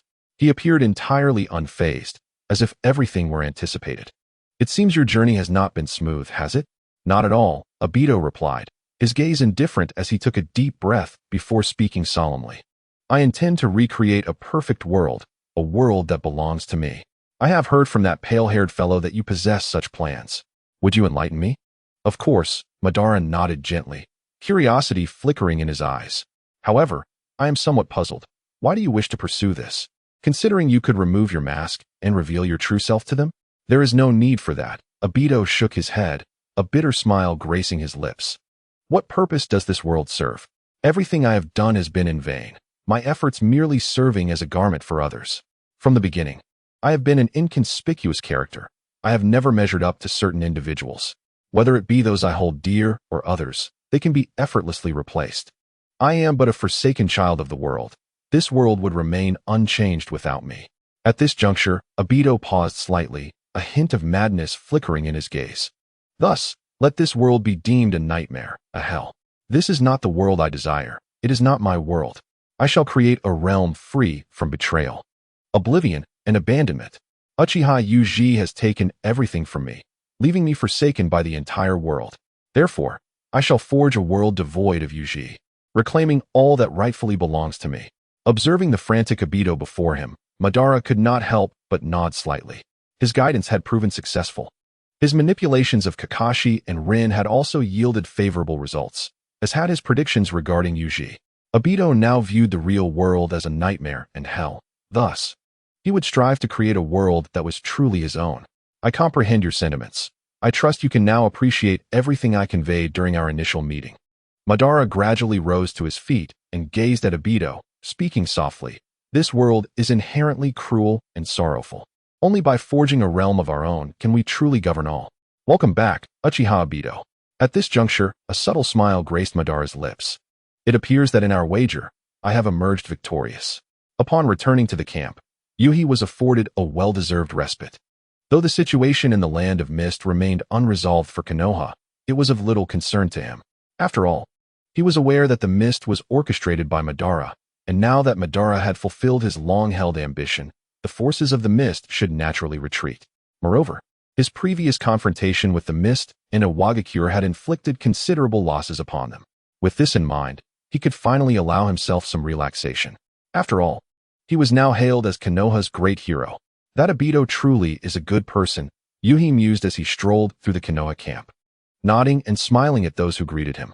Although such thoughts might seem peculiar, upon reflection, he realized that all his gains from this mission stemmed from Obito. First, it was the extraordinary power of In release that enabled him to unlock his Mangekyo Sharingan, followed by the completion of a side quest that granted him another spatial ability. Ultimately, he had suffered a crushing defeat at the hands of himself and was left with an arm coalesced from white Zetsu. In addition, Madara had summoned the mist to grant Obito the opportunity to awaken his eyes while planning to involve Iwagakure as well. This compelled Yuhi to engage them, undoubtedly enhancing his prestige within Konoha. A glance at his current treatment in the camp revealed that he was welcomed with smiles wherever he roamed. Furthermore, discussions about his exploits echoed throughout the camp. His reputation had undoubtedly reached new heights. Thus, it was undeniable that Obito was indeed a good person. Contemplating this, Yuhi couldn't help but express a silent gratitude. However, such appreciation would in no way deter him from acting decisively should they meet again. Obito was presently in a rather ailing state, and no one could predict the lengths to which he might go. Yuhi recalled the animosity reflected in Obito's gaze, which made him acutely aware of Obito's deep-seated resentment towards him. Moreover, Obito's recent appearance had stirred up a certain trouble, namely, would release. Although this matter bore little relevance to Yuhi, he anticipated that upon returning to Konoha, he would inevitably face inquiries regarding it. Given this, it would be unwise to blame me for my ruthless demeanor, Yuhi murmured softly. But just then, a voice suddenly emerged from behind him. What are you muttering to yourself about? Yuhi turned with a smile, only to find a somewhat unfamiliar Uchiha girl standing behind him. Yet, upon closer inspection, he recognized her as Kaguya. Nothing much, just reflecting on some intriguing matters. Yuhi gently shook his head, then asked with a hint of amusement. How do you feel in this camp? I imagine this is your first experience of such nature, isn't it? The mere fact that you are here signifies that she has managed to resolve her identity dilemma. The battlefield is rife with the fallen. Even before the dawn of peace graces us. Yuri had initially intended to assist Hikari in finding someone in Konoha who had no ties or acquaintances, allowing her to utilize that identity. Unexpectedly, Hikari took the initiative and successfully identified a rather suitable target. Uchiha Akira, a name that feels utterly unfamiliar. Were it not for the fact that she, like Yuri, is an orphan residing on the outskirts of her clan, and due to her reclusive nature, she possesses hardly any friends. Yuri might have struggled to recall who she truly is. Her fortune was not particularly favorable either, based on reconnaissance. Her team had been ambushed by Iwagakure. Yuri, having conducted thorough inquiries within the camp, confirmed the identities of all team members and learned that they had not yet returned from their mission. This realization dawned upon him that Hikari indeed had a viable identity at her disposal, requiring only a slight transformation. I feel nothing. You understand my thoughts. I yearn to obliterate it all. Hikari furrowed her brow, her response consistently extreme. Yet, you seem to revel in it, the great hero of Konoha. While the strong reshape their environment, for the majority, survival necessitates adaptation to it. Yuri shrugged nonchalantly, offering a smile in response. And what of the present? Hikari gazed intently at Yuri, particularly scrutinizing his eyes. If I'm not mistaken, you possess eyes akin to mine, do you not? As someone who had long awakened the Mangekyo, Hikari could easily perceive Yuri's uniqueness. However, Yuri did not conceal his intentions, nodding gently in affirmation. Indeed, we share the same eyes. His smile dimmed slightly as he regarded Hikari with sincerity. I shall accompany you in all of this. Do not forget, we aim to turn the Uchiha to ashes. Yet before we proceed, I hope you can promise me one thing. What is it? Hikari's lips pressed together upon hearing Yuri's words, yet she ultimately nodded in agreement. Though Hikari's demeanor is somewhat extreme, a quintessential Uchiha, she is not like Itachi or Obito. She is still capable of heeding others' counsel, provided a good rapport exists. It is quite simple. Endeavor to integrate into Konoha, to assimilate with the clan. Yuri maintained his serious expression. Noticing Hikari's slight frown of confusion, he promptly continued. Of course, this does not imply a surrender. Let us not forget our similar pasts. We are now challenging the entirety of the Shinobi world. If we act recklessly, we will achieve naught. To vanquish our foes, the most straightforward method is to familiarize ourselves with them, understand them, and then identify their weaknesses. Would it not be so? Upon reaching this point, Yuji paused slightly. Observing Guang's pensive expression, aware that his words had resonated with her. Previously, he had encouraged Guang to venture out, effectively laying the groundwork for their current discourse. Thus far, everything seemed to be progressing smoothly, prompting him to further elaborate. Therefore, it is essential to engage and immerse oneself. Only then can we truly comprehend the intricacies of our circumstances. The family will serve as our most advantageous training ground, and concurrently, we must address certain issues. Address issues? Guang remained silent for a considerable time before finally responding. She did not refute Yuji's assertion, evidently acquiescing. Indeed, we must resolve a matter of great significance to both of us. A smile reappeared on Yuji's face as he nodded gently. We share the same vision, and naturally, we face a common dilemma. The deeper we delve, the closer we draw to darkness. This predicament must be resolved, otherwise, how can we muster the strength to endure until the end? Fortunately, I have some ideas, and I believe we can make an attempt. Thus, in the future, we shall witness the fruits of our endeavors, shall we not? Are we addressing the issue of our eyes? Guang contemplated for a moment before nodding in agreement. The matter of their eyes indeed troubled them, and finding a solution would undoubtedly yield immense benefits for their future. As for integrating into their current family and collaborating with the Senju, Sarutobi, and other clans to establish their village, Guang felt a degree of resistance. Yet she seemed reluctant to counter the words of someone she considered a friend. If this approach could more effectively vanquish their enemies and dismantle the entire ninja system, she was certainly willing to give it a try. Understood. I will heed your guidance, Yuji. Thank you for believing in me. We shall witness a splendid future. Yuji smiled and nodded in return, but soon his expression shifted to one of concern as he turned to look. Guang mirrored his reaction, spotting a Uchiha ninja striding toward them. He cast a brief glance at Guang before quickly diverting his attention to Yuji, bowing slightly. I apologize for the intrusion. Lord Yuji, who are you, and what is your purpose? The honorific caught Yuji off guard. It was the first time someone had addressed him as Lord. Moreover, he did not recognize this individual, leaving him somewhat perplexed. I am Uchiha Lan, at your service. Uchiha Lan remained exceedingly respectful, keeping his head lowered as he continued. Lord Yuji, the clan leader wishes to see you. Now. Yes, at this moment. Uchiha Fugaku. Upon hearing this name, Yuji's prior good mood evaporated. He was acutely aware that this scoundrel was at the front lines with his favored son, amassing achievements for himself, while simultaneously granting his son valuable experience. Yuji's presence here was not solely due to his familiarity with the Land of Grass, nor solely attributed to his extensive combat experience in the Land of Mist. It was also influenced by Uchiha Fugaku's ambition to contend for the position of Hokage, an endeavor aimed at alleviating tensions within the clan.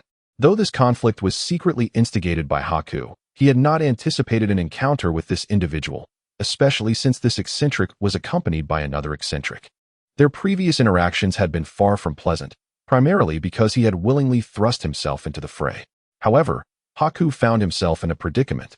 Despite having cultivated the notion that a true man, born of the heavens and earth, should not languish in obscurity, this individual remained the head of the Uchiha clan. Even if he possessed the Sharingan, it was quite possible that Uchiha Fugaku held one as well. Moreover, he had no intention of disclosing this matter at present. Considering that Konoha had always been cautious regarding the Uchiha clan, And heaven knows whether Konoha had any insights on countering the Sharingan. The malevolent inventor of the young Uchiha, Senju Tobirama, had previously eliminated Uchiha Azuna, who possessed a Sharingan. During his tenure, he had been committed to preventing the emergence of another Uchiha Madara. Thus, he had never ceased his research on the Uchiha and the Sharingan. It was possible that he had devised some means to counter the Sharingan, even if he had trained a talent capable of piercing Susanoo. After settling in, Haku followed Uchiha Erasure to Uchiha Fugaku's encampment. As the clan leader, this individual enjoyed a status that few ninjas could rival, residing in a separate tent, the surroundings far superior to those elsewhere. Haku-kun, you have arrived. Uchiha Fugaku's somewhat cheerful voice resonated upon entering the tent. A glance around revealed that he was not alone. His elder son, Uchiha Itachi, was present as well. At this moment, Uchiha Itachi appeared to be merely 4 or 5 years old, yet he bore the demeanor of a miniature adult. He sat quietly to the side, observing the two in silence. Clan leader, Haku averted his gaze from Uchiha Itachi and offered a slight nod to Uchiha Fugaku. Yet, that was the extent of his acknowledgement, his demeanor remaining rather indifferent. Please, have a seat. Uchiha Fugaku expressed no dissatisfaction, maintaining his smile. Alas, if this were a clan gathering, I would serve the finest tea to honor our hero. Thank you, clan leader, but Elder Shanada has also invited me for tea. Unfortunately, I am too young to appreciate its flavor. Haku understood Uchiha Fugaku's implication, yet he politely declined the invitation. At that moment, Haku grew somewhat curious about Uchiha Fugaku's intentions. After all, on the surface, he was aligned with Uchiha Shanada. Perhaps being too young indeed prevents one from savoring the essence of tea. I may have overstepped. Uchiha Fugaku's smile diminished slightly as he pondered for a moment before continuing. However, Haku-kun, your exceptional abilities have caused me to overlook this. Both in previous missions and this current one, your performance has been outstanding, even earning high praise from Minato-kun. Had it not been for the intervention of Jonin Minato during the last mission, I fear I would not have returned. Haku glanced at Uchiha Fugaku, aware that the main event was about to unfold. Dear Yuhi, the family and the village are eternally intertwined. Indeed, Uchiha Fugaku spoke with a profound tone. When the village faces adversity, the family inevitably shares in the burden. I hope you can comprehend this. For the sake of both the village and the family. Has not that child, Obito, also ventured into battle? Alas, that child remains forever bound to this land. These words rendered Yuhi momentarily silent, and he began to grasp the true purpose of Uchiha Fugaku's visit. Yet, a peculiar sensation lingered within him. Was it not rather unfortunate to confront the architect of their misfortune? It was undeniably tragic regarding Obito. Despite his inner turmoil, Yuhi nodded in agreement. However, to sacrifice oneself for the family and the village is indeed an honorable act. Uchiha Fugaku sighed deeply before continuing earnestly. I believe his spirit will continually inspire us, guiding us steadfastly onward, do you not think? You are aware, not long ago, this individual and I had a rather heated altercation. Though Uchiha Fugaku's words were grandiloquent, Yuhi felt an irresistible urge to retort internally. I think so. Despite the oddness he felt, he had long since grown accustomed to speaking without restraint. Indeed, that is so. Such an affirmation pleased Uchiha Fugaku greatly. Yuhi, I have always regarded both Obito and you as paragons of the family, heroes of the village. Although Obito has departed, I firmly believe that his ideals deserve both respect and adherence, even if he has strayed from conventional paths. With that, Uchiha Fugaku regarded Yuhi in silence. Not only he, but even Uchiha Itachi, who stood nearby, turned his gaze toward Yuhi. Itachi, having been raised under strict teachings, understood the boundaries of inquiry. His father had instructed him to cultivate independent thought. Thus he had grown accustomed to keeping his contemplations concealed within. Observing the peculiar father-son duo, Yuhi couldn't help but find amusement in the situation. As he had surmised, Uchiha Fugaku was indeed a brilliant mind. I concur with the patriarch's sentiments. Heroes warrant respect. Yuhi's heart brimmed with intrigue, yet he spoke with a serious demeanor. However, esteemed patriarch, I am but a chunin. While I am fortunate to have garnered Elder Shizun's attention to participate in the clan meetings, my youth and lack of experience render my influence negligible. Yuhi, you have attained the rank of 3 tomo. I believe you require more resources. Uchiha Fugaku furrowed his brow slightly, particularly upon hearing Elder Shizun's name. While the elder's authority may be limited, I believe I can take action, for you embody the family's future. Furthermore, it is rather unsuitable for you to remain a chunin. Upon your return, I shall recommend you for the jonin examination. Yuhi, perhaps I failed to respect your wishes previously by assigning you a task. I sincerely apologize for this. But as the clan leader, I must consider numerous factors, and I hope Yiya understands my intentions. After all, Mikoto once remarked that you are an astute child, intellectually gifted in many respects. I comprehend the pursuit of wealth amidst adversity. Indeed, it is quite clear to me. Yiya shook his head internally, having come to realize a particular truth. It seems that even if Fugaku Uchiha were to arrive on the battlefield, he would not be at ease, as the situation on Shirsue's side has become increasingly pressing. Otherwise, such a scenario would not have arisen. Your praise is unwarranted, for I am merely an ordinary Uchiha fighting for glory. Yiya gently shook his head, his expression now considerably more solemn. Heroes undoubtedly deserve admiration. Yet certain matters may only yield answers upon returning to the village. Perhaps, it appears I have been somewhat hasty. Fugaku's expression shifted slightly, but soon he revealed a smile. Very well, I shall prepare some tea for our further discussion. Perhaps you might indulge in its flavors. After all, one can discern the myriad tastes of life through tea. I believe I shall. Yiya nodded, then rose to his feet. I shall take my leave now, esteemed clan leader. Fugaku Uchiha nodded slightly, maintaining his smile as he watched Yiya depart. However, once Yiya was gone, the smile gradually faded from his face. Itachi, what are your thoughts on him? After a considerable pause, he suddenly turned to Itachi beside him. Father, though I do not fully comprehend your words, I believe. Itachi Uchiha pondered for a moment before responding. Senior Yuya is a hero of Konoha, and he respects the fallen heroes. He must be a commendable person. Is that so? Fugaku Uchiha remained non-committal, sighing a moment later. Perhaps, but do not engage with him in the future. He is not as straightforward as he appears to you. All along, Yiya had never uttered a word about respecting the will of heroes. Quite intriguing. Upon leaving the tent and reflecting on the events that transpired, a smile crept onto Yuya's face. It was somewhat unexpected that Fugaku Uchiha would present such substantial stakes all at once. Nevertheless, for Yuya, there was nothing detrimental about it. He would claim what he was entitled to without compromising himself. Moreover, I genuinely require certain resources, particularly materials concerning the Sharingan. Yuya was acutely aware of his rapid advancement. His current situation bore a resemblance to that of Obito. Both had achieved a leap in power shortly after acquiring new abilities. However, Obito was more extreme in his approach. At least he had undergone some refinement, whereas Obito had ascended directly. Yet, Yuya's refinement was far from sufficient. Accumulating power is feasible, but it ultimately risks devolving into Obito's disposition. What Yuya sought was to master his strength while simultaneously honing his skills, thereby truly comprehending the essence of power. In any case, the Mangekyo must be utilized when necessary, yet I must not neglect my foundational training. Yuya was in high spirits, despite encountering two peculiar individuals at once. His gains were indeed substantial. Especially after becoming aware of the current situation within his clan, he felt an overwhelming sense of joy.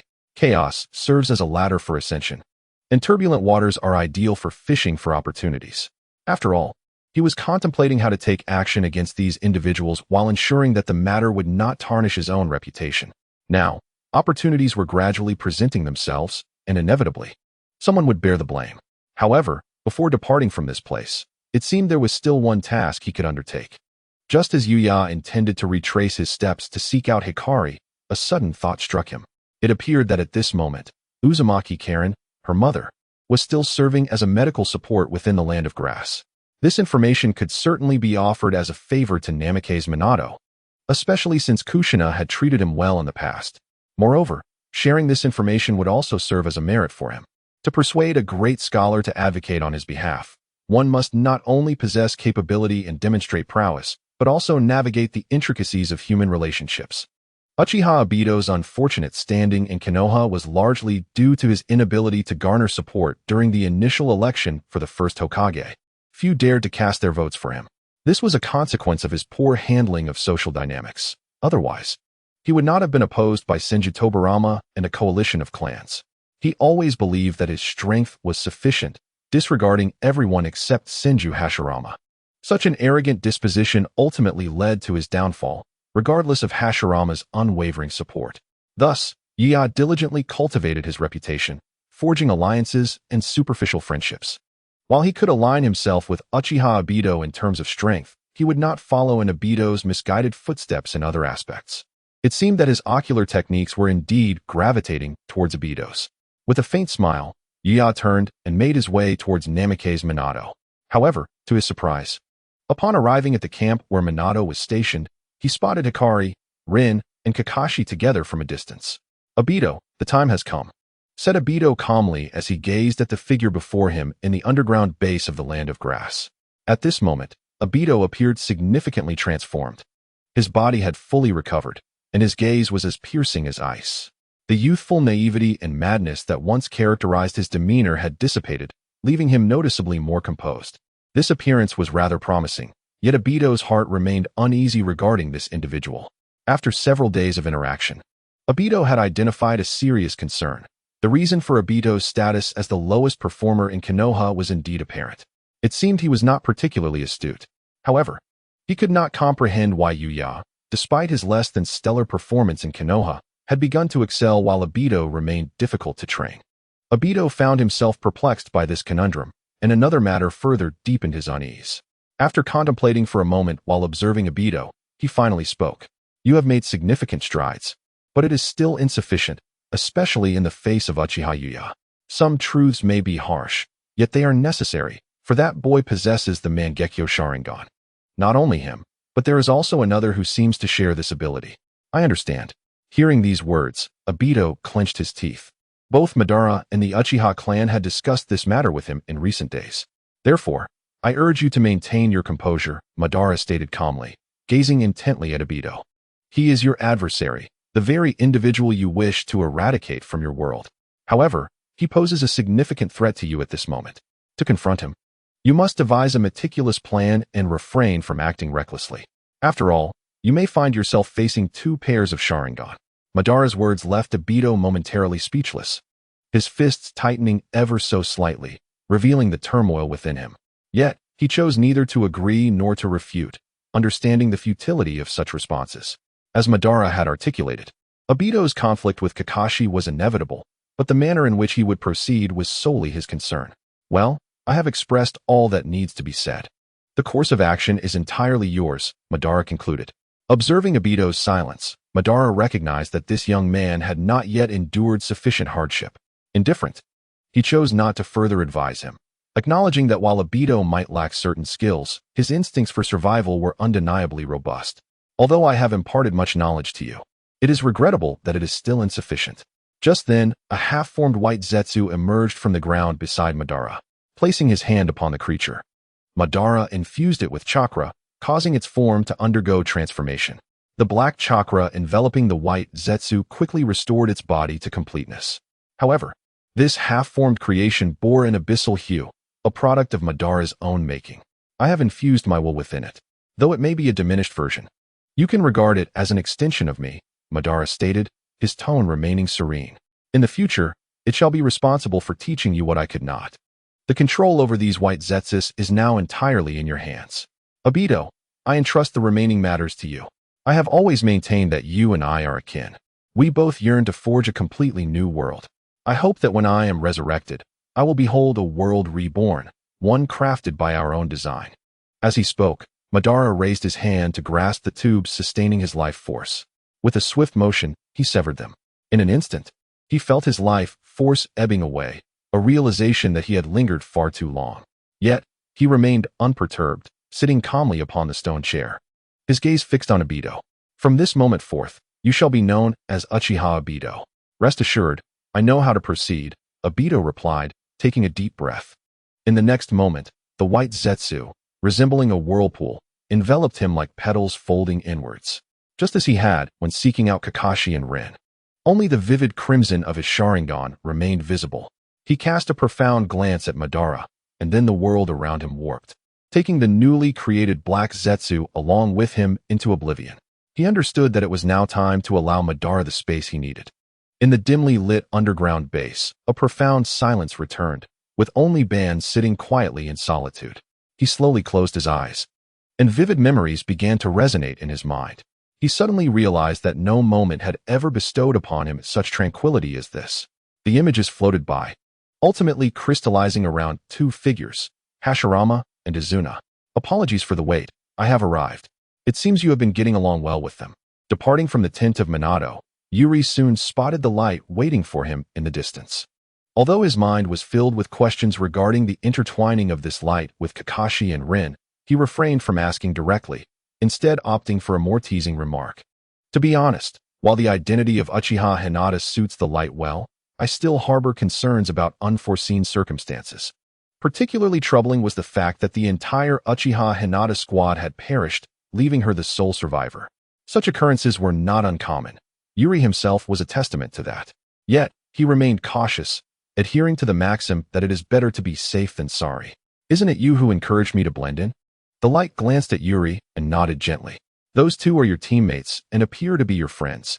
Engaging with them should be relatively straightforward.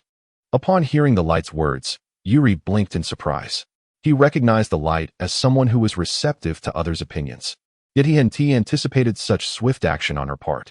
This bore a resemblance to Sasuke, who would later be influenced both mentally and physically by Naruto. Although her thoughts remained somewhat extreme.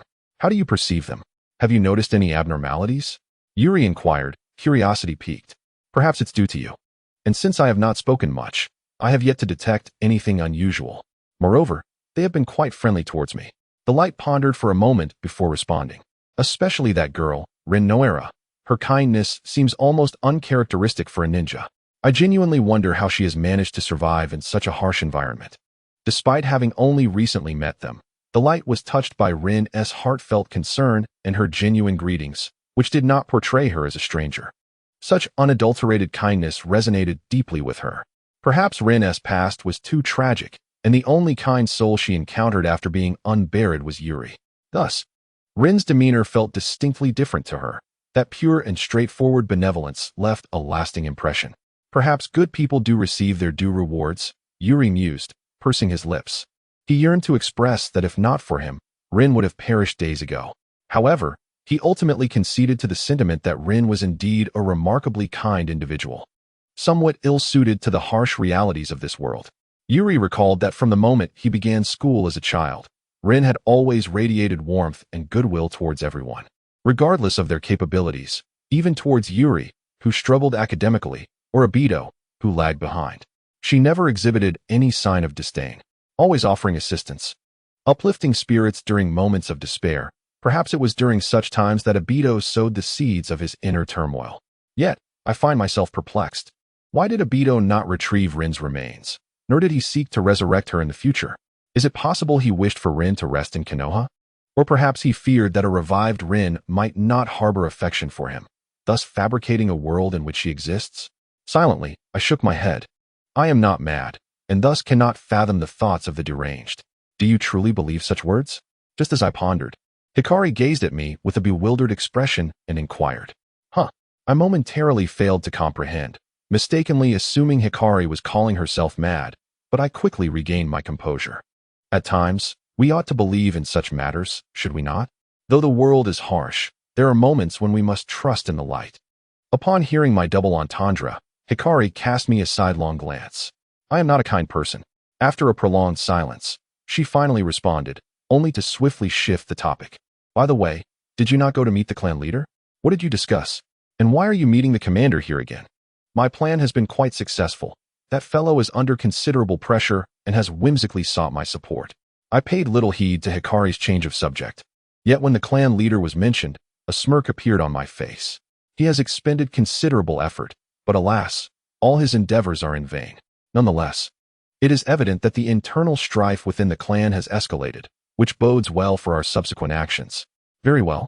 Just inform me when it is time to take action. Hikari merely nodded at this, pleased that progress was smooth. She held little interest in anything else, as direct action aligned with her thoughts.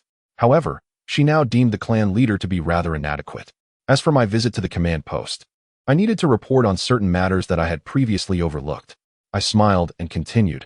Moreover, I have confirmed one thing. In a few days, we shall return to the village.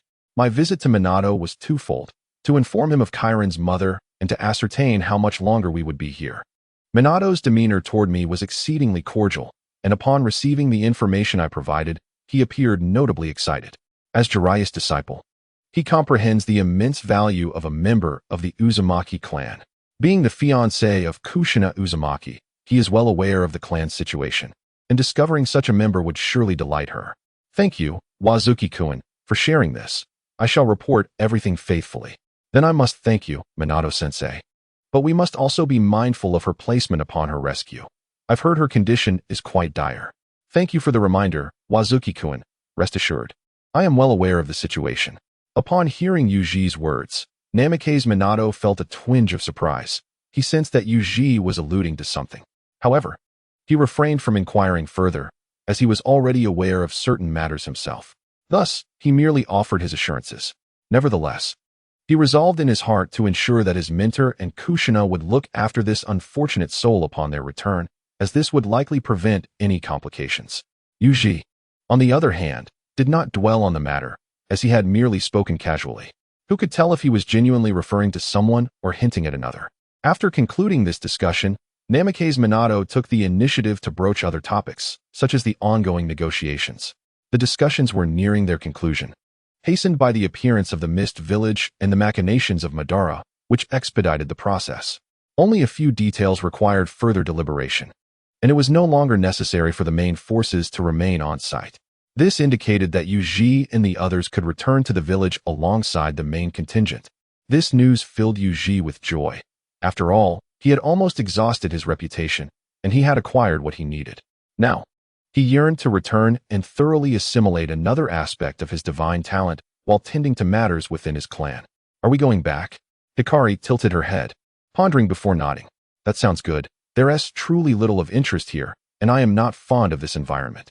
I dislike the atmosphere of war. Yuji understood that Hikari was referring to the war-torn environment, as she had been coerced into various battles in the past. After all, we are both compelled to take to the battlefield, so I can empathize with your feelings. Indeed, we share many similarities. Hikari nodded, acknowledging their shared experiences, even to the point where their eyes now mirrored each other. Perhaps it was this profound resemblance, coupled with Yuji's kindness, that deepened her trust in him. Upon our return, let us discuss your past in detail. Suddenly, Yuji spoke softly. Although you've shared some aspects, they lack specificity. As friends, I wish to understand more about your history, if that is agreeable. My past? Hikari fell silent at his words, the gentle breeze caressing them, and after a while, she revealed a faint smile. In exchange, I wish to learn more about your story in greater detail. How does that sound? Then we shall speak of it upon our return? Yes, let us save it for later. In the Hokage's office in Konoha, Sarutobi Hiruzen was puffing on his pipe while perusing the reports from the front lines.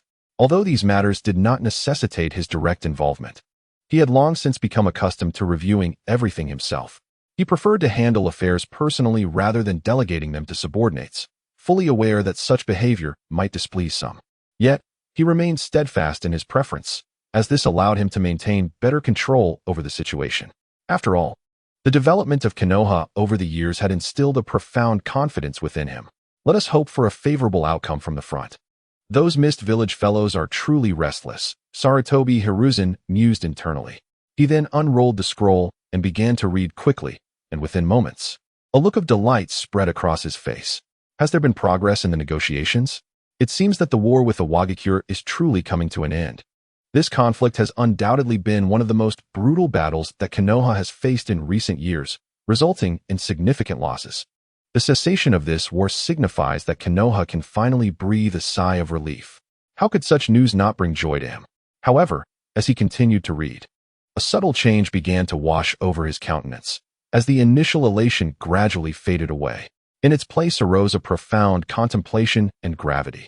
A mysterious figure seemingly possessing would release. Could it be a survivor of the Uzumaki clan? He never anticipated such a multitude of unforeseen events unfolding on the front lines. It is not surprising that a descendant of the Uzumaki clan could be found in Kusagakure, given that the clan had scattered in their desperate flight long ago. Since they have encountered one, it would suffice to bring them back through diplomatic means. Nonetheless, the situation with the enigmatic individual possessing Wood Release is altogether different. Wood Release holds exceptional significance for Konoha. They had conducted experiments on it in the past. However, those experiments encountered severe complications, which he ultimately halted. Could it be Danzo? For some reason, Sarutobi Hiruzen immediately thought of Danzo.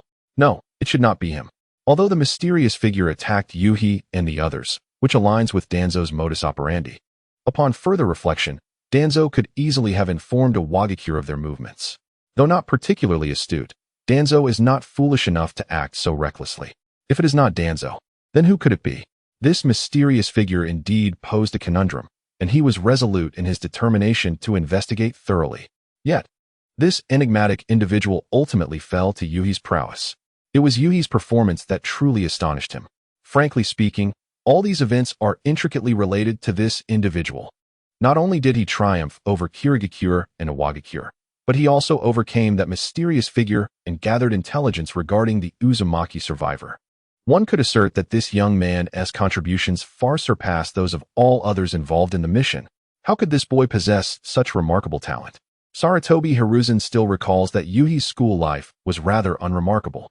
However, since awakening his Sharingan, everything has changed entirely. Such talent and performance even surpass that of Kakashi. While the emergence of geniuses in Konoha is a positive development, the issue remains that Yuhi is an Uchiha. Hiruzen witnessed a cataclysmic battle during his youth, and his mentor always cautioned him to be wary of the Uchiha clan. Members of the Uchiha are often extreme and prone to losing control. Just as he was lost in thought, the office doors suddenly swung open, and Danzo rushed in with urgency. Hiruzen, have you seen today's report? Observing Danzo's demeanor, Sarutobi Hiruzen helplessly rubbed his temples. He knew that troublesome matters were once again at hand. Who would have thought that this young man has grown to such an extent? Within the Uchiha clan, Uchiha Shana gazed intently at the report in her hands. This report has been delivered by the family's frontline ninja, containing a detailed account of Yuha's endeavors on the battlefield. Whether it pertains to Yuha's performance in combat or his encounter with Uchiha Fugaku, Uchiha Shursui is particularly pleased with Yuha's conduct. Engaging with both the hidden mist Ombu and the hidden stone, it is evident that Yuha has fully showcased his innate talents. However, what unsettles him is Yuha's decision to meet with Uchiha Fugaku, despite his awareness that Yuha could hardly refuse. It appears that the young one's wings are beginning to harden, necessitating some tangible returns. Uchiha Shursui is acutely aware of Yuha's discontent and understands that it is unrealistic to expect others to readily offer their loyalty without having been meticulously nurtured. Yet, as a member of the Uchiha clan, endowed with the honor and strength of his lineage, serving the family is, in his view, a natural obligation. Perhaps previously, Yuha merely hinted at his potential, and Shursui could afford to indulge in mere promises with minimal offerings. Now that Yuha has demonstrated his capability to realize his talents, he must indeed present something of substance. Didn't you express a desire to reclaim that Sharingan? Then I shall intensify my efforts, he mused with a soft chuckle. Setting aside the report and rising to gaze at the birdcage dangling from the branches in the courtyard. Though birds yearn to soar high, those that are tethered often find it more suitable to display their true selves within the confines of a cage. Brother Shursui, we are about to return, came the voice of Uchiha Itachi from behind him, stirring Shursui from his reverie. Itachi, Shursui turned, a smile gracing his face as he nodded. Yes, I am aware. The negotiations are nearing conclusion, and peace is on the horizon. We may return soon. Did you know this all along, Brother Shursui? Itachi sighed and inquired, sensing a hint of concern in Shursui's demeanor. You seem somewhat preoccupied. What troubles you? Nothing, Shursui replied, shaking his head, though a thought soon crossed his mind, prompting him to quietly ask, Itachi, I recall that you and the clan leader have met with Senior Yuha, correct? Indeed, Itachi nodded. And what are your impressions of him? Shursui pressed further. Shursui and Yuha belong to opposing factions, and their connection is hindered by the elders behind them. For those of them who pursue peace, Uchiha Shursui and his companions often view Uchiha Shursui's faction as excessively extreme. However, as Yuha's reputation continues to flourish, and he has now become a hero of Konoha, coupled with his extensive friendships throughout the village, his favorable reputation has left Shursui and the elders in a state of confusion. Is this individual truly a hawkish character? Not only does Uchiha Shursui wish for Yuhi to engage with and comprehend Itachi, but there exists a similar sentiment among the Dove faction. After all, they belong to the same clan. Even if their intentions are not entirely pure, it is still a means to gain insight into familial matters. Shirsue's involvement in this mission serves a dual purpose: to assist Uchiha Fugaku in enhancing his accomplishments and to gather information about Yuhi. He contemplated direct interaction with Yuhi, yet he preferred to acquire more information beforehand. However, to Shirsue's surprise, Itachi, upon hearing this matter, simply shook his head in resignation. He could not comprehend the discussions between his father and Shirsue, but it seemed they had reached some form of agreement. Nonetheless, his father had advised him against associating with Shirsue, hinting at the latter's complexity. Little more was said, leaving Itachi to ponder on his own. Is that so? Shirsue felt a sense of helplessness upon hearing this, as he had scant information to utilize. Nevertheless, he resolved that it would be prudent to make contact. Completing the mission was secondary. He yearned to understand more about this clan and the hero of Konoha acquired a new side quest, suddenly. While engaging in light-hearted banter with Hikari, Yuhi was met with a flash of information from the system, causing him to momentarily pause. 1. Respond to Shirsue's challenge and eliminate him. 2. Respond to Shirsue's challenge, overcome him, and leave a lasting impression. Quest rewards unknown. Have the people of Konoha returned? In the land of grass, Obito stood atop a large tree, gazing into the distance while quietly inquiring of Black Zetsu beside him. In recent days, aside from burying Madara, he had been learning various things from Black Zetsu. With Konoha having departed, he now had to contemplate his next course of action. Indeed, they have returned. Black Zetsu nodded beside Obito, speaking in a raspy voice. Provided there are no unforeseen circumstances, they should have arrived at Konoha by now. Black Zetsu had adapted well, having observed Uchiha Madara for a considerable time. Naturally, he was also aware of Obito's circumstances. Thus, even after supplanting Madara's will, the transition was seamless.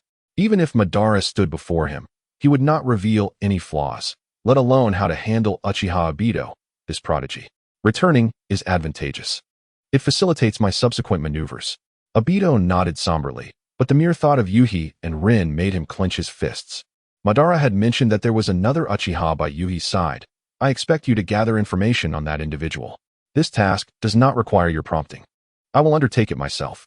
Black Zetsu nodded in agreement, as he would act regardless of Obito's instructions. After enduring for so many years, the hope of rescuing his mother was finally within reach, and he wished for no unforeseen complications. Although, like Madara, he was not particularly concerned with the current Uchiha. Given that Indra had yet to perish, there was no necessity to seek out the next successor. However, the sudden emergence of an unknown Mangekyo caught his attention. That is reassuring. Obito nodded, his gaze turning increasingly ruthless. Understanding the situation sooner rather than later would allow for prompt judgment. I have no desire to linger. Upon hearing Tobi's words, Black Zetsu subtly shook his head. Indeed, every descendant of Indra seems to possess a certain level of irrationality. Nonetheless, Black Zetsu nodded thoughtfully before continuing. However, I believe you should first inherit Madara's political legacy. After all, that Uchiha Obito is backed by Konoha, and you will require additional strength. Furthermore, you must learn and become familiar with your own abilities to empower yourself. Once you accomplish this, that individual will pose no threat. Not to mention, Tobi furrowed his brow slightly. Not to mention that he won't be able to laugh for many more years. There exists a fundamental disparity between you two. Are you referring to his eyes? Indeed, he is not you. His eyes cannot endure for long. What is the situation with Shirsue? On the way back to the village, Obito noticed an inexplicably added task on his mission list, leaving him momentarily perplexed. Although he had previously been urged by Uchiha Shirsue to make contact with Shirsue, that instance had not resulted in an official mission. Moreover, his mind had been preoccupied with other matters, so he had paid little attention to it. Now, however, he found himself unexpectedly confronted with a task, rendering him momentarily speechless. Nevertheless, he could indeed find joy in the prospect. If all went well, he might be able to reap some benefits from Shirsue. Yet, this particular task was somewhat vexing. Eliminating Shirsue seemed feasible, especially considering he belonged to the Dove faction. Removing him now could inflict significant losses on the Dove faction, especially since he might eventually take his own life. However, despite being a Dove supporter, Shirsue was not the cold-blooded, ruthless type like Itachi. Even when he revealed his Mangekyo Sharingan to the higher-ups in Konoha, his intention was to ensure the coexistence of his clan and the village. Moreover, Obito was uncertain about one crucial aspect. Did Shirsue currently possess the Mangekyo? After all, Shui was quite enigmatic. Yet, Obito vaguely recalled from his pre-transmigration knowledge that Shui had already gained fame in the ninja world during the Third Great Ninja War due to his Mangekyo and body flicker technique. Though it seemed he had not disclosed the existence of his Mangekyo at that time. Knowledge of his eyes only became apparent after Uchiha Fugaku moved the clan and the Hawk faction expanded aggressively. The ambiguity surrounding Shusui's potential Mangekyo was undoubtedly troublesome, especially considering his ocular technique was Kodoamitsu Tsukumi. Never mind, I shall put this task on hold for now. I will address it when he seeks me out. After much contemplation, Obito decided against accepting the task temporarily, even though doing so would obstruct his interface and hinder the acceptance of other missions. However, upon reflection, it appeared he had no immediate actions to undertake upon returning, so being stuck wouldn't be an issue. Resolved not to dwell further, Obito glanced around, noting a considerable gathering of people around him. Aside from Kurenai, everyone else was involved in this mission, peers of a similar age to him. They exchanged laughter and chatter along the way, particularly Asuma, who was whispering something to Kakashi. Beside them, Lin appeared somewhat exasperated, while Hikari, though disinterested, quietly listened in an attempt to blend in. What are you discussing? Yuji inquired with a hint of curiosity. Aren't you going to continue pondering? Asuma glanced at Yuji, amusement dancing in his eyes as he asked. Yuji had been silent throughout their journey, clearly lost in thought, although they were unaware of the specifics of his musings. An unspoken understanding prevented them from interrupting. Just some trivial matters. I've thought enough about it for now. Yuji shrugged nonchalantly. He's asking me how to become more popular with girls, Kakashi lamented with a hint of exasperation. Huh. At this revelation, Yuji nearly lost his composure. At such a young age, you're already thinking about this? TCH, what do you know? Asuma dismissively shook his head. Besides, we're not that young anymore, at this age. Many from certain clans are already engaged. Sai, you're not from the Uchiha clan, yet you're not engaged? Yuji paused at the mention of engagement. To prevent the leakage of bloodline limits, clans typically arranged marriages within their families. This practice was common among the Uchiha and Hyuga. And due to the turmoil in the ninja world, even those not marrying often found themselves engaged at a relatively young age. Yuji at this age was indeed at the right point in life, yet upon reflection, he realized he had not encountered such a situation. No, he replied, shaking his head, then looked at Asuma with a bemused expression. Even so, Kakashi is single himself. What makes you think he can advise you? He always claims I'm popular. Yet I told him I don't understand why, and he still asks me. Kakashi, feeling the weight of the moment, sighed helplessly from the sidelines. Besides, I've heard that Yuji was more popular than I was in school. I graduated long ago. Shouldn't you be asking him instead?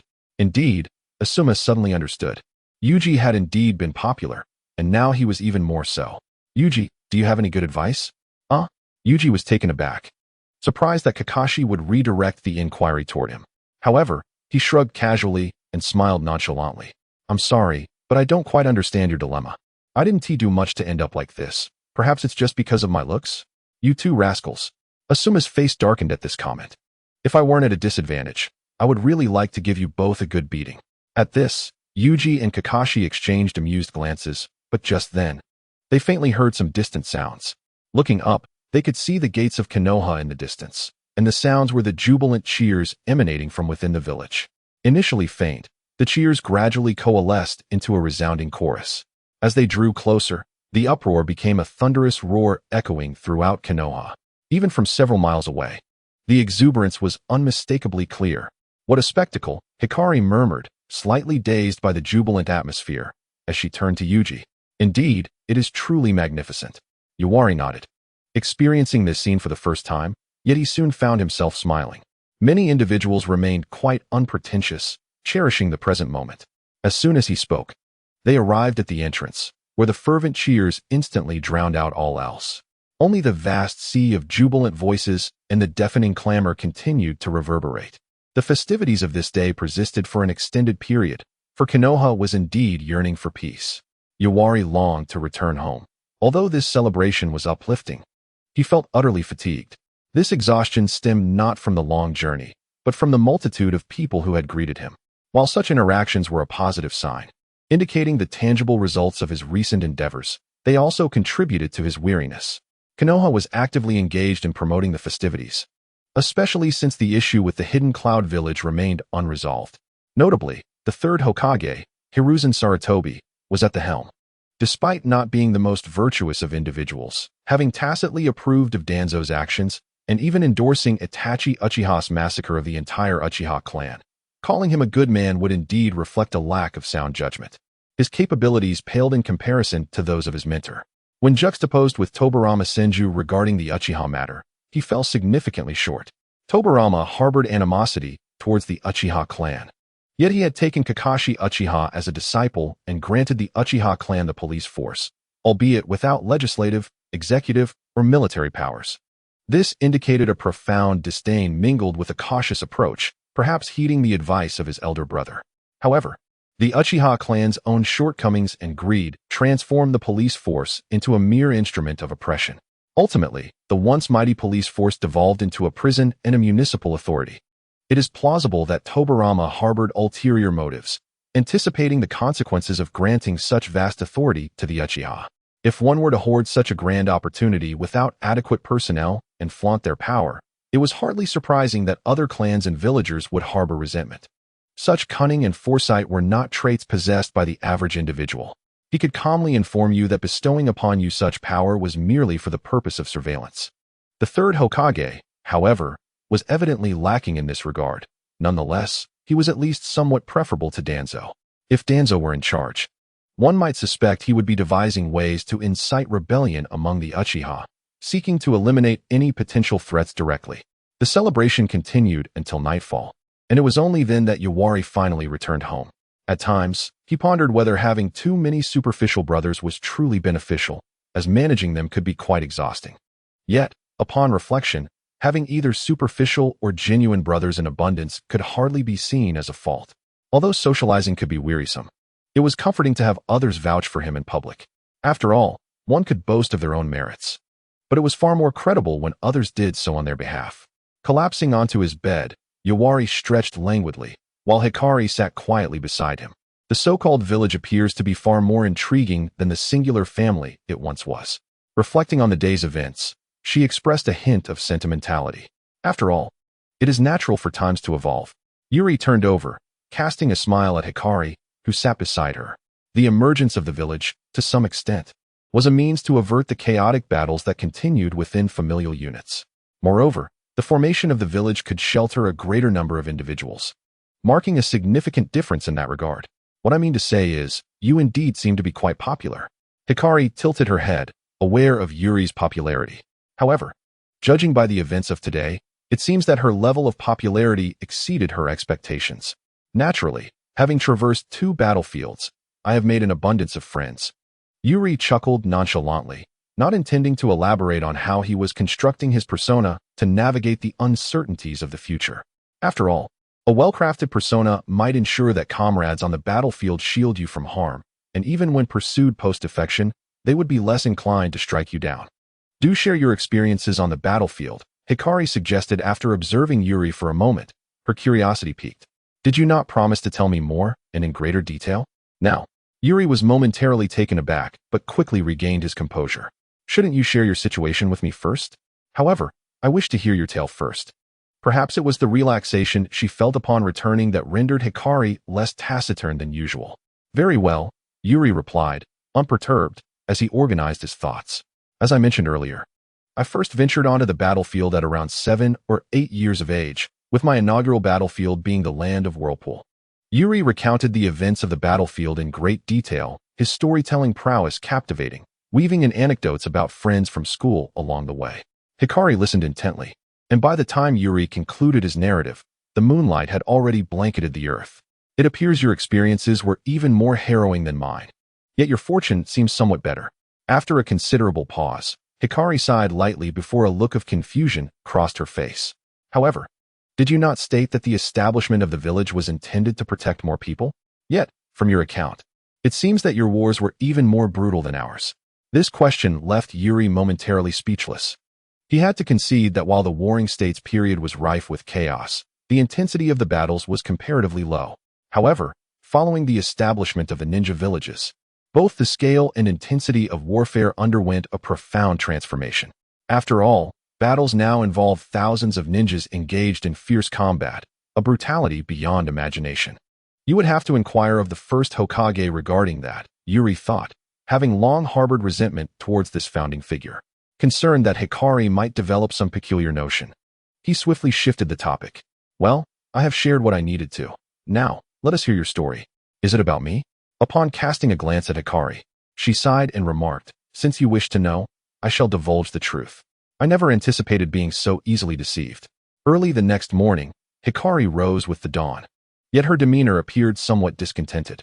She had genuinely not expected to be outmaneuvered by Hikari. In an effort to bridge the gap between them, and to gradually unveil the extremities of this young girl's heart, thereby preventing any potential catastrophe involving the Uchiha clan, mutual understanding of their pasts seemed a commendable choice. Furthermore, unraveling each other's histories could yield invaluable insights. However, she was taken aback to learn that the girl had revealed to her the previous night that after being transformed into the ultimate weapon of the Uchiha, she had nearly lost all prior memories. The only recollections she retained were those implanted by the Uchiha clan a century ago, along with a profound hatred for both the Uchiha and the entire Shinobi world. Had the Uchiha truly forsaken their humanity for a century?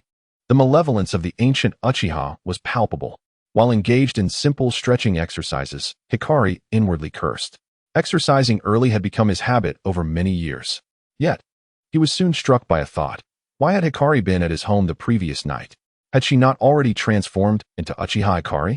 Just as he pondered this, he suddenly furrowed his brow and looked up. Approaching him was a middle-aged ninja, his expression devoid of emotion, seemingly one of the Uchiha elders. Come with me. Elder Shana wishes to see you.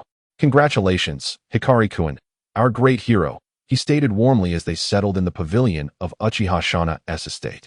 In that moment, he appeared as a benevolent elder, yet Hikari was not so easily deceived. Having interacted with him previously, she was acutely aware of his true nature. Not only did he delight in making grand promises, but he also possessed an intense desire for control. His current amiability was primarily due to Hikari's demonstrated talent and strength. When one exhibits capability and prowess, it is inevitable that admiration follows. Moreover, considering Uchiha Fugaku had previously met Hikari, it was uncertain whether this news had already reached him. I must also express my gratitude for the elder's guidance, Hikari replied. Though she saw no need to engage in a contest of wits with this elder, as no one could predict how much longer he might live. I have not trained you extensively. I merely provided you with the necessary information. Uchiha Shana maintained his gentle demeanor, pouring tea into a cup before offering it to Hikari. Given the frequency of warfare, we have not had sufficient time to engage further. Otherwise, I would have relished the opportunity to personally instruct such a prodigy as yourself. Hikari, upon hearing this, merely pursed her lips. Was he already fabricating excuses? Or had Uchiha Fugaku's previous meeting with her placed undue pressure upon him? Yuji couldn't help but chuckle at the absurdity of the rebellion. While they had created chaos, their internal strife was executed with remarkable finesse. Elder Shana had offered praise. And despite the amusement bubbling within, Yuji maintained his decorum and responded, "This is not flattery, it is a truth." Uchiha Shana sipped his tea and then presented a document to Yuji. By the way, before your return, I have recommended you to Sarutobi Hizashi for the Chunin examinations. Given your strength and accomplishments, it is no longer fitting for you to remain a Chunin. Although I cannot promote you directly, I have faith that you will pass the assessment with ease, will you not? Indeed, Elder Shana. Thank you, Elder, Yuji nodded, accepting the document with a slightly peculiar expression. Moreover, Yuji-kun, while my resources are limited and may not suffice in every regard, I shall do my utmost to assist you. You are the future of our clan, and you deserve these opportunities. All our efforts are for the clan, and you need only remember to serve it, as you carry the blood of the Uchiha within you. I understand, Elder Shana, Yuji thought to himself, feeling increasingly bemused. By the way, did you not express a desire to reclaim that Sharingan? Uchiha Shana set down his teacup, gazing intently at Yuji before continuing in a measured tone. I have contacted sufficient supporters for my intentions, and I believe you will witness everything unfold at the next clan meeting. After all, the clan's bloodline must never fall into the hands of outsiders, must it? Indeed, Elder Shana, Yuji nodded once more, though internally he pondered the implications. Though Uchiha Fugaku was never mentioned, it was unmistakably implied, and it felt as though he was being subtly coerced. Frankly, if it weren't for that encounter with Uchiha Fugaku, which only involved him and Uchiha Itachi, he would suspect that Uchiha Shana had deployed informants near Fugaku. This was no longer mere internal competition. It was a sophisticated internal conflict. While the era of Uchiha governance was unclear, after all, such topics were seldom discussed within the clan. The presence of the Konoha forehead protectors made it challenging to ascertain whether it was post-Madara's departure. During that tumultuous time, they had fought fiercely, even rendering several Mangekyo Sharingan unusable, indicative of the clan's perpetual unrest. Both parties harbored their own thoughts, leading to a moment of silence. Yuji-kun, I wonder if you have any intentions of joining the police force? After a prolonged pause, Uchiha Shana suddenly broached the subject. The police force? Yuji was momentarily taken aback, not expecting such a proposition from the elder. Precisely, the police force, Uchiha Shana affirmed, observing Yuji's perplexed expression with a gentle smile. Although the head of the police force is the clan leader, and due to personnel limitations, there are only 3 divisions within the police force. However, among these 3 squads, 2 belong to us, and the 8th generation who just escorted you here happens to be one of the squad leaders. If you join one of them, I believe in a few years, you will have your chance, especially since Inohara is already nearing that step. I am confident that, with your potential and abilities, you will achieve it even faster. I am grateful for Elder Shana's kindness, but my aspirations lie elsewhere. After pondering for a moment, Yuri ultimately shook his head. He had no interest in joining this despised police department, and besides, all of this would eventually be his. There was no need for him to enter it now. Is that so? Then do as you please. Uchiha Shana frowned slightly, but ultimately nodded in agreement. Very well. I understand that having a young person like you accompany an old man like me may not be comfortable. Go on. I look forward to your performance in the upcoming Jonin examination, for you are representing your clan. You are also honoring your deceased parents, who yearned to reach this stage in their time. Yes, Elder Shana. Upon hearing this, Yuri felt an urge to retort. The emotional card had been played incorrectly. However, he dismissed the thought. He had long ceased to engage in pretense with this old man. Moreover, today he had learned some intriguing information, particularly regarding the circumstances within the police department. Furthermore, this time, Uchiha Shana had explicitly informed him that he intended to put Uchiha Fugaku under considerable pressure. The outcome was uncertain to Yuri, but it would likely exacerbate the internal conflicts within the clan. In that case, what I must do is ignite a few powder kegs. He would not interfere with the lower ranks of the hawkish faction, but he could not spare those in the upper echelons who held real power and were fiercely loyal. I wonder how the winds are blowing over at Orochimaru's side. With such thoughts, Yuri swiftly departed from the villa. Uchiha Shana watched Yuri leave, his gaze turning cold the moment Yuri vanished from sight. Elder Shana. Shortly thereafter, Uchiha Hakadai appeared beside him and offered a slight bow. There is no need for excessive formality. As a squad leader in the police department, we are, in essence, of equal standing. Uchiha Shana shook his head and spoke calmly. How is the investigation regarding that girl progressing? Elder, without your support and guidance, I would not have reached this point. You will always be my elder, no matter the circumstances. Uchiha Hakadai shook his head, maintaining his humility. It has been clarified, Uchiha Hinata, like that little boy, is an orphan. They have known each other since childhood, yet Uchiha Hinata's reclusive nature may have made her friends with that boy. Upon discovering Uchiha Hinata's identity, she ceased to conceal herself further. After all, Uchiha Hinata is merely a solitary individual with scarcely any friends and little recognition. Those who once knew her have all passed away, and Yuri no longer requires her to hide anything. Just friends, is it? Uchiha Shana tapped the table, his mind quietly contemplating. It seems that action must be taken. The young Haori possesses potential that surpasses expectations. While Haori has many friends, his connections within the Uchiha clan are rather limited, with not a single close relationship among the opposite sex. The emergence of someone who draws near to him, particularly of the opposite gender, has sparked thoughts within Uchiha Shana. After witnessing Haori's performance, he yearns for him to forge a profound bond. Now that he has identified a possibility, he feels compelled to explore it. After all, Uchiha Akira is merely an inconspicuous figure, and the clan has sacrificed numerous talents in the past for the sake of experiments. Having contemplated this, Uchiha Shana resolved to move on from his internal conflict and turned his gaze toward the 8th generation. Haori is quite formidable in both strength and capability. We should observe him without encroaching too closely or causing disturbances. I wish to avoid any misunderstandings, especially since our clan leader seems to take an interest in him. Indeed, respected elder. Furthermore, I am quite curious about the extent of this young one's prowess and abilities. I understand, esteemed elder. I shall ensure that you are well informed. Haori, Akira. Over here. At the entrance of a barbecue restaurant in Konoha, Rin waved at the approaching Haori and Akira. Upon noticing Rin, they hastened towards her. The ninja world had already entered autumn, with the weather gradually cooling, yet for ninjas, this was hardly an issue. Nonetheless, autumn barbecues are a delightful choice, especially for gatherings with a modest number of attendees. Rin, I appreciate your patience in waiting for us. As they followed Rin into the establishment, Haori remarked with a smile from behind. It's nothing. Sitting inside can get a bit warm, so stepping out for a bit is quite pleasant, Rin replied nonchalantly. Although her gaze subtly scanned Akira. Come along. Asuma is treating us. You two are the last to arrive, she said with a smile, leading them into a private room already filled with familiar faces. Scanning the room, they saw several acquaintances. Their classmates Kakashi, Guy, Aoba, and Kurenai were present, along with peers from lower grades such as Anko and Irika. Haori, you've arrived. Hello, Senior Haori. Upon entering, the atmosphere in the private room was notably warm and welcoming, though there were slight variations in demeanor.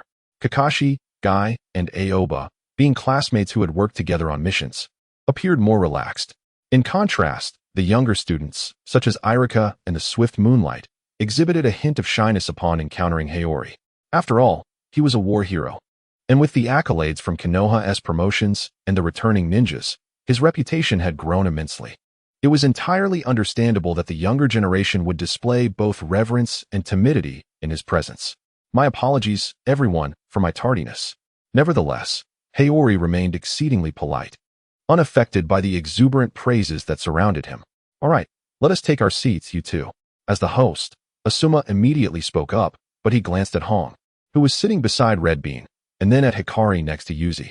Notably, he noticed Lin seemingly looking in Hikari's direction as well, which stirred a hint of jealousy within him. Was it truly the case that good looks garnered such popularity? Yuzi, I heard you're about to be engaged, and yet you're still so well liked. This is certainly not my fault, Asuma remarked, causing Yuzi to pause momentarily before he shrugged, indicating his lack of knowledge on the matter. Perhaps it was simply a matter of age. Uchiha Shana had indeed broached this subject with Yuzi. However, Yuzi had not expressed any opinion, as he felt it unnecessary to do so. As Yuzi and Hikari took their seats, the long-awaited gathering commenced with everyone eagerly diving into the festivities. Being contemporaries, they felt a sense of closeness, and any initial awkwardness quickly dissipated amidst the lively atmosphere. Come, try this grilled meat, Yuzi suggested, engaging in light-hearted banter with Akai and Kakashi while skillfully tending to the barbecue. Once the meat was ready, he placed a piece onto Hikari's plate. Thank you, Hikari replied politely, though she bit her lip as she regarded the grilled meat. Despite having gained the identity of Uchiha Ing, she still resided with Yuzi. After all, his home was the first place that offered her solace following her release from the seal, and she had no desire to leave. As for Uchiha Ying's residence, she had learned the shadow clone technique from Yuzi, which made it easily manageable. Consequently, she was acutely aware of Yuzi's culinary skills, or lack thereof, and harbored serious doubts about whether he was intentionally sabotaging her meals. You two seem to have a close relationship. Perhaps you might even get engaged in the future, Asuma mused, attempting to flatter Hong. However, upon observing her seating arrangement and the possibility of Red Bean consuming the grilled meat, he could only shake his head in resignation before resuming casual conversation with Yuzi. Who knows? Yuzi shrugged and flashed a playful grin at Asuma. After all, it's a family arrangement, and I have no say in the matter. Perhaps you should put in some effort. Maybe your Hokage father could lend a hand? Ugh, Asuma rolled his eyes at the suggestion. There's no way I would rely on that old man, especially since he can hardly manage his own affairs. Is it about the fourth Hokage? Kakashi, sitting nearby, inquired with curiosity, prompting Yuzi to turn his gaze towards him as well. During this time, Yuzi had been immersed in his studies. Both Uchiha Fugaku and Uchiha Shana had inundated him with a multitude of documents, leaving him less aware of external affairs. Indeed, it pertains to the fourth Hokage, Asuma nodded, then subtly glanced at Red Bean before whispering conspiratorially, You must have heard some rumors about Lord Orochimaru, right? That old man has been quite troubled by this matter lately. Upon hearing this, Yuzi's eyes sparkled with intrigue. He had been anticipating this development. Surely not. Kakashi pondered aloud, responding softly. I believe so, Yuzi concurred. After a moment of contemplation, Yuha replied, such matters should indeed be investigated by the Umbu. Yes, but that fellow has left the village with a group of people. Asuma shrugged and remarked, who knows what will come of it before any results are revealed. With that, Asuma chose to remain silent. Although his father's influence had exposed him to numerous experiences, which left him quite displeased with his progenitor, he was not foolish enough to divulge everything. Rumors regarding Orochimaru had begun circulating within the village. Discussing such matters casually was not particularly significant. However, the speaker may be indifferent, yet the listener may take heed. The news of someone departing Konoha with Umbu personnel made Yuha acutely aware that this was likely the doing of Danzo. Was a grand performance about to unfold? Yuha silently mused, having long awaited this opportunity. Are we prepared? In a forest behind the Uchiha compound, Uchiha Hagoromo quietly inquired, observing the gathering of cloaked figures before him. Following the wishes of Uchiha Shana, Hagoromo had been eager to ascertain Yuha's true capabilities. Additionally, he was quite concerned about the nature of the relationship between Uchiha Hinata and Yuha. If he was to test Yuha, he might as well investigate that as well. It seemed that Elder Shana was contemplating a betrothal for the young lad, thus he would stoke the flames. He could surmise some of Elder Shana's thoughts. For every Uchiha who aspired to greatness had faced the loss of friends, spouses, and brothers. Understanding the dynamics between Yuha and Uchiha Hinata would undoubtedly assist Elder Shana in his endeavors. However, inquiries directed towards Uchiha Hinata had yielded no results. The woman was simply too dull. Spending her days with Yuha and returning home to rest at night, her socializing with outsiders was merely trivial. Such a character provided little to investigate, and Elder Shana had not permitted him to approach Yuha's residence closely, leaving him with scant opportunities. Moreover, with Yuha's burgeoning reputation on the battlefield, he had to tread carefully. Yet now, he perceived an opportunity. Today was undoubtedly a propitious time to act. Hagoromo-sama, we are prepared. A cloaked ninja whispered before him. Excellent. Uchiha Hagoromo nodded, his gaze shifting with anticipation. He had awaited this moment for far too long. He was aware of certain minor issues between Yuha and Elder Shana, yet he did not perceive any fault in the elder's judgment. Serving the honor of the clan was the duty of every Uchiha, and being valued by Elder Shana was a matter of pride. However, Yuha appeared to harbor discontent, especially as he engaged closely with outsiders, which was intolerable to Hagoromo. This time, he intended to teach the young man a lesson. Proceed according to the plan. You are to ambush Uchiha Hinata. As for the boy Yuha, I will handle him personally. Understood, Hagoromo-sama. We shall take our leave now. Farewell. As the moonlight cast a gentle glow, Yuha and Hikari departed from the barbecue restaurant, exchanging farewells with everyone as they made their way toward the Uchiha clan. The recent gathering unfolded smoothly and satisfactorily, particularly for Yuji. He unexpectedly gleaned information regarding Orochimaru and Danzo from Asuma, an occurrence that finally presented Yuji, who had been patiently biding his time, with a chance to act. After all, the interactions between Uchiha Shinai and Uchiha Fugaku during this period had been far from pleasant. Once everyone returned to Konoha, Uchiha Shinai, as the elder, promptly convened a clan meeting. Remarkably, this meeting commenced even before Yuji had the opportunity to visit him again, placing Uchiha Fugaku in a significantly disadvantageous position. Fortunately, as the clan leader and backed by several members of the Pigeon faction, he forcefully interrupted this gathering. As for when the next negotiations would commence, or how they would unfold, those concerns no longer rested on Yuji's shoulders. After all, it was possible that the next time, everyone would be gripped by anxiety. Were you contemplating something unfavorable? At that moment, Guang cast a peculiar glance at Yuji. Yuji snapped back to attention, a hint of surprise in his voice. Why do you say that? I don't know, but I can't shake the feeling that your thoughts at this moment are far from positive, Guang replied, shaking her head and candidly sharing her impression. It seems you harbor a rather profound misunderstanding of me, considering we are friends. Yuji sighed in resignation, aware that his public persona had always been strong and consistent. Hadn't he established a reputation for having true brothers and superficial acquaintances? Why had it devolved to this with Guang? Precisely because we are friends. I believe I understand you well. Guang glanced at Yuji, mentally acknowledging him as a half-friend. All right, you truly do know me. Yuji pondered briefly, then decided against concealing the truth, lowering his voice to whisper in Guang's ear, though not entirely. I may have to take action against my clan. After a prolonged wait, he had finally caught wind of Orochimaru's movements, and naturally, he was unwilling to let this slip by. Yuji had always understood that to execute actions discreetly, numerous considerations were essential.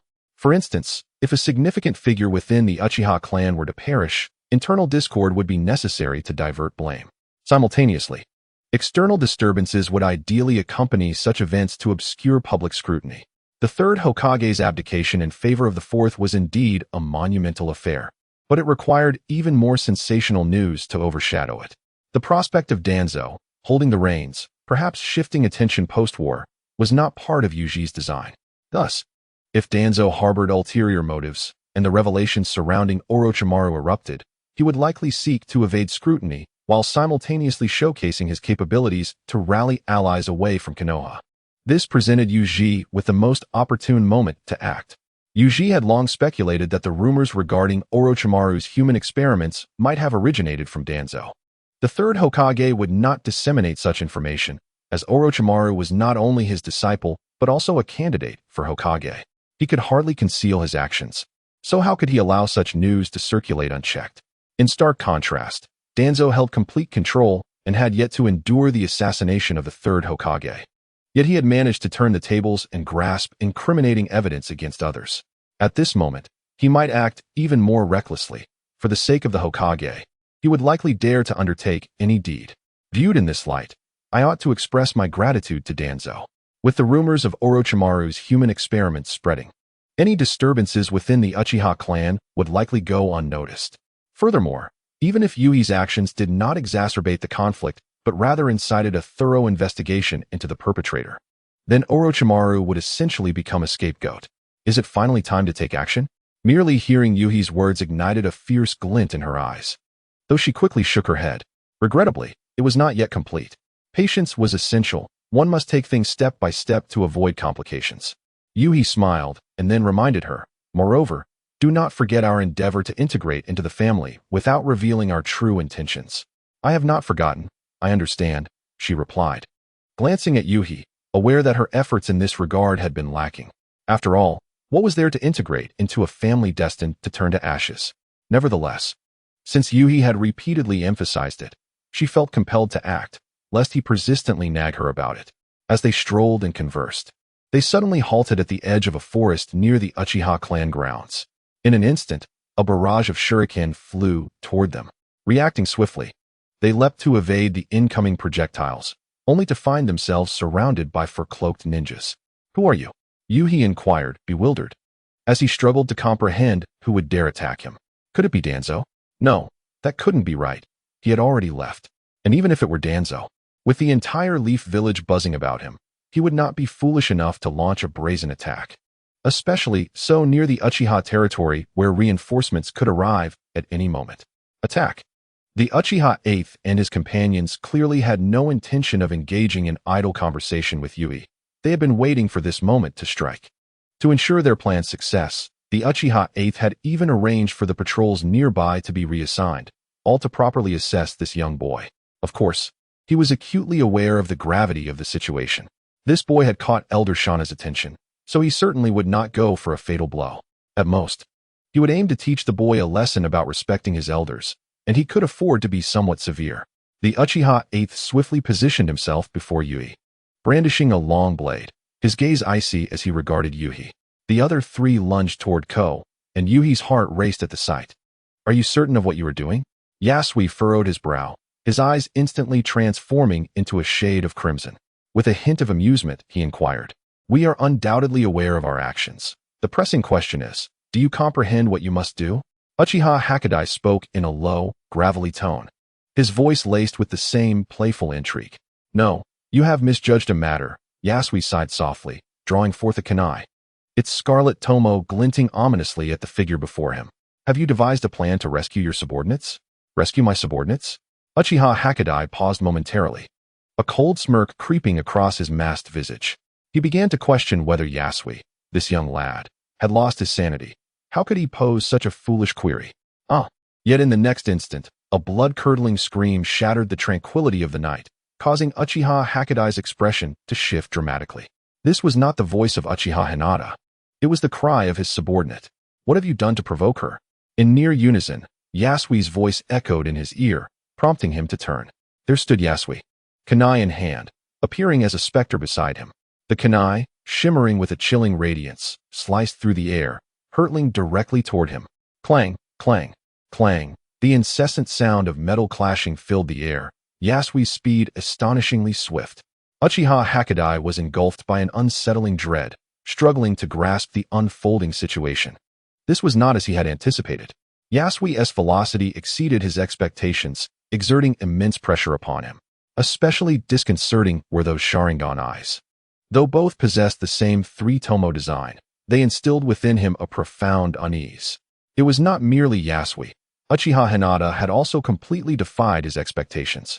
The moment she launched her assault, she too had activated her Sharingan, revealing her own three-tomo eyes.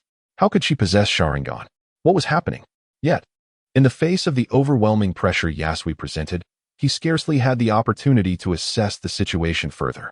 Accompanied by the unending cries of despair, he understood that his subordinates were in dire peril. But the question lingered. These individuals were the elite of the law enforcement division. Why did they falter so pathetically before a mere outcast of a clan? Who on earth was she? With his mind swirling with inquiries, Uchiha Hakadai found himself teetering on the brink of desperation. Stop! He parried the kunai aimed at him, his voice rising in urgency. Uchiha Yasui, cease at once. Make that woman halt as well. Do you grasp what you are doing? I am fully aware of my actions, Captain Hakadai, Yasui replied calmly, a smile gracing his lips, though his gaze radiated a chilling intensity. In that fleeting moment of confrontation, he had already deduced that the assailants hailed from the Uchiha clan. Even if they had employed cosmetic lenses to disguise their Sharingan, the combat techniques of the Uchiha were unmistakable. As the battle intensified, Yuji began to recall the figure before him with increasing clarity. He was certain he had encountered this individual before, and the defense measures employed by the Uchiha clan that evening raised his suspicions. Even without the use of ninjutsu, the skirmish occurring here could not have gone unnoticed. This could only imply one thing. There must be a significant figure orchestrating events from behind the scenes. The only possible answers pointed towards Uchiha Fugaku and Uchiha Shana. The mere thought of Uchiha Shana brought to mind Uchiha Hakadai. Furthermore, their focus on light sparked a possibility in Yuji's mind. Could it be that they intended to test bonds and exploit her to aid my awakening? Perhaps Yuji's imagination lacked the necessary breadth, yet after much contemplation, he arrived at this conclusion. It was the most plausible outcome, and he understood precisely what he needed to do. Do you know it's me? Uchiha Hakadai was taken aback that Yuji had discerned his identity, but the next moment, his expression tightened. If you know, why do you not cease your actions? Why should I stop? Yuji inquired leisurely, seemingly unfazed by the troublesome battle before him. Did you not consider the consequences when you launched your massed assault? Uchiha Yuji, I admit that my actions today are somewhat disgraceful, but it is merely a test. Uchiha Hakadai appeared somewhat flustered. He had not anticipated failure, given Yuji's formidable reputation. Yet he had not foreseen that Uchiha Ing would possess such strength, nor had he anticipated a defeat so devastating, and certainly had not considered that this young boy exuded such murderous intent. Our people did not intend to kill. Then I have even less reason to let you escape. Yuji regarded him with indifference, his eyes brimming with a burgeoning ferocity. The moment he activated his Sharingan, Uchiha Shana had ruthlessly betrayed him, followed by incessant reminders of familial duty. In the past, he had lacked both strength and allies, rendering him powerless. Now, although he still lacked a foundation of public support, he had gained strength, and he had long accepted his mission. The whispers of Orochimaru and the movements of Danzo confirmed that the time for action had arrived.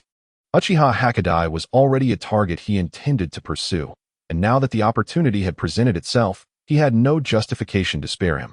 In an instant, Yuji's eyes erupted with a peculiar power. Under the impact of this force, Uchiha Hakadai fell into a daze. In that fleeting moment, his world seemed to dim, with only the moon in the sky remaining unchanged. Yet this moon had silently transformed into a pair of three-tomo Sharingan. Jinjutsu. Uchiha Hakadai realized he had fallen victim to an illusion, but there was one thing he could not comprehend. Both possessed three-tomo Sharingan. Why was he utterly powerless to resist Yuji's Jinjutsu? This diverges from my expectations. A roar of fury erupted within him, yet his world had, at that moment, been irrevocably extinguished.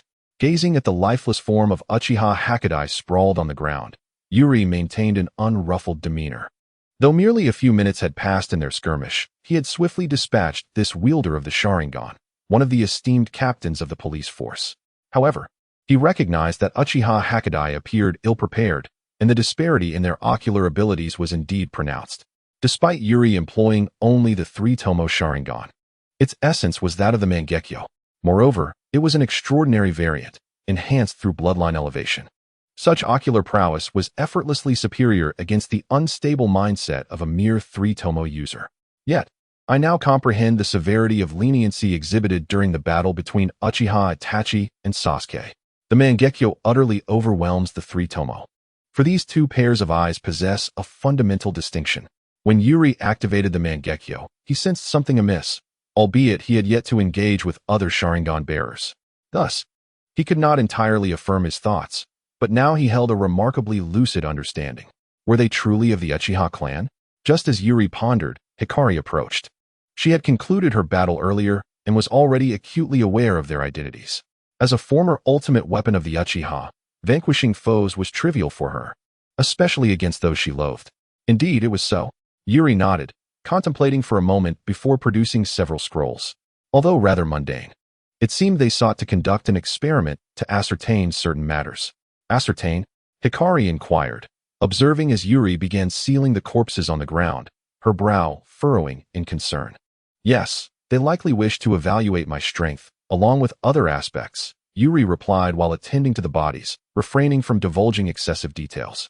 He was no longer concerned with Uchiha Shana's intentions, for he had already taken action. Will this disrupt your plans?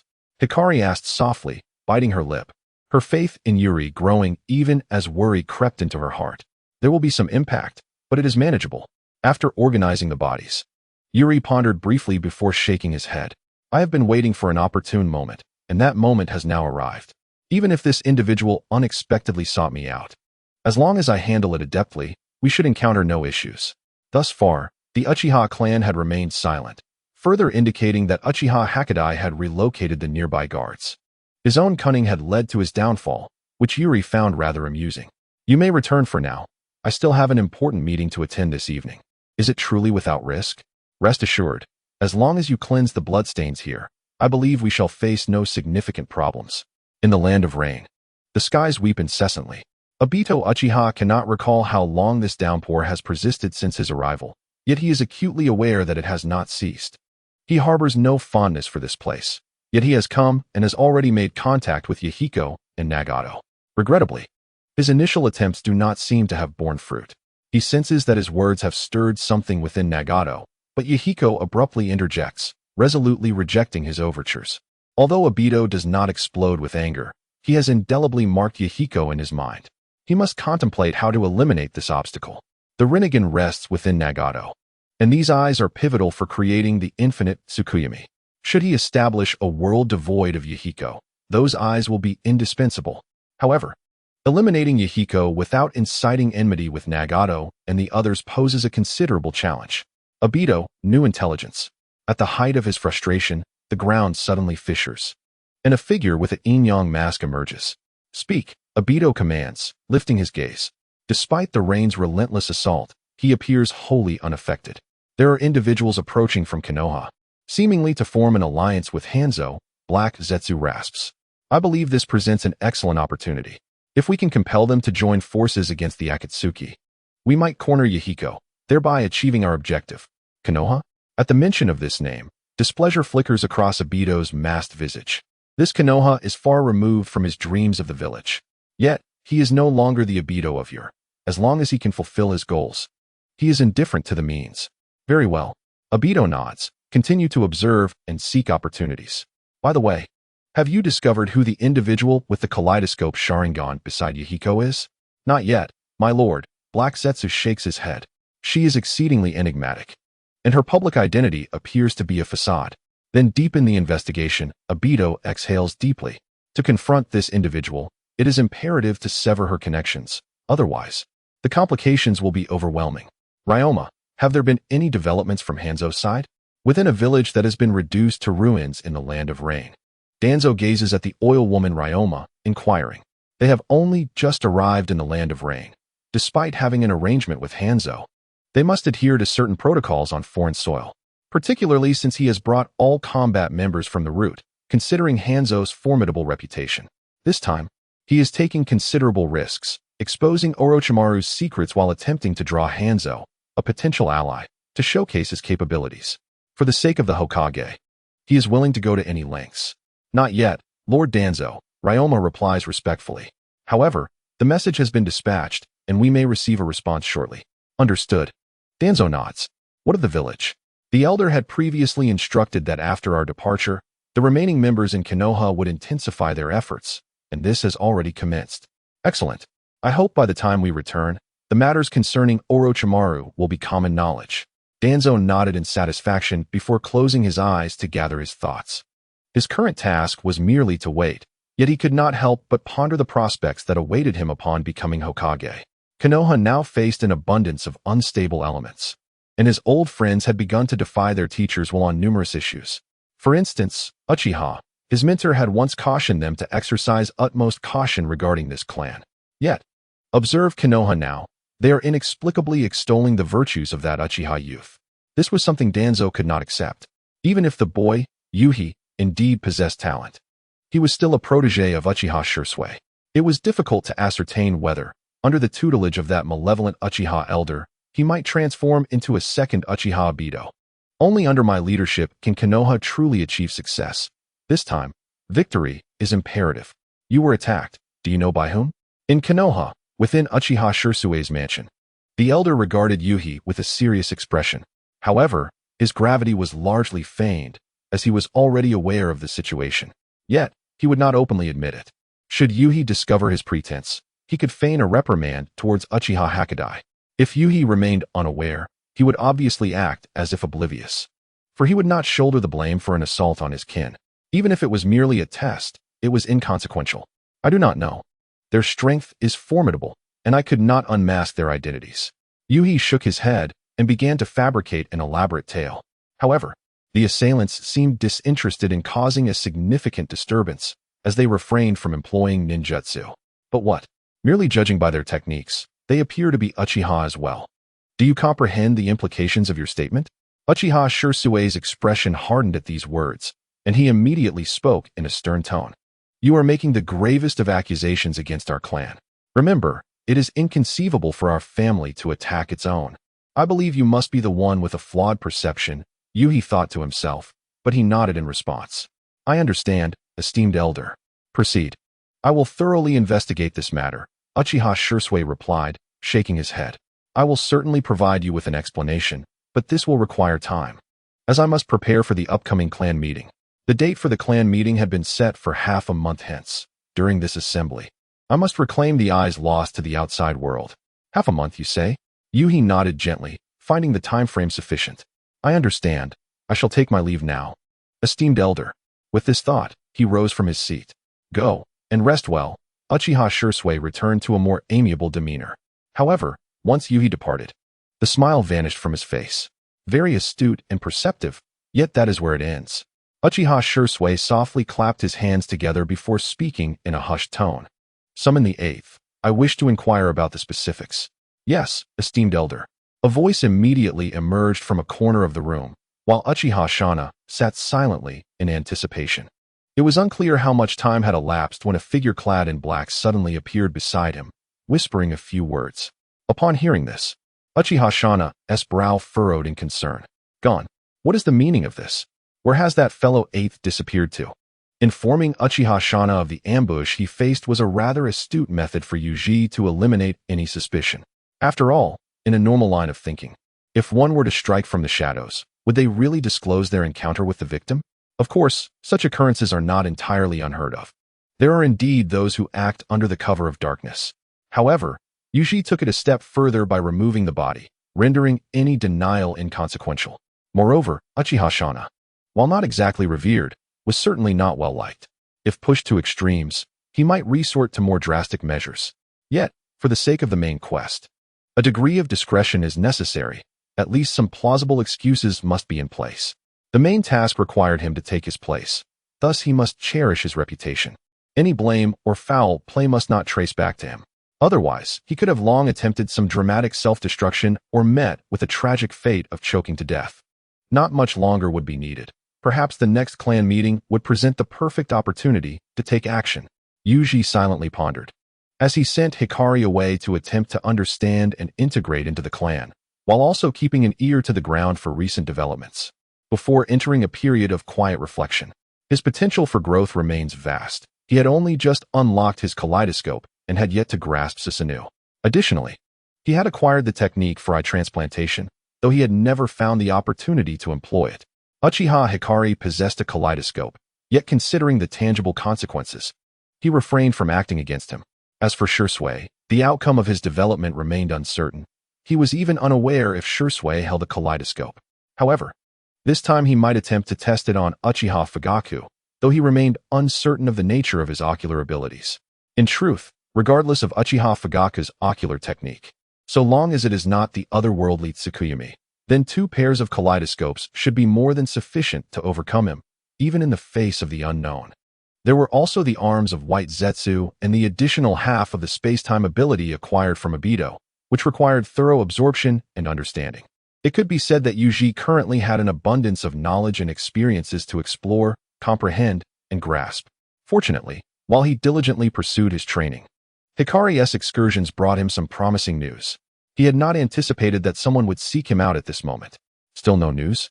Uchiha Shana inquired with a serious expression in a secret chamber within the Uchiha compound. Beside him stood several elderly men with silvery hair, all elders belonging to the hawkish faction. They are currently faced with a matter of great significance, the mysterious disappearance of Uchiha Hagoromo. Since he undertook a covert mission, he has vanished without a trace, as if he had evaporated into thin air. They have spent an entire week searching for any valuable clues, but the only information they have received comes from Yuri.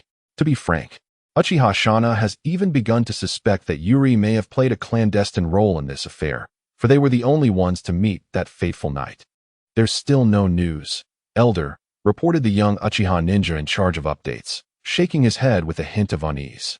Moreover, this incident has spread somewhat, and many in the clan are aware of the situation. Be silent. I am aware, Uchiha Shana said, rubbing his temples in irritation. This matter, of course, cannot be concealed. Uchiha Hagoromo is the captain of the police force, and his disappearance is evident to the entire department. Shana, could it be Orochimaru? At that moment, an elder quietly suggested. Orochimaru? Uchiha Shana furrowed his brow at the mention of the name, for it is indeed a possibility. For reasons unknown, rumors have been circulating throughout Konoha regarding Orochimaru conducting human experiments. The intensity of these rumors has reached a point where even the Hokage cannot suppress them. For the Uchiha clan, this is a fortuitous development. Despite the considerable divisions within their ranks and the fierce infighting, they all yearn for one thing: to reclaim the Hokage position that rightfully belongs to the Uchiha. Thus, they are wholeheartedly supporting Uchiha Fugaku, regardless of whether they align with the Hawks or the Doves. The matter concerning Orochimaru, whether true or false, poses a significant threat, for the Hokage cannot afford to bear any blemish.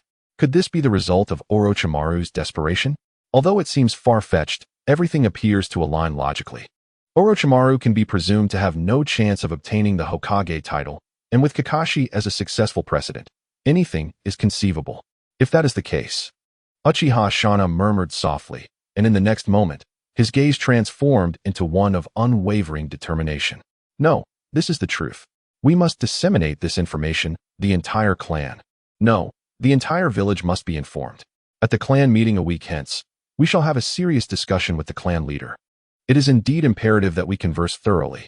The other elders immediately grasped Uchiha Shana's intent, and a smile graced their faces. The havoc wrought by Kakashi's eye must not be tolerated. Orochimaru has lost his opportunity, while the clan leader's prospects can be greatly enhanced, requiring our cooperation. I believe the clan leader knows how to make the right choice. Yuri had not anticipated that he would inadvertently frame the Doves and Uchiha Fugaku, causing them to clash even more fiercely. Orochimaru was merely a contingency plan he had devised for himself, yet unexpectedly, Orochimaru became the scapegoat without even showing his face. However, The unfolding events have not strayed from their intended course. One might even foresee that tensions between them will escalate further. Yuri-senpai, I apologize for the intrusion. Please forgive me. As Uchiha Shursui and his companions conspired, Yuri regarded Uchiha Shursui with a peculiar expression. He was aware that Shursui would seek him out, particularly as he had already triggered a mission. However, he was uncertain about the exact timing of this encounter, especially since he had yet to accept the mission, which might have caused him to miss out on other opportunities. For instance, following the ambush by Uchiha Tobirama, he should have received a side quest. Nevertheless, he paid little heed to it, as he did not believe he could extract any significant advantage from that individual. Greetings, Shursui, Yuri nodded, his curiosity evident as he observed Shursui. This is not our first meeting, yet it is indeed our first conversation, is it not? Yuri understood that Shursui was someone who held deep affection for both his village and his clan. Dealing with such a person provided Yuri with an advantageous position, and he intended to gauge the young man's attitude. It is indeed regrettable, Shursui replied after a moment of silence, letting out a sigh. I have yet to pay a visit to my seniors, nor have I had the opportunity to converse with them on the front lines. I acknowledge my arrogance and owe you an apology. Is it truly your arrogance, Shursui? Yuri inquired with a hint of curiosity, prompting Shursui to appear somewhat flustered. Though you are young, I believe you understand certain matters well enough. There is no need for self-reproach. After all, we are family. Pray tell, is there something of great importance that has brought you here today? Family. Shursui found himself momentarily at a loss for words. They were indeed family. Yet their current circumstances hardly resembled that of a family. I have come this time to seek your guidance, esteemed senior. Though Shursui sighed internally, he quickly regained his composure. But before he could finish his sentence, Yuri interrupted him. You wish to test my abilities and, if possible, leave a lasting impression upon me, do you not? Esteemed senior. Do not worry. I have also received similar tasks, but for various reasons, I chose not to execute them. Observing Shursui's astonishment, Yuri promptly clarified, Come.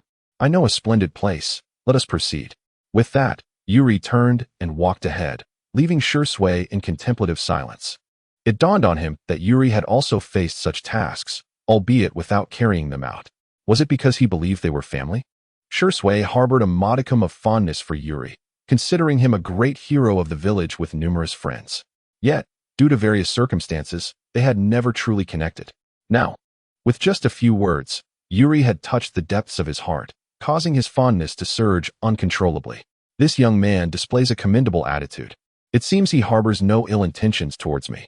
Unbeknownst to Yuri, Shursui's thoughts were elsewhere as he walked, beginning to contemplate the system's missions. However, amidst his research, he remained ever vigilant. Though uncertain, he understood that the celestial beings must be taken seriously. After much contemplation regarding the current task at hand, Yuji ultimately opted for the latter choice. This lad, while prone to his own afflictions, was not nearly as deranged as the two neurotics of the Xuankao duo. New side quest acquired. Confront the challenge posed by Shimizu, defeat him, and leave a lasting impression. To make a lasting impression, should he not deliver a decisive blow? Yuji mused internally, as they had now arrived in a forest, a place where he often trained alone.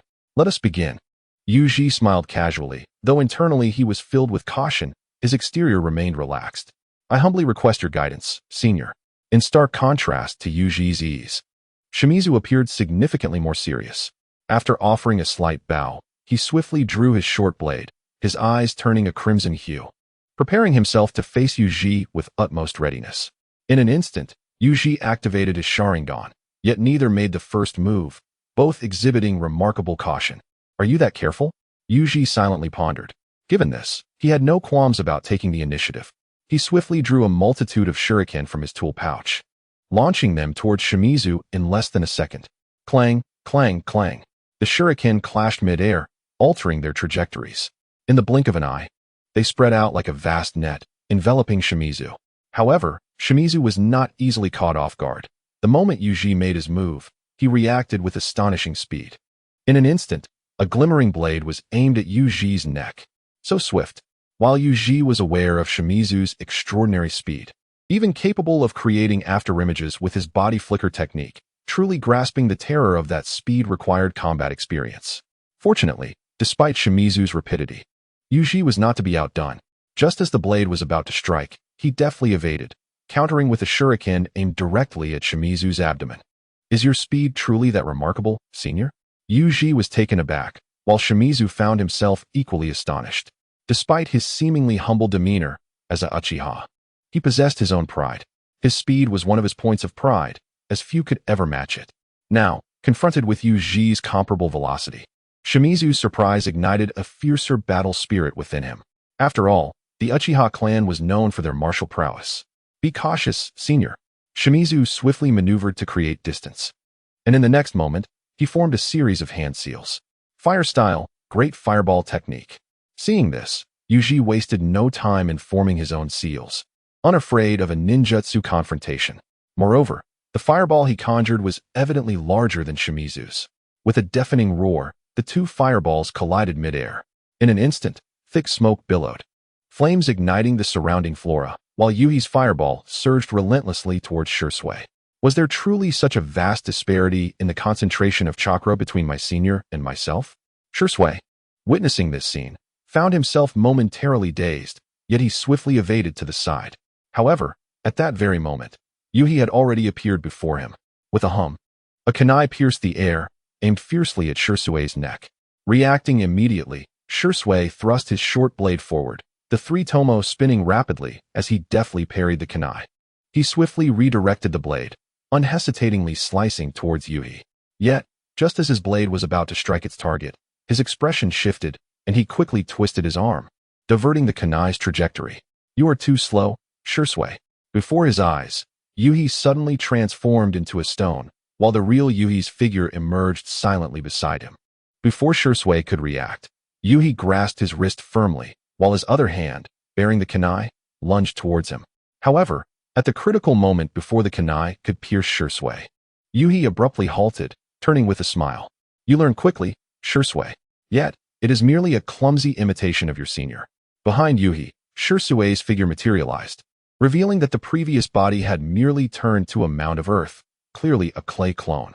Nevertheless, he maintained a battle-ready stance, showing no sign of relaxation. Enough, Shursui. The fight is over. Yet, Yuhi shook his head, gesturing to the surroundings.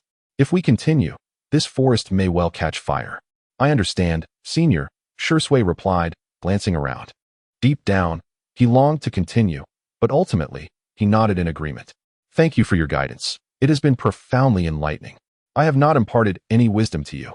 Your talent is astonishing, and you shall undoubtedly become a formidable ninja in the future, Yuhi remarked, shaking his head. He then performed a Doton technique to extinguish the flames before continuing, and there is no need for such formality. As I have said, we are essentially family. Family. Upon hearing this once more, Shursui felt a wave of bewilderment wash over him. After a moment's contemplation, he made a decision. Senior, may I speak with you for a moment? Of course, Yuhi replied, sensing Shursui's unspoken thoughts, but feeling no need to refuse. He gestured toward Shursui's wrist with a smile. Remember to remove that. It could be dangerous if you're not careful. Dangerous? Shursui paused, looking at his wrist, and in an instant, he was frozen in shock. For affixed to his wrist was an explosive tag. Was the situation worsening? Within the Uchiha clan leader's residence, Uchiha Fugaku's countenance appeared somewhat stern. The others present in the room shared similarly grave expressions. They had encountered a formidable challenge this time. Uchiha Shana desires to reclaim the Sharingan that rightfully belongs to Obito. To be candid, this pursuit is not inherently malevolent. It is only natural for the bloodline of one's family to remain untainted and not fall into the hands of outsiders. At present, a certain Umbu named Ao from the Mist Village finds himself on the wanted list of Hinata and indeed all of Konoha. Should he encounter them outside, he shall undoubtedly face the most ruthless of assaults from the Leaf. However, Kakashi's perspective diverges. He cannot comprehend why Uchiha Shana and her ilk fail to consider Kakashi's own identity. It is plausible they have contemplated this, but it may hold little significance for them. In their eyes, the Uchiha clan is destined to reclaim the position of Hokage, even if it necessitates the most extreme measures. My lord, there is but a week remaining, Uchiha Kyushin remarked, observing the troubled countenance of Uchiha Fugaku. As an elder aligned with the Dove faction and one who wields considerable influence within it, he and Uchiha Shana belonged to the same generation. Yet, he had chosen to staunchly oppose Uchiha Madara and depart from Konoha. I wonder, how many elders stand in support of us? Uchiha Fugaku sighed before posing the question. Within the Uchiha clan, aside from the Dove and Hawk factions, there exist those who adopt a neutral stance. Typically, these individuals would rally behind the clan leader, as it aligns with their own survival. Yet, given the current situation concerning bloodlines, these neutral elders harbor their own thoughts and judgments. Perhaps Shana's supporters are fewer in number. Elder Kyushin shook his head, his demeanor reflecting his discontent. Some individuals have yet to express their stance, and their thoughts remain a mystery. Under ordinary circumstances, he might not have been concerned, but this is a pivotal moment. If a Sharingan could serve as a conduit between the clan and Konoha, he deemed it entirely worthwhile. My lord, there is another matter that warrants reporting. The issue concerning Uchiha Hakadai. Has Hakadai been located?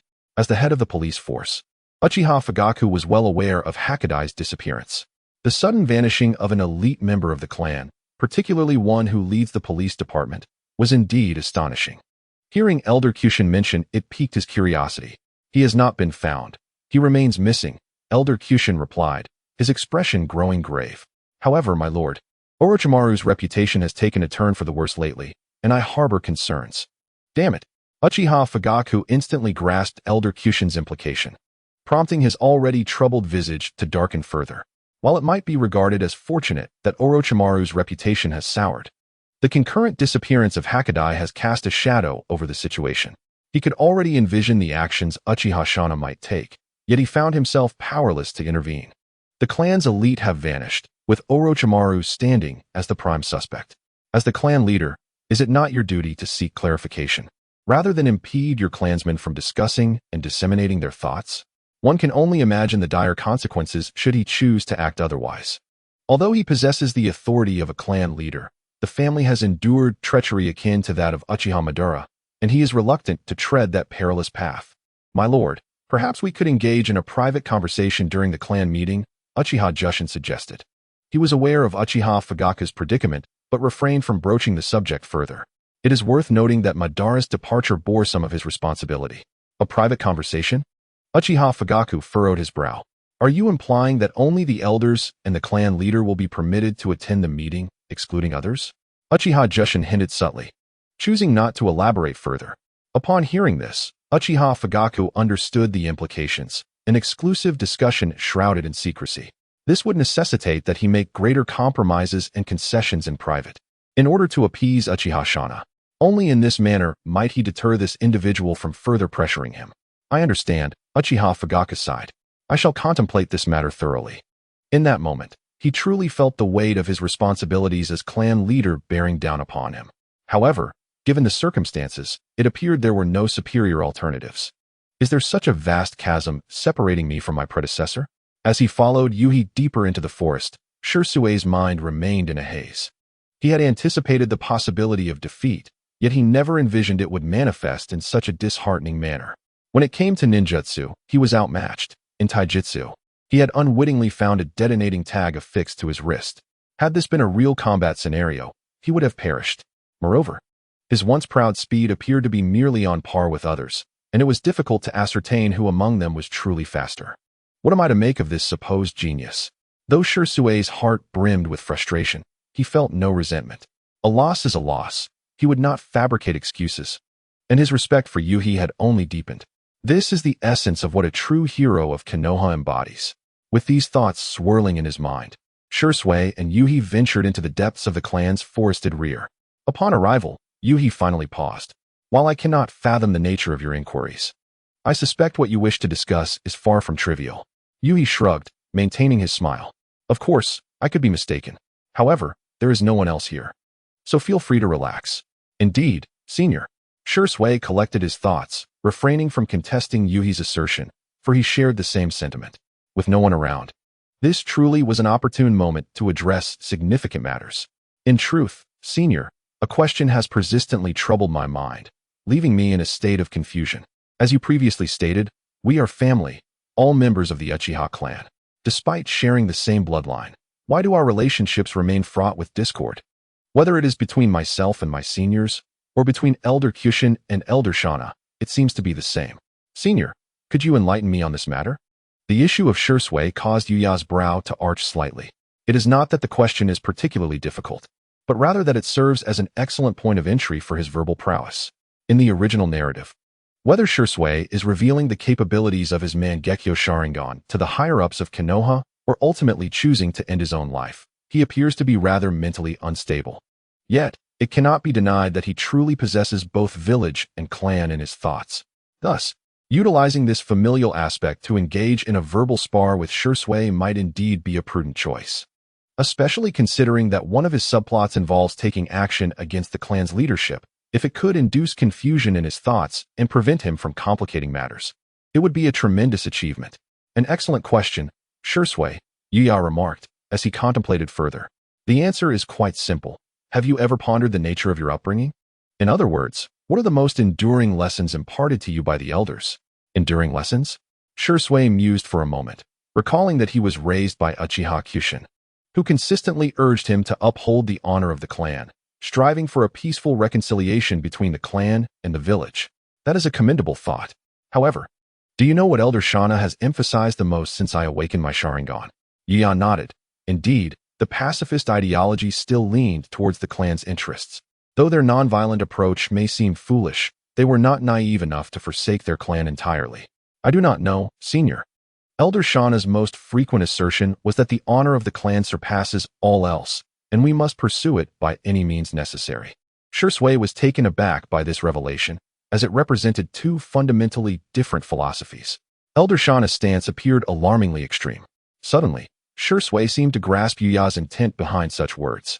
After all, he was not foolish. He could discern certain matters. Are you suggesting that the disparity in ideologies is the root cause? To phrase it more elegantly, it is a clash of philosophies. Less graciously, it is a struggle for control over the clan. Yuya chose not to elaborate further, but instead delivered a potent truth. I believe you can see it as well. There are indeed many who rally behind both Elder Kyushin and Elder Shana. These individuals are driven by the convictions they advocate, which garners their support and allegiance. Imagine, if a certain matter were to be put to a vote, would it not be easier for the side with greater numbers to express their thoughts and attitudes? Shisui stared blankly at Yuya, for this was a question he had never contemplated. Yet, upon reflection, Yuya's assertion did not seem unfounded. Could this be the very root of the family's current predicament? However, he remained perplexed and quietly inquired, Senior, why does the clan leader not take any action? The clan leader? Yuya blinked. Indeed, Senior. Shisui nodded thoughtfully. The clan leader governs the family. Given the current circumstances within the clan, why does he not attempt to take action? This is an excellent question, Shisui. Yuri shrugged, then placed a reassuring hand on Jisui's shoulder. Indeed, the clan leader could make a difference if he were to unify all voices within the family. By embracing a philosophy of seeking common ground while allowing for differences, perhaps the clan could become more cohesive. Regrettably, he has not done so. Perhaps he lacks the ability to act, or perhaps he simply does not wish to. Why? Jisui found himself perplexed. Should not improving the clan be the leader's responsibility? Even if one lacks capability, one should strive to make an effort. What could possibly account for a lack of desire? You are still young.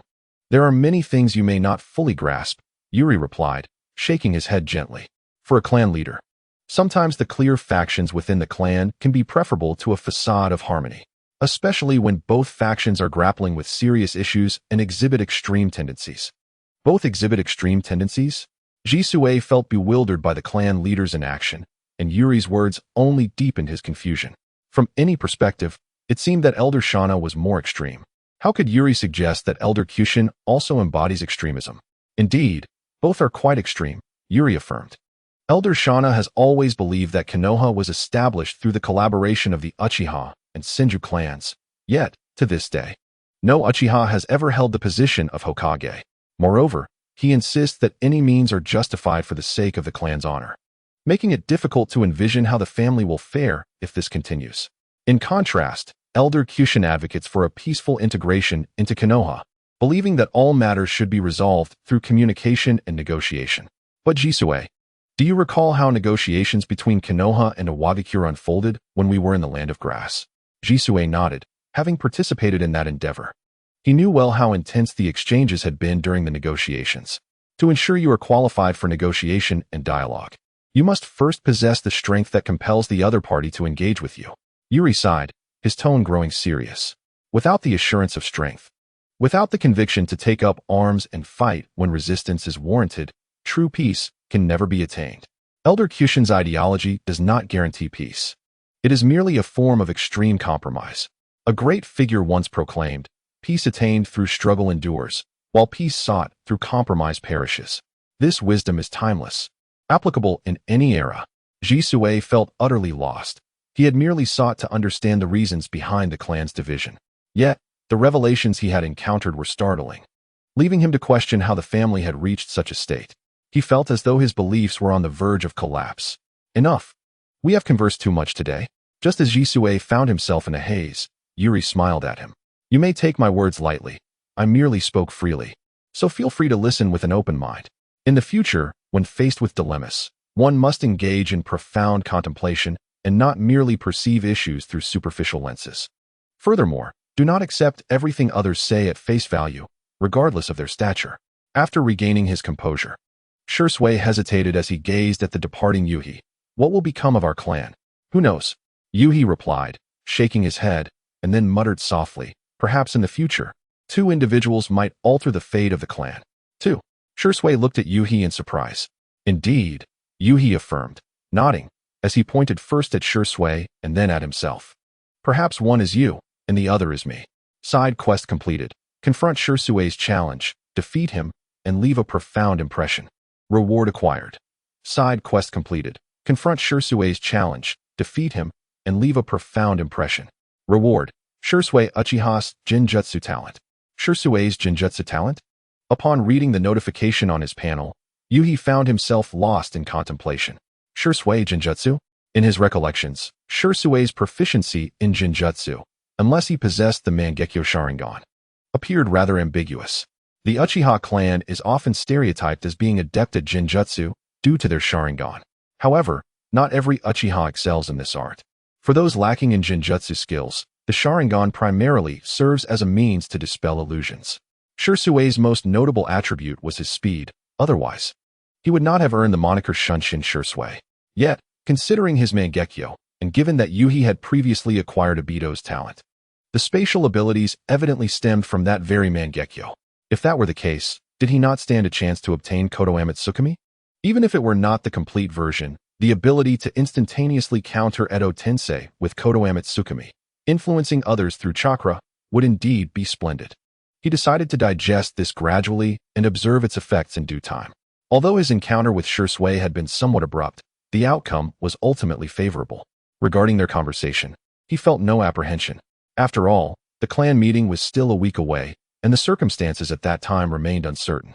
Even if Shursui were to relay their discussion, their next meeting would likely only result in a brief moment of awkwardness, after which matters would surely evolve. With these thoughts in mind, Yuhi chose not to dwell on such matters and returned home to continue his meditative practice. His current focus remained on absorbing and comprehending the other half of Obito's talent. As for the severed arm of Zetsu, he intended to postpone addressing that until after the current situation had resolved. After all, he was not the fallen Naruto, Obito. He could not confidently assume he possessed the protagonist's halo of protection. Just because Obito managed to evade trouble did not guarantee that he would as well. Once he had consolidated the clan's resources, he could then proceed with the Zetsu cells. In the ensuing days, Yuhi seldom ventured outside. Even when Kakashi and Guy sought him out, he opted to remain within. Kakashi has indeed undergone a remarkable transformation, perhaps having stepped out from the shadow of Obito, especially since he did not bear the burden of personally taking Rin's life. This circumstance may explain why he is yet to enter the Umbu, and perhaps he never will. Meanwhile, Guy remains his usual exuberant self, yet this time he too has experienced significant change. In the original narrative, Guy aspired to undertake missions, yet he was perpetually met with reluctance from those unwilling to partner with someone solely proficient in taijutsu. However, now he bears the title of a war hero, greatly improving his standing. With Kakashi not joining the Umbu and Rin in seclusion at the medical department, Kakashi is more than willing to accompany him on various missions. Even the fellow named Yamashiro Aoba joins their ranks, highlighting the substantial shifts in their circumstances. Yet, despite his reluctance to venture outside, there is someone capable of coaxing him out, and that individual is Uchiha Fugaku. Hawaki-kun, you have arrived. Fugaku has been waiting for you. Upon arriving at the clan leader's residence, Hawaki is unexpectedly greeted by Uchiha Makoto. "Good day, Lady Makoto." Although surprised, Hawaki maintains the requisite decorum, casting a discreet glance at the esteemed matriarch. His primary mission is not without its complexities, for beyond mere substitution, it entails the notion of nurturing one's spouse. While Hawaki contemplates this, he recognizes that it may be prudent to heed the task's demands to avert complications. As for the particulars of nurturing, that shall be addressed in due course. However, this clan leader's wife does not exude the gentleness one might expect.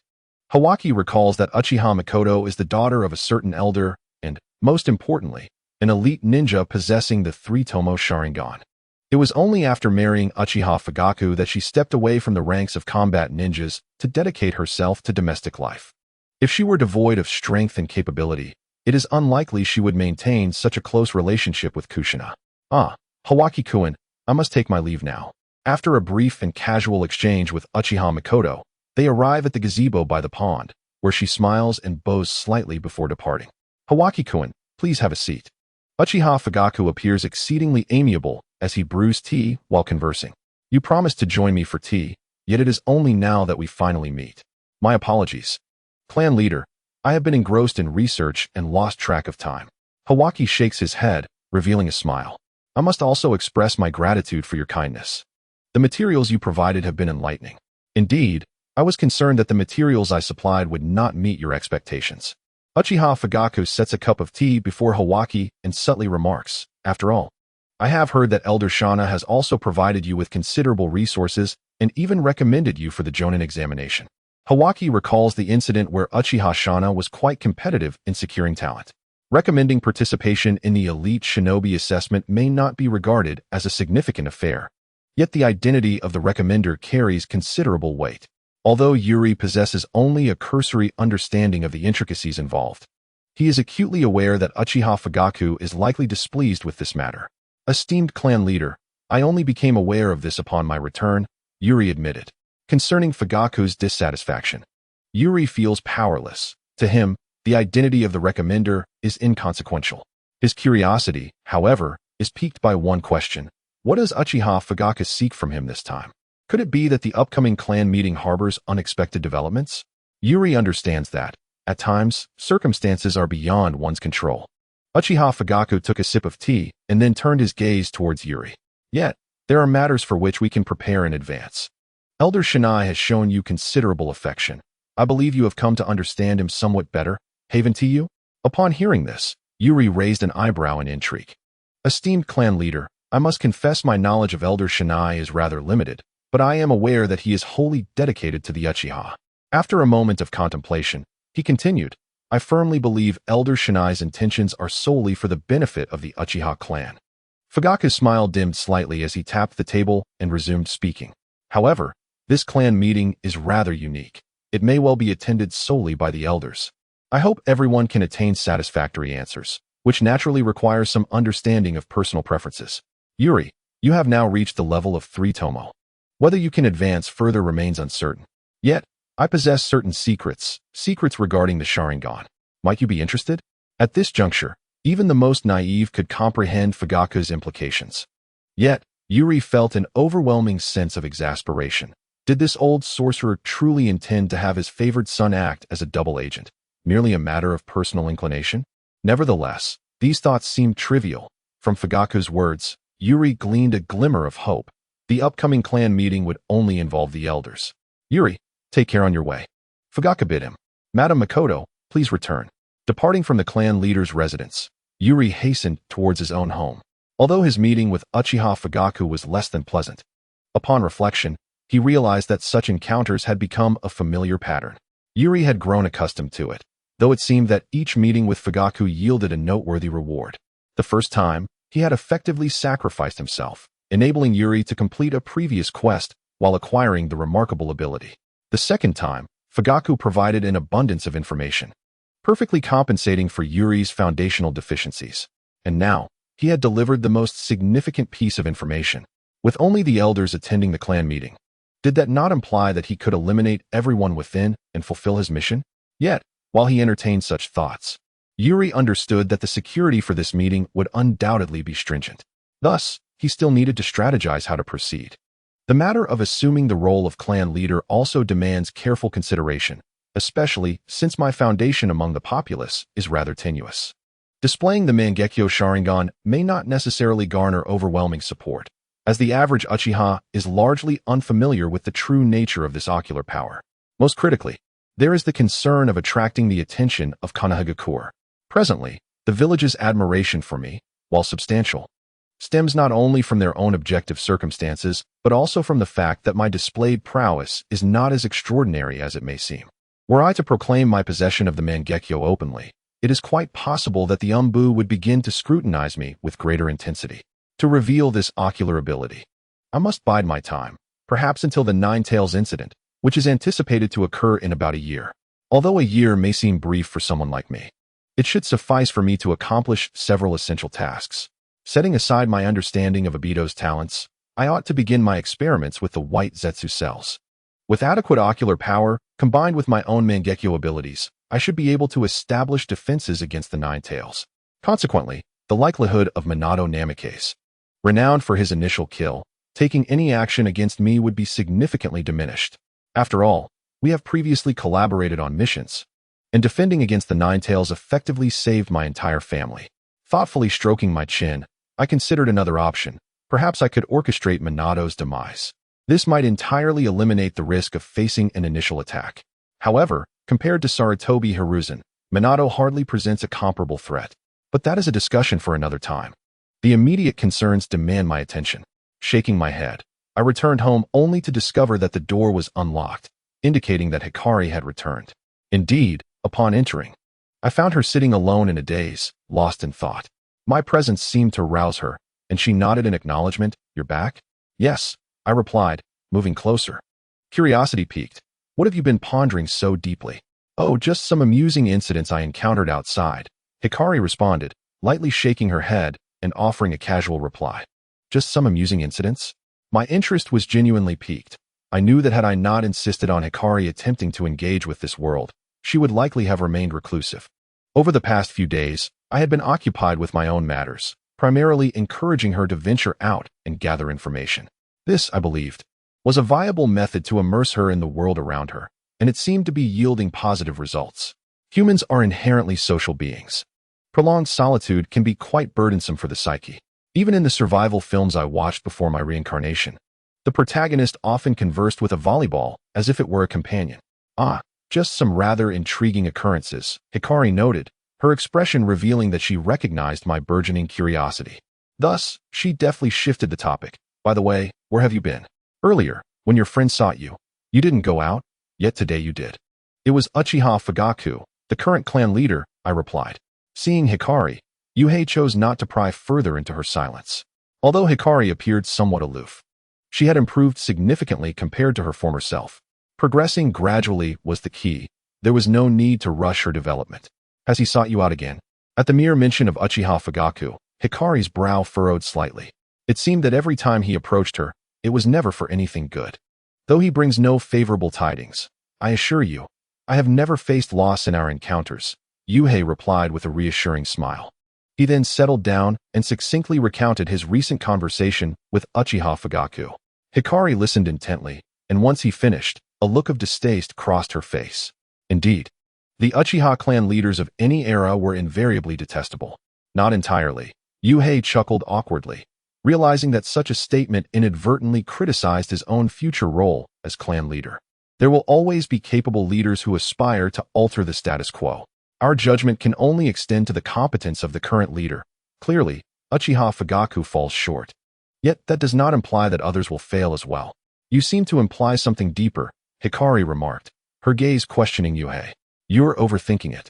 "There's no hidden meaning, merely a straightforward observation," he quickly replied, shaking his head. Even if thoughts lingered, he could not admit as much, especially given his uncertainty regarding Hikari's stance. Fortunately, she appeared to be in a relatively agreeable mood, sparing Yuhei from undue stress. "However, I have received some intriguing news," he continued. "What news?" Hikari inquired, curiosity piqued. "In a few days, the clan meeting will convene, gathering the leader and all the elders together. I believe this will present us with an optimal opportunity." Hikari paused, momentarily taken aback, before gently clenching her fists. After such a long wait, and with centuries having passed, was this moment finally approaching? Hikari was aware that those who had once enslaved her had long since perished, yet the Uchiha clan remained intact. The descendants of those individuals might still occupy prominent positions within the clan, and the current state of affairs bore little difference from the past. If I cannot contend with you, how could I possibly address those akin to you? Perhaps even your own descendants? Is it finally upon us? Yes, it is. Are you prepared? How did it come to this? Within the Hokage's office, the third Hokage puffed on his pipe, scrutinizing the report in his hands, his expression grim. Rumors concerning Orochimaru's involvement in human experimentation had spiraled uncontrollably, and it seemed that the entirety of Konoha was aware within mere days. This was far from the outcome he desired. After all, Orochimaru was his disciple. Bearing such a stain, the responsibility would inevitably fall upon him as the mentor. Tunzo, is it you? The third Hokage furrowed his brow in contemplation, immediately suspecting Danzo. He was the sole individual within Konoha capable of orchestrating such actions, and he was privy to Orochimaru's experiments. Furthermore, it was well known that Danzo had long coveted the position of Hokage. At this juncture, it is exceedingly probable that he is exerting himself for the sake of his aspirations. You ought not to engage in such conduct. The third Hokage, burdened by the weight of his thoughts and clutching a cigarette, found the entire office enveloped in a haze of smoke. Although Danzo could indeed vie for leadership, he harbored no belief that Danzo would prove to be a competent Hokage. Danzo was far more suited to operate in the shadows, managing affairs that Konoha could not openly address, rather than stepping into the light for all to witness. Alas, perhaps it stemmed from a sense of indebtedness. After all, Danzo's ascendance to this point was significantly influenced by the third. In the original narrative, Danzo's assassination attempt against the third went unpunished, likely due to this very sense of indebtedness, and thus he had no intention of reproaching Danzo this time. One must possess dreams, for it is dreams that kindle ambition and compel one to diligently pursue their duties. However, Danzo must never ascend to the position of Hokage. A replacement for Orochimaru is imperative. The upcoming fourth Hokage election has proven to be more complex and populated than anticipated. Particularly, the notion that Fugaku Uchiha harbors similar ambitions elicited a shake of the head. Setting aside the fact that Fugaku is not an ally, how could he possibly qualify for Hokage when he cannot even manage his own clan? Just as the third was lost in contemplation, an Umbu agent swiftly entered, respectfully presenting a document. What is it? The third snapped back to reality, glancing at the Umbu with a hint of confusion, yet he promptly accepted the document. Could it be that yet another crisis has arisen? He murmured, a sense of unease creeping into his heart. As he perused the contents, his expression darkened. The captain of the police force, Uchiha Hagoromo, has gone missing, with suspicions pointing towards Orochimaru's involvement.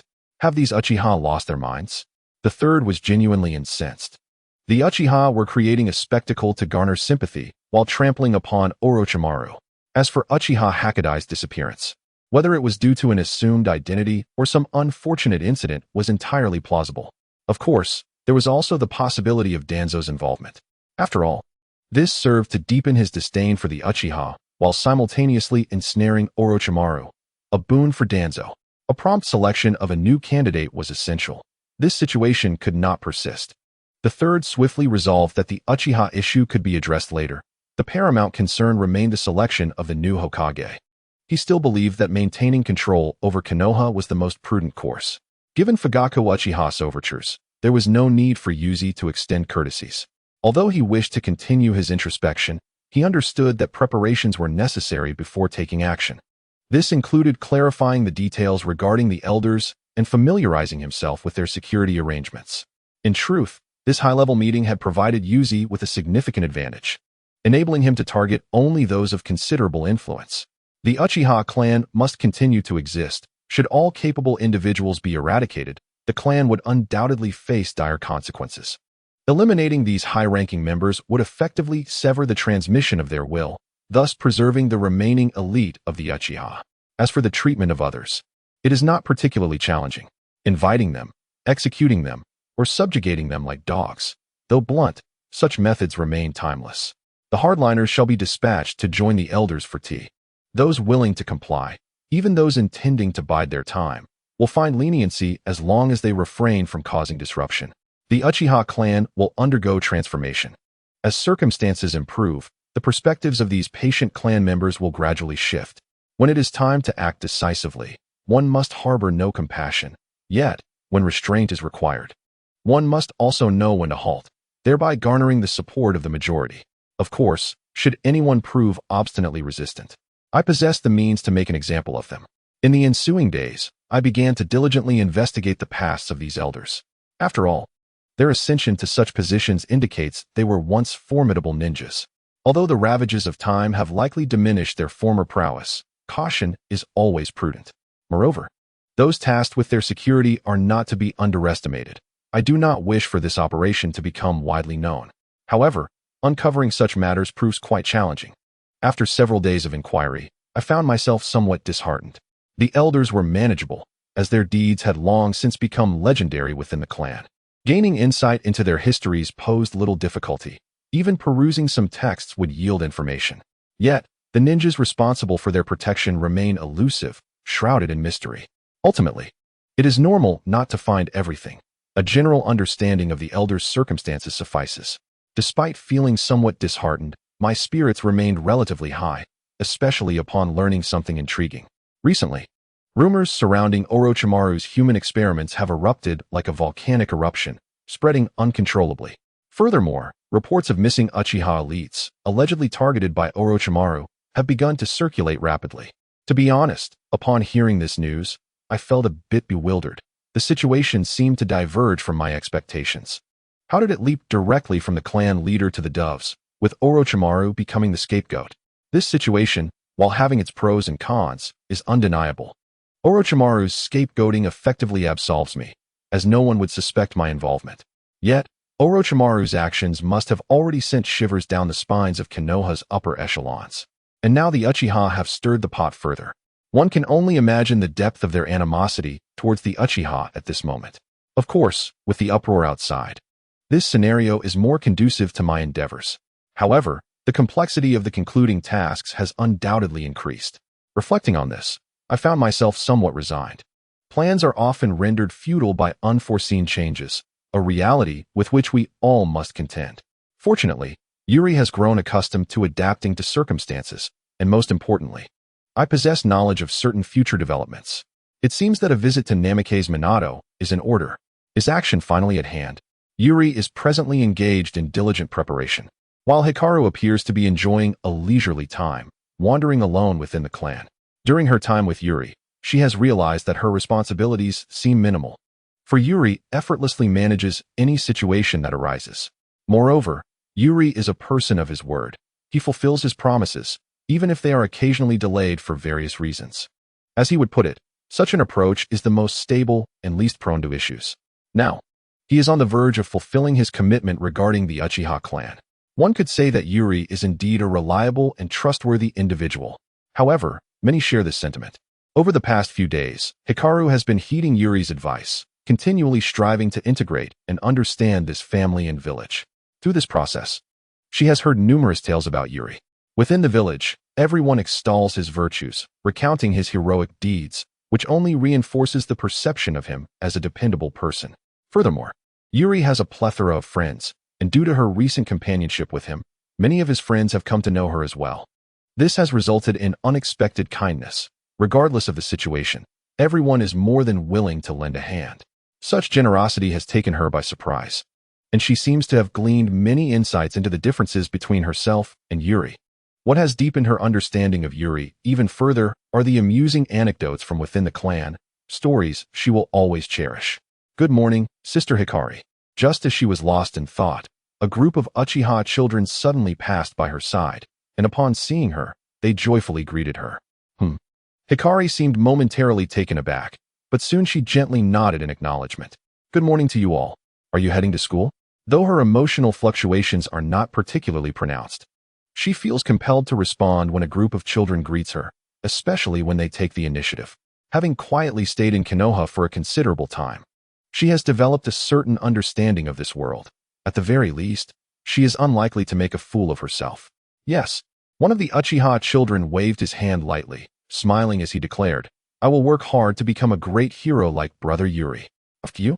Exactly, exactly. I will work much harder than you. I am the one destined to become like Brother Yuri. The child's proclamation instantly sparked discontent among the others, resulting in a lively commotion.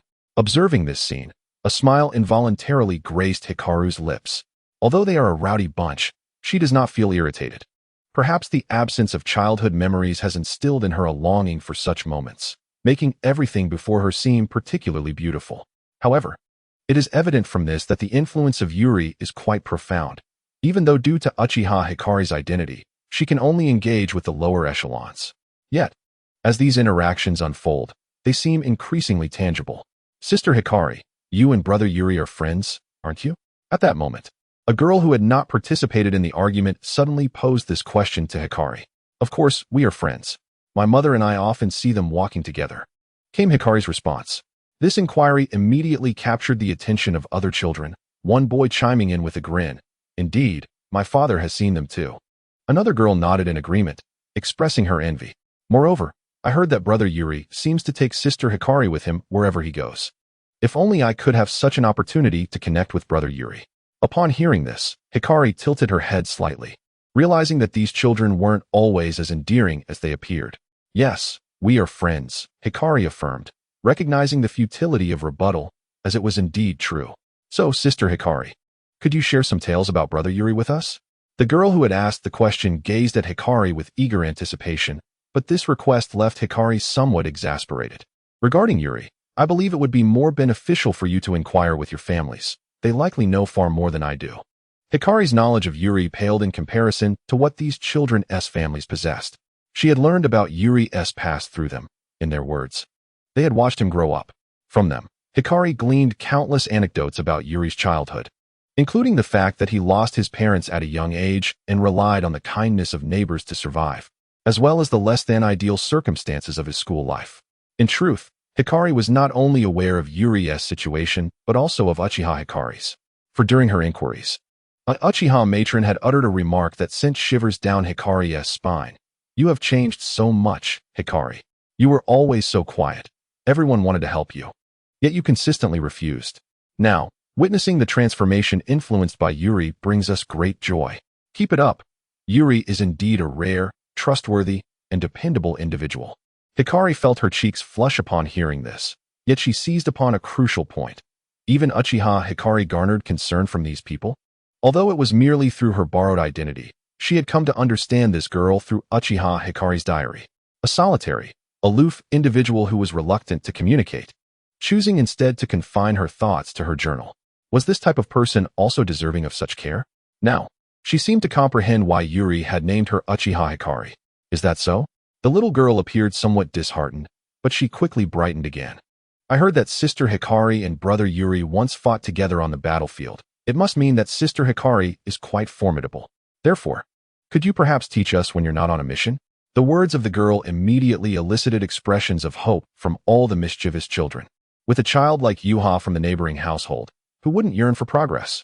However, the children living in the lower strata likely come from families devoid of talent, many of whom are orphans.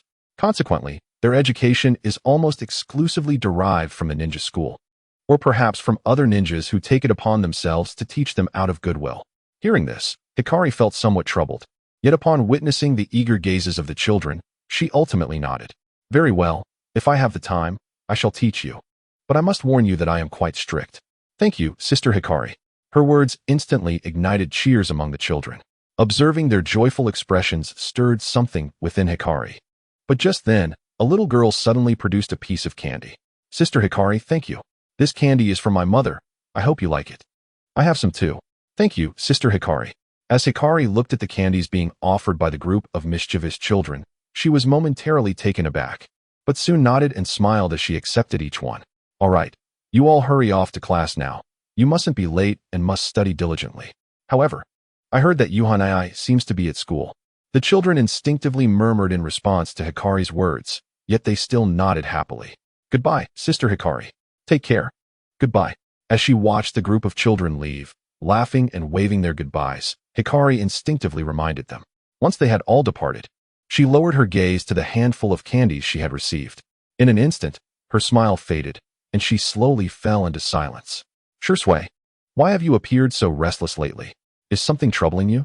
In the Uchiha estate, Uchiha Kiyoshi inquired as he observed Shursui, who sat lost in thought. Shursui is a descendant of Uchiha Kagami, who was once a member of their clan but unfortunately passed away in his prime, prompting Elder Kiyoshi to adopt Shursui. The elder has always taken Shursui's education seriously, for he sees the shadow of Kagami in him. Moreover, Shursui's talent surpasses that of Kagami. After all, Kagami had not attained the 3 tomo at this age. Elder, Shursui snapped back to reality, respectfully bowing slightly. He wished to express something, yet the words faltered on the tip of his tongue. Go on, it's not good to keep things bottled up. Elder Kiyoshi seated himself beside Shursui, displaying a gentle smile, genuinely concerned for Shursui's well-being. Very well, Shursui hesitated for a moment before speaking with some trepidation. Elder, I previously participated in the negotiations regarding the destruction of Kirigakure, and during the mission, I had some reflections. Even in the peace negotiations between our village and Iwagakure, the fighting between them continues unabated. Moreover, the village's ability to engage in negotiations with Iwagakure is a testament to its formidable strength, compelling Iwagakure to come to the negotiating table. Thus, I pondered who had imparted such notions to you. Before Shursui could finish his sentence, Elder Jukishin abruptly interrupted him. Shursui, taken aback, raised his gaze to find that the once benevolent expression on Elder Jukishin's face had transformed into an extraordinary fury. His gaze bore down on Shursui, a look so unfamiliar that it unsettled him.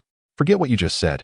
They fell into a prolonged silence until Elder Jukishin finally spoke in a cold tone. I understand your intentions. Your heart is in the right place. Yet, you remain oblivious to our experiences and to Konoha's perceptions of us. We are not Uchiha Shitaku, nor will we ever be Uchiha Madara. Our convictions remain unwavering, and given your own experiences in warfare, you should comprehend its brutality. Do you truly wish to witness the calamities of the battlefield manifest between clans and villages? Listening to Elder Jukishin's words, Shursui lowered his head slightly, seemingly coming to terms with his own shortcomings. However, he felt even more lost now. He was astute and quickly discerned that there appeared to be underlying issues between the clan and the village.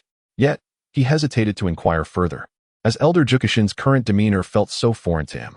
He also contemplated the fact that if there were indeed problems between the clan and the village, a dialogue was necessary. However, much like the situation between the village and Iwagakure, if the clan lacked the means to defend itself, could such negotiations truly be viable? Both sides were excessively extreme. At that moment, Yuhi's words echoed once more in Shursui's mind, reminding him of her advice, to reflect deeply rather than blindly accept what others say. Time passed swiftly, and before long, the day of the Uchiha clan meeting arrived. In the interim, the public sentiment towards Orochimaru had spiraled beyond control.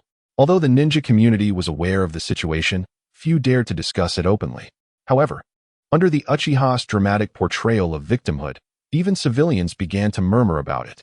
This situation provided Yuhi with 2 crucial insights. First, Danzo had yet to return, as he would undoubtedly support Orochimaru upon his arrival. With his roots dismantled, he needed Orochimaru to facilitate his resurgence. Second, Sarutobi Hiruzen likely had not yet prepared to endorse Minato Namikaze. After all, Minato was still a junior, and with Jiraiya and Tsunade still in the picture, it was not yet his turn to ascend. Thus, this circumstance presented an opportunity to engage in discussions with Minato. While it is challenging to provide timely assistance, it is easy to embellish a situation, and the reverse holds equally true. Nevertheless, these matters were for later resolution. Presently, his priority remained addressing the faction led by Uchiha Fugaku. Yet, what had transpired with Itachi? If they were to act this time, ensuring no unforeseen complications arose would significantly amplify Itachi's role. In recent days, he increasingly sensed that Hikari appeared rather restless. This was not a favorable sign for him. If Hikari faltered, it could lead to considerable complications. Are you all right? The moonlight shimmered as Yuya donned a black battle outfit. Observing Hikari lost in thought, he found himself perplexed, wondering what occupied her mind. Why do you seem so troubled? If something is on your mind, feel free to share it with me. It's nothing. Just contemplating our upcoming mission, Hikari replied, snapping back to reality. She shook her head and stood up. I'm merely reflecting on tonight's battle. After all, I've waited quite a long time for this. Is that so?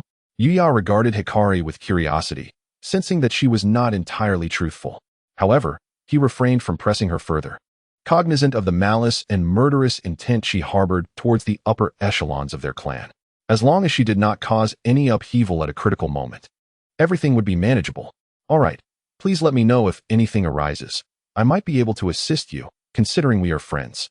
I understand, we are friends.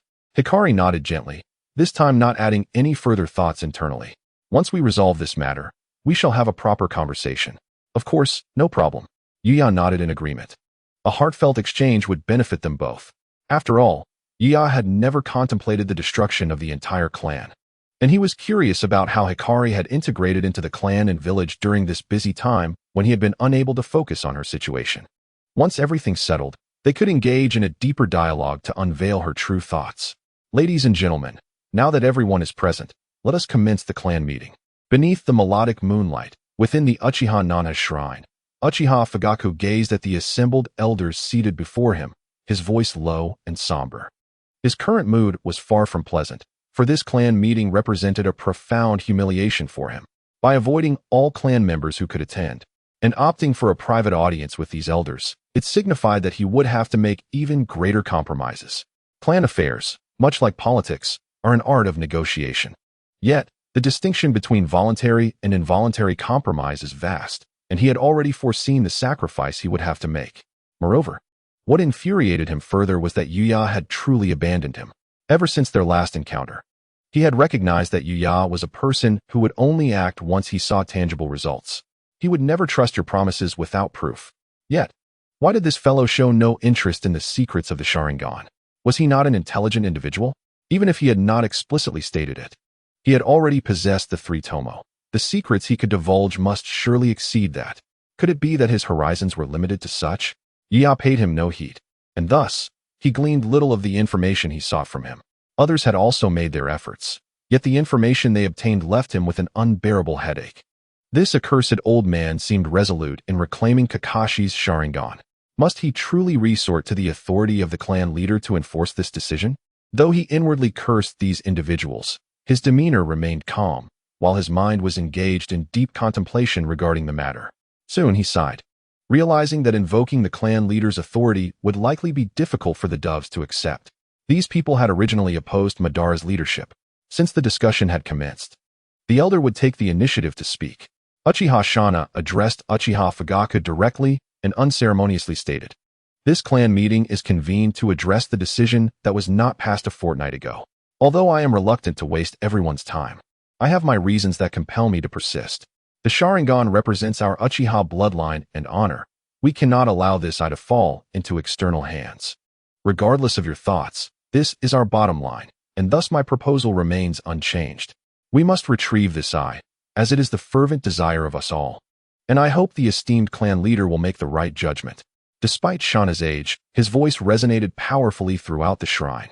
"We support Elder Shana's proposal," echoed the voices of the elders in solidarity. Observing this momentum, Uchiha Fugaku furrowed his brow. When he noticed Uchiha Kyushin with closed eyes, seemingly indifferent, his expression grew increasingly grim. This was clearly a burden he would have to bear alone. Any sacrifice would affect only him, not the doves. Although he had anticipated this outcome, witnessing it firsthand stirred profound discontent within him. Taking a deep breath, he finally spoke.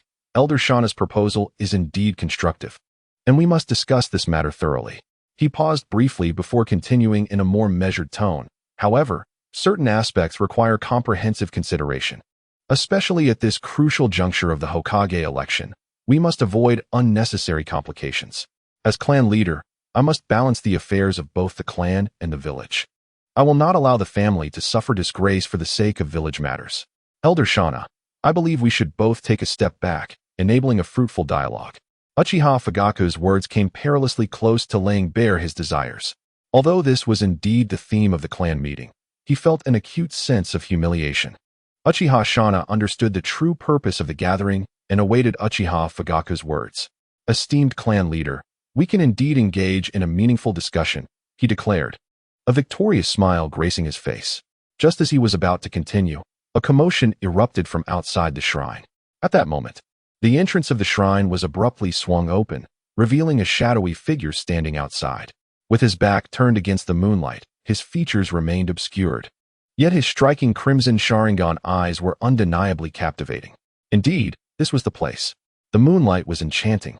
As Hikari gazed at the shrine bathed in its silvery glow from a nearby grove, perhaps this location was a significant ancestral site, with many Uchiha forebears interred in the vicinity. Consequently, it was devoid of habitation, save for the whispers of the autumn breeze rustling through the branches and the unique chirping of seasonal insects, creating an atmosphere of profound tranquility. Hikari observed all of this in silence, having shed the confusion she once felt. She had fully returned to the state she exhibited when Yuhi first unearthed her. The swiftness of her transformation prompted Yuhi to reflect on the malevolence of the Uchiha clan's elder, hoping she would not create too much commotion. Let us commence. But I must emphasize, keep the noise to a minimum, understood? Yuhi remarked after a moment's contemplation. This was a rare opportunity, with everyone gathered.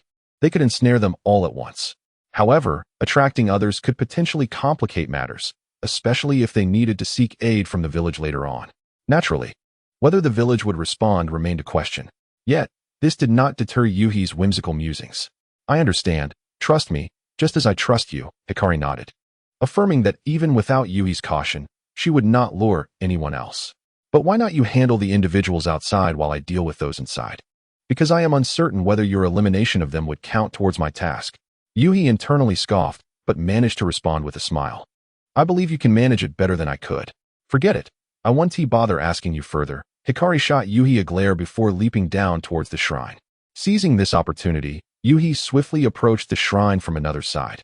Hikari maintained a steady pace, adjusting her breath as she walked. With her eyes gently closed, chakra began to flow steadily within her. Who goes there? As she reached the shrine's edge, a group of figures appeared silently, blocking her path. This is a sacred family ground. Leave immediately, or we will be forced to act. Acting, is that not preferable? Hikari replied lightly, and in an instant, her eyes flew open, the three tomo seamlessly merging into a singular pattern. Strange designs reflected in her gaze, and in the next moment, she vanished like a specter. Almost instantaneously, cries of agony erupted. As Hikari engaged, Yuhi had already arrived outside the shrine. His crimson eyes fell upon two Uchiha ninjas sprawled on the ground. With a kunai gripped in his palm, he pushed open the door and stepped inside. Are you Yuhi? The shrine was brightly lit, and as Yuhi's visage came into focus under the illumination, all present could finally discern his features.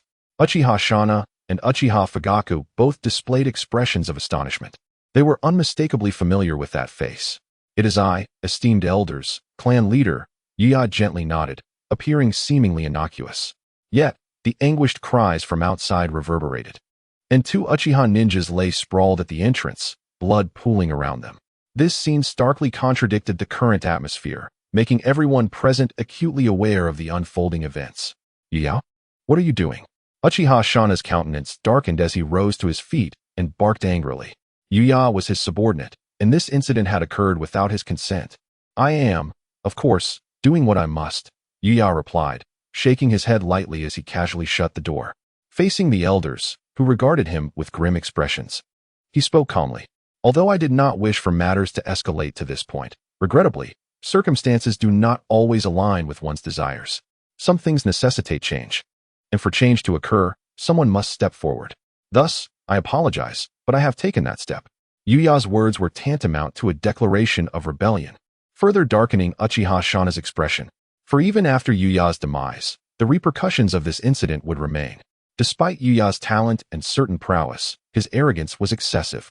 Gifted individuals often emerge, yet whether that talent is realized has always been a significant question. Such arrogance, regardless of innate ability, renders everything mere rhetoric. Furthermore, Yuya's actions would inflict unimaginable consequences upon him. How could he endure it? I am profoundly disappointed in you, Yuya. Uchiha Shana nearly growled through clenched teeth, his fury palpable. You have irrevocably embarked on a path of no return. You and the others involved in this endeavor will pay a heavy price. From this day forth, you shall no longer be regarded as a hero of the clan. Your name will be inscribed upon the pillar of disgrace.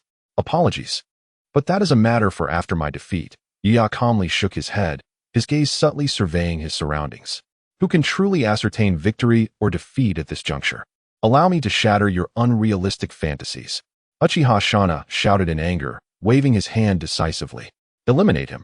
Put an end to this farce. No sooner had he spoken than a shadow materialized behind Yuya. The ninja's blade gleamed ominously as it swung menacingly towards Yuya's head. Yet, as if forewarned, Yuya swiftly pivoted the kunai concealed in his palm, intercepting the ninja's assault in a heartbeat. In the next moment, an immense surge of chakra erupted within him, and his eyes locked onto the assailants. The adversary visibly stiffened, and Yuya's kunai had already discreetly glided across his neck. Blood gushed from the ninja's throat as he clutched his neck and staggered back, ultimately collapsing to the ground. Uchiha Shana wore an expression of disbelief, and the other elders seemed equally taken aback by the unexpected turn of events. Those who are capable of serving as guardians for the ninjas are undoubtedly not mere trifles. Yet, such an individual, upon confronting Yuya, found himself ensnared by an illusion with merely a glance. What could possibly account for this? There is no need for such astonishment. Elder Shana. Yuya's expression remained unchanged as he flicked the blood from his kunai, his gaze shifting towards the ever-silent Uchiha Fugaku. My lord, did you not mention your desire to reveal a secret regarding the Sharingan? Indeed, this thought had crossed my mind. Uchiha Fugaku nodded solemnly, a foreboding feeling settling within him. What you wish to disclose is likely the secret of the three tomo, is it not? The sounds from the outside world continued, yet Yuya's voice resonated within the shrine. Simultaneously, the three tomo in his eyes began to whirl rapidly. Under the astonished gazes of all present, these three tomo spun ever faster, ultimately merging into a singular form. A chilling darkness, imbued with an aura of destruction, permeated the shrine in that moment, while Yuya surveyed everyone with an indifferent gaze. I regret to inform you that this secret has long been known to me. However, I implore you all to witness the power of these eyes. Attack. Quickly eliminate him. He has betrayed the Uchiha clan. Upon seeing those eyes, all the elders were thrown into disarray. They hastily activated their own Sharingan, shouting commands. In an instant, the ninjas concealed within the shrine, tasked with close protection, sprang into action. At that very moment, countless kunai were launched towards Yuya. Swish, swish, swish. Observing the incoming kunai, Yuya moved with agility. The kunai in his grasp transformed into phantoms, deftly deflecting each projectile, while his peripheral vision remained fixed on all present. He had no intention of sparing anyone who appeared tonight. Thus, he activated his Mangekyo Sharingan without hesitation, holding nothing back. Clang, clang, clang. The sharp, piercing sounds of kunai clashing echoed throughout the room. Once he had cleared the assault, he surged forward. Though it was regrettable to miss out on the intelligence of these guardian ninjas, he understood the principle of overwhelming force. The only individual he needed to be cautious of was Uchiha Fugaku. Tonight, the greatest trouble and opponent lay solely with this clan leader. Engage. Protect the elders and the clan leader. Eliminate this traitor. There was no need for commands. Upon witnessing Yuya charge towards them, they immediately launched their assault. Yet, they were somewhat apprehensive. As guardians of the elders, they had heard tales of the legendary eyes of the clan. Nonetheless, despite their trepidation, they steeled themselves for the confrontation. Too slow. As he observed the sweeping strike of a ninja blade, Yuya merely sidestepped to evade the attack. Just as another ninja's strike approached, he thrust his kunai directly through the chest of that adversary. I shall borrow your blade. With a swift motion, he seized the fallen ninja's weapon, executing a nimble turn to evade yet another assailant's attack. In the fleeting moment of evasion, the ninja's blade stealthily sliced through the abdomen of his adversary, blood gushing forth. Yet, this ninja did not succumb to the ground. The blade in Yu's hand danced rapidly, swiftly severing the throat of another foe. Within mere breaths, the stench of blood within the shrine grew increasingly potent. His eyes darted with acute observation, comprehending the trajectory of nearly every individual's movement. Moreover, his left eye gradually spun, a peculiar power seeping throughout his being. To his astonishment, the potency of Kamishirabi enhanced his physical prowess remarkably. The instant combat commenced, Yu had already employed his ocular technique. Were it not for the need to counter Uchiha Fugaku, he might have even activated Sage Mode by now. As Kamishirabi's effect augmented his physical techniques, the disparity in the Sharingan's levels became evident. The confined space compelled all present to refrain from recklessly utilizing ninjutsu. The devastation wrought by Yu at this juncture could only be described as a massacre. Even though these guarding ninjas possessed Sharingan and boasted commendable combat skills.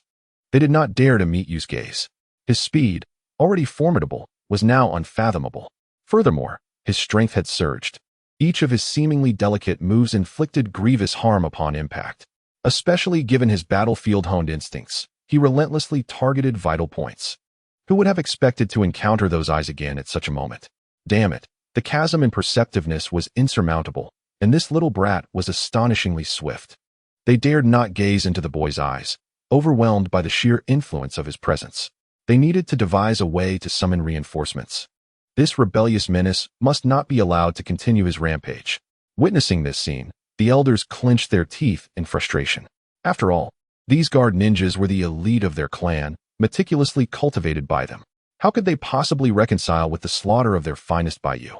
Moreover, Yu's position obstructed the entrance, rendering escape impossible. Observing Yu, whose movements resembled a fluttering butterfly, their fear escalated. Although time had passed, and the elders' ranks had shifted, some of the old guard remained. These elders had witnessed the might of Uchiha Madara. Even after so many years, the memory lingered vividly in their minds. As they beheld Yu in the present, they could not help but draw parallels to the legendary Madara. This was not what I envisioned. Uchiha Shana could not suppress a low murmur, having long perceived Yu's exceptional talent, which had sparked the notion of nurturing a bond with him. This would serve as a gauge to determine whether Yu had the potential to attain the Mangekyo's power. Now, it appeared that his initial judgment was entirely accurate. Yu indeed possessed remarkable talent.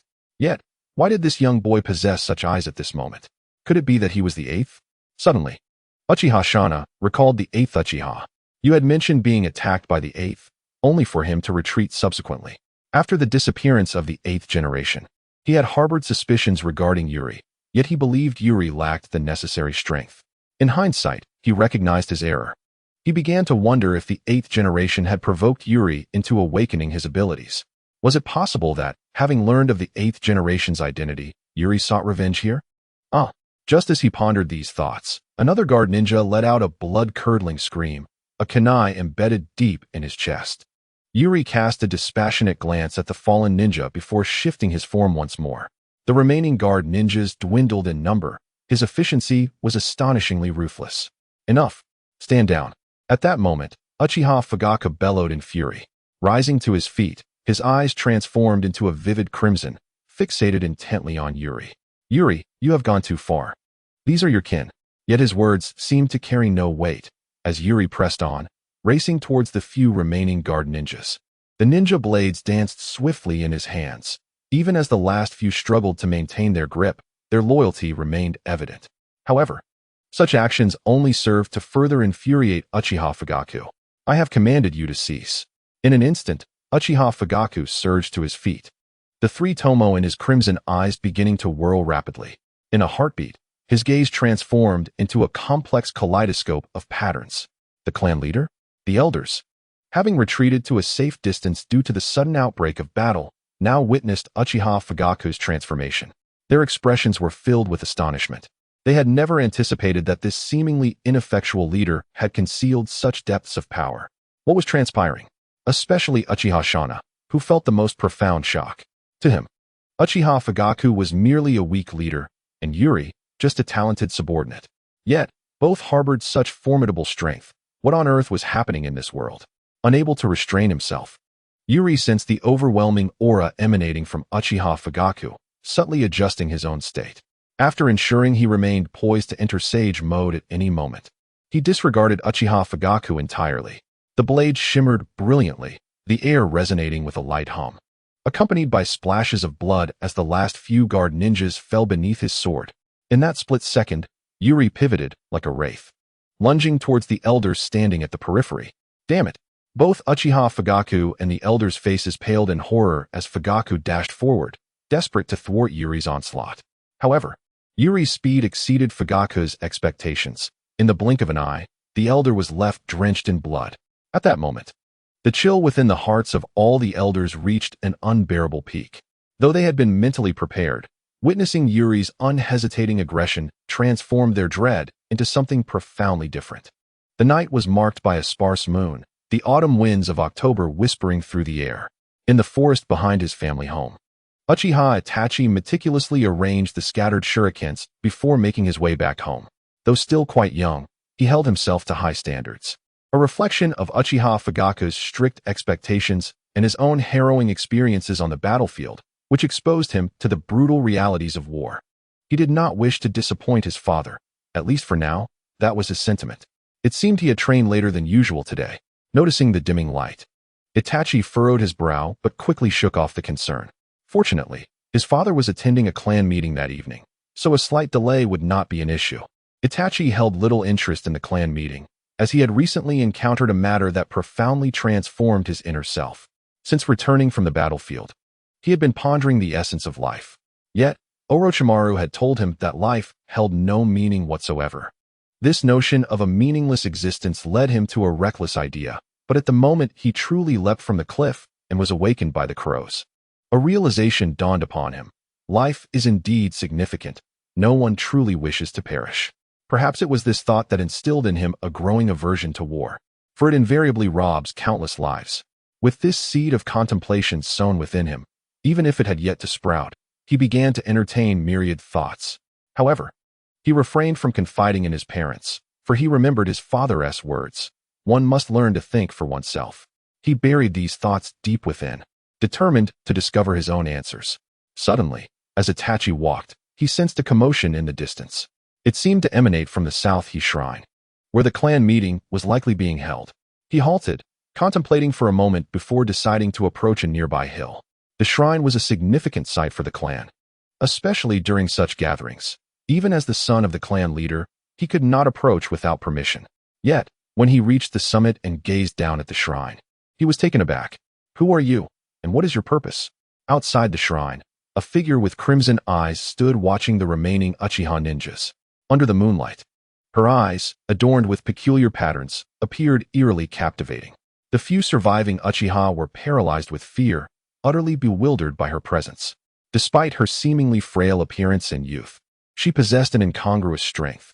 Her martial prowess was extraordinary, her eyes unnaturally strange, and her genjutsu incomprehensible to all.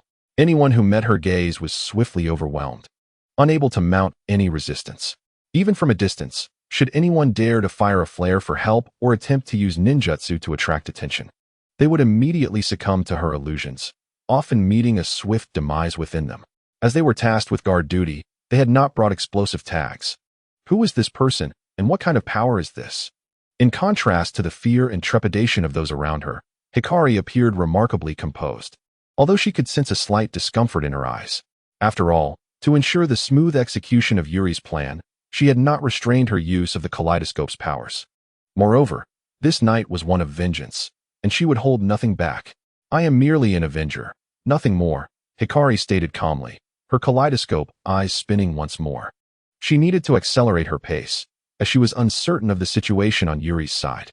Suddenly, a deafening explosion erupted, and flames shot up from within the named shrine, reaching towards the heavens.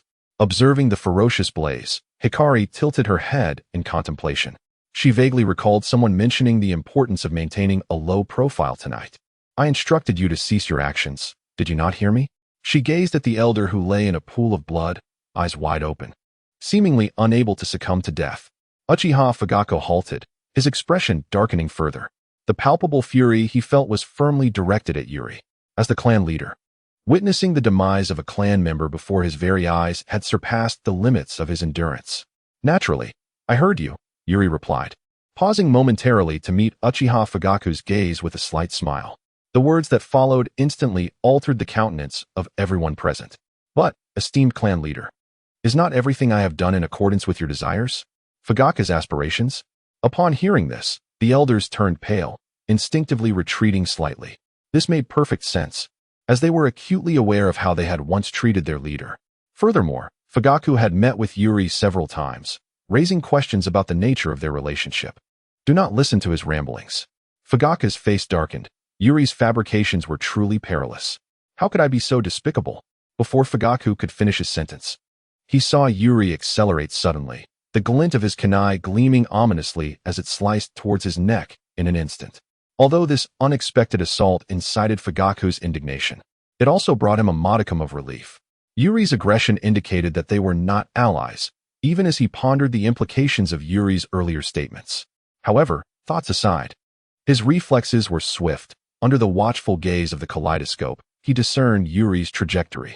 Though he could not match Yuri's speed, he adeptly sidestepped the attack. At the same moment, a shuriken swiftly appeared in his hand, aimed fiercely at Yuri's chest. Just as Fugaku perceived Yuri's movements, so too did Yuri clearly observe his. In the instant the shuriken was about to strike, Yuri swiftly pivoted and reached for Fugaku's wrist. Simultaneously, his right hand's kunai suddenly veered at an unusual angle. The blade did not target Fugaku.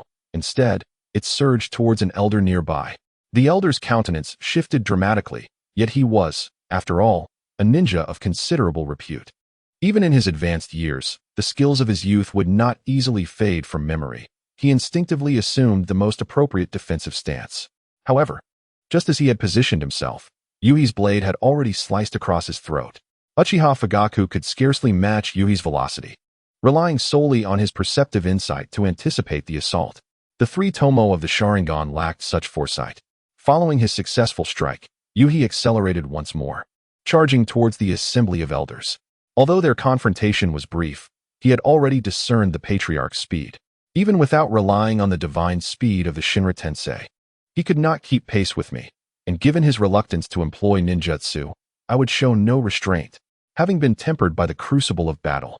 Yui understood precisely how to capitalize on a beleaguered foe.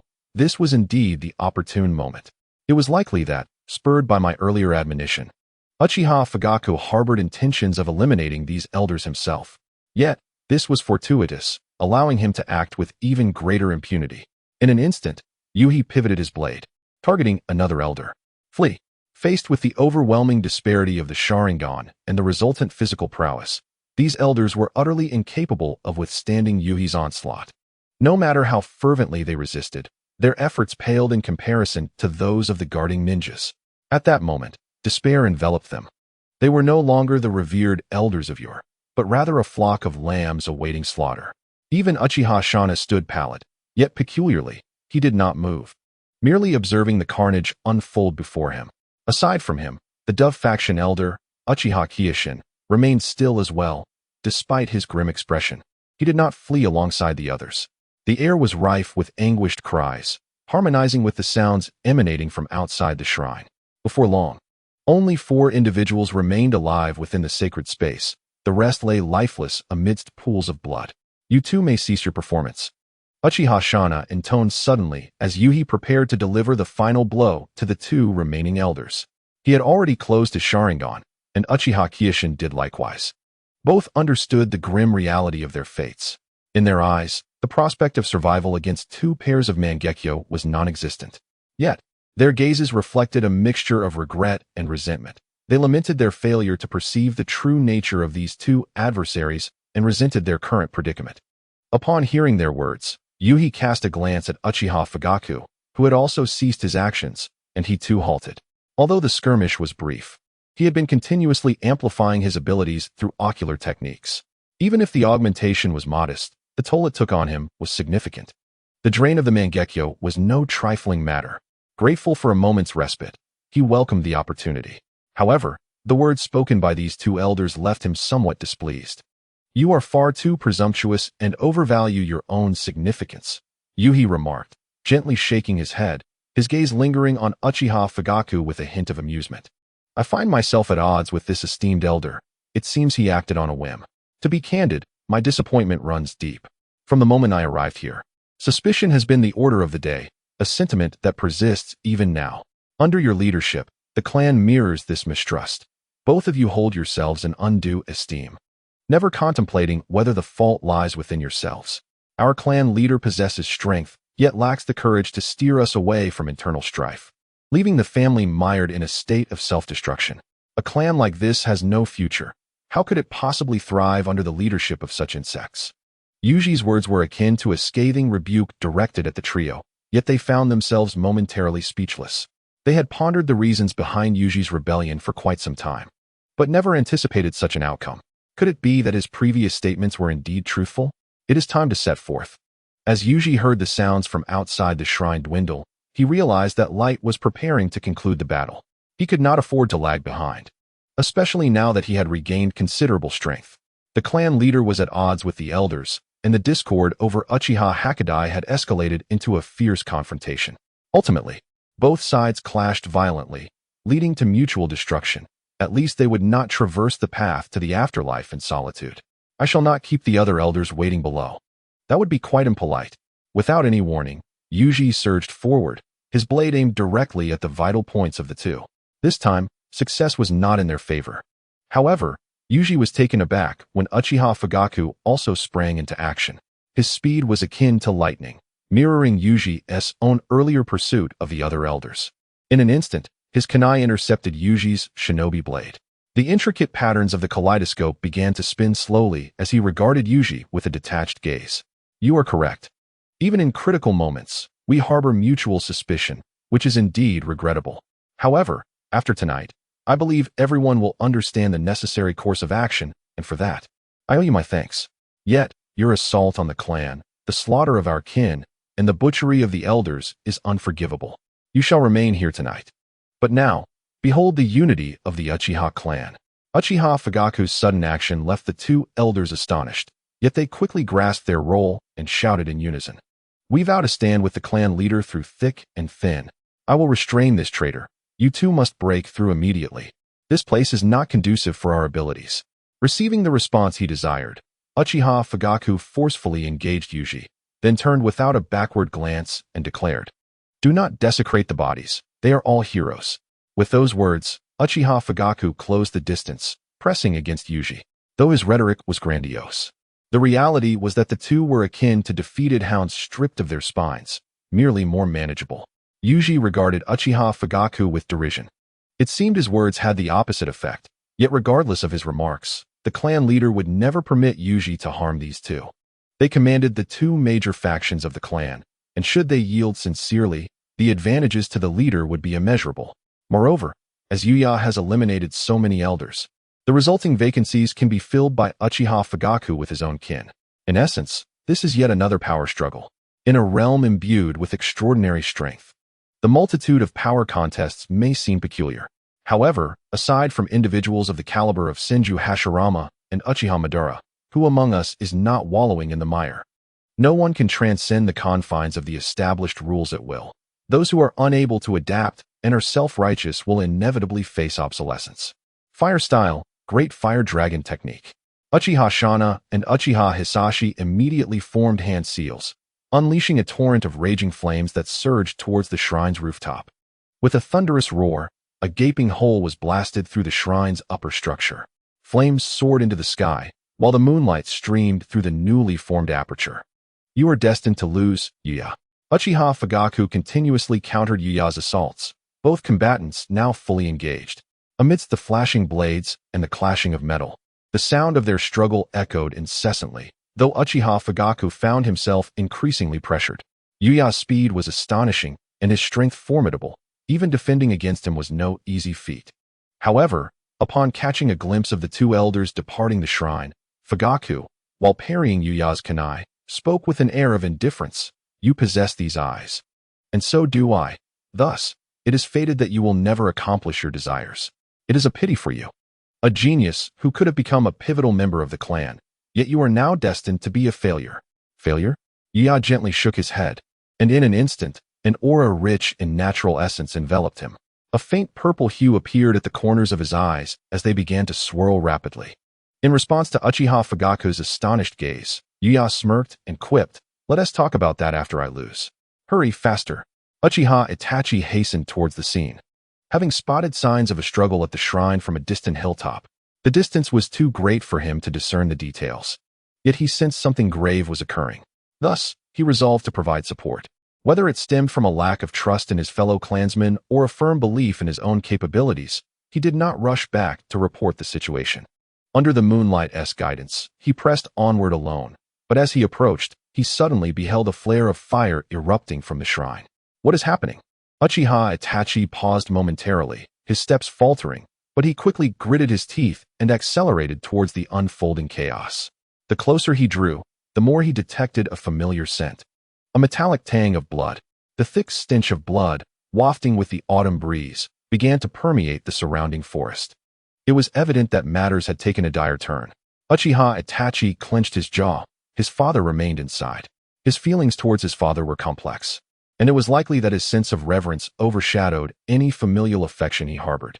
Uchiha Fugaku had always been perceived as a rigid individual, not the easiest person to engage with.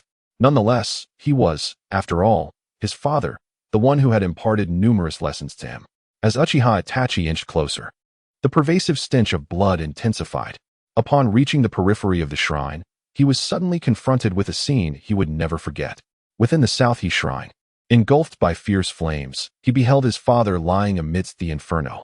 The flames surged relentlessly, consuming him, while in the distance, two indistinct figures appeared to be executing fire techniques. The ferocious blaze ignited the entire shrine, devouring everything in its path. Witnessing this, Itachi clenched his fists tightly, yet oddly, he was not overwhelmed by rage. Instead, he quietly concealed himself among the trees, observing the chaos from afar. He recalled his father's teachings. As a ninja, he must remain composed and never act impulsively. Impulsiveness could lead to dire consequences. Has someone conspired against my father? Itachi murmured softly, his eyes flickering momentarily as a strange power began to coalesce within them. As this power gathered, he felt a profound sense of calmness wash over him. The more composed he became, the clearer his thoughts were, and once again, his father's words echoed in his mind. Learn to think for yourself. This was a matter he needed to contemplate independently, for he had resolved not to divulge what he had witnessed to anyone. Such information must not circulate lightly. Itachi swiftly assessed the situation, determining that he must investigate this matter personally. He harbored doubts about others. The assailants could very well be from within the clan, and he could not afford to take that risk. Should this information leak, it could alarm the culprits, making investigation exceedingly difficult. Furthermore, if those responsible dared to strike his father, inciting their wrath could endanger his mother as well. With this thought, Itachi gritted his teeth. Perhaps he would regret not seeking aid from his clan members immediately upon discovering the crisis. Had he brought others with him, they might have intercepted the two assassins. However, there was no time for such reflections. Casting one last glance at the raging flames, he quietly departed, as if he had never been there at all. Let us discuss it after I am defeated. The moment those words left his lips, the power of Yuri seemed to surge to a new level. Uchiha Fugaku felt an overwhelming force bearing down on him, rendering him nearly defenseless. Even more alarming was the apparent increase in Yuri's speed, which left Fugaku, who had previously managed to hold his ground, utterly unable to mount any form of counterattack. The disparity in speed led to his continuous retreat in physical combat. Although he could parry Yuri's ninja blade, he was unable to fend off the other assaults. Seizing the opportunity, Yuji launched a sudden kick to his abdomen during a moment of vulnerability in his defense. The sharp pain coursed through him, causing his body to uncontrollably hurtle backward. He collided heavily with the grand gate of the shrine, which shattered almost instantaneously, sending him flying out of the sacred grounds. What transpired? What kind of technique was that? Gritting his teeth against the agony in his belly, he quickly regained his footing, wiping the blood from the corner of his mouth while preparing himself for another encounter.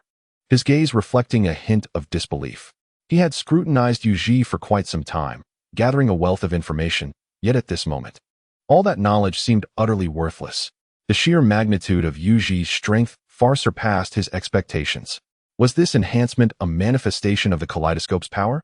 Had this individual been holding back all along? Uchiha Fugaku pondered swiftly, even though he could not comprehend why the ocular technique manifested shadows. However, he had no time to dwell on such thoughts. The physical prowess displayed was simply beyond his capacity to endure. Recognizing Yuji's superiority in physical combat, he resolved to employ ninjutsu, hoping to draw others into the fray while simultaneously preparing himself. The instant he spotted Yuji emerging from the shrine, he leapt backward, hurling a kunai with fierce intent. Simultaneously, he formed hand seals with remarkable speed, unleashing a colossal fire dragon from his mouth. Fire release, Great Dragon Fire Technique. The fire dragon roared ferociously as it surged toward Yuji, who merely raised an eyebrow in response. Sage Art, Great Dragon Fire Technique. In counter to the ninjutsu, Yuji opted for the simplest of approaches, employing the same technique. Yet, his was no ordinary jutsu. It was amplified by ocular techniques and infused with natural chakra. Boom. The two fire dragons collided in the sky, but Uchiha Fugaku's dragon faltered, unable to withstand even a moment. In an instant, his fire dragon was consumed, and Yuji's dragon surged toward him with unbridled ferocity. Such formidable ninjutsu! What manner of being was this? Uchiha Fugaku found himself momentarily dazed. Could it be that Yuji's ocular techniques not only enhanced physical skills, but also augmented ninjutsu? For reasons unknown, a terrifying figure flickered through his mind. The identity of that individual's ocular powers remained a mystery, yet they were unparalleled in both ninjutsu and physical prowess in their time. This could not continue. It seemed imperative to seek an opportunity to engage in a decisive confrontation with my technique.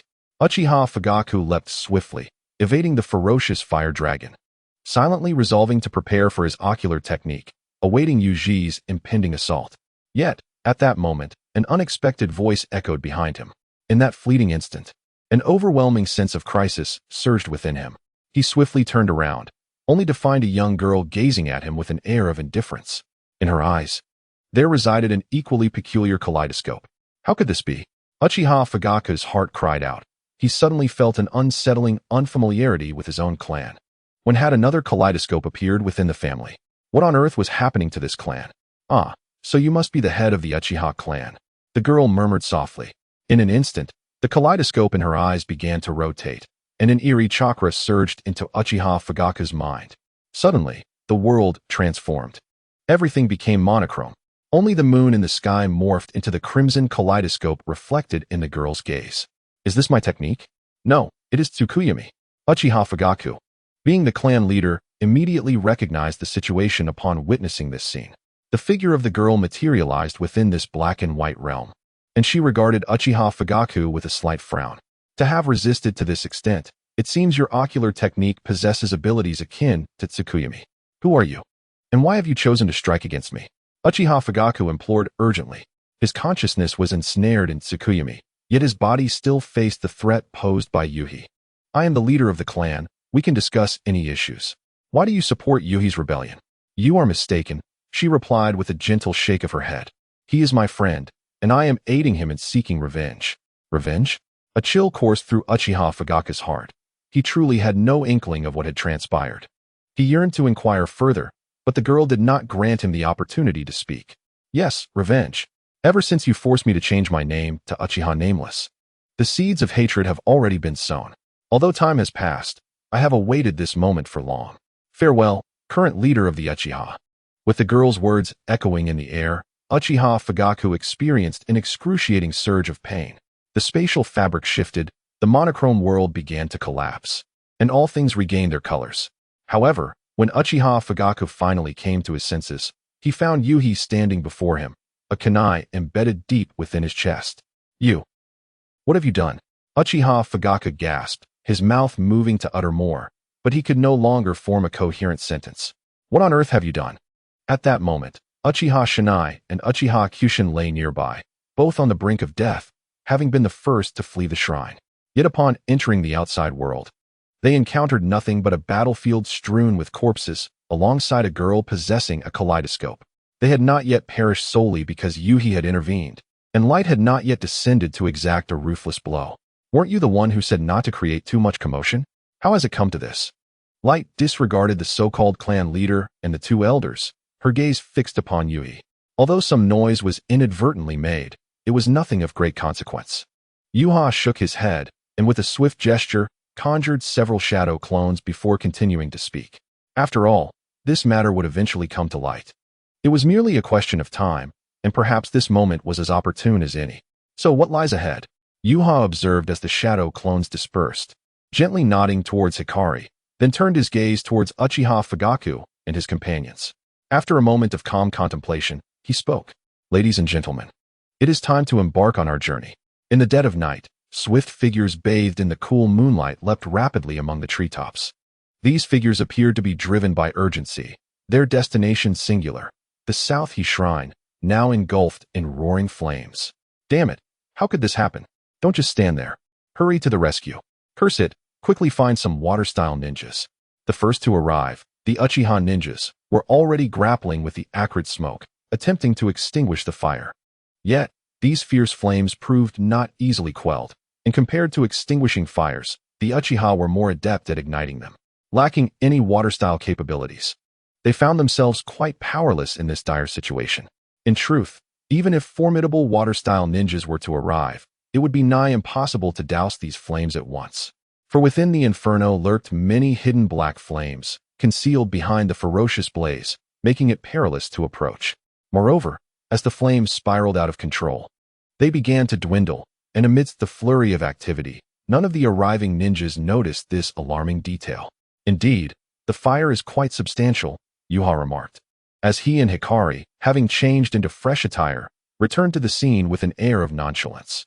Though it bore a resemblance to those suspects in detective dramas who returned to the scene of their crimes, Uchiha paid it little mind. In fact, eyeing the raging inferno, he could not resist a teasing comment. Hikari shot him a disapproving glance upon hearing his words. Can the fire be anything but large? After all, we are the ones who set it ablaze. The events of the evening had long been categorized by Uchiha as a culmination of dissatisfaction between the clan leader and the elders, ultimately resulting in an armed conflict that led to mutual destruction. Of course, while this was merely a definition, a thorough investigation would undoubtedly uncover certain truths. The Sharingan's capability for detail analysis was formidable.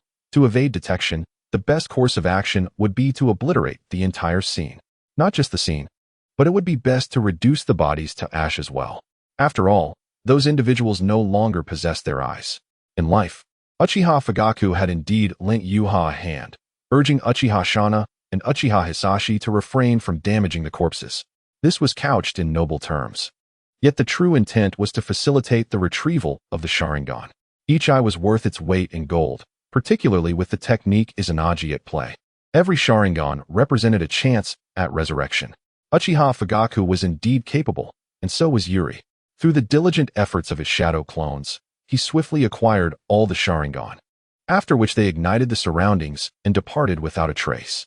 To further ensure that no significant issues arose, Hikaru utilized Amaterasu, ensuring that the corpses bore no evidence of their presence.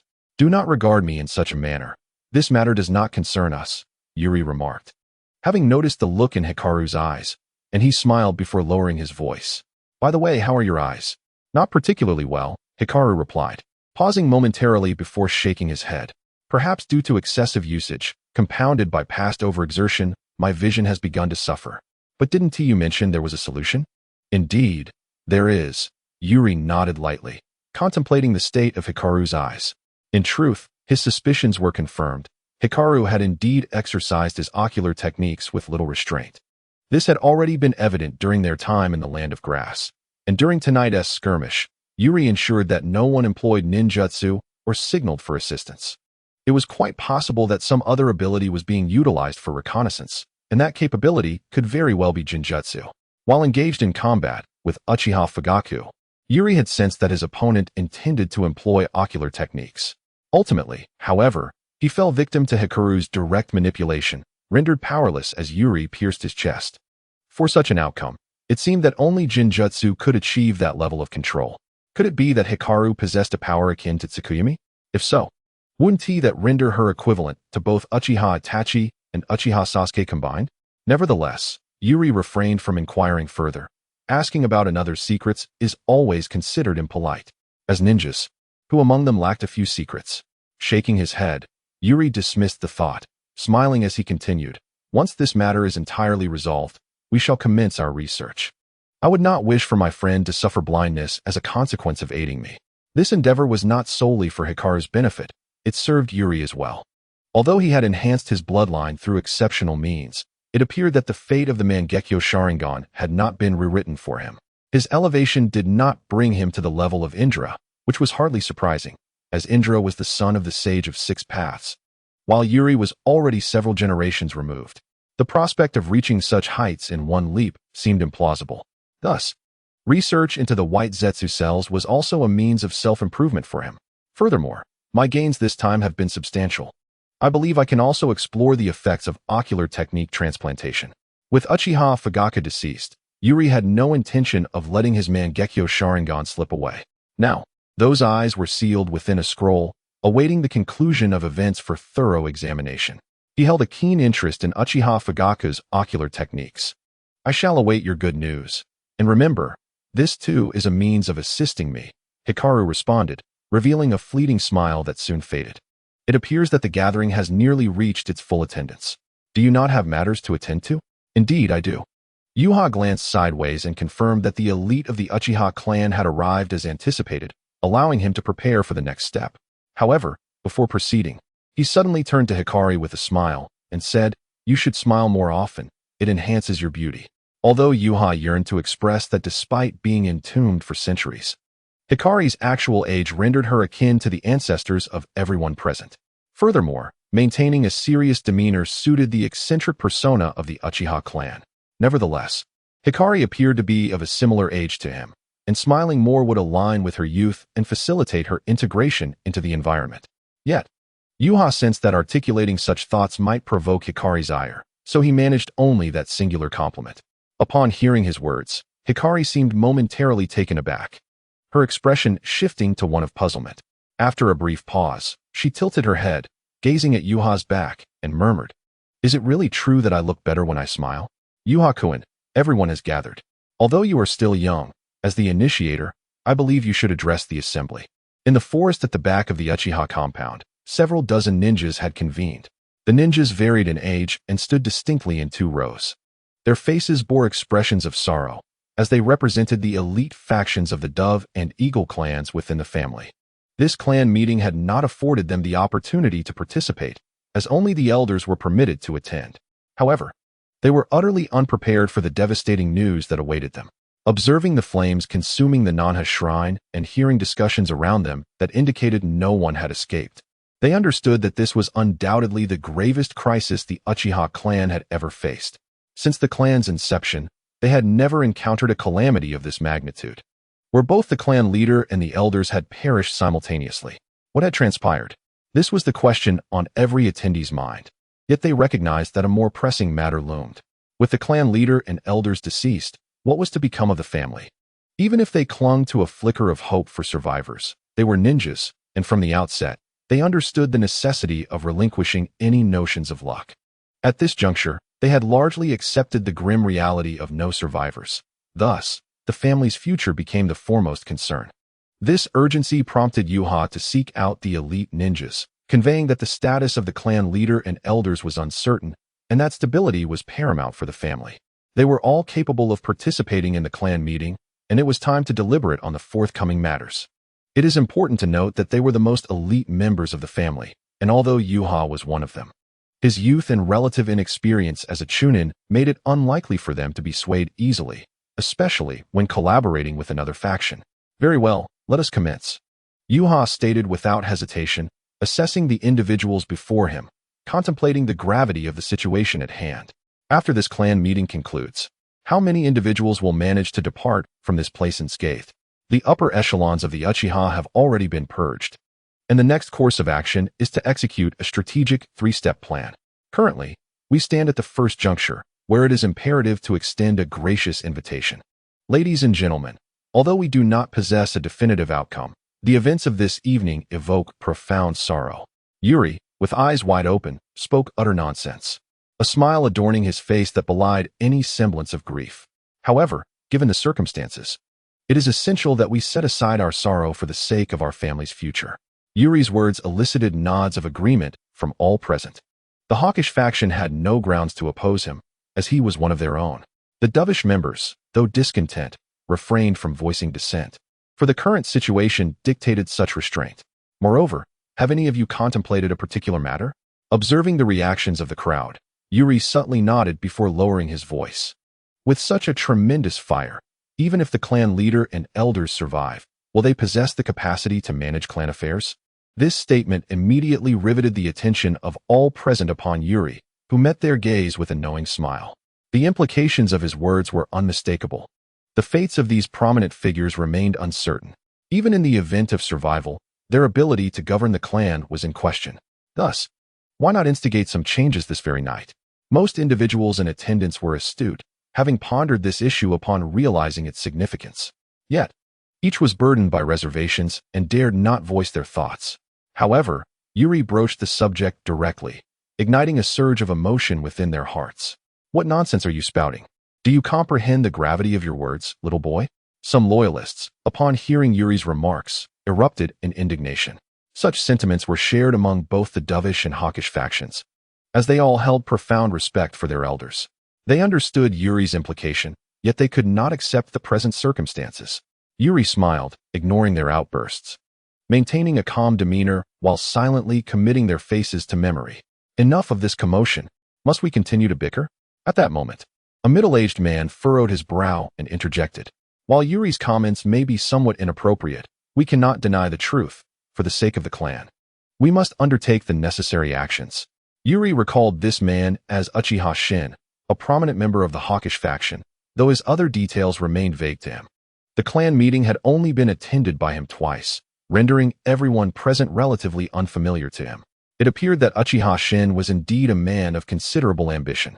Indeed, the present situation allows for no further disputes. A middle-aged man from the dovish faction spoke up, seemingly named Uchiha Hyu. As these two individuals voiced their thoughts, the previously discontented members fell silent, their grievances quelled. However, the gazes directed at Yuri were far from friendly at that moment. Indeed, it was not the appropriate time to engage in trivial disputes. We needed to consider the family's welfare. Yuri offered a casual smile before continuing with a calm demeanor. Before we proceed, I would like to pose a question to all of you. Do you consider us a family? Yuri-kun, what do you mean by that? Uchiha Shin furrowed his brow, perplexed by the drastic shift in Yuri's line of thought. Were it not for the sensitivity of the matter at hand, he would have spoken up for the sake of his own reputation. He required someone as unflinching as Yuri to articulate the issue. Otherwise, he would have dismissed the boy entirely. Of course we are a family. We share the same bloodline. Is there a problem, Yuri-kun? Uchiha Ryu also frowned, revealing that he was of similar mind to Uchiha Shin. Indeed, we are all family. This leads me to a thought-provoking question, Yuri replied, nodding slightly as he observed the clearly divided factions before him. Do we truly resemble a family in our current state? Yuri's words caused noticeable shifts in the expressions of those present. They realized that he was not as reckless as they had initially assumed. This young man was audacious. As previously stated, aside from a few diehard loyalists, the attendees of the clan meeting were not foolish. Yuri had broached a sensitive issue regarding the family, and the crux of the matter lay in their differing beliefs. Although many among them understood that the family was in a state of relative disunity, they chose not to discuss it further, driven by their individual convictions or personal interests. Moreover, with the influential elders and the clan leader who did not oppose the current situation present, the matter was not theirs to address.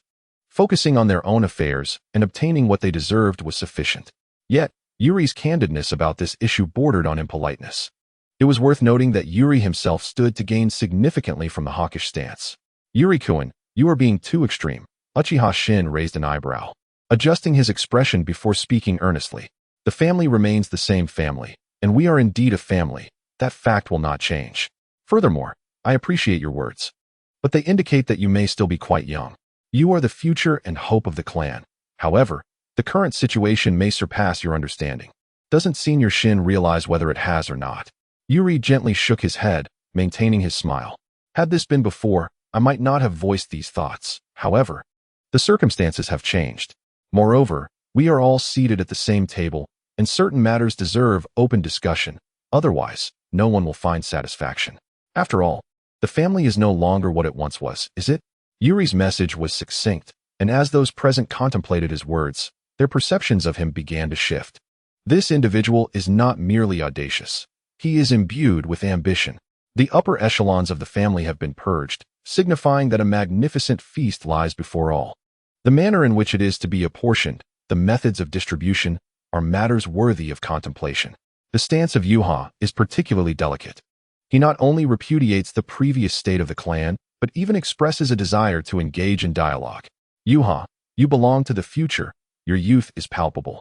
Uchiha Kyusai is rather pleased to witness such discord among the hawkish factions, prompting him to stoke the flames at an opportune moment. There is no need for further embarrassment. Uchiha Shin's expression shifted, his tone growing increasingly frigid. I am beginning to believe in our familial ties, particularly given the attitudes of the two of you. Yuha, unfazed, chuckled lightly, yet his words dripped with scorn. Youth and disgrace are not for you to dictate. All are equally entitled to partake in the clan assembly. To feast alone is impossible. If you desire a larger share, you must prove your worth. As he spoke, his eyes abruptly transformed into a vivid crimson. The invitation has been extended, the stance made clear. Since negotiations have faltered, it may well be time for decapitation. Although Yuha felt a tinge of fatigue, having expended considerable energy this evening, he remained confident in his ability to navigate this scenario. What exactly is transpiring? Shui stood amidst the forest outside the shrine, assisting fellow ninjas in extinguishing the raging inferno, yet his heart was heavy with sorrow. He harbored a hope that some would survive this calamity, yet given the current circumstances, the likelihood appeared exceedingly slim. Moreover, the elder Kusai, who had nurtured and cared for him for many years, was also caught in this conflagration. Such a reality was one he dreaded confronting, even if they had experienced moments of discord, even if he had begun to question the elder's perspectives. After all, following his interactions with Yuha, he had indeed recognized the extremity of the elder Kusai's views. Such extremism could undoubtedly strip the clan of any semblance of security. Wait, Senior Yuha. Suddenly, Shisui's thoughts crystallized, and his body stiffened slightly. He would never forget the day they parted, when Yuha had remarked in a somewhat mocking tone, "Perhaps in the future, two individuals can transform the clan. One is you, and the other is me." This proclamation profoundly impacted Shisui, serving as the catalyst for his growing skepticism towards Elder Kusai's ideologies. It was this very doubt, coupled with his experiences during the village negotiations, that instigated a genuine transformation within him. Transforming the clan. Shisui whispered softly, and in that moment, he grasped a crucial truth. To effect change within this family, those at its helm must vacate their positions. The most straightforward method is to eliminate them all. Without destruction, there can be no creation. Only in this way can everything be reset, allowing for the re-establishment of the clan's fundamental principles. Was it not the case that Senior Yuri should not be the one responsible? Yet, the more Shisui pondered, the more he felt his body trembling fiercely. He was reluctant to entertain the thought that Yuri could be behind all of this. However, upon deeper reflection, it became evident that Yuri possessed a motive, having explicitly declared himself as one capable of transforming the clan. Yet, there was one point that perplexed Shisui. Although Yuri was a war hero, the ninjas tasked with guarding the clan leaders and elders were formidable in their own right. Could Senior Yuri truly achieve such feats? For reasons unknown, Shisui suddenly recalled a previous sparring session with Yuri. Though he had not exerted himself fully, it was generally acknowledged that his strength was not inferior to anyone else's. Yet, during that encounter, he had been thoroughly subdued by Yuri, receiving a harsh lesson in both taijutsu and ninjutsu. Initially, he had dismissed it, attributing Yuri's prowess to his status as a war hero. However, in retrospect, a terrifying thought began to creep into his mind. What if Senior Yuri was concealing his true strength? Overwhelmed by this notion, Shisui felt an urgent need to seek out Yuri and gain clarity on the situation. Just as he was about to move, he hesitated, for he was unsure how to confront Yuri. Should he question Yuri's actions? Without evidence, all his thoughts amounted to mere conjecture. Even if Yuri were to admit to it, he had already contemplated the justifications for acting in the family's interest. What right did he have to continue questioning him? Shisui felt his mind in disarray, at a loss for how to proceed. Ultimately, however, he gazed at the roaring flames and made a decision. He would seek out Yuri. Regardless of the answers he might receive, at the very least, this would represent a stance. He desired to understand Yuri's vision for the clan's future. He recalled that Senior Hiru, who had accompanied him earlier, seemed to be heading towards the clan meeting at the back mountain. With this thought, Shisui prepared to set off. But as he looked at the blazing inferno before him, he felt an inexplicable mix of sadness and longing. The flames did not necessarily symbolize destruction. They also seemed to embody hope, a rebirth through fire. "Yuri, are you aware of what you are doing?" As he observed Yuri's eyes transforming into Sharingan, it dawned on everyone present that Yuri would not back down easily. Uchiha Shin and Uchiha Hiru wore solemn expressions, their demeanor cautious. They might belittle Yuri's age or reference his history, but one aspect they could not afford to underestimate was his power. This was a man who had traversed 2 battlefields and earned great acclaim in the Land of Grass, recognized by Konoha as a war hero. Particularly, his Sharingan indicated that he was not merely a figure of reputation without substance. Just as Shisui, despite his youth, commanded respect for his strength, so too did Yuri. I am fully aware of my actions and do not require reminders from any of you, Yuri stated, shaking his head gently as his gaze turned increasingly steely. It is imperative for everyone to contemplate the words I have uttered. Do we truly consider ourselves a family? Each individual possesses their own perspective, which is valid. Yet there remains an absence of efforts to synthesize these divergent views. Instead of fostering common ground while respecting differences, there has been a tendency to exacerbate and even radicalize previous notions. This culminates in the formation of a so-called collective will, thereby creating factions. Does such a course of action genuinely benefit our clan? Now that the elders have passed, everything ought to undergo transformation.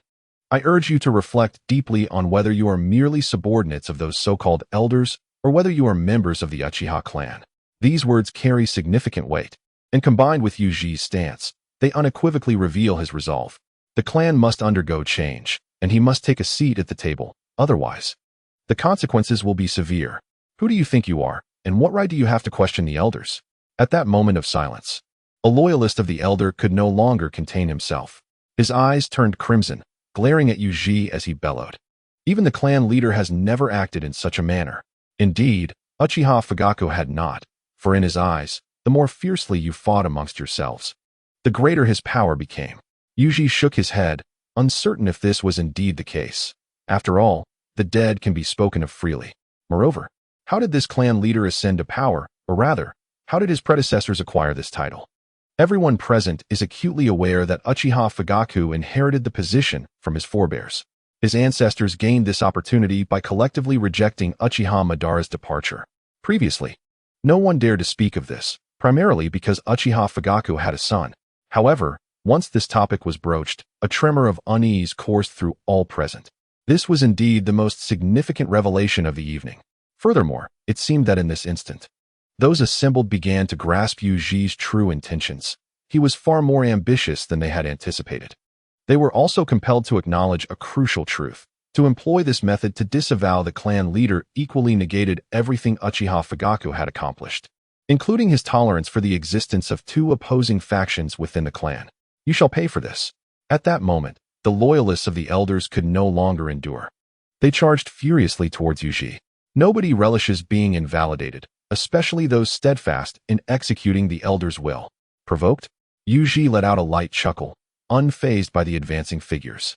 The others refrained from engaging, either due to a semblance of rationality or a greedy desire to await the outcome. However, this was of little consequence. Yuji had devised a strategy and had no intention of leaving the Uchiha clan devoid of members. Yet, to ensure compliance, some formidable measures would be necessary. The Uchiha, aside from those unwavering in their beliefs, such as the unyielding elders and their devoted followers, could not be swayed through reason. Thus, it was time to engage them in a different manner altogether. Why did Sasuke ultimately become obedient? And why did Madara join hands with Hashirama to establish Konoha? Much of this can be attributed to the absence of a proper discourse on physics. It must be said, the Uchiha clan occasionally exhibits a rather insidious nature. Then let us embark, whispered Yuri, as in an instant, the three tomo in his eyes converged into a single entity, unleashing a chakra steeped in suppression, coldness, and the scent of annihilation. How is this possible? The expressions of Uchiha Q and Uchiha Shin, who had been observing from the sidelines, shifted dramatically. The aura emanating from Yuri was overwhelmingly terrifying, and they had been keenly watching him, hoping to gather intelligence.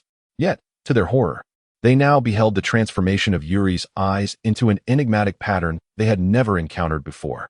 As elite members of the Uchiha, they possessed a modicum of understanding regarding such phenomena. They recalled the legendary Mangekyo Sharingan, a power no longer possessed by anyone in this era. How did he acquire such eyes? This thought proliferated within them, yet their fear eclipsed all else. In that moment, Yuri made his move.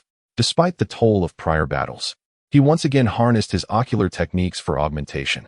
Empowered by the divine force of Shinra Bansho, his eyes now perceived all, the trajectory of each individual's movements, their attack directions, even the intensity of their strikes, and their innermost thoughts were laid bare before him. His speed was ghostly, swiftly approaching those who dared to attack. And soon, screams echoed relentlessly.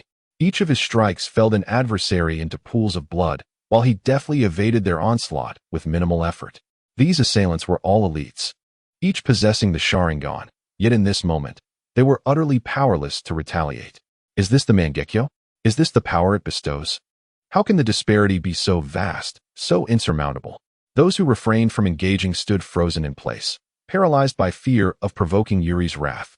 They questioned themselves incessantly, yet found no answers, feeling a profound sense of shame for their cowardice, rendered immobile by terror as the acrid scent of blood filled their nostrils. This shame was wholly overshadowed by their dread. In less than a minute, Yuri ceased his assault, for none of those who had attacked remained capable of movement. His eyes retained the form of the Mangekyo as he turned to regard everyone silently. An icy aura radiated from him.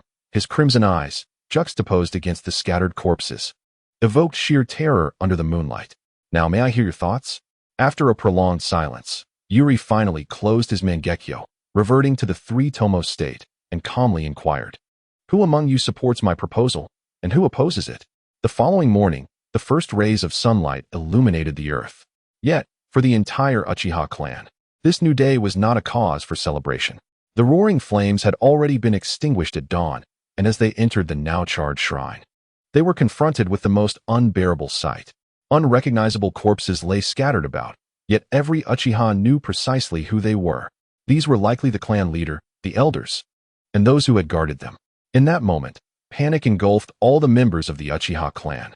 Although for most of them, the upper echelons of the family felt exceedingly distant, the demise of these individuals sent tremors of unrest throughout the entire clan. However, this turmoil bore little significance to Yuha, who languidly reclined in bed, while Hikari looked on with a hint of exasperation. "What time is it? Do you not intend to rise?" "Just a little longer, after all.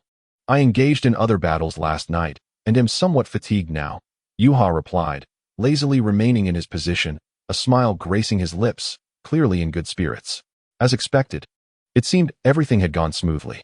Hikari surmised that the matters Yuha had to address were not so simple, but since he invited her to accompany him, she refrained from participating. Moreover, the fire from the previous night had been quite fierce, with everyone occupied in extinguishing it, including those who had previously shown her considerable care, as well as the rowdy children. Thus, she did not dwell on Yuha's affairs, for she had faith in his abilities. Indeed, everything had gone smoothly. Yuha nodded, a smile illuminating his face, affirming that all had transpired favorably, entertaining guests, executing decapitating blows, and ultimately accepting them as subservient. This sequence was Yuha's first experience. However, it must be noted that the elite of those families lacked the audacity displayed by the elders. Upon witnessing the kaleidoscope of eyes, the elders would likely ponder how to tame and utilize such power. Yet, upon encountering these eyes and witnessing Yuha's merciless actions, they instantly comprehended how they ought to proceed. This incident led Yuha to realize that true leaders not only possess the composure to reason with others, but can also resort to physicality when communication falters. Although the translation of resorting to physicality may sound comical, it indeed holds merit in this context. After being thoroughly subdued by Yuha, these individuals promptly adopted a more compliant demeanor, as no one wished to engage Yuha in any physical confrontation. If all goes according to plan, news will soon emerge that the clan leader and the elders, due to certain proposals that were consistently rejected, decided to take drastic measures to reclaim their rightful power. The elders and their guards fought valiantly, ultimately culminating in a tragic outcome where all perished together. Although framing it this way may cast a significant shadow over the reputation of the Uchiha clan, a thorough analysis by a group of individuals led them to conclude that this was the optimal course of action. After all, dying at the hands of one's own is far preferable to being slain by outsiders, particularly when those outsiders breached the Uchiha's formidable defenses and eliminated the clan leader, all the elders, and their guards without raising an alarm. The blow to the reputation of the Uchiha clan is truly catastrophic. Naturally, those involved are questioning whether this is the doing of Yuri. After all, Yuri has unabashedly displayed his ambition, as well as his formidable abilities. Yet, at this juncture, no one dares to speak of it. Even if such thoughts arise, they remain buried deep within. Ultimately, those who have survived are savoring their triumphs. Now that the family issues have been temporarily resolved, our current focus must shift to addressing our visual predicament. With this in mind, Yuri smiled and spoke to Hikari. "As I mentioned earlier, I have devised a method, though I harbor some reservations. Thus, We must conduct some essential experiments to ascertain the safety of this approach. Is that agreeable? Hikari nodded. Every endeavor carries its own risks, which is hardly surprising. It is entirely reasonable for Yuri to seek assurance, as no one desires unforeseen complications. I await your good news. Should you require anything, do not hesitate to express it. I shall cooperate fully. Rest assured, the experiments are merely straightforward. There will be no suffering involved. Yuri was also concerned that Hikari might recall the injustices she suffered at the hands of the Uchiha. So he reassured her. It will be as it has always been. I will stand by your side. If you face any difficulties, I will inevitably share in them. Is it because we are friends? Hikari inquired with a smile upon hearing Yuri's words. Indeed, it is because we are friends, Yuri acknowledged. But then he was struck by a thought regarding Hikari's animosity toward the Uchiha. Although he had previously mentioned that once this operation concluded, they would need to have a serious conversation, he felt it necessary to soothe the young woman. After all, the so-called clan heads and elders had been dealt with, and he feared that halting their momentum might overwhelm her. While she appeared composed, it was prudent to clarify matters. With that thought, Yuri gazed earnestly at Hikari and continued. The most significant issue facing the clan has been resolved. Once the dust settles, we shall be ready to proceed. Are you prepared? Next, we shall reduce the entire Uchiha clan to ashes. Upon hearing this proclamation, Hikari momentarily froze, her smile fading. At that moment, the faces of those kind-hearted lower clan members who had shown her goodwill flashed through her mind. Even those like Uchiha Hinata, who had demonstrated kindness. And the children who awaited her guidance, eager to share their most cherished joys, filled her thoughts. Must they truly be turned to ash as well? This question had haunted her for quite some time, although she had harbored deep resentment towards the Uchiha. When Yuri urged her to integrate into this family to learn about them, she began to perceive things differently. Must these individuals, who had played no part in the misdeeds and had shown kindness to others, truly suffer such a fate? With her eyes gently closed, Hikari appeared to reach a momentous decision after a while. Upon opening her eyes, she gazed intently at Yuri and spoke earnestly. Yuri, your thoughts are rather extreme. Yuri instinctively nodded, initially believing Hikari would agree. However, upon fully comprehending her words, he was momentarily taken aback, his expression shifting to one of bewilderment.